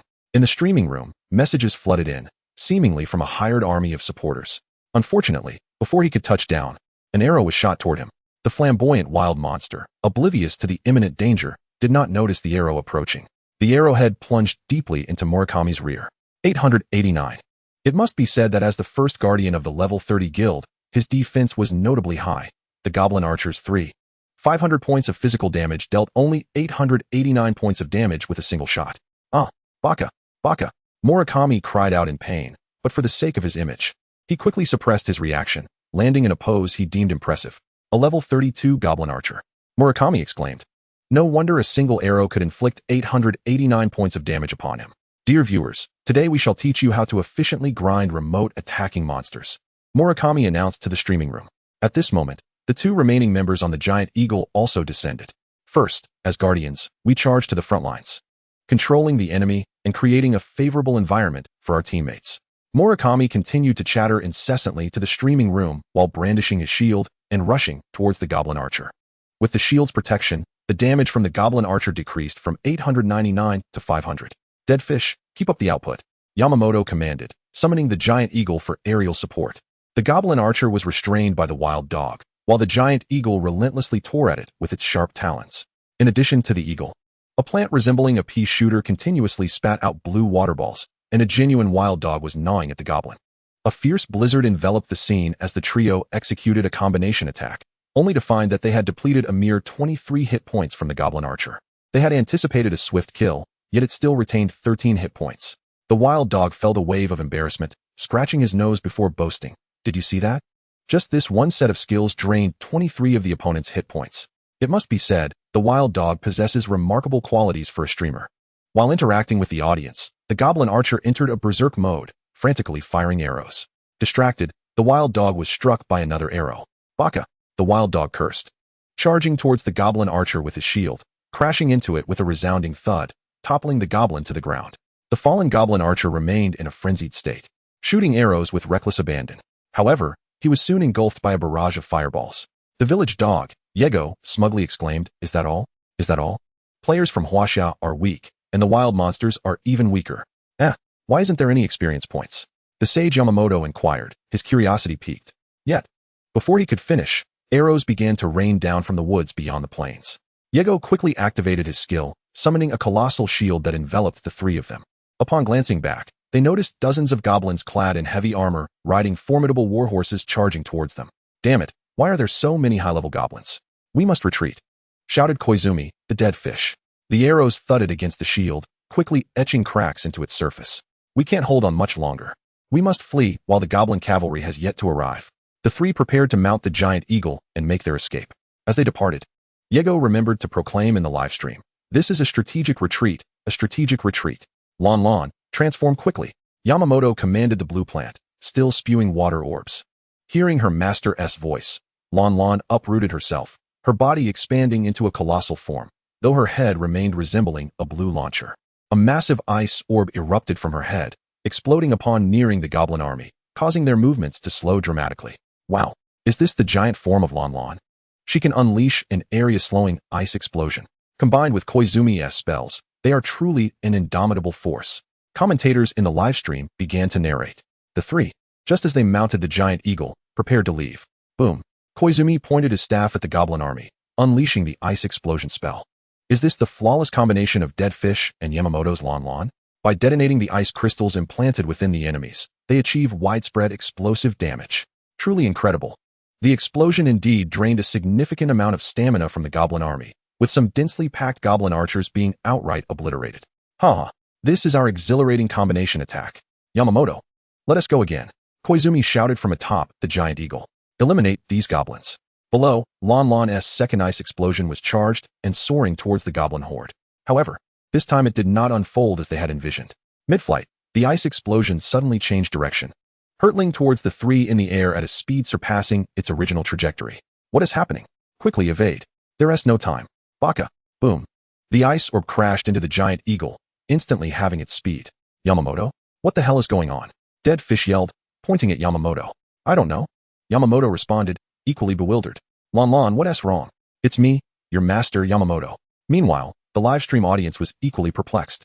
What did I just witness? Yamamoto's summon attacking its own team? How is that possible? But before the three could gather their wits, they were swiftly encircled by countless fireballs. Chapter 53.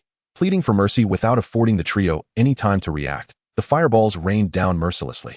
Yego reacted swiftly, raising his shield to defend. Bang, bang, bang. A barrage of fireballs struck, reducing Yego's health to below half.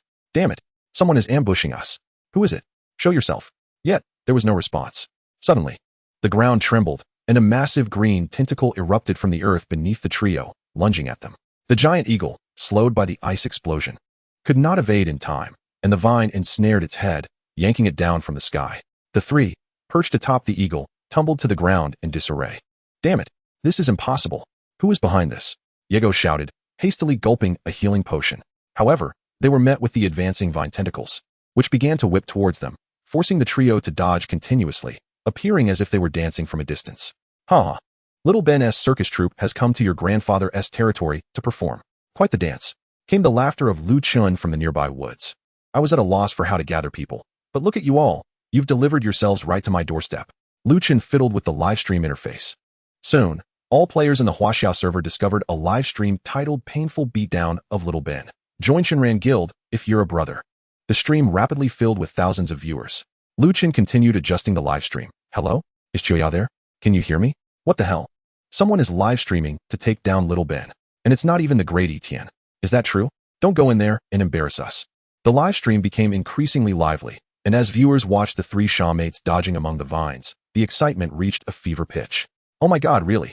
Well done. I want to join your guild. Having set everything up, Lu Chun approached the trio, with the Void Dragon Lord perched upon his shoulder, followed by the Goblin Emperor and the Elemental Lord controlling the vines.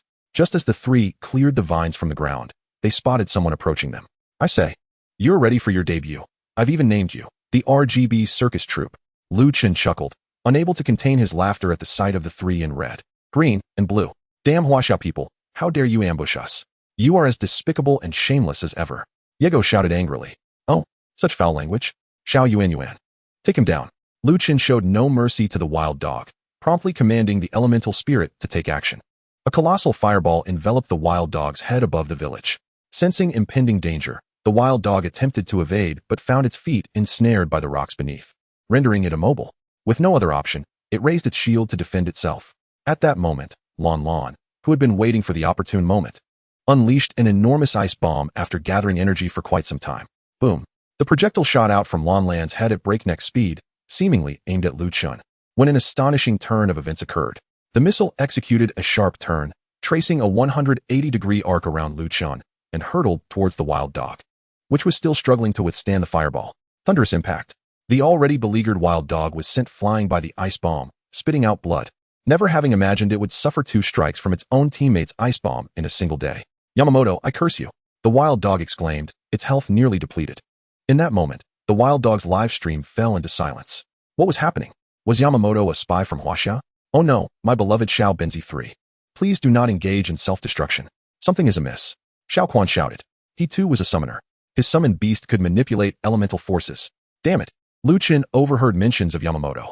What does Yamamoto have to do with this? Lu Qin inquired. Yamamoto, I curse you. Give me a straightforward answer. Will you surrender or not? Lu Qin shouted directly at the opposing side.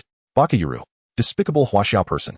The wild dog's retort was cut short as it was engulfed by the fireball, utterly obliterated. Niu Bei, Arenzidala. I want to join the Chunran Guild. Let's crush Xiao Benzi. The Huaxiao live stream erupted into a frenzy, each viewer fervently spamming the chat. There was no alternative, while discussing other matters might not incite such excitement. Proclaiming the intent to crush Xiao Benzi in front of Huaxiao people compelled everyone to pause their activities in support. Unbelievable. How could his damage be so immense? Yamamoto exclaimed. Staring at the wild dog's lifeless body, beads of cold sweat forming on his forehead. No worries. Stay calm. He is a summoner. We should ignore his summoned beast and attack him directly. My magical attacks likely won't work, Xiao Quan remarked. I agree with your assessment. How about you attack from the left, I from the right, and we cut him off in the middle? Lu Qin, like a wraith, materialized between the two, addressing Xiao Quan and Yamamoto. That plan is splendid, Master Yi. Xiao Quan responded. Wait, that's not right. Xiao Quan abruptly turned around, seeing Lu Qin grinning mischievously at him. What isn't right? This seems quite good. Suddenly, a moment of realization struck. What is happening? Xiao Quan and Yamamoto jumped back, frantically summoning fireballs, regardless of their effectiveness. In an instant, Lu Qin had returned to his previous position. How is this possible? Am I hallucinating? Xiao Quan voiced his disbelief. It remains a possibility. Lu Qin patted him on the shoulder. If you are ill, seek treatment promptly. The sooner, the better. You scared me to life. Xiao Quan exclaimed, hastily retreating. Oh my, what on earth is happening? Ogasawa, I want to go home. Xiao Quan shouted. Ha, this Xiao Benzi is too easy to tease. At that moment, within the ethereal realm of the Void Dragon Lord, Lu Qin had genuinely frightened Xiao Quan. Cough, cough. Do not flee. I shall grant you a chance. Kneel and beg for mercy, and I shall spare you. Lu Qin had just overheard the trio's actions in the live stream and intended to return the favor. Xiao Quan and Yamamoto's expressions darkened, caught in a dilemma. Otherwise, Lu Qin's petite companion leaped from his shoulder, gradually expanding from a cute, diminutive dragon to an imposing figure. The dragon's silhouette loomed larger in their vision, nearly filling their entire field of sight. Chapter 54. Toying with Xiao Benzi. Lu Qin stood atop the head of the towering Void Dragon Lord, gazing down at the two. Regardless of whether they could see clearly, the sheer handsomeness was undeniable. Wow, Arenzidala is so handsome. I want to switch my allegiance from Tian to Arenzi. Well done. Let this group of Xiao Benzi witness our might. On the ground, the two stood trembling in the shadow of the Dragon Lord. Their faint glimmers of hope extinguished upon seeing the dragon's majestic form, leaving them devoid of any desire to resist. Damn it, is it still not possible? Yamamoto knelt. Fists clenched. This is terrifying, Yamamoto-kun. Why, as fellow summoners, can he be so powerful despite a lower level? Xiao Quan inquired, his expression one of despair. I do not know. Damn it, he must be the strongest person in Huaxia. Why did we, despite acquiring the treasures of the god of space, still fall short against him? Upon witnessing the two kneel, Lu Qin commanded the Void Dragon Lord to lower him, positioning the livestream camera directly in front of their faces. Come now, bow your heads, Lu Qin ordered. How infuriating. Xiao Quan growled, then forcefully lowered his head to the ground. Hong Do and I see me Masai. We beg for your forgiveness. Seeing Xiao Quan apologize, Yamamoto quickly followed suit. Hong Do and I see me Masai. The two pressed their foreheads against the ground, not daring to move. What? Am I late? At that moment, Lin Ran's voice echoed from nearby. TCH, by the time you arrive, there won't be an egg left. Lu Chen picked his nose, flicking the residue onto Xiao Quan's face. The two individuals kneeling on the ground, upon noticing another arrival, discreetly raised their heads to gaze, only to be captivated by the exquisite figure of Tian Yi behind Lin Ran. They completely disregarded their kneeling position, standing upright as if they had never encountered a beautiful maiden before. Look at you. Look, Lin Ran exclaimed, as he nonchalantly kicked Xiao Quan, the dead fish, away. How infuriating! Xiao Quan protested, feeling that Lin Ran's kick had not inflicted significant damage, leading him to believe that Lin Ran was not particularly formidable. That esteemed individual has already promised to spare us. How dare you strike me? Xiao Quan shouted at Lin Ran, yet he refrained from retaliating. Glancing nervously at the towering Void Dragon Lord beside him and the Elemental Lord behind Lu Chun. Oh, you actually possess such kindness? Lin Ran inquired, turning his head. Humph. It's just a trivial act. Do you truly believe it? Not even a dog would. Lu Chen remarked, picking his nose. How can you be so untrustworthy? Xiao Quan's face turned green with anger as he pointed accusingly at Lu Chun. So what? So what? Keep it up, and I'll slap you to death. Lin Ran felt a hint of nausea. Very well. I, the great benefactor Chengzi, promise to uphold my word. If you kneel and apologize to all Huaxia players, I guarantee I will not kill you. Lu Chen thumped his chest, addressing the live stream. I, 1 bite 10 oranges, solemnly swear that if these two kneel and apologize, I will absolutely spare their lives. What say you? Lu Chen declared. Xiao Quan and Yamamoto exchanged glances. Damn it, don't push your luck. Lu Chen's temper flared. Red bean paste, we truly recognize our mistakes. Please spare us. The two, witnessing Lu Chen's fury, promptly knelt, their foreheads pressed firmly against the ground. Enough. I've had my fun. It's your turn now. I'm leaving. Lu Chun waved his hand and mounted the Void Dragon Lord, preparing to depart. Remember what I instructed you. Rest assured. The two murmured, trembling as they slowly rose from the ground. Huaxiao people are terrifying. We should hurry back. Yamamoto summoned a giant eagle, ready to fly to the portal they had previously used. Lin Ran waved his hand. The two paused, exchanging uncertain glances, yet hesitated to act. Your leader intends to spare us. Be wise and leave quickly. Otherwise, we can kill you before we depart. Xiao Quan snarled, his anger simmering. Allow me to escort you. Gentlemen, Lin Ran said with a grin. Without waiting for a response, he swiftly drew his dagger and teleported behind Xiao Quan, severing his neck in one swift motion. With a loud crash, toxins exploded, taking Yamamoto and the giant eagle beneath him. In an instant, the two found themselves back at the resurrection point of the small country. Wow, I didn't expect the Huaxia people to be so hospitable, truly sending us back, Xiao Quan exclaimed, only to realize that all his equipment had vanished and his level had dropped by 1. Wait, did he actually kill us? Xiao Quan opened his system interface. We really were killed by him. Bakayuru, all our equipment is gone.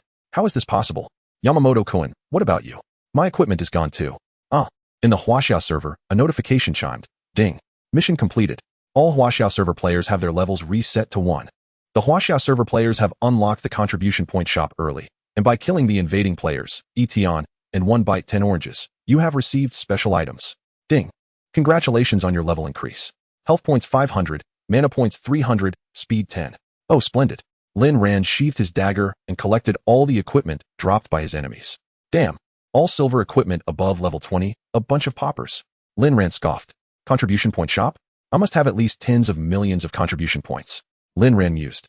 Subsequently accessing the contribution point shop. Wow, 10,000 points for 1 gold coin.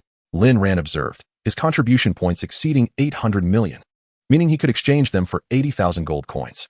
The inventory was quite comprehensive, filled with various items. As he browsed, he discovered dragon eggs of all types, with the highest grade being a divine dragon egg, available in limited quantity for 800 billion contribution points. Unbelievable. That Lu Chen owes me an unfathomable amount of contribution points. Lin Ran had no intention of acquiring a pet, considering Tian's jealous nature. Acquiring one would likely lead to complications. I recall Tian mentioning the Zero Fighter. Let me see if it is available. After searching through the shop multiple times, Lin Ran found no trace of the Zero Fighter, nor even the word fighter. Clearly, the Kaidan 2 was not an ordinary item, and Tian was not easily obtainable. As he continued his search, Lin Ran discovered various gemstones, ranging from black iron to divine grade. In the realm of the divine, not every grade of gemstone could unlock skills of equivalent rank. For instance, a divine grade gemstone might not bestow a divine skill on a weapon, but could unlock a skill of the highest caliber, A lesson Lin Ran learned from Lu Chen. Chapter 55. Expanding territory. Divine grade gemstones cost 100 million contribution points each, and Lin Ran could afford 8. However, he was not in a hurry, after all. The shop had not indicated any time limits, and having more options would only be advantageous. After closing the system shop, Lin Ran was reminded of the special items awarded for defeating the invaders, both for himself and Lu Chen. Opening his backpack, a smile broke across his face that he could hardly suppress. This Xinyu is utterly fascinating. We drove away the invaders and received boundary teleportation stones as a reward. Guojiechuan Songshi, a non-ranked item with the sole purpose of shattering the stone to create a portal outside any designated nation, except for the user's homeland. This portal may only be used by players in possession of Guojiechuan Songshi, and it will vanish after a round trip. Note that once the portal is opened, it triggers an invasion mission, so exercise caution. Young man, I know what you are thinking. Please do not hesitate. Lin Ran possessed 2 stones, likely due to his elimination of 2 invaders, suggesting that Lu Chen must have one as well. Master, your smile is rather lewd. Tian-yi could not help but comment. Is it? Hee, little Tian-yi, something fun is about to happen. Lin Ran replied to Tian-yi. At that moment, Lu Chen sent a message. 1 bite 10 oranges, you must have seen it. Are we going or not? I can't wait. Etienne, wait for me to buy some potions, and then we shall indulge. 1 bite 10 oranges, then hurry to the main city. Yay! Tian-yi joyfully leaped in place, thrilled to accompany her master. Upon returning to Huhai City, Lin Ran and Lu Chen quickly met. As they laid eyes on one another, a peculiar expression exchanged between them. Can you still hold it in? Lin Ran asked seriously. I can't. Lu Chen burst into laughter, unable to contain himself. This time, we must show those little invaders what it truly means to be an aggressor. Shall we set off? Let's go? They sought an unoccupied space within the city, producing their Guojiechuan Songshi. Tian-yi, return to the pet space for now. I will let you out when we arrive. Lin Ran gently patted Tian-yi's pale pink head. Okay, she replied. After storing Tian-yi, both shattered their stones simultaneously. You have activated Guojiechuan Songshi, please select a destination. Without any surprises, they both pressed the Little Benzi Nation option. A portal materialized before them, and stepping through, they found themselves in an expansive plain. Ding, you have entered Little Benzi Nation, currently at your son's city, in the open plains outside the city. Ding. You have triggered the mission, Expanding Territory, which requires accumulating the defeat of 1,000 players, considered as breaching the enemy nation's gates. All players in Little Benzi have a level of 10, and all main cities have been reduced to colonies of Huaxia. Current kills, 1,000. Simultaneously, all players in the Little Benzi server received the same notification as Lin Ran and his companions. Ding, a server-wide announcement. 2 players from Huaxia, Etienne, 49. 1 bite 10 oranges, 33. Have crossed the border into Little Benzi Nation.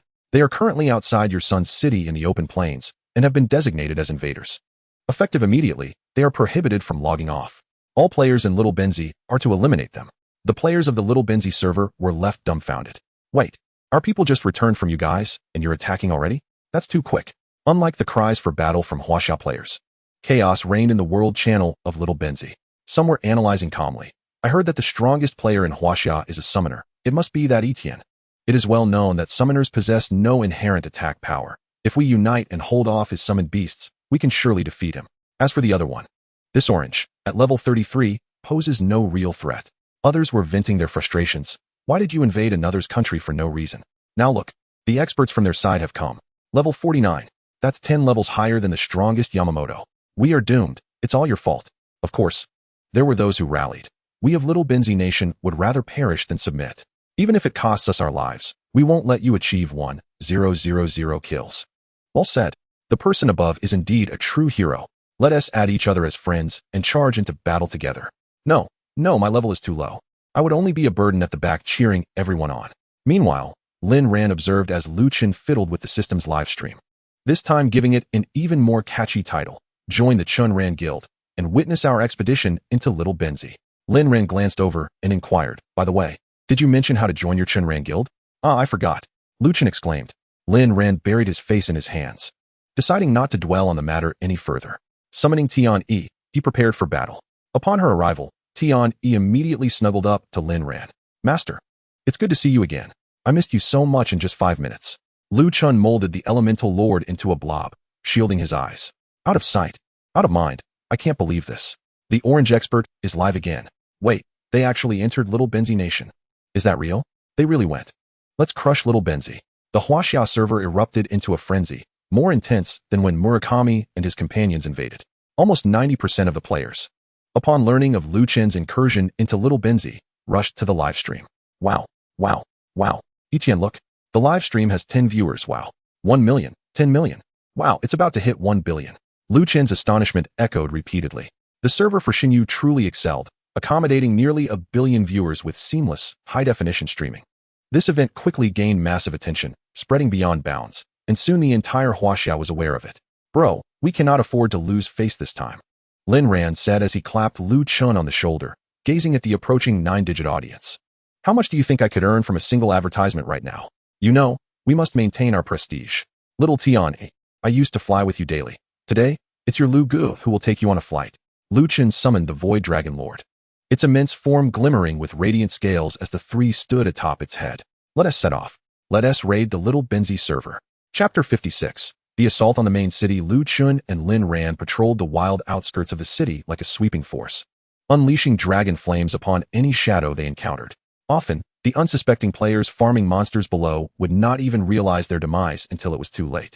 The duo conducted indiscriminate bombardment from their Void Dragon Master, and Tian, finding amusement in the chaos, extended 2 massive cannons from her back, joining in this explosive revelry. Blast away, she joyfully exclaimed, as projectiles rained down seemingly without cost. The terror of unlimited magical energy was indeed palpable. Lin Ran felt a tinge of embarrassment. The stark contrast between the 2 imposing cannons on his back and Tian Yi's adorably naive demeanor was striking. Before long, they realized that the small players had fled back to the city, and after wandering for half a day, they had only managed to eliminate fewer than 300 of them. Let's make a bold move. Since they are hiding in the main city, let us directly bombard their stronghold, Lin Ran suggested to Lu Chun. Meanwhile, in your son's city, Yamamoto was rallying the lower-level players. Everyone, refrain from leaving the city for now. Trust in our strength as small players. We shall ensure that these 2 will not return. He gathered over 30 players above level 20 to ambush in the wild. Once they enter our encirclement, they will find themselves outnumbered. Yamamoto was striving to organize a counterattack, having summoned nearly all high-level players to your son's city. However, they were still soaring high above on giant dragons. Others say that many did not even catch a glimpse of the dragons before being annihilated by countless bombs. Lord Yamamoto, how can we ambush them? One player cried out. Yamamoto was momentarily at a loss. Ultimately, they were still in the early stages of the game, with no means to confront the Void Dragon Master. The conference hall fell into a silence. If all else fails, we can hide in the city or retreat to another main city. They are unlikely to continue their pursuit forever, sighed Yamamoto. They cannot breach the main city, should they dare approach. The city's guards and the Lord will surely vanquish them. How disgraceful. I, the proud wild dog, am reduced to a coward. Murakami slammed his fist on the table in frustration. Yet, no one contradicted him. Given the current circumstances, this seemed the most prudent strategy. Far better than allowing the small players to become mere colonies. Everyone disperse. This is bad. They're coming for us. A voice from outside cried out. Eyes fixated on the massive shadow of the dragon above, prompting panic. Calm down. This is excellent. If they dare approach the main city, it is their death sentence. Yamamoto rejoiced, but his elation was short-lived as a blast of dragon breath struck down upon him. Fortunately, Yamamoto's high level allowed him to withstand the blow, though all others nearby, save for the 3 who had previously invaded Huaxia, succumbed to the attack. Quickly, we must take cover. Someone will deal with them. Yamamoto gritted his teeth in anger. Boom. A cannonball followed closely behind the dragon breath, exploding next to Yamamoto, finishing off the healing potion he had just consumed. In a flash of white light, Yamamoto found himself returned to the resurrection point, having lost a level. Cursed be the Waxians. I will not let you escape unpunished. At this moment, your son's city was in utter disarray. Players scurried about, frantically avoiding the relentless onslaught of dragon breath and cannon fire, while the guards hurriedly dispatched archers in an attempt to target the colossal dragon above. Yet, the chaos among the players rendered any effective counterattack impossible. This is intolerable. In the Lord's mansion, an elderly man with flowing white hair unsheathed his long sword and strode towards the outer gates. If Lin Ran were present, he would have been able to see the old man's information. Faithful, radiant, invincible, eternal knight, level 200, city lord, class, knight, health, 9, 999, 000, mana, 1, 111, 000. Physical attack, 880, 000, physical defense, 150, 000, magical attack, 400, 000, magical defense, 100, 000, speed, 1, 000. Talent, Faithful Radiance increases allies' attributes by 20. Skills. Radiant Greatsword transforms the long sword into a massive blade, sweeping through the enemy, inflicting 150 physical damage in 3 segments, requiring a 3-second charge. Mana cost, 10,000. Cooldown, 60 seconds. Ironclad Defense enhances physical and magical defense by 300 for 3 minutes, consuming 10 of maximum mana per minute. Cooldown, 30 seconds. Holy Baptism dispels control effects and grants immunity to control for the next 120 seconds. Mana cost, 30,000. Cooldown, 10 seconds. Indomitable will when health drops below 1. The Radiant Knight refuses to submit to the enemy's tyranny, instead inflicting a self-sacrificial blow. Everyone, remain calm. The City Lord has arrived. We are saved. Someone shouted, drawing the attention of all. Wonderful. The City Lord is here. Quickly, deal with that dragon. The crowd suddenly found hope, converging toward the Lord's mansion. Everyone need not worry. The City Lord began, intending to reassure them, but at that moment, a cannonball struck precisely at the entrance of the mansion, sending a cloud of dust into the air. A throng of low-level players was instantly returned to the fountain. This is outrageous. The City Lord's hand trembled slightly around the hilt of his sword, his white beard contrasting starkly with his flushed cheeks. All soldiers, heed my command. Let us vanquish the enemy. He raised his sword high, rallying the troops. Hey, is Tiani there? Tiani, do not explode. I am preparing to act. Be ready to assist me at any moment. Lin Ran patted his ear mic, then realized with a start that he had no ear mic. He activated his system and spoke to Tiani. Tiani, I have received your message. The City Lord urged. Do not delay, speak quickly. The mysterious figure, Yamamoto, raised his head and spoke in hushed tones. This plan is profoundly ingenious. As he moved closer to the City Lord, he lowered his voice further. Observing this, the City Lord leaned in, only to hear 5 words escape Yamamoto's lips. Shadow 7 killings. In Chapter 57, the task was accomplished. Yamamoto's mouth uttered the 5 words Shadow 7 killings. It turned out that Yamamoto was merely an illusion conjured by Lin Ran, seeking to draw closer to the City Lord. Before the City Lord could react, Lin Ran had already teleported behind him. The venomous fangs of Medusa swiftly unsheathed, wildly brandishing towards the City Lord. Bakayuru, you dare to fool me. The City Lord, quick on his feet, sensed danger just as Lin Ran struck. However, before he could retaliate, he found himself petrified in place. The skill to break free had not even been activated when Lin Ran's innate ability, Final Destruction, had already triggered. With a thunderous roar, an ominous purple arm emerged from the void, gripping the City Lord's neck. The City Lord, bewildered, collapsed to the ground, completely unaware of what had transpired. Tiani, come save me. Lin Ran shouted into the sky, as he now noticed dozens of level 100 guards from the City Lord's manor charging towards him. Yet, a pink figure outpaced them all, swiftly descending from the heavens. Lin Ran quickly executed a jump and blinked onto Tiani, soaring away. Such exhilaration. What a thrill. Lin Ran exclaimed, as he rode atop Tiani, speeding through the air. Any would-be interceptors atop giant eagles were easily cast aside by a swift flick of Tiani's tail. As Lin Ran made his escape, only the lifeless body of the City Lord remained, leaving everyone else in utter shock. The City Lord is dead? The City Lord is dead. It was Yamamoto. Yamamoto killed the City Lord. A witness shouted. Impossible. How could Yamamoto kill the City Lord? He lacks the ability. I saw it with my own eyes. That scoundrel Yamamoto is actually a spy from Huaxia. We have all been deceived. I can prove it. I recorded it. The City Lord is dead. Your son's city is finished. It's all over. In an instant, the entire city plunged into chaos, far worse than before, as countless players surged towards the teleportation array, desperate to flee the city. However, as the players clustered around the teleportation array, Lu Chun had already prepared. He commanded the Goblin Emperor to summon troops, sealing off the teleportation array to ensure not a single player could escape. These players were not seasoned warriors. Most were low-level, poorly equipped individuals, and the Goblin archers could easily take them down with a single arrow. Seeing the players begin to gather, Lu Chun unleashed the Void Dragon Lord to launch a relentless assault, bombarding the direction of the gathering crowd. At this juncture, some astute individuals might inquire about the whereabouts of the guard army. They were floundering around the City Lord's corpse, wailing in despair. A large group of guards flitted about like headless flies, either shooting arrows at the airborne dragon, casting fireballs, or engaging the goblins on the ground, or attempting to rouse the City Lord from his stupor. Soon, a wave of players resurrected at the spawn point, but to everyone's astonishment, a vibrant slime accompanied by dozens of goblins awaited them at the resurrection point. The elemental sovereign, strategically placed by Lu Chun, along with a cadre of goblins, lay in wait for the players with small notebooks to revive. In an instant, the resurrection point transformed into a veritable hellscape. where players wielding small notebooks encountered true terror. Despite the elemental sovereign's skill being succinctly described as follows: elemental affinity. The elemental sovereign is born from a confluence of elements, enhancing its damage by 50 when utilizing various elemental attacks. Both it and its summoner are immune to elemental damage. The onslaught of attacks was diverse and relentless: fireballs, wind blades, lightning, and water whirlwinds, ensuring that every player experienced a multitude of grisly deaths. The spawn point echoed with cries of despair. "Oh God, I want to go home. Oh, Yame die? Yame die? Jumin. Originally, Xinyu was not particularly generous with equipment drops, yet under the relentless assault of the elemental sovereign, the resurrection point was littered with items. Unfortunately, no one dared to collect them, as the threat of death loomed too close.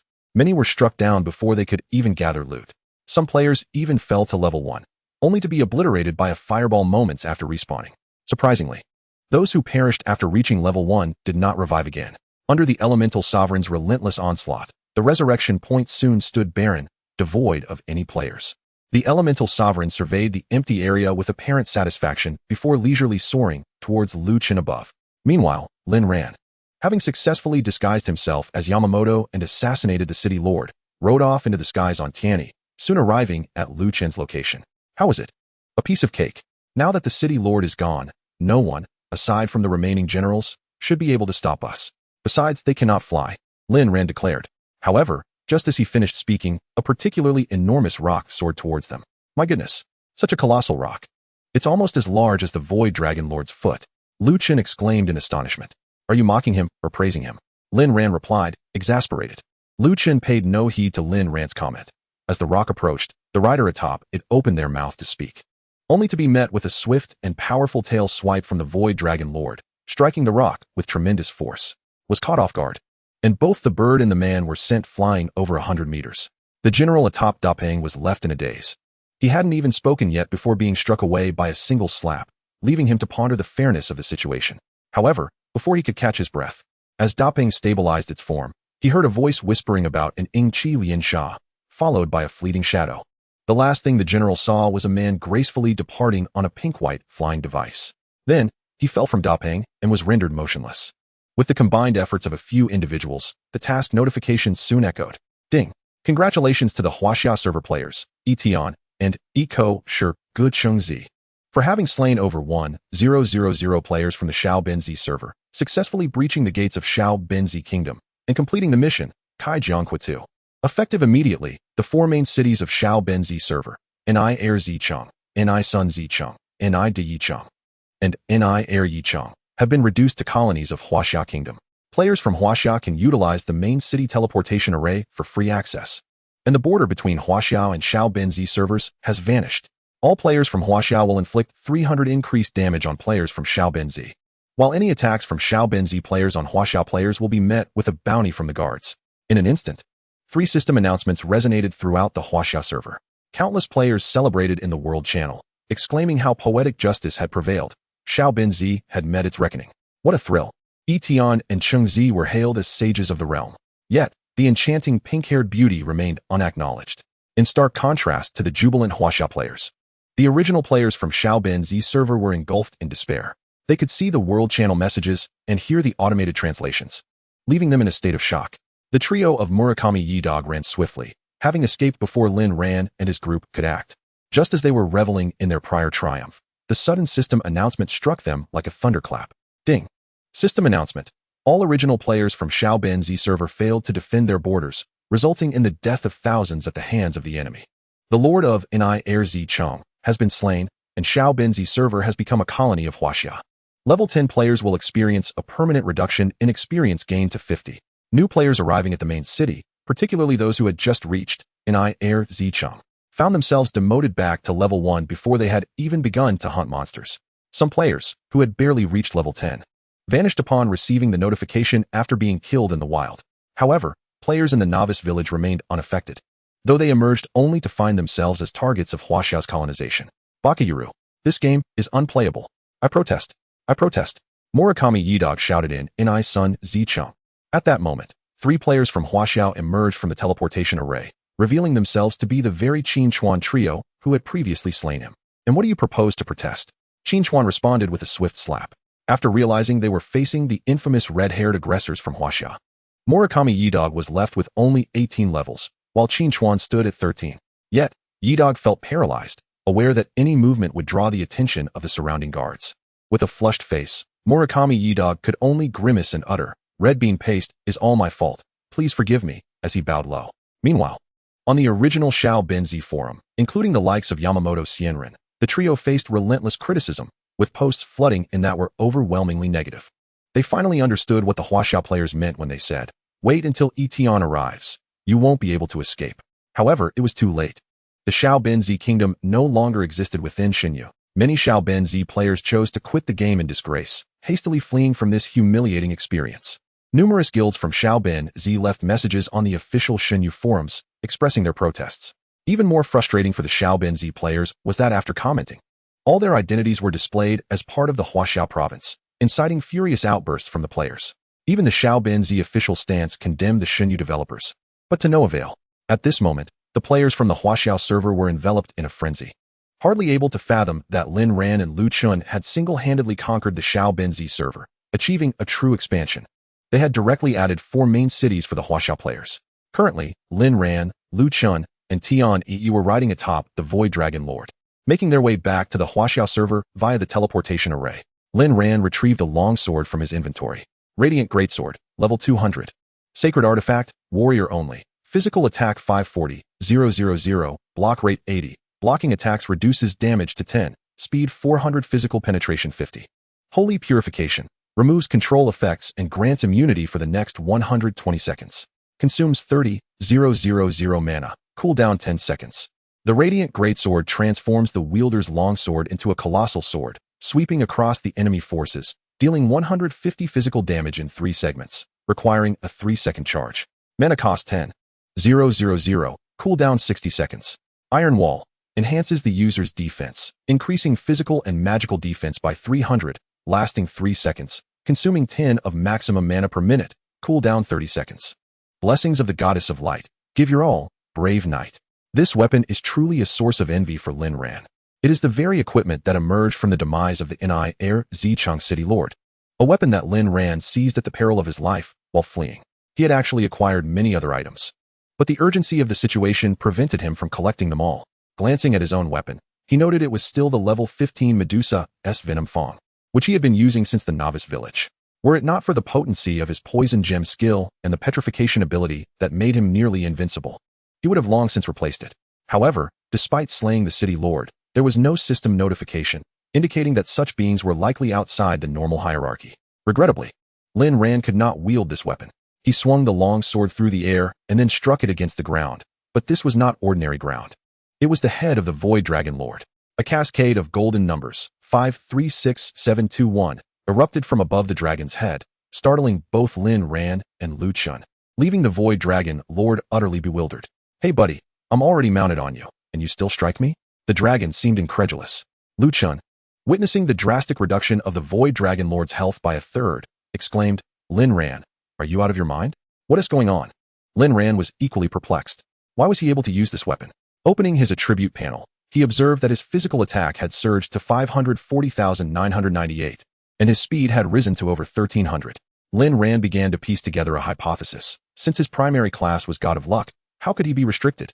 He could indeed wield a warrior's weapon. Take a look. Lin Ran offered the long sword to Lu Chun, who was taken aback by its impressive attributes. "Where on earth did you acquire such an extraordinary weapon? Is it from that city lord? Incredible." Suddenly, Lu Chun noticed something amiss. "Aren't you an assassin? How can you wield a warrior's sword?"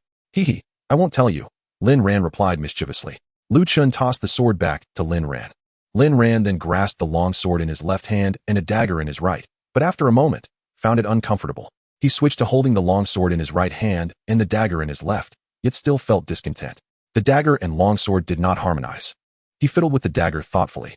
However, the poison skill was crucial. If he switched to the long sword, wouldn't that be counterproductive? He resolved to devise a way to utilize the poison skill upon returning to the city. Lin Ran contemplated that he could not continue relying on the level 15 Venom Fang, yet the poison skill could enhance with his level and health. Upon returning to Huhai City, both players had been online for too long, and their heads began to throb. They decided to log off and rest. "Xiao Tian, can I still summon you at another time?" Lin Ran inquired, feeling somewhat reluctant to part with the clingy little girl. Certainly, master. You are now level 49, and upon exiting, you should be able to sense my presence. Furthermore, you may experience additional sensations, Tian-yi replied. Then let us go try it out. Come back. Tian-yi. Lin Ran summoned her back to his pet space before logging off. Lu Chen stood beside Lin Ran's gaming pod. What are you dawdling for? Upon opening his eyes and activating the gaming pod, Lin Ran distinctly felt a subtle connection to Tian-yi, as if a fine thread bound them together. Fragile, yet undeniably present. Lin Ran endeavored to draw upon this thread. It's working, he exclaimed. What nonsense are you spouting? What have you been doing in the game? Lu Chen remarked, feeling Lin Ran's forehead. You're not feverish, are you? Humph. You're the one who's foolish. The master would never be foolish. Tian-yi's voice chimed in from behind Lu Chen. What? You're out again? Lu Chen was startled by Tian-yi's sudden appearance. Ignoring Lu Chen, Tian-yi leapt into the gaming pod and embraced Lin Ran. How wonderful to see you again, master. All right, let us go outside first, Lin Ran said, slightly dazed that he had indeed summoned Tian-yi. Damn it, I can't even have a moment of peace, Lu Chen grumbled. When will I be able to summon my little Yuan? I don't wish to see you two together. What are we doing now? Lu Chen directed at Lin Ran, noting that there was nothing pressing to address, as the game had not fully descended yet. Are you daft? We should take advantage of this time to enjoy ourselves.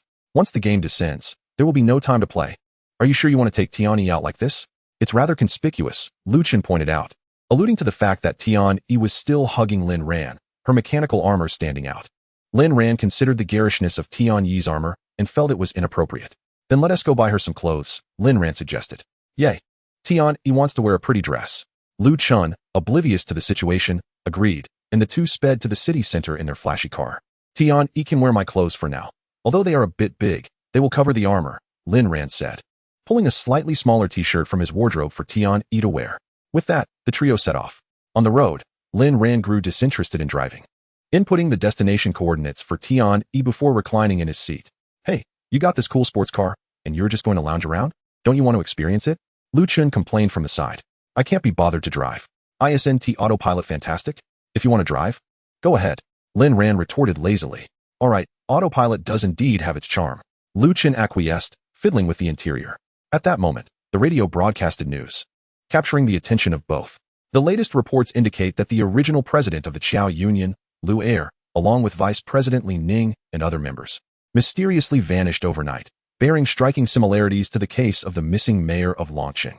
Investigations reveal that the mayor had several interactions with the terrorist organization known as Can Yi Dao prior to his disappearance. However, the organization's headquarters has been obliterated by a distant asteroid, severing all leads. Experts speculate that a rupture in the mayor's collaboration with this organization may have prompted its remnants to initiate a kidnapping. Upon hearing this news, the two individuals fell into silence, yet they did not seem as troubled as before. During their recent gaming sessions, both had evidently gained a new perspective. In other news, the sudden emergence of the game Xinyu has swiftly engulfed the globe, akin to a wildfire, with billions of players online simultaneously. Experts estimate its economic value to be in the trillions of dollars. The nation that seizes the opportunity within this realm, and the guild that emerges as a frontrunner in Xinyu, stands to reap immeasurable rewards. This marks the first step for Huaxiao players in expanding their territories. Within Xinyu, players Etian and Eco, wielding 10 orange fruits, not only withstood the incursions from players of the Xiaobenzi server, but also infiltrated enemy lines. Together, they ignited the fervor among all Huaxiao players, successfully capturing 4 main cities in the Xiaobenzi server, showcasing the prowess of our Huaxiao nation. Upon receiving this news, Lin Ran and Lu Chen felt a surge of excitement, fully aware of its significance. With the advent of the game, they had effectively embarked on a genuine campaign of territorial expansion. I still possess a boundary transmission stone. What do you think about making a trip to my Jingguo? Lin Ran inquired. Alone?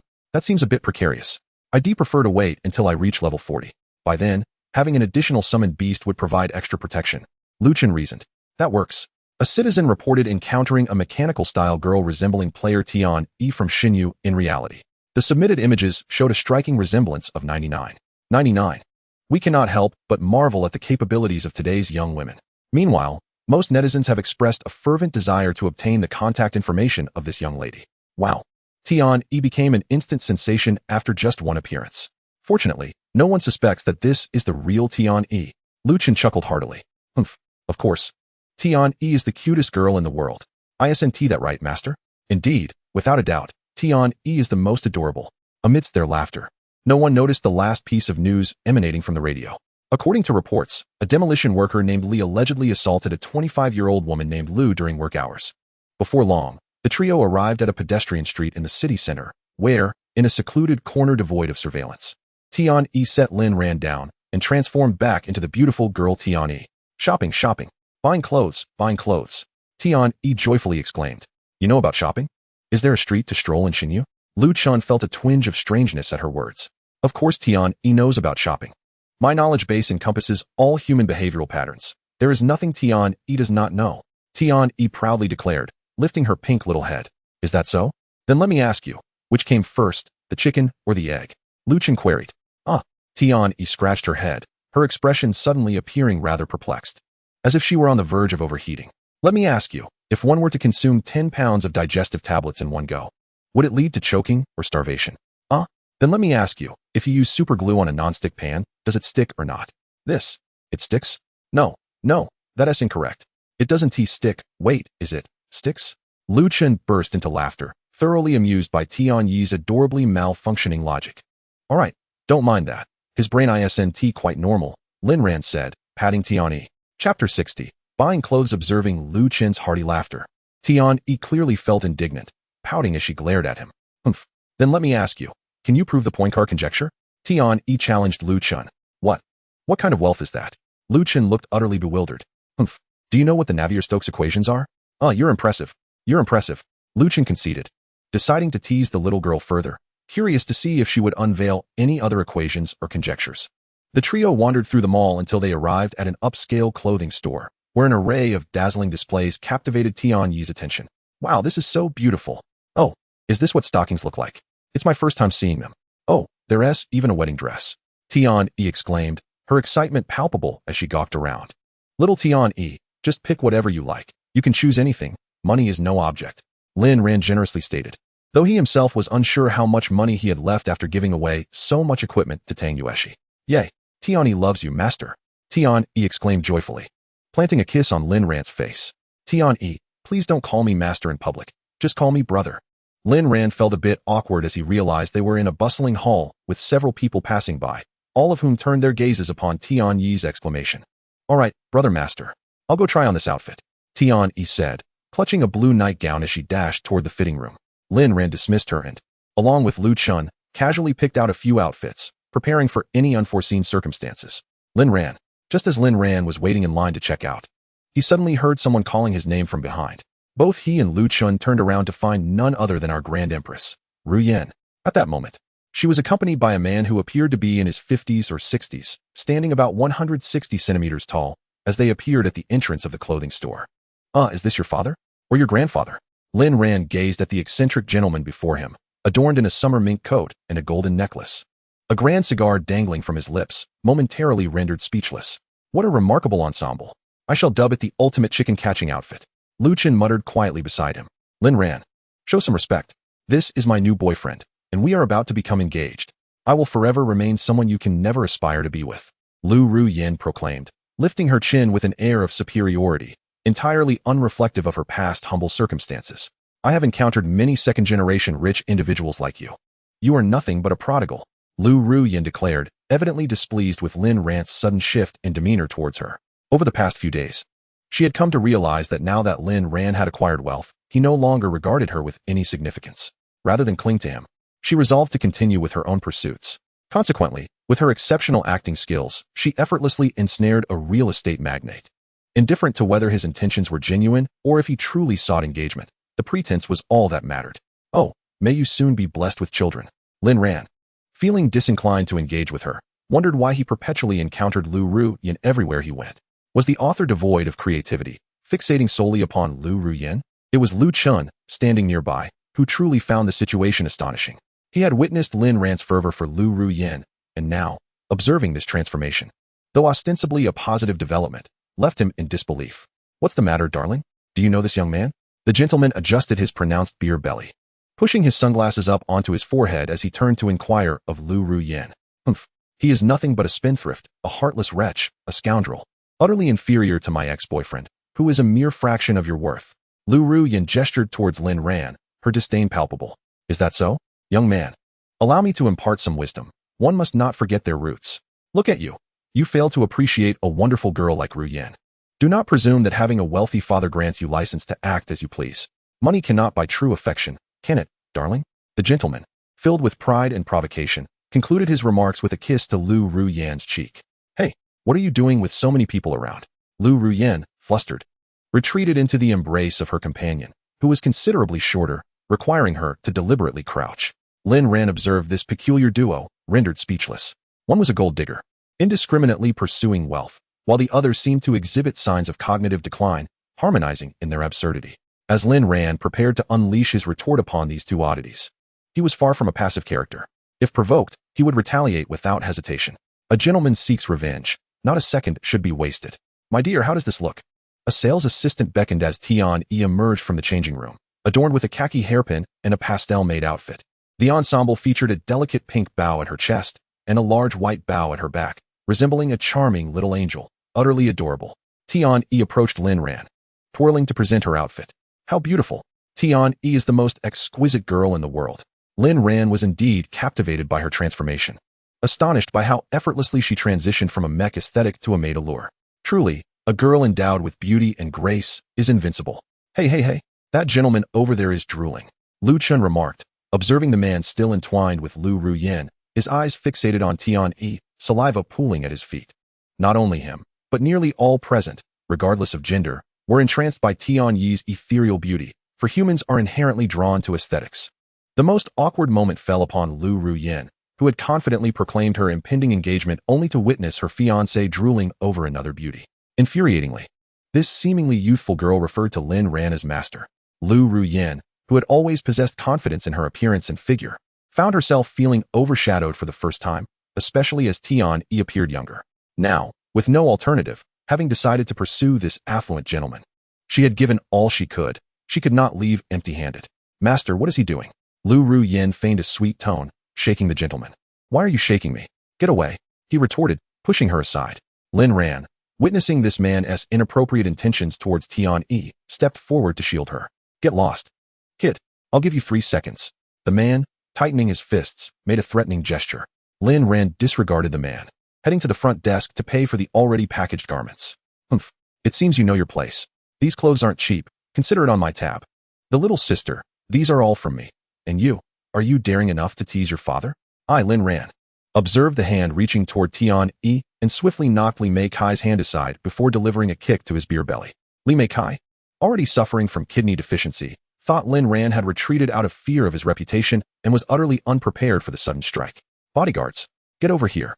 Li Mei Kai fell to the ground, gasping for breath. By the time he regained his senses, Lin Ran had already taken Tian-yi's hand, and together with Lu Chun, made their escape with the clothing. The 3 bodyguards outside the establishment were utterly caught off guard. No one anticipated such an occurrence. Master, are you all right? Ru Yan, feeling helpless, hurried over to Li Mei Kai. Damn it, it's all your fault, you filthy witch. You scared everyone away. Li Mei Kai, filled with pent-up anger, could only vent it on Ru Yan.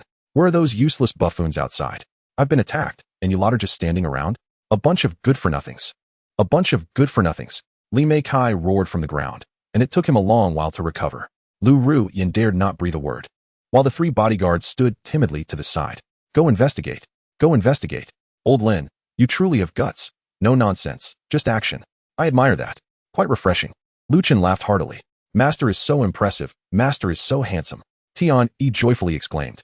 Don't call me master, Tian-yi. Brother master. Well, as long as you like it. Let us find somewhere else to eat, Lin Ran suggested. Yay, Tian-yi wants to eat hot pot. But old Lin, do you really have no feelings for Ru Yan at all? Quite bold, Lu Chun remarked. The 3 hailed a taxi and switched to a different commercial street, where they found a hot pot restaurant and indulged in a hearty meal. After they finished eating and emerged from the restaurant, the sun had completely set. The weather was already poor, and the sky now appeared dim and dreary. Let us go for a stroll to aid digestion, Lu Chun said.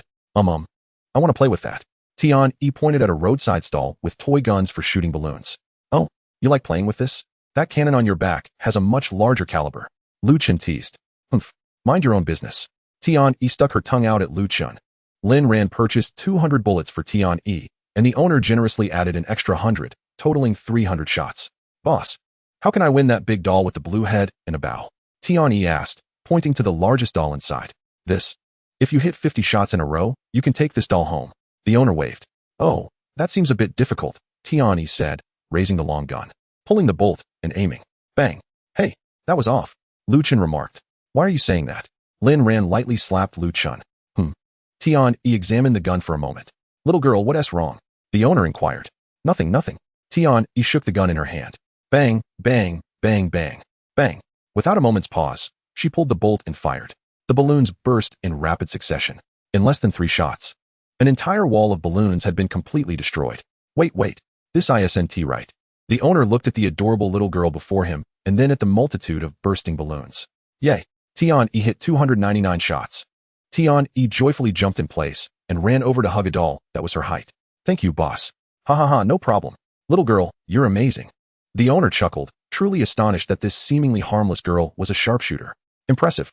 It seems the first shot was just for calibration, Lu Chen commented. Awesome. This has certainly taught the owner a lesson, Lin Ran added. In a secluded area, Tian stored the doll in her space, and the three strolled along, enjoying the evening breeze and engaging in conversation as they meandered into an alleyway. The surroundings grew increasingly quiet, with fewer pedestrians on the road, leaving only their voices echoing in the air. I told you back in college. That Lu Ru Yin is no good, but it's never too late to realize now. As they walked, Tian suddenly shouted, Space Shield. Lin Ran instinctively sensed the darts hurtling toward him. In a split second, he pushed Lu Chen aside and dodged 3 flying darts, discovering they were actually shurikens. Turning his head, he saw a figure clad in black standing ahead, while Tian charged toward the assailant. Caught off guard in the bustling street, Tian, in her eagerness, unleashed a punch that had no restraint, obliterating the opponent in a literal sense, with blood and flesh scattering as a metallic scent quickly filled the air. Behind you, Lin Ran shouted, not knowing why he felt compelled to warn her, and rushed towards Lu Chen, pulling him aside to avoid the shuriken. Lu Chen was in a state of complete shock, allowing Lin Ran to maneuver him. The third wave of shurikens quickly approached, and this time, Lin Ran even discerned their trajectory. As one of the shurikens flew past him, he managed to catch it between his hands, stabilizing it in his grip. Tian, leave one alive. Lin Ran called out to Tian, who was already sprinting forward. Rest assured, Master. Chapter 62. The second assassination. The game has begun to affect reality. Lin Ran gazed at the gleaming shuriken in his hand, astonished. To say that Lin Ran was merely an ordinary graduate from a prestigious university, aside from his intelligence and good academic performance, and being moderately handsome, he possessed no exceptional talents. Since emerging from the game pod, he had not sensed anything amiss. However, following his instinctive reaction in the moment of crisis, Lin Ran began to realize that his sensory acuity and speed were far beyond what he had previously known. Hu Lao Lin, what on earth is happening? Lu Chen finally regained his senses, panting heavily. I too felt perplexed as Lin Ran dropped the shuriken onto the ground. The assailants had clearly been preparing for this moment, watching us until we reached this deserted alley before making their move. But who could it possibly be? Lin Ran questioned, expressing his confusion, as he had believed that anyone who wished him harm had been thoroughly dealt with prior to entering the game. Do you not feel anything unusual in your body? Lin Ran inquired of Lu Chen. Not at the moment. Perhaps my level is not sufficiently high? Lu Chen responded, having noticed Lin Ran's exaggerated demeanor. Soon, Tian returned with a man clad in black and wearing a mask. Master, apart from him, everyone else has been executed, leaving no trace behind, Tian reported. Isn't that the attire of a certain ninja? Along with the shuriken, it is undoubtedly from that certain nation, Lu Chen remarked. The ninja, captured by Tian, was babbling incoherently. Without the automatic translation available in the game, Lin Ran could not comprehend a word. Master. He claims that the ninja clan from that certain nation would rather perish than live in disgrace, and he challenges you to end his life, if you have the capability. Tian translated at that moment. Oh, how bold. Lin Ran responded. Clean that up over there, and bring him back. I wish to see just how bold he truly is, Lin Ran directed, pointing to the remnants of what Tian had just obliterated with a punch. Lin Ran was indeed incensed. It seemed unending. Why was there always someone wanting to kill him since his rebirth? He had yet to withdraw his hands from the game. And already, trouble was abundant. Just then, while Tian focused on the mess she had created, the ninja bound to the ground had silently freed himself from his restraints and shouted at Lin Ran and the others. A bunch of cowards, I'm out of here. Secret ninja technique, escape. He pulled out a white object resembling an egg from his trousers and smashed it at his feet, instantly enveloping the area in a cloud of smoke, obscuring the vision of Lin Ran and the others. Damn it, he's trying to escape, Lu Chen yelled anxiously. As the smoke cleared, the spot where the ninja had stood was empty. Damn it, he really got away, Lu Chen lamented, appearing despondent. However, Lin Ran exchanged a glance with Tian-Yi and walked towards the alley wall. Though uncertain, Lin Ran recognized from Tian-Yi's expression that he had not misjudged the situation. "Come out," Lin Ran commanded the wall. When there was no response, Tian-Yi approached and yanked the figure out. Lu Chun then noticed that the ninja had been holding a piece of wallpaper that closely resembled the wall itself, stuck firmly against it. What the hell? This is what a ninja is? Using wallpaper to hide? Is he treating us like fools? Lu Chun exclaimed furiously. Yet, one must admit, in the dim light, it was nearly impossible to detect unless one looked closely. Lin Ran had noticed primarily because the ninja's footsteps had abruptly ceased. For Tian-Yi, it was even more straightforward. Given the poor lighting, she had activated her infrared imaging while pursuing the ninja, and in her view, a red figure against the wall was unmistakably evident. Oga-san, Yamti. Oga-san, Yamti. The ninja struggled in Tian-Yi's grasp. Master, he said. Tian-Yi began to translate. No need, I understand that. Lin Ran interjected. Let us take him back and interrogate him thoroughly about what is going on, Lin Ran commanded. To prevent any further mischief, Tian-Yi decisively broke the ninja's legs and confiscated all his weapons. Ensuring the area was devoid of witnesses, Tian-Yi transformed into a small vehicle. Lin Ran and Lu Chun tossed the ninja into the trunk and locked it, heading towards their game villa in the suburbs. At that moment, the ninja in the trunk was in a state of utter panic, having lost control of his bladder. Today marked the most astonishing mission he had ever undertaken since becoming a ninja. He had witnessed his comrade being turned into a bloody pulp by a girl who appeared no older than 19, and had seen a perfectly ordinary person suddenly transform into a vehicle. You can only imagine the psychological blow this dealt to a ninja. Ah, master, he would himself. Before long, they arrived at the villa, dragging the ninja, who resembled a heap of lifeless flesh, into a room. Though he appeared dead, Tian-Yi began cursing as she cleaned herself off. He looks like he is dead, Lu Chun remarked, observing the ninja sprawled on the ground, eyes vacant. Tian-Yi, I leave him to you.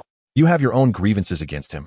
Extract as much information as you can before you dispose of him, Lin Ran instructed, determined not to let anyone who sought to kill him escape unpunished. Rest assured, master, I will ensure he pays dearly, Tian-Yi vowed, dragging the ninja away to the basement. This is not a sustainable solution. People keep coming after us, Lu Chun expressed. Indeed, Lin Ran contemplated. We should consider hiring some underworld forces to protect ourselves as much as possible before the game fully descends. I will reach out to Xiaoyaya. Her family has been in business for years and surely has connections, Lu Chun suggested. That sounds feasible, Lin Ran agreed. Half an hour later, Tian-Yi emerged from the basement, wiping blood from her clothing as she walked. How did it go, Tian-Yi? Lin Ran inquired. When Tian-Yi is on the job, master can rest assured, she replied. Is this related to matters in Xinyu? I have my suspicions, given the immense influence of Xinyu, Lin Ran mused. Master is truly astute. Many in that certain nation are displeased with your actions. It has nearly ignited public outrage. Too many harbor intense hatred towards you, including several factions supporting the major guilds in Xinyu. The ninja we encountered is from the clan of Murakami's Wild Dogs, Tian-Yi explained. Murakami's Wild Dogs? I never expected that, Lin Ran exclaimed. Their influence is indeed overwhelming. Discovering our whereabouts is a mere trifle for them. However, we must not remain passive, Lin Ran remarked. It would be splendid if the protective array of the villa were already activated. I have a solution. Lu Chun hung up the phone and addressed Lin Ran. Chapter 63, Establishing the Defensive Line. It's settled. Xiaoyaya has agreed to assist us with security issues, Lu Chun announced. I told you my judgment wouldn't falter. My Xiaoyaya is not only beautiful, but also kind-hearted. Spare me. Do you have any idea how much she has earned by helping me sell equipment? Several hundred million. Do you understand? Lin Ran exclaimed. Nonetheless, her willingness to help is indeed fortuitous, Lin Ran added. Yet, we cannot entrust everything to her, for if we perish in reality, it would truly be the end, utterly and completely, Lin Ran stated. Did you not have any connections as a second-generation official? Lin Ran scrutinized Lu Chun. Oh, Haven T, I've been mingling with you all this time? Don't you know what I'm like? I am a law-abiding citizen, Lu Chun replied to Lin Ran, showing evident signs of unease. Really? Then why are your eyes darting around so? Lin Ran remarked, growing increasingly suspicious. It indicates that he is lying. Tian-Yi cried out. Xiao Tian-Yi, do not speak recklessly. Oh dear, both of you, please do not look at me like that. I'll confess, Lu Chun shouted. Feeling pressured under their gaze, Lu Chun grabbed a piece of paper and jotted down a series of phone numbers. He then instructed to call this number. Hang up after the 5th ring, and then call back. The other party will inquire, do potatoes fly? You must respond, only on Crazy Thursday. I must remind you that they only recognize money, not individuals, but their credibility is exceedingly high. They operate on a pay-first basis, and in the event of failure, They will refund the full amount except for the deposit. Isn't that a connection? Why are you being so coy about it then? Lin Ran questioned. After Lu De murdered my mother, this organization, acting under Lu Da's orders, treated my mother's family with great kindness, but they disappeared overnight. I learned this inadvertently from the butler, Lu Chen recounted, his voice trailing off, clearly disheartened. The past is behind us. We must look forward. I promise you. One day they will pay in blood for their debts. Lin Ran consoled Lu Chen. I believe you. Now you handle the contact, Lu Chen replied. Lin Ran took out his phone and, following Lu Chen's instructions, hung up after the 5th ring and called again. Sure enough, a deep male voice responded, sounding to be in his 40s or 50s. Do potatoes fly? Only on Crazy Thursday. Lin Ran found it rather peculiar. We will consider the target and requirements and reply to you within a day. The response from the other side was succinct, with not a single word superfluous. A villa in the outskirts of Shaoxing district. Protect the individuals within the villa for 3 months. Lin Ran hesitated for a moment, but decided on 3 months just to be safe. To his surprise, the other party quickly agreed. 3 months is too long. 300 million Huaxiao coins. If we reach an agreement, leave the specific address and transfer the money to the account. The deposit is 500. And once the remaining funds are received, we will immediately deploy 5 squads, totaling 50 individuals. All right. The address is Lin Ran hung up the phone and checked his account. He had just over 300 million Huaxiao coins, so there was no need to trouble Tang Yueshi. 300 million for just 3 months. It seems you are the ones making the profit. Lin Ran mused, yet he did not hesitate and quickly began to transfer the funds in batches. At this moment, it was already late at night, and Lu Chun, feeling overwhelmed, left his phone with Lin Ran and went off to sleep. Afterwards, Tian Yi and Lin Ran remained, waiting for the personnel to arrive. Soon, after 2 hours, Lin Ran heard the sound of helicopters overhead, and shortly after, the Crazy Thursday organization called. We are in position. Are there any special arrangements? Lin Ran thought. Truly, for a high-price service, their response was swift. Gather the personnel at the entrance. I have some instructions to give. Understood. Soon, Lin Ran heard the rustling footsteps outside. He opened the door to see that the area was densely populated with fully armed individuals. Not far away, 2 armed helicopters were even stationed. One must admit, this display instilled a sense of security. Leading them was a middle-aged man wearing a black mask. Evidently the one with whom Lin Ran had spoken on the phone. Just as Lin Ran was about to converse with the middle-aged man, the phone Lu Chun left behind rang. Hello, are you Mr. Lu or Mr. Lin? A robust male voice inquired from the other end. I am Lin Ran. Were you sent by Miss Tang? Please come directly to the entrance. Soon, 2 groups of personnel assembled together, totaling 150 individuals. It was apparent that Tang Yueshi was indeed quite loyal. The distinction between the 2 groups was notable. Those sent by Tang Yueshi resembled bodyguards, all brawny and uniformed, while those Lu Ran hired appeared more like mercenaries, their stature evidently inferior, yet each radiated an aura of lethal intent. Lin Ran's gaming villa had no neighbors. Nestled against a hill at the back, with a small lake and a grove of trees in front, the 2 groups gathered in the courtyard, and Lin Ran surveyed them, stating, I require you to protect this villa, preventing any unauthorized personnel from approaching. Should the need arise, I will notify you. Other matters are of no concern to me. I simply need 5 individuals from each team to ensure absolute reliability, forming a 10-person patrol around my villa, reporting any emergencies to me immediately. Any dissent? None. None. Very well, then, proceed with your arrangements. Notify me at the first sign of any situation. Each team handed Lin Ran a walkie-talkie and began to set up their defenses. With 2 distinct teams mutually supervising one another, this should be foolproof. As long as I am promptly informed of any danger, I can summon Tian Yi without worry. Lin Ran analyzed. He let out a deep sigh, a wave of fatigue washing over him. The high-intensity gaming sessions over the past few days, coupled with a second assassination attempt, had left Lin Ran utterly drained. Tian Yi, I am going to rest now. Lin Ran closed the door and walked towards his bedroom. Tian Yi immediately followed, clinging to Lin Ran's arm, insisting that she must sleep with her master. Only in this way could Tian Yi ensure her master's safety.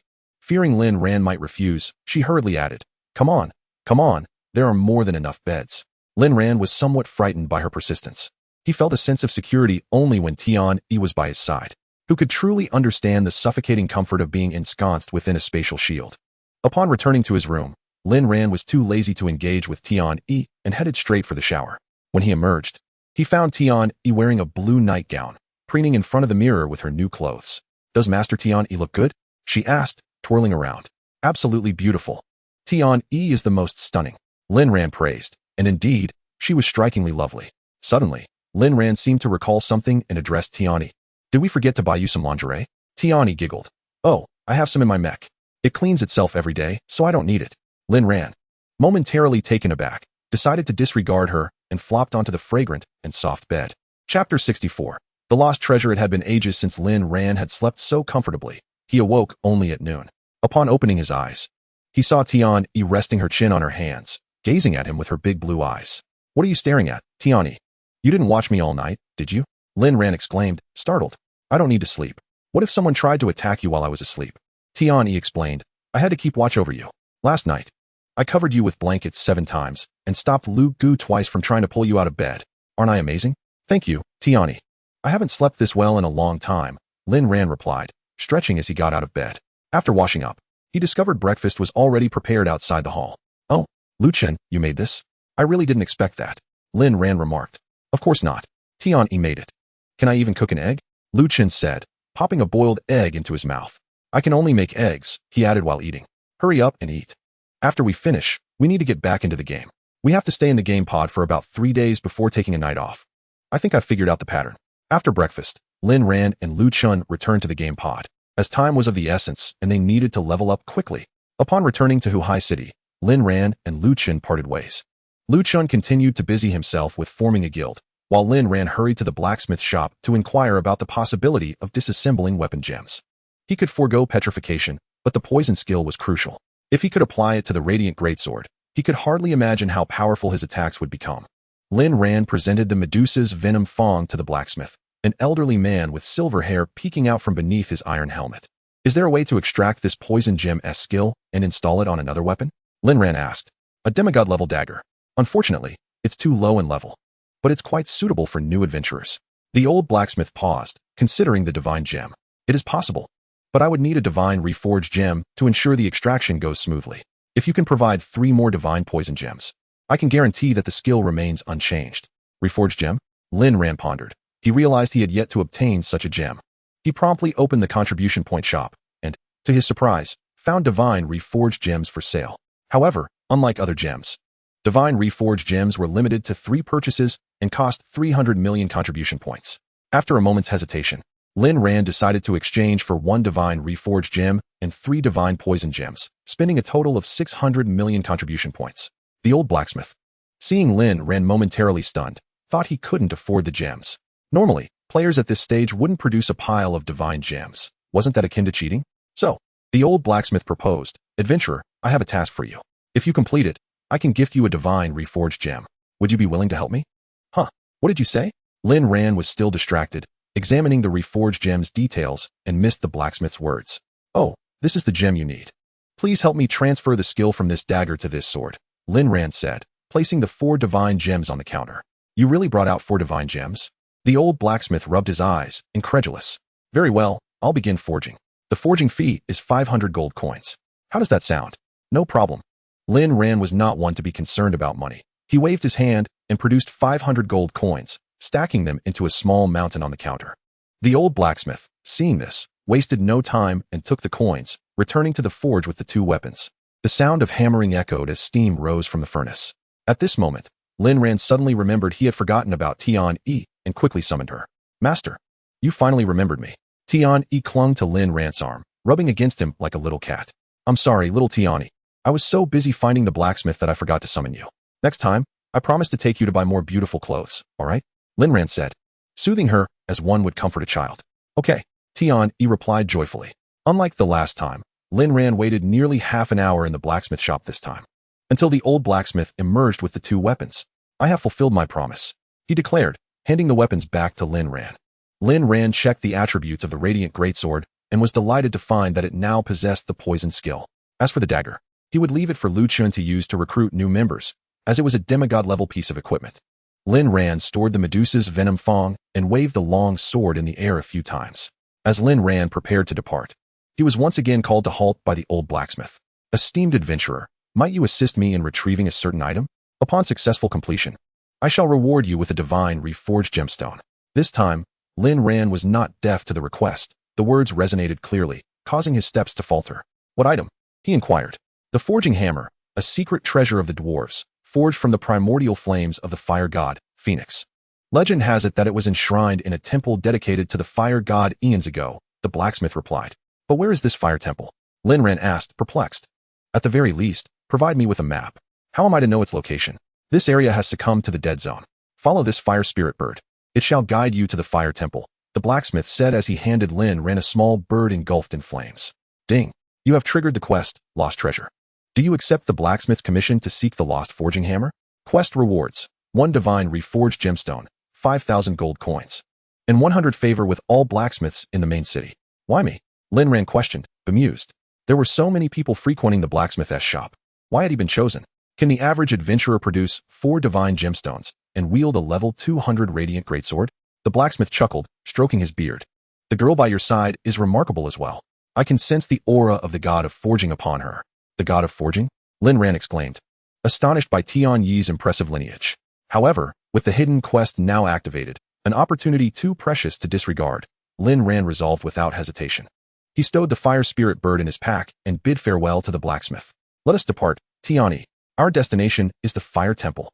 As they set forth, Lin Ran noticed, this bird flies rather slowly, doesn't it? Tian Yi complained while trailing behind the fiery spirit bird. No need to fret, it shouldn't take much longer. Lin Ran reassured her. They had already flown for nearly 3 hours. In truth, the fire spirit bird was not slow, but Tian Yi's speed made it seem so. The monsters around here are already level 75. If we venture further, we will encounter those at level 80. Lin Ran remarked, surprised by the distance to the fire temple. Master, the temperature is rising.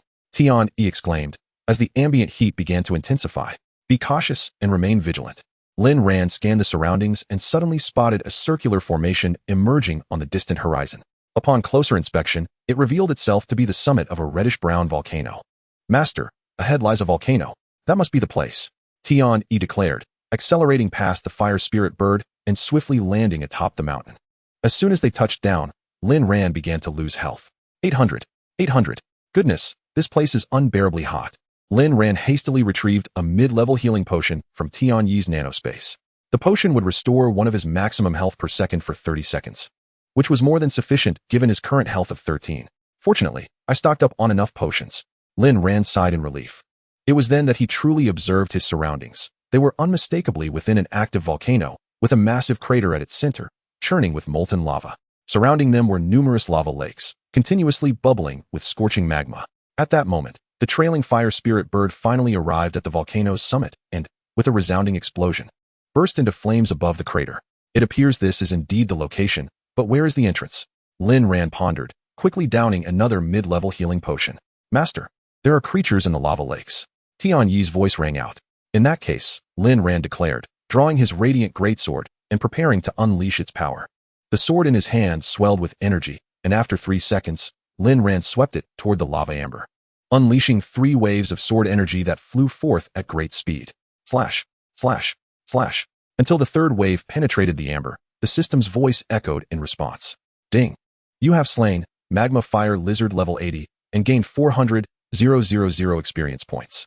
Ding. You have gained an additional 280,000 experience points. Ding. Ding. Following the strike, the system notifications erupted in a cacophony, and Lin Ran sensed the surrounding lava lakes beginning to tremble. Tian Yi, quickly ascend, he shouted, for he beheld a multitude of magma fire lizards emerging from the molten depths, as if the 3 waves of sword energy had stirred a hornet's nest. Oh my goodness! Lin Ran gasped as he observed the lizards covering the entire summit of the volcano, sending a chill down his spine. Magma Fire Lizard, level 80, gold tier, health, 120. Mana, 50, physical attack, 500, magic attack, 8,000, physical defense, 2,000, magic defense, 1,500, speed, 200. Skills, high temperature flame. The Magma Fire Lizard unleashes flames of extreme temperature, inflicting 250 magic damage per second for 10 seconds, with a cooldown of 60 seconds. Social Magma Fire Lizard, for every 500 of its kind within 500 meters. It gains 1 defense, up to a maximum of 100. High temperature habitat. The Magma Fire Lizard recovers 5 of its maximum health per second when in contact with lava. In high temperature environments near lava, it recovers 1 per second. Magma lizards bred in lava, thriving in heat, typically gather in groups. Do not disturb their nests. My goodness. It looks like at least tens of thousands. Lin Ran exclaimed, hastily consuming another mid-level healing potion, his heart racing as he observed the Magma Fire Lizards intermittently spewing flames. These fire lizards deal magic damage which I cannot withstand. Moreover, with this sheer number, It feels as though I would be instantly roasted should I descend. Lin Ran thought, momentarily at a loss for what to do. Tian-E remained suspended in the air. Lin Ran issued a command to Tian-E and then leaped directly into the horde of lizards. As he was about to be engulfed by the flames of the fire lizard, he activated the guardian bell. In an instant, Lin Ran's vision was completely consumed by the overwhelming tongues of fire, forcing him to flail his sword blindly based on instinct. During the 3 seconds of invincibility, Lin Ran wildly swung his longsword, each arc slicing through a giant lizard and causing a toxic explosion that annihilated a considerable number of lizards. However, the next wave surged forward immediately. With mere seconds left, Lin Ran activated his phasing ability and teleported back to Tian-E, who was suspended in midair. His heart raced with exhilaration. This maneuver had indeed claimed many lives, and Lin Ran's experience bar surged by 5 in just those fleeting moments. Even while sharing 70 of the total, 170, with Tian-E. Before long, a minute passed, and Lin Ran gathered his strength again. This time, he sought a perfect angle to maximize the reach of his sword light against the fire lizards. Unfortunately, the sword light failed to trigger the poison effect. Only the first wave of fire lizards that encountered it succumbed to the damage, while subsequent lizards suffered diminished harm and remained standing with only a fraction of their health left. With his skills exhausted, Lin Ran found himself at a loss. Below him, a magic flame fire lizard dealt a staggering 20,000 damage per second, rendering his health pool of over 100,000 utterly inadequate. Suddenly, an idea struck him. "Ah, I have it," Lin Ran exclaimed as he removed the colorful lucky ring and addressed Tian-E. "Tian-E, put on the colorful lucky ring in a moment. Activate the spatial shield for me, and I will descend to eliminate the monsters." At level 48, Tian-E already boasted a remarkable 650 health points. And the colorful lucky ring would double her health, effectively granting Lin Ran a shield of 13 million for the next 5 minutes. Without hesitation, he adorned Tian-E with the ring, causing his own health to drop to 67,368 points. "Are you ready, little Tian-E?" Lin Ran inquired. "I'm ready, master," she responded. Lin Ran then teleported to the ground, instantly engulfed by an onslaught of flames. Each magic flame fire lizard dealt 20,000 damage. But the damage transfer was calculated based on Lin Ran's magical resistance. Otherwise, with Tian-E's resistance, he might have been able to endure it. With a 20 damage reduction from the spatial shield and Lin Ran's nearly 1,000 magical defense, each fire lizard inflicted approximately 15,000 damage per second on Tian-E, who, despite her nano-repair ability restoring 130,000 health points per second, still saw her health gradually decline. However, in stark contrast to Tian-Yi's dwindling health, the surrounding magic flame fire lizards perished rapidly, and both Lin Ran and Tian-Yi's experience bars soared. Even without the colorful lucky ring, Lin Ran's true damage from toxins remained an impressive 301,032 points.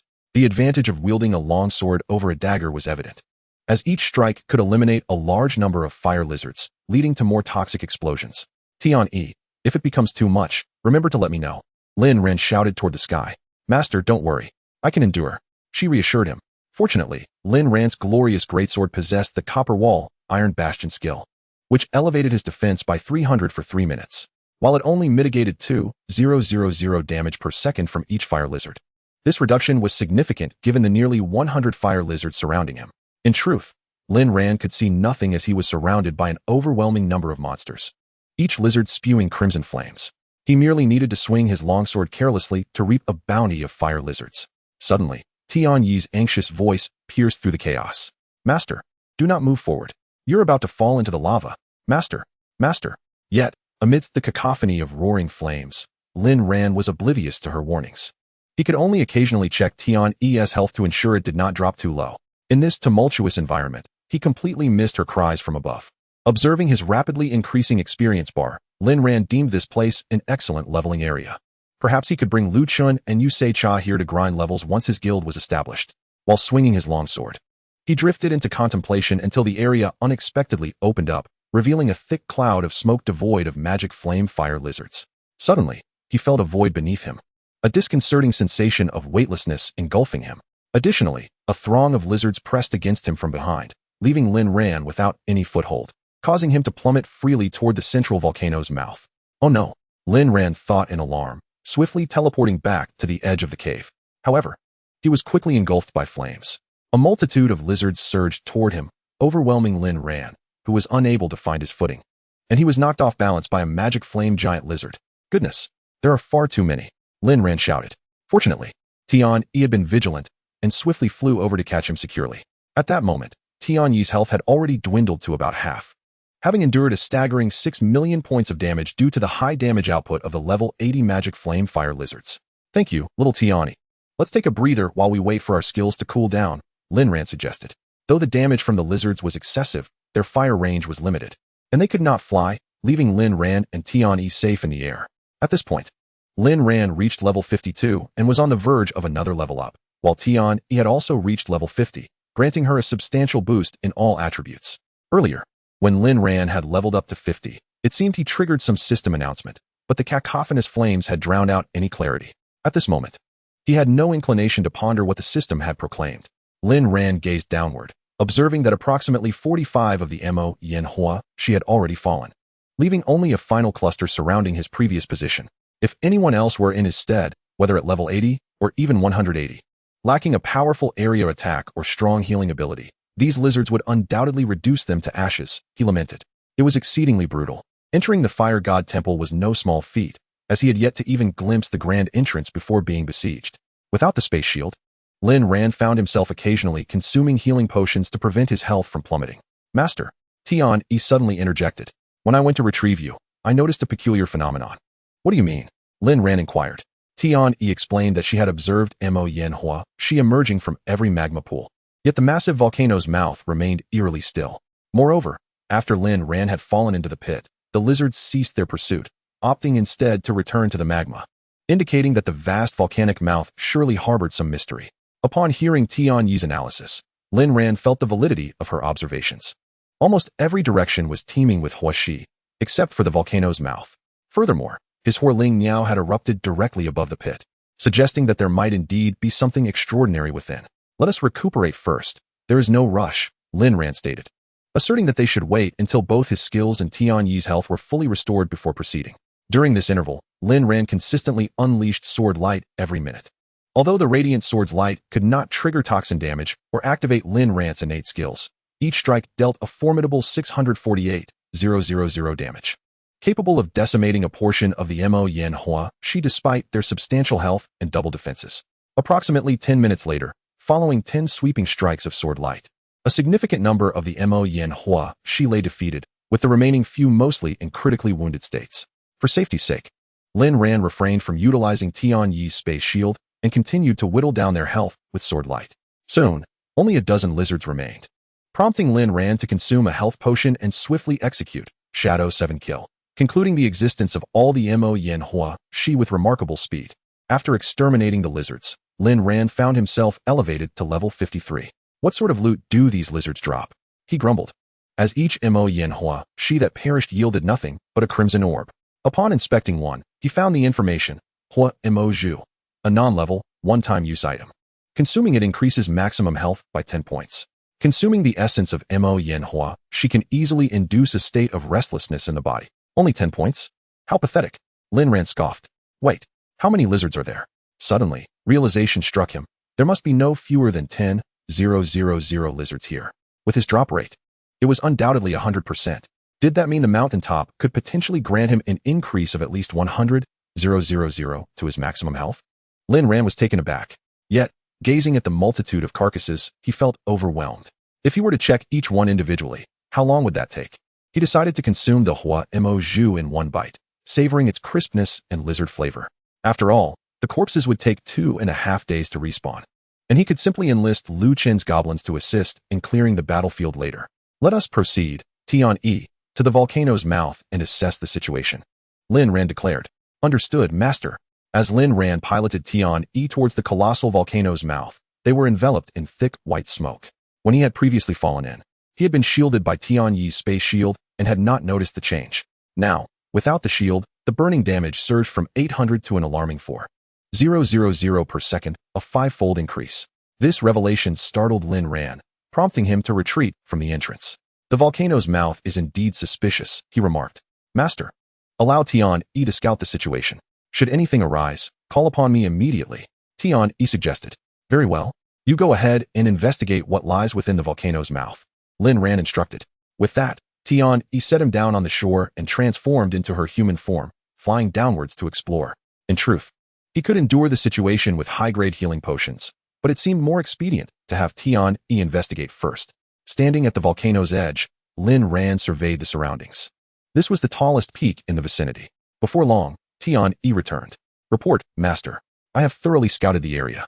Upon entering the smoke, the burning damage escalates to 4,000 per second.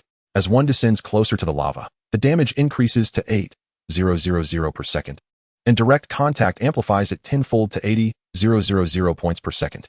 I searched within and found no other creatures. Tian-E continued, below the lava. At approximately 800 meters down, there is a large door lying flat. This door appears to be capable of withstanding the lava. If I activate the space shield, you can go directly to the other side of the door. Well done, Tian-E. You are truly remarkable, Lin Ran acknowledged. Realizing that Tian-E had become his greatest ally, consistently proving indispensable during critical moments in both reality and the game. Let us descend and take a closer look, Lin Ran instructed. Tian-E transformed into a flying vessel, activating the space shield as she sped Lin Ran towards the lava's depths. As they entered the lava, Lin Ran could still sense the surrounding temperature rising sharply, even with the space shield's protection. Soon, they reached the bottom, where, as Tian-E had indicated, lay a massive door, one that even Lu Chen's Void Dragon Lord could pass through, albeit lying flat at the bottom of the lava. In the center of the door was a button, which Lin Ran pressed, causing the door to open automatically as Tian-E guided Lin Ran onward. Remarkably, the magma above did not flow down alongside Lin Ran, as if it were obstructed by an invisible barrier. Once freed from the magma, the double burn effect that Tian-E had just received vanished, along with the 800 points of life damage. Truly astonishing, Lin Ran mused. After descending from the Grand Gate, Lin Ran felt as though he had entered an expansive plaza, where the ground met the ceiling, a mere 3 meters apart, creating a narrow yet remarkably open space, nearly devoid of any objects. At this moment, Lin Ran observed that the Grand Gate above was transparent from the inside, allowing a clear view of the layout outside, which featured a massive magma lake at its center, surrounded by 8 smaller magma pools, the very pools from which the Mo Yin Huaxi emerged. Lin Ran made his way towards the center of the plaza, for it was there that a statue stood, less than 3 meters tall, its top nearly touching the ceiling. Inscribed upon the statue was a row of characters, none of which were in Huaxia language, leaving Lin Ran utterly perplexed. Fortunately, the system possessed an automatic translation feature. As Lin Ran aimed the system's camera, Tian-Yi's voice resonated with the translated text. Hall of the Fire God Phoenix. The brave live, the weak perish. Fire lotus scorches the night, fireflies shy away from the light.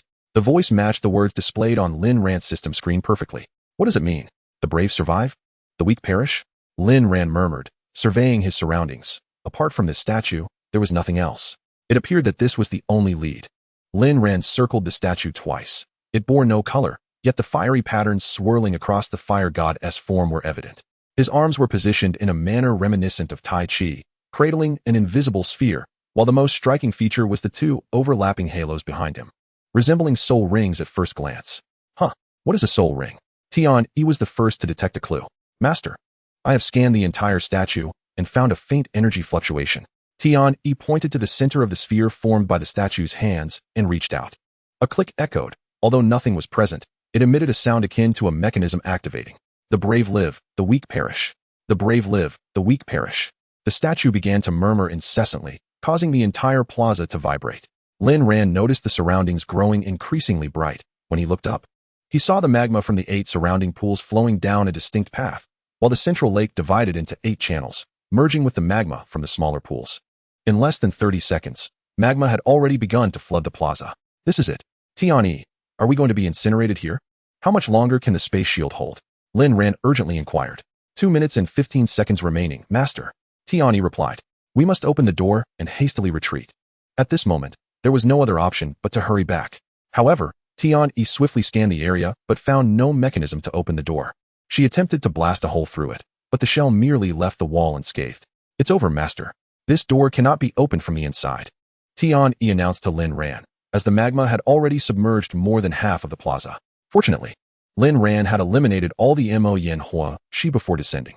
Had he forced his way into this plaza, the narrow space of less than 3 meters from floor to ceiling would have likely overwhelmed even a player with 1 billion health points when besieged by the Mo Yin Huaxi. Just then, the statue of the fire god began to tremble, and with a resounding crash, the material that could not be cracked by Tian-Yi's shell shattered. There's a tunnel, Lin Ran shouted, and Tian-E immediately understood, transforming into a flying machine and taking Lin Ran downwards. The circular tunnel S plunged into an abyss of darkness. However, just as Lin Ran felt relief from narrowly escaping, Tian-E anxiously exclaimed, "Master, magma. There's magma below as well. We are surrounded." Her voice trembled with concern. Lin Ran looked down and saw a bright light at the tunnel's end, continuously expanding upward. Upon closer inspection, he realized it was magma surging forth. At that moment, the overhead magma had already engulfed them, prompting Lin Ran to instruct Tian-E to hover momentarily. "Tian-E, follow my commands," Lin Ran asserted. "Understood, Master. Now begins the countdown for the remaining time on the space shield. Then, we will plunge downward at full speed." "Yes." 78, 77, 76. Tian-Yi's countdown echoed in Lin Ran's ears, the blue flames of the engine illuminating the entire tunnel. 10-9. In the final sixth of a minute, Lin Ran donned the helmet from the flying machine and dove headfirst into the magma before it could engulf him. 6-5. The countdown continued. The two descended rapidly, Lin Ran striving to break free from the magma below.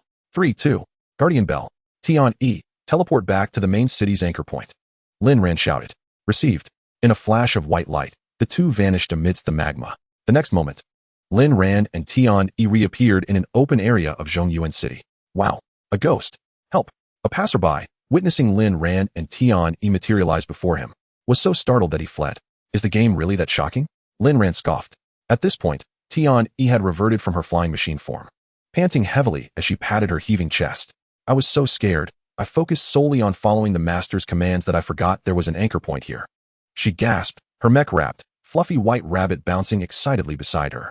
Lin Ran had already made plans for retreat the moment the magma surged in, as he understood the fragility of his own life.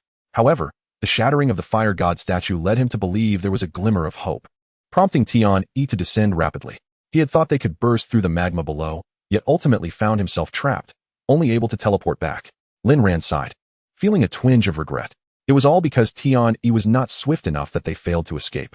Seeing Lin Ran's disappointment, Tian-E quickly took the blame upon herself. No. This time, Tian-Yi's contribution was the greatest.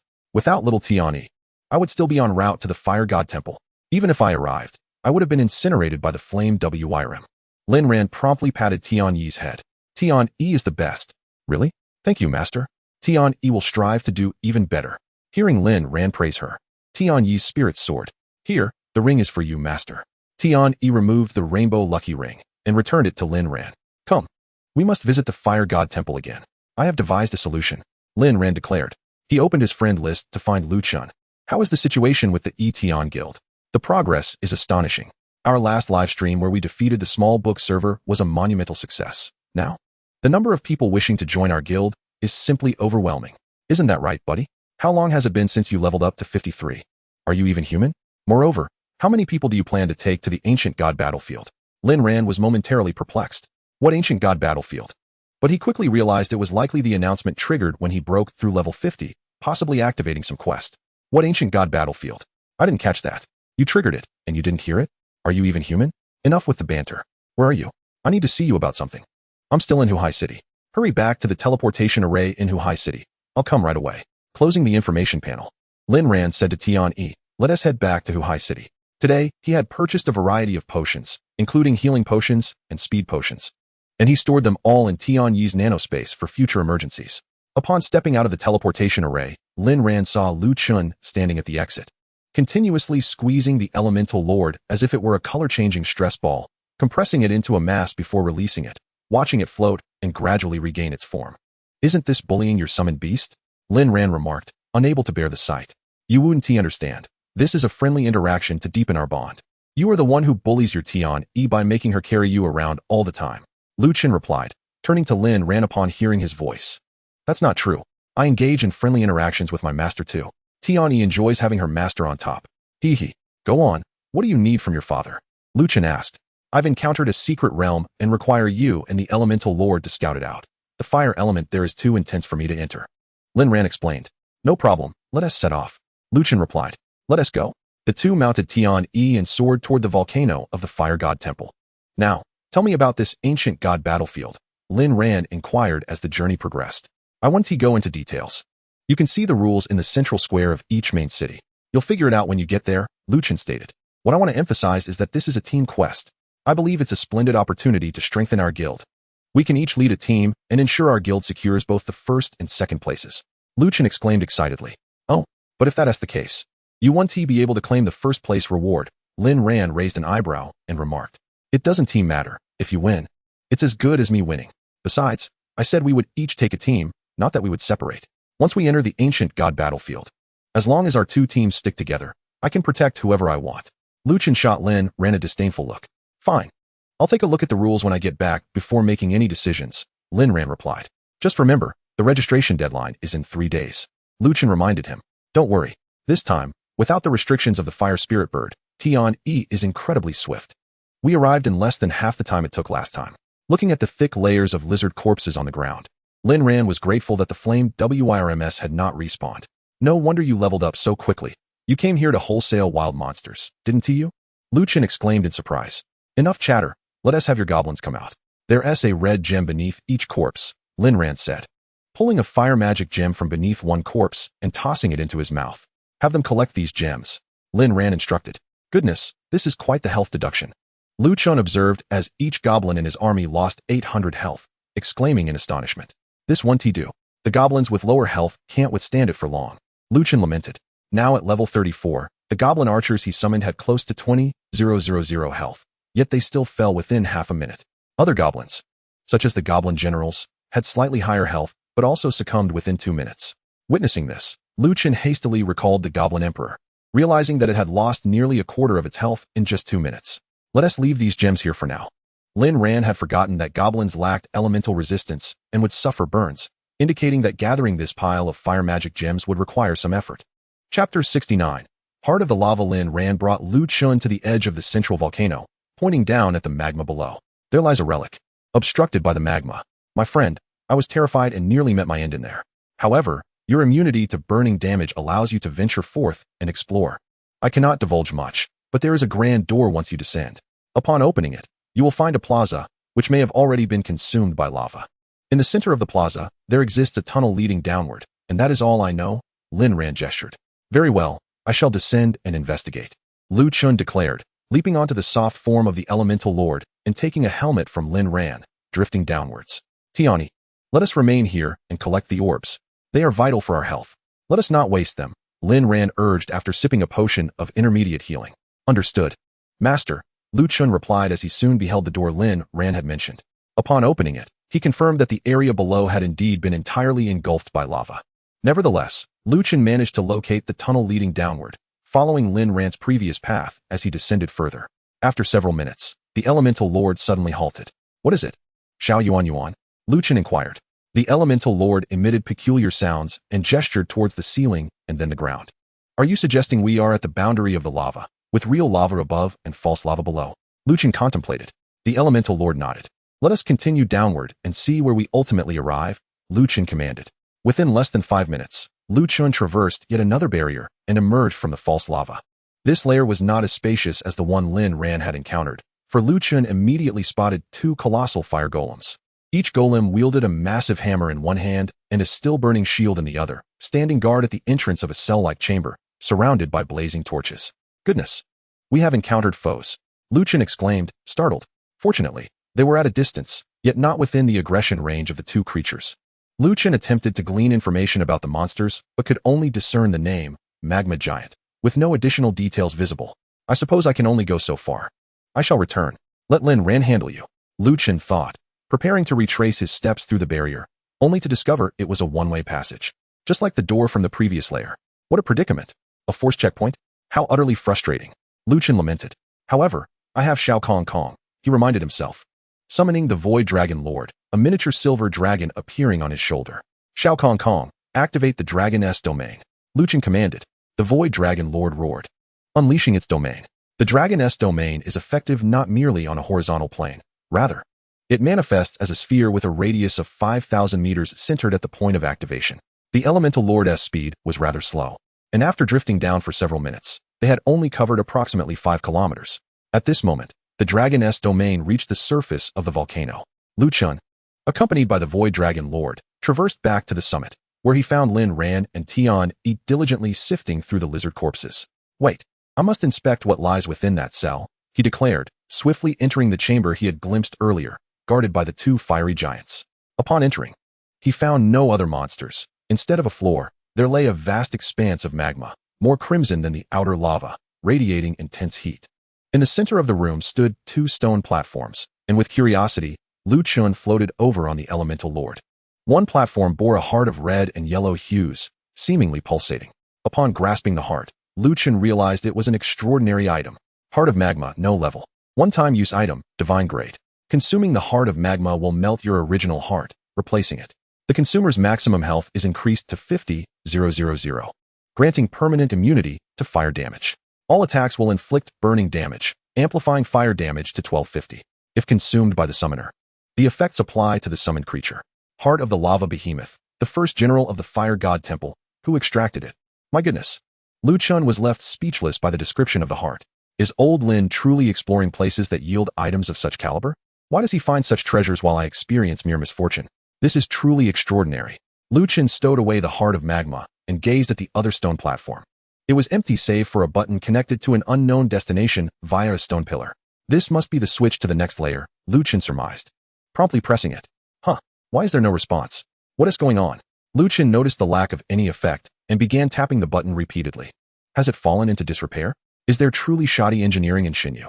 Lu Chun mused, completely unaware that the magma beneath his feet was gradually receding.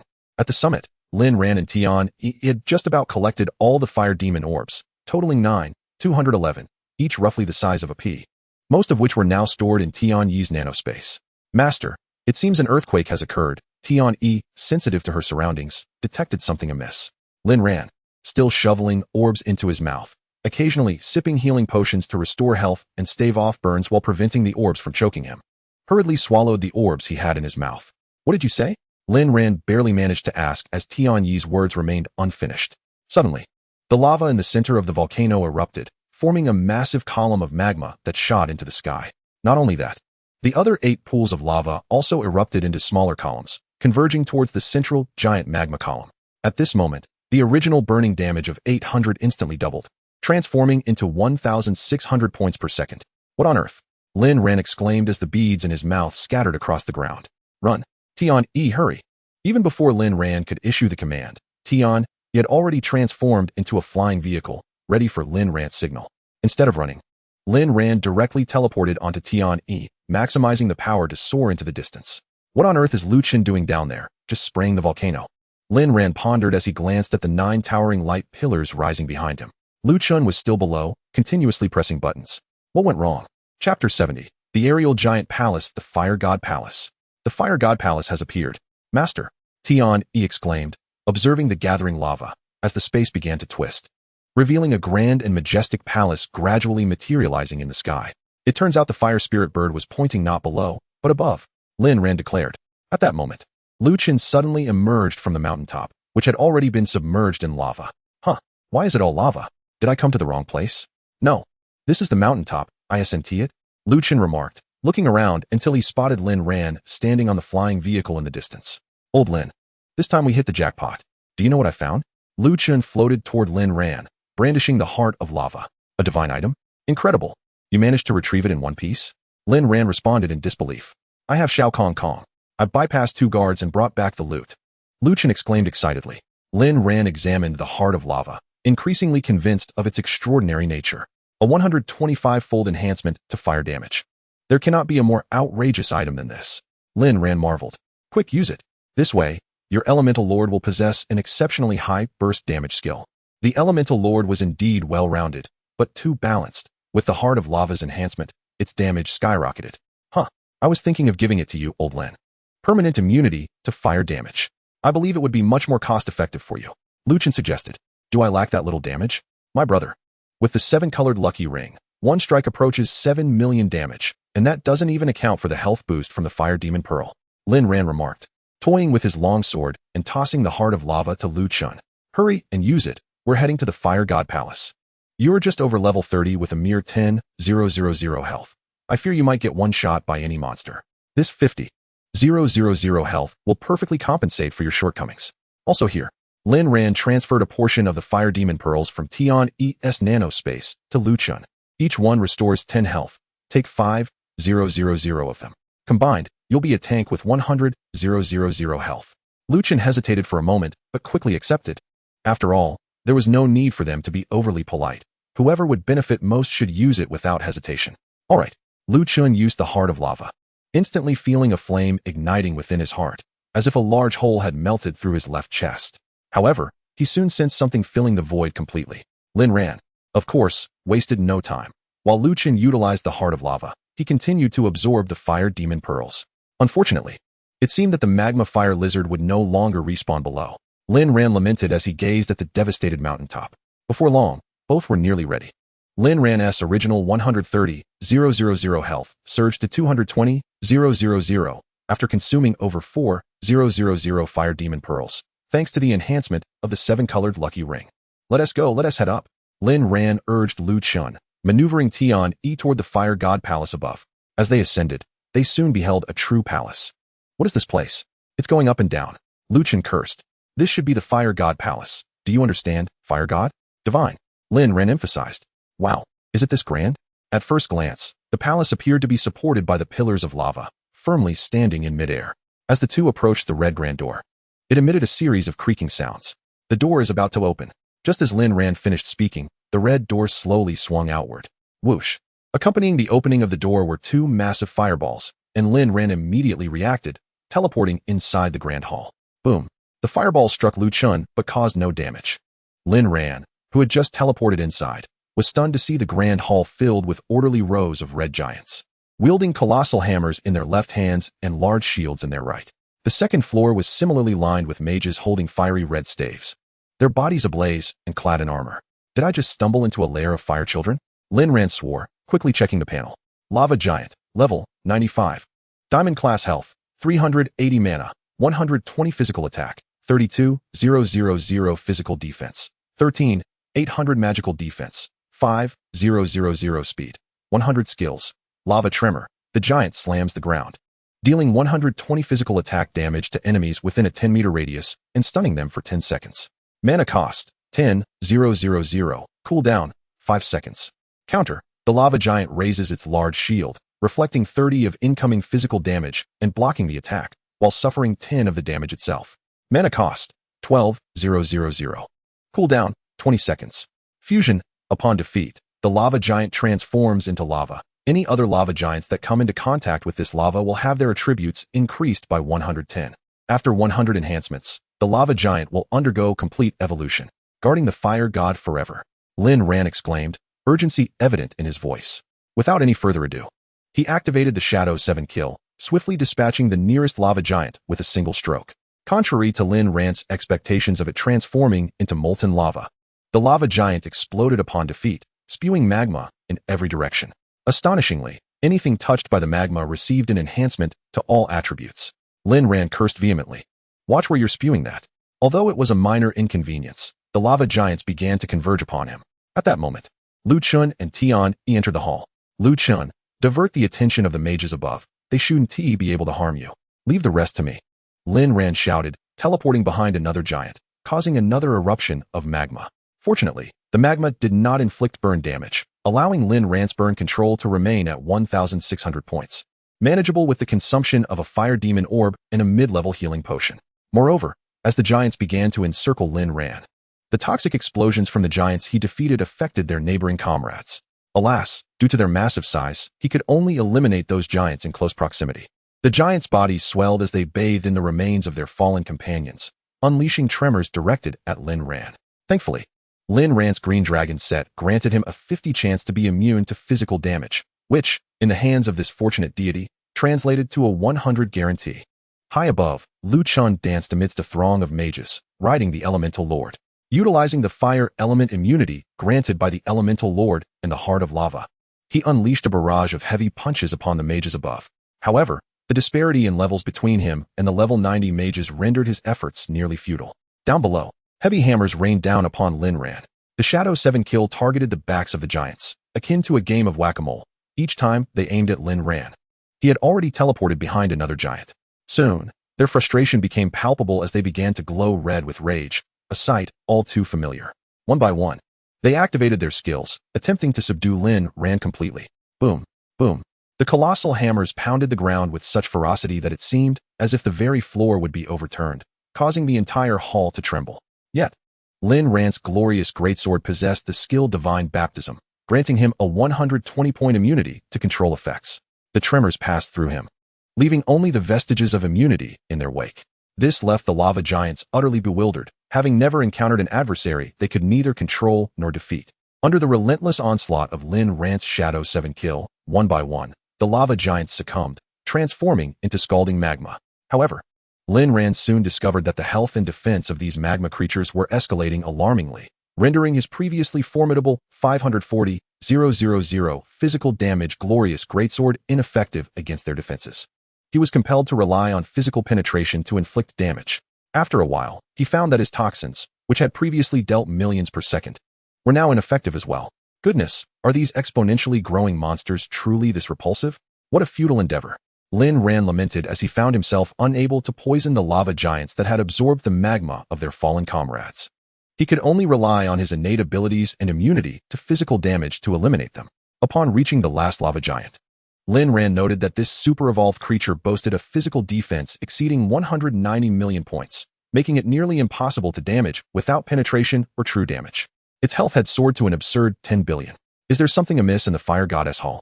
Wouldn't a typical player be courting death here? Lin Ran mused, increasingly suspicious of the situation at hand. While Shun Yu was indeed outrageous, this was beyond reason. Only then did Lin Ran notice a circle of light resembling a teleportation array within the inner sanctum of the palace, presumably leading to the next level. Suddenly, enlightenment dawned upon him. These exponentially growing lava giants were not intended for players to defeat, but rather to serve as obstacles to navigate through in order to reach the teleportation array. The true challenge lay in avoiding being ensnared by the lava giants, lest they be besieged by the mages on the second floor. Little did the planners of Shun Yu anticipate that a player could single-handedly eliminate over 100 lava giants.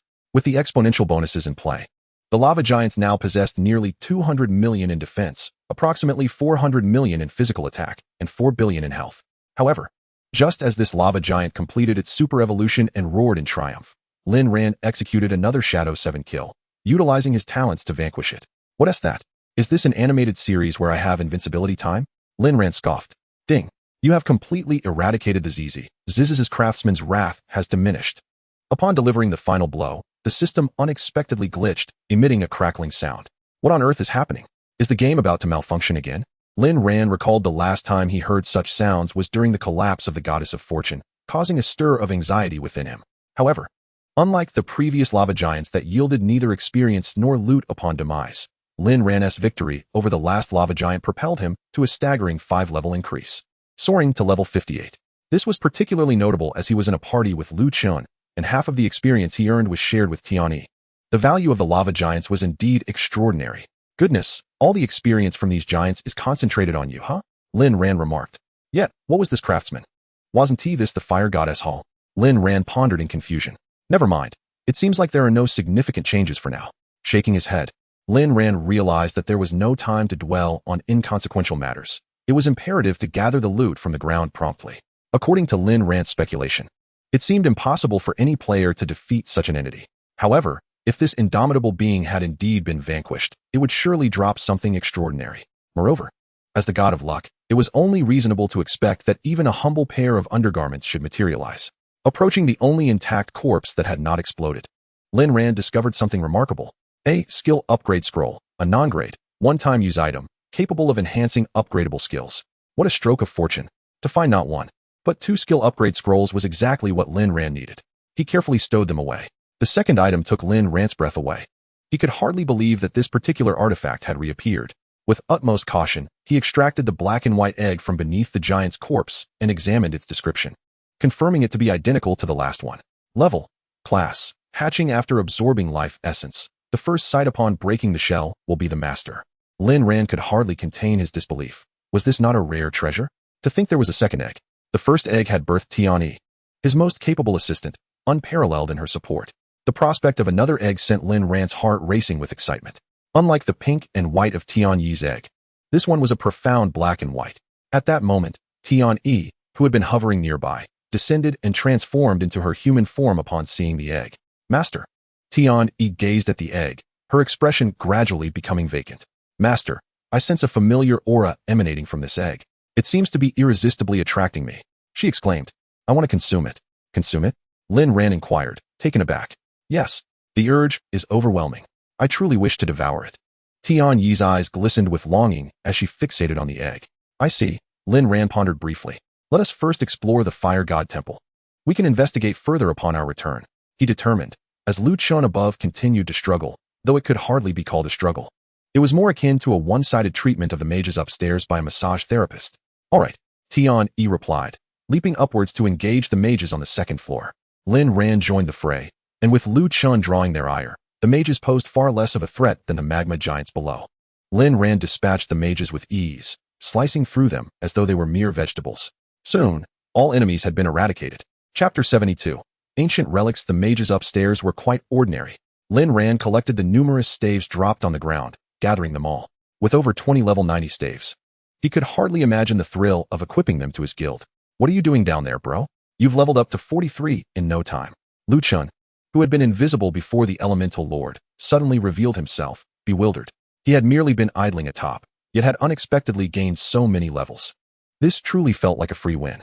Lin Ran disregarded Lu Chen's astonishment, pulling out a staff and wielding it with confidence. A fireball erupted above Lu Chen's head and struck him squarely in the face. Immunity! Lu Chen exclaimed, astonished. It actually works. Lin Ran rejoiced. Though I haven't learned any mage skills, I can still unleash a basic attack. It seems I can utilize weapons from all professions. This is truly remarkable. Why did you hit me? Lu Chen complained. Nothing, just proving that I can cast fireballs. Isn't that impressive?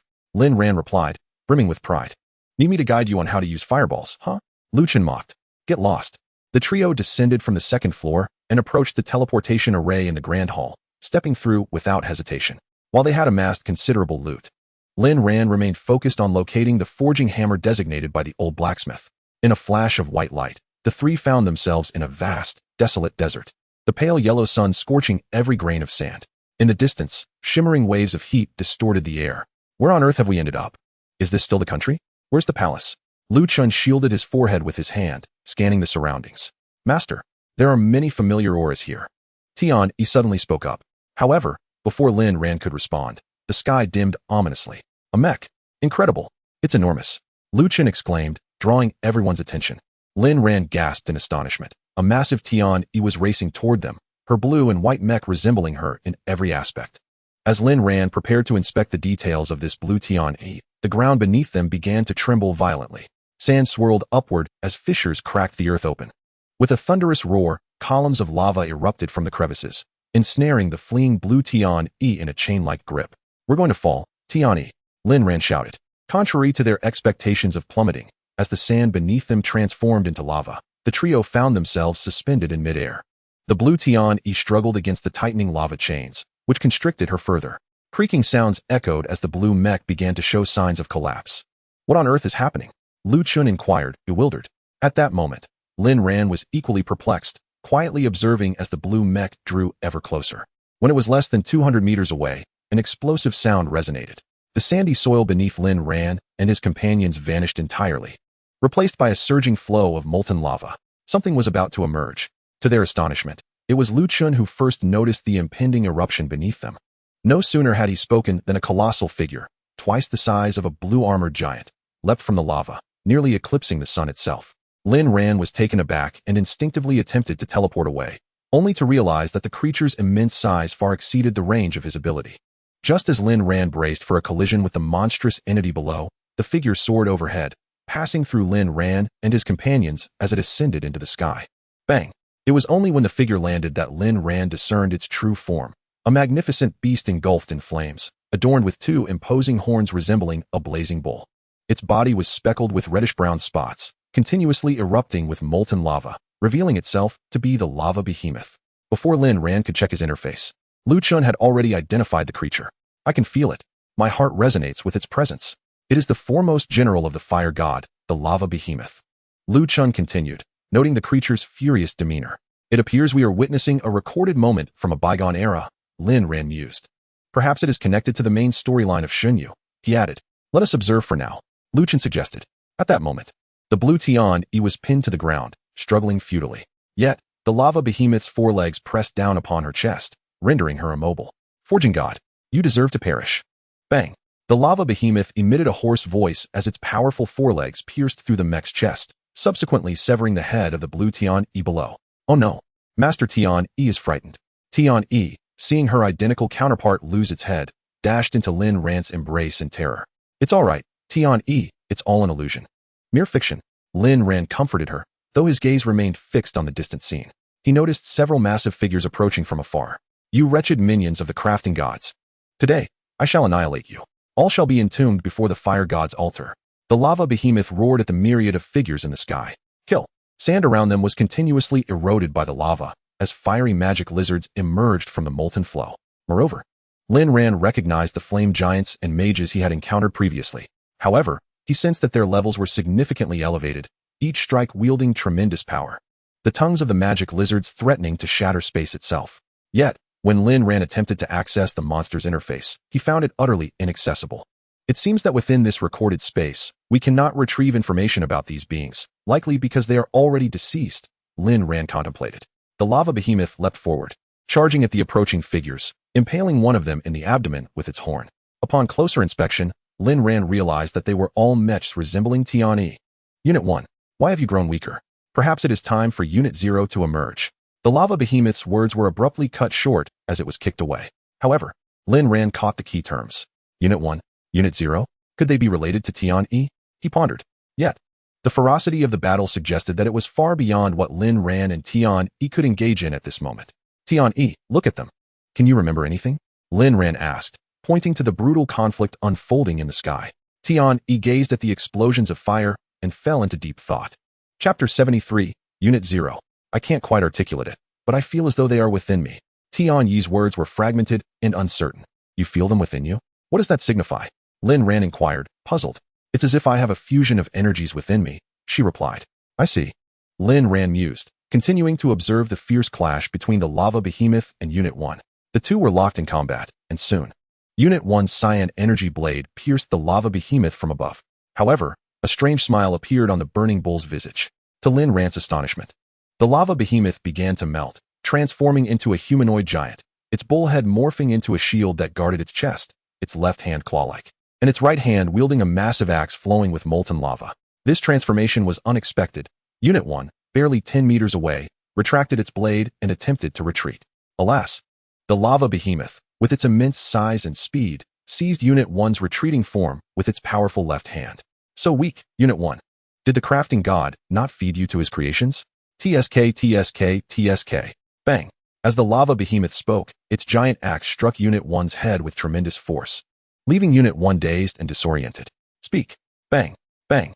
The axe continued to rain down blows upon Unit 1, whose once flawless visage now revealed internal silver components. Kill. Cast this heap of scrap back to the abode of the forging god.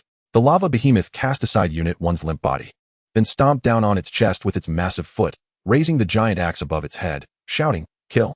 Kill! The air was filled with deafening cries as a torrent of monsters surged toward the distant mechs. At that moment, the entire world suddenly dimmed, and the scene faded away. What does this mean? Is it merely to showcase the might of the lava behemoth? Liu Chun was utterly baffled, unable to comprehend the purpose of this cinematic spectacle. I find myself somewhat perplexed by the unfolding events.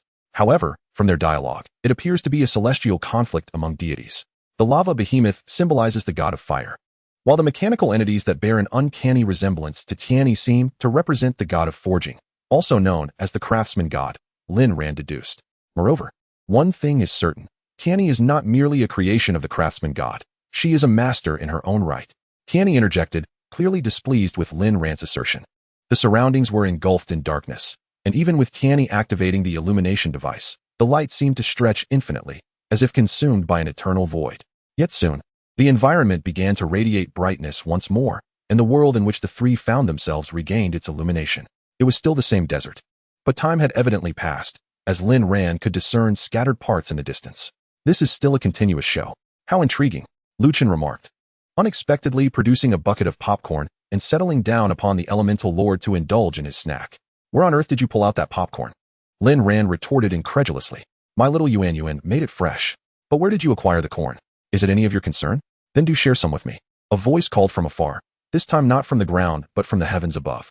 Liu Chun urged the elemental lord to expand slightly. carrying the trio upwards in a leisurely ascent. Upon witnessing the scene unfolding in the sky, all were rendered speechless by the astonishing sight of another Tianni, identical in appearance to the one beside them. Ah, how can there be so many Tiannis? Tianni shrieked. At this moment, Lin Ran began to form a hypothesis, suspecting that the figure above was indeed the true Tianni, merely existing in a different era. In the celestial realm, Tianni was trailing behind a rotund elder clad in silver armor, appearing rather diminutive, likely under 160 centimeters in height. Most astonishing to the trio was the immense Tianni, who now wielded a figure twice her own size, the lava behemoth. To their utter astonishment, the once mighty lava behemoth now lay languid upon the ground, resembling a defeated creature. Its right hand and massive axe vanished without a trace, with only its left hand hanging limply, devoid of the prior commanding presence. Master, flee! The lava behemoth, now captured, uttered in a feeble voice, as if on the verge of expiration.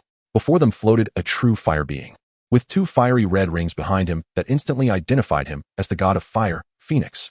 The god stood 50 meters away, facing the rotund elder and Tianni, surrounded by dozens of mechanical entities, evoking a sense of isolation. Phoenix, withdraw.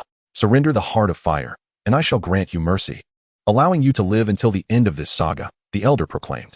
Indeed, I can spare this beast as well. I merely desire the heart of fire. He gestured towards the lava behemoth held by Tianni. Upon closer inspection, it appeared that the flames enveloping Phoenix were somewhat dimmed, flickering in the gentle breeze as if on the brink of extinguishment. In this moment, Phoenix's burning gaze fixated silently upon the behemoth, lost in contemplation. The lava behemoth, unable to contain himself, assumed Phoenix hesitated and cried out, Master, the heavens may quake, but we shall not yield.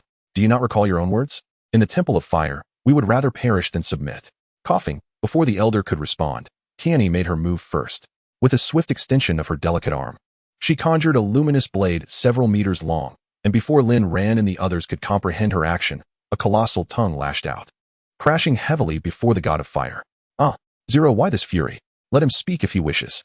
The elder feigned innocence, gesturing towards the mechanical entities behind him. The noisy one shall bear no name, for it is a divine decree. Zero retorted coldly, her voice identical yet devoid of the affectionate essence of Tianni, sending shivers down Lin Ran's spine. The elder frowned in discontent, but refrained from further comment. Huh, Forty, your Zero seems rather rebellious. Is this the best you can produce as a craftsman god? Phoenix began, his expression inscrutable. This does not concern you. I grant you one final minute.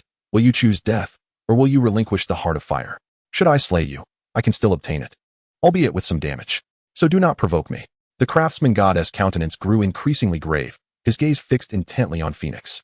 Chapter 74, 40, be bold. Strike him. Where is your fire if you are to be a god of flame? Lu Chen suddenly shouted from the sidelines. Lin Ran was startled, causing the popcorn in his hands to cascade onto the elemental lord's head. What on earth is wrong with you? You nearly startled me to death, Lin Ran exclaimed.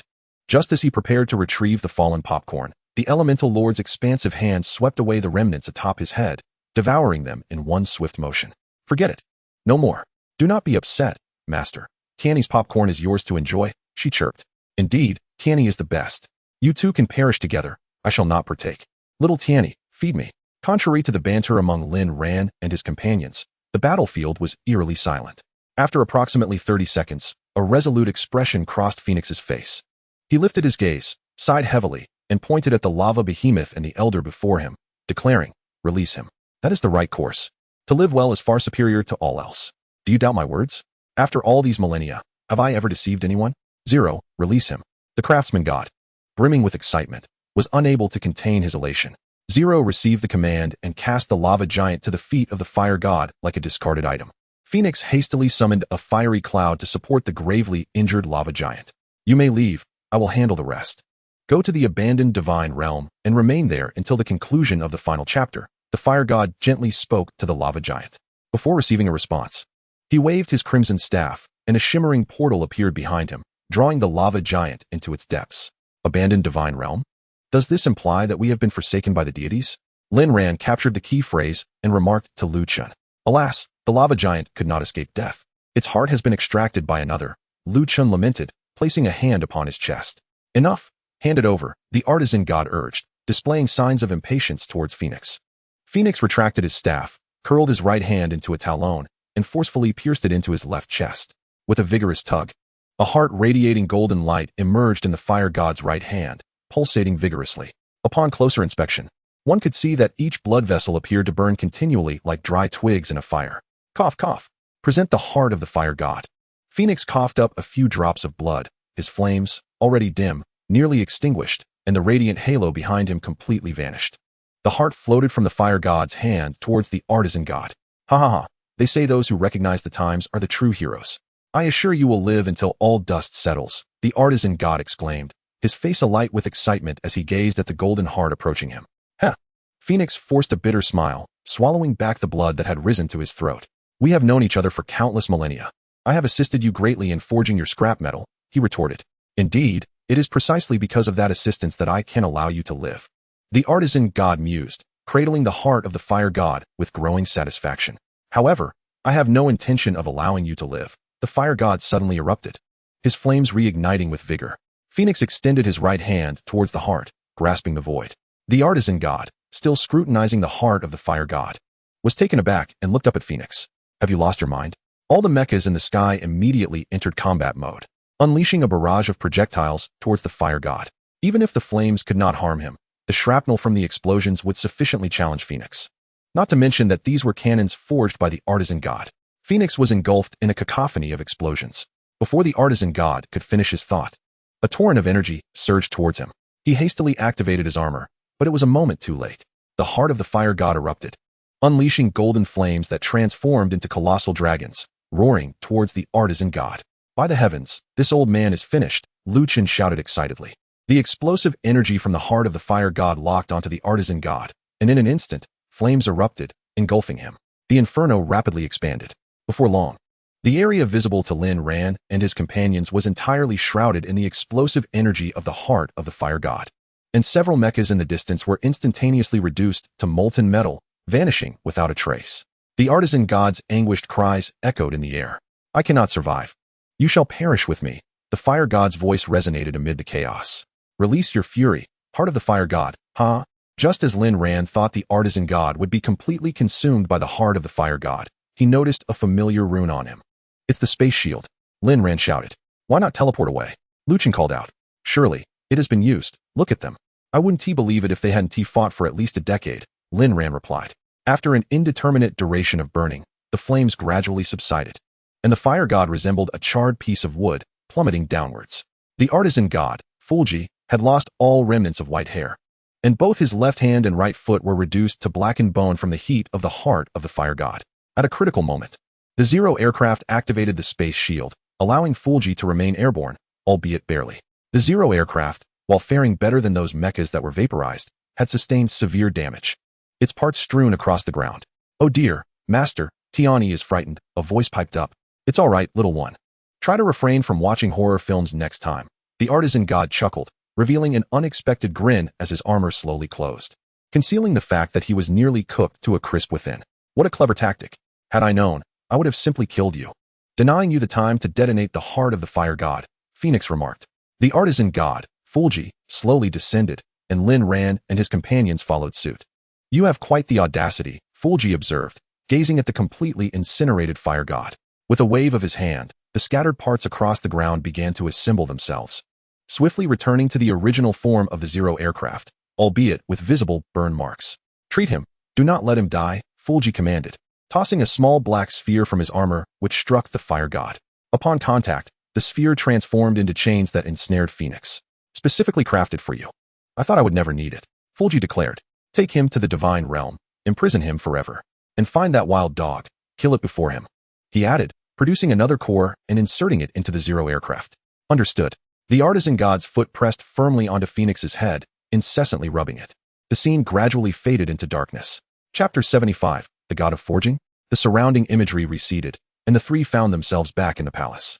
In my opinion, this so-called fire god temple bears no resemblance to the fire god temple we envisioned, Lin Ran remarked. The true fire god temple does not reside in the divine realm. Rather, it exists in the world where the deities dwell. Based on our conversation, it appears we have been entirely abandoned by the deities, Lin Ran concluded. That explains why the dead zone can expand indefinitely, Lin Ran added. The fire god temple in the divine realm is likely a prison, Lin Ran remarked with an unusual expression as he glanced at Tiani. At the conclusion of the scene, the god of forging dispatched Tian to the divine realm to hunt down the fire god and the lava behemoth. Given that the lava behemoth has been confirmed dead, it stands to reason that this fire god temple is likely holding the true fire god, Phoenix. Tian Yi, oblivious to the situation, asked, "Why are you staring at me?" Feeling uncomfortable under Lu Chen's gaze. "All right, let us continue our exploration. It would be beneficial to gain more insight into the background of the divine realm," Lin Ran suggested as he looked around. At that moment, the three stood at the end of a corridor, surrounded by walls and a ceiling of ancient bronze. Torches flickered on either side of the walls, illuminating the lengthy corridor that seemed to vanish into an abyss of darkness ahead. "Do you think there might be secret doors along the walls?" Based on my years of reading novels, if there is only one path in the storyline, it is undoubtedly a dead end, Lu Chun whispered to Lin Ran, his eyes fixed on the seemingly endless corridor. "Are you a parasite in my intestines? How do you know what I am thinking?" Lin Ran retorted, touching his nose. "I am your father, now be quiet. Look at you, so anxious. Are you the king of urgency?" Lu Chen teased. "Let your goblins lead the way. We will follow behind them," Lin Ran proposed. Soon, a throng of goblins congested the already narrow corridor, with the goblin general ahead knocking against the walls, while Lin Ran and his companions advanced slowly behind the main group. After 10 minutes, there were still no discoveries. Suddenly, a commotion erupted ahead. "A goblin archer has fallen," Lu Chen announced. The trio hurried to the front of the group. Witnessing the lifeless bodies of 3 or 4 goblin archers on the ground, the goblin emperor approached Lu Chen, chattering away to report the situation. "There are traps, and they inflict significant damage," Lu Chen stated. Just then, Tian Yi's voice rang out. Lin Ran observed her cautiously moving to the front of the group, her delicate fingers suspended in the air. "Here, there is a fine thread, exceedingly thin. Master, you humans cannot perceive it, but I can detect fluctuations in density and a surge of energy emanating from this point." Tian explained calmly to Lin Ran. "Everyone, step back," she instructed, as she too retreated. At that moment, a drone emerged from Tian Yi's back, traversing the area she had just indicated. With a swift whoosh, several boomerangs shot out at an astonishing speed, shattering Tian Yi's drone into fragments. "Indeed, it exists," Lu Chen exclaimed. Meanwhile, Tian Yi stepped forward to pick up a boomerang. Examining it closely, "The material is identical to that of my mech," she remarked. "Let us proceed," Lin Ran urged the others, reminding Tian Yi to remain vigilant for traps. Shortly after the trio departed, a group of stout, muscular dwarves with skin akin to clay approached, nearly the same height as goblins. The leader of the dwarves picked up a boomerang from the ground and addressed his companions. "There are invaders. Hurry back to report to the elder." "And what about you?" asked a dwarf from behind. "I will keep an eye on them. We cannot allow them to roam freely in the hall, or we will invoke the wrath of the god of craftsmanship, and we shall all perish." Under Tian Yi's guidance, the three soon exited the corridor and entered a spacious grand hall. At the back of the hall, a figure was suspended in the air, bound by chains, forming a large letter. The distance was too great for Lin Ran to discern its features, and they prepared to move closer for a better look. Suddenly, a deafening noise reverberated throughout the hall. "Halt! Halt!" echoed ominously, sending chills down their spines. "What is this? A mere illusion?" Lu Chen dismissed the sound, continuing to command the goblin army to advance. "Look above," Tian Yi shouted, prompting the three to immediately glance upward. Lu Chen's mind momentarily blanked, and his legs buckled beneath him. "Oh my goodness, it is the god of craftsmanship. Brothers, flee. I will hold them off." Lu Chen lay on the ground, slowly rising with the support of the goblin emperor. In midair, the god of craftsmanship descended in the armored form previously seen in the images. Lin Ran was equally pale, his mind racing with plans to defeat such an entity. Typically, he feared not a one-on-one confrontation, but rather the potential for the opponent to summon numerous allies, which would spell disaster. In that moment, no one dared to make a move, and the atmosphere became tense. Seizing the opportunity, Lin Ran examined the information of the being before him, having never before encountered a deity's information panel. God of Forging's most loyal and eternal follower, level 105 tier, diamond health points, 587 magic points, 1200 physical attack, 21880 magical attack, 11300 physical defense, 13,000 magical defense, 8,000 speed, 800 skills, Hammer of Destiny, summons a forging hammer to strike the target. This attack cannot be evaded and will hit unerringly. Inflicts random bleeding effect causing 70 of maximum health to be deducted at a rate of 5 per second. Lasting for 20 seconds. 9 chance to trigger a critical hit, dealing 500 physical damage to the target. 9 chance to trigger a weak point attack, dealing 1000 physical damage to the target.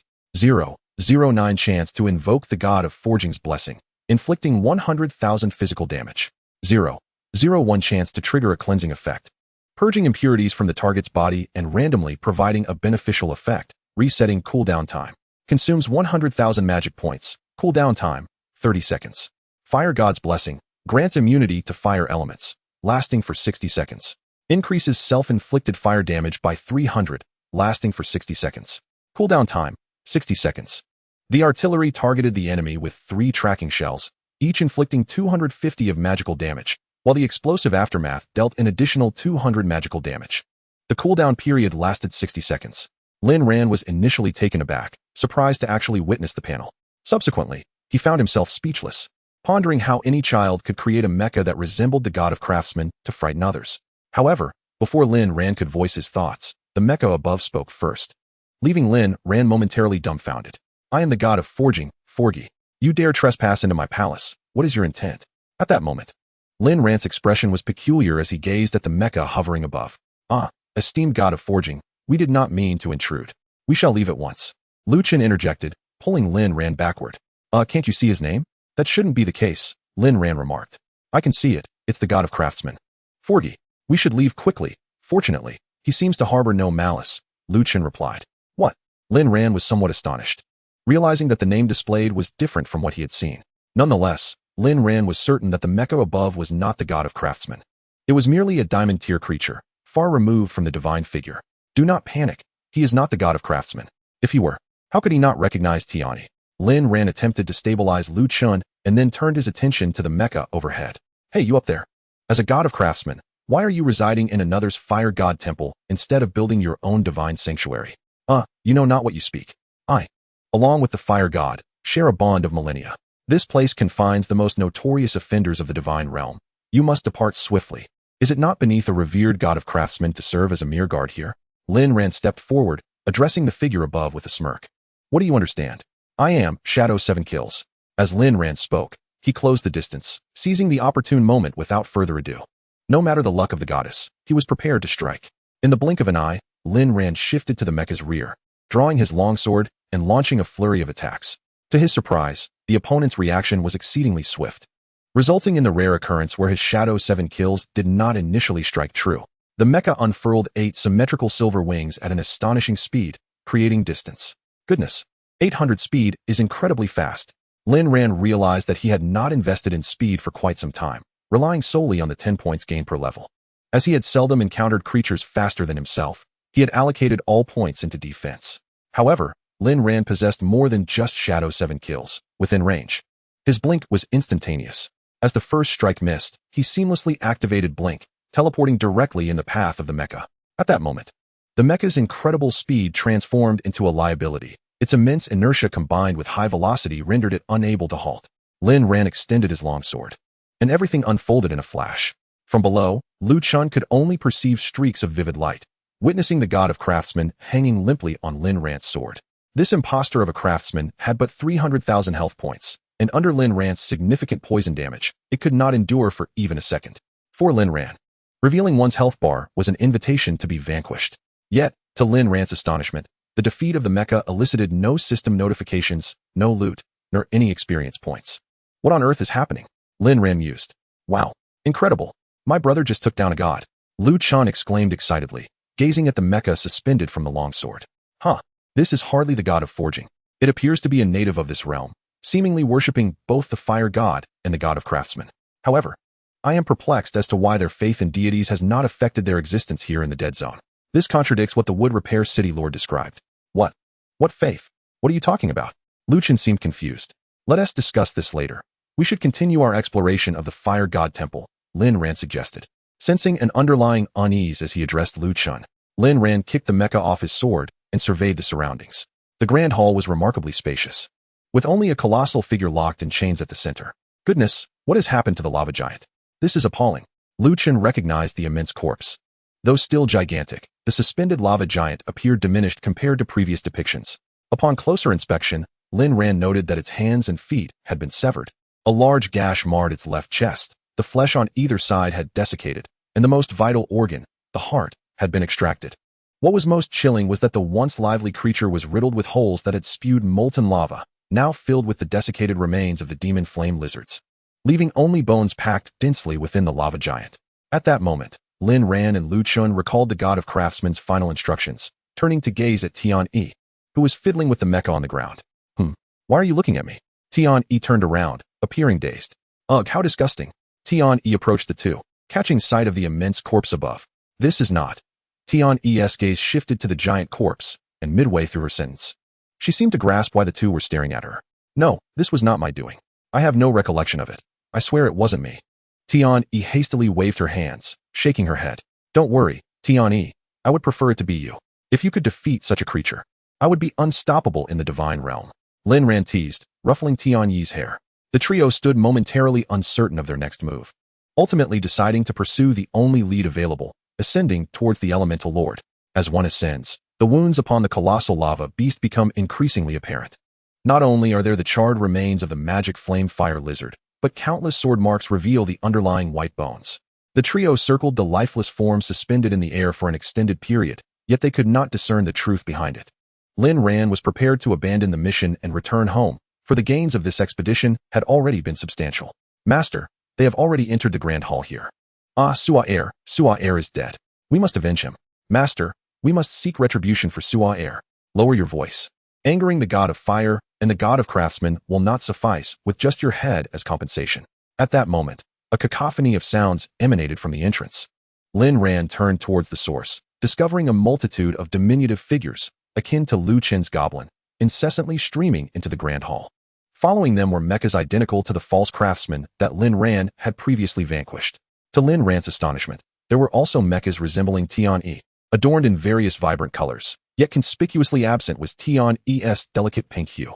You, who dare intrude upon the temple of the god of fire, shall face the death penalty as per the law. An ancient voice resonated from within that throng.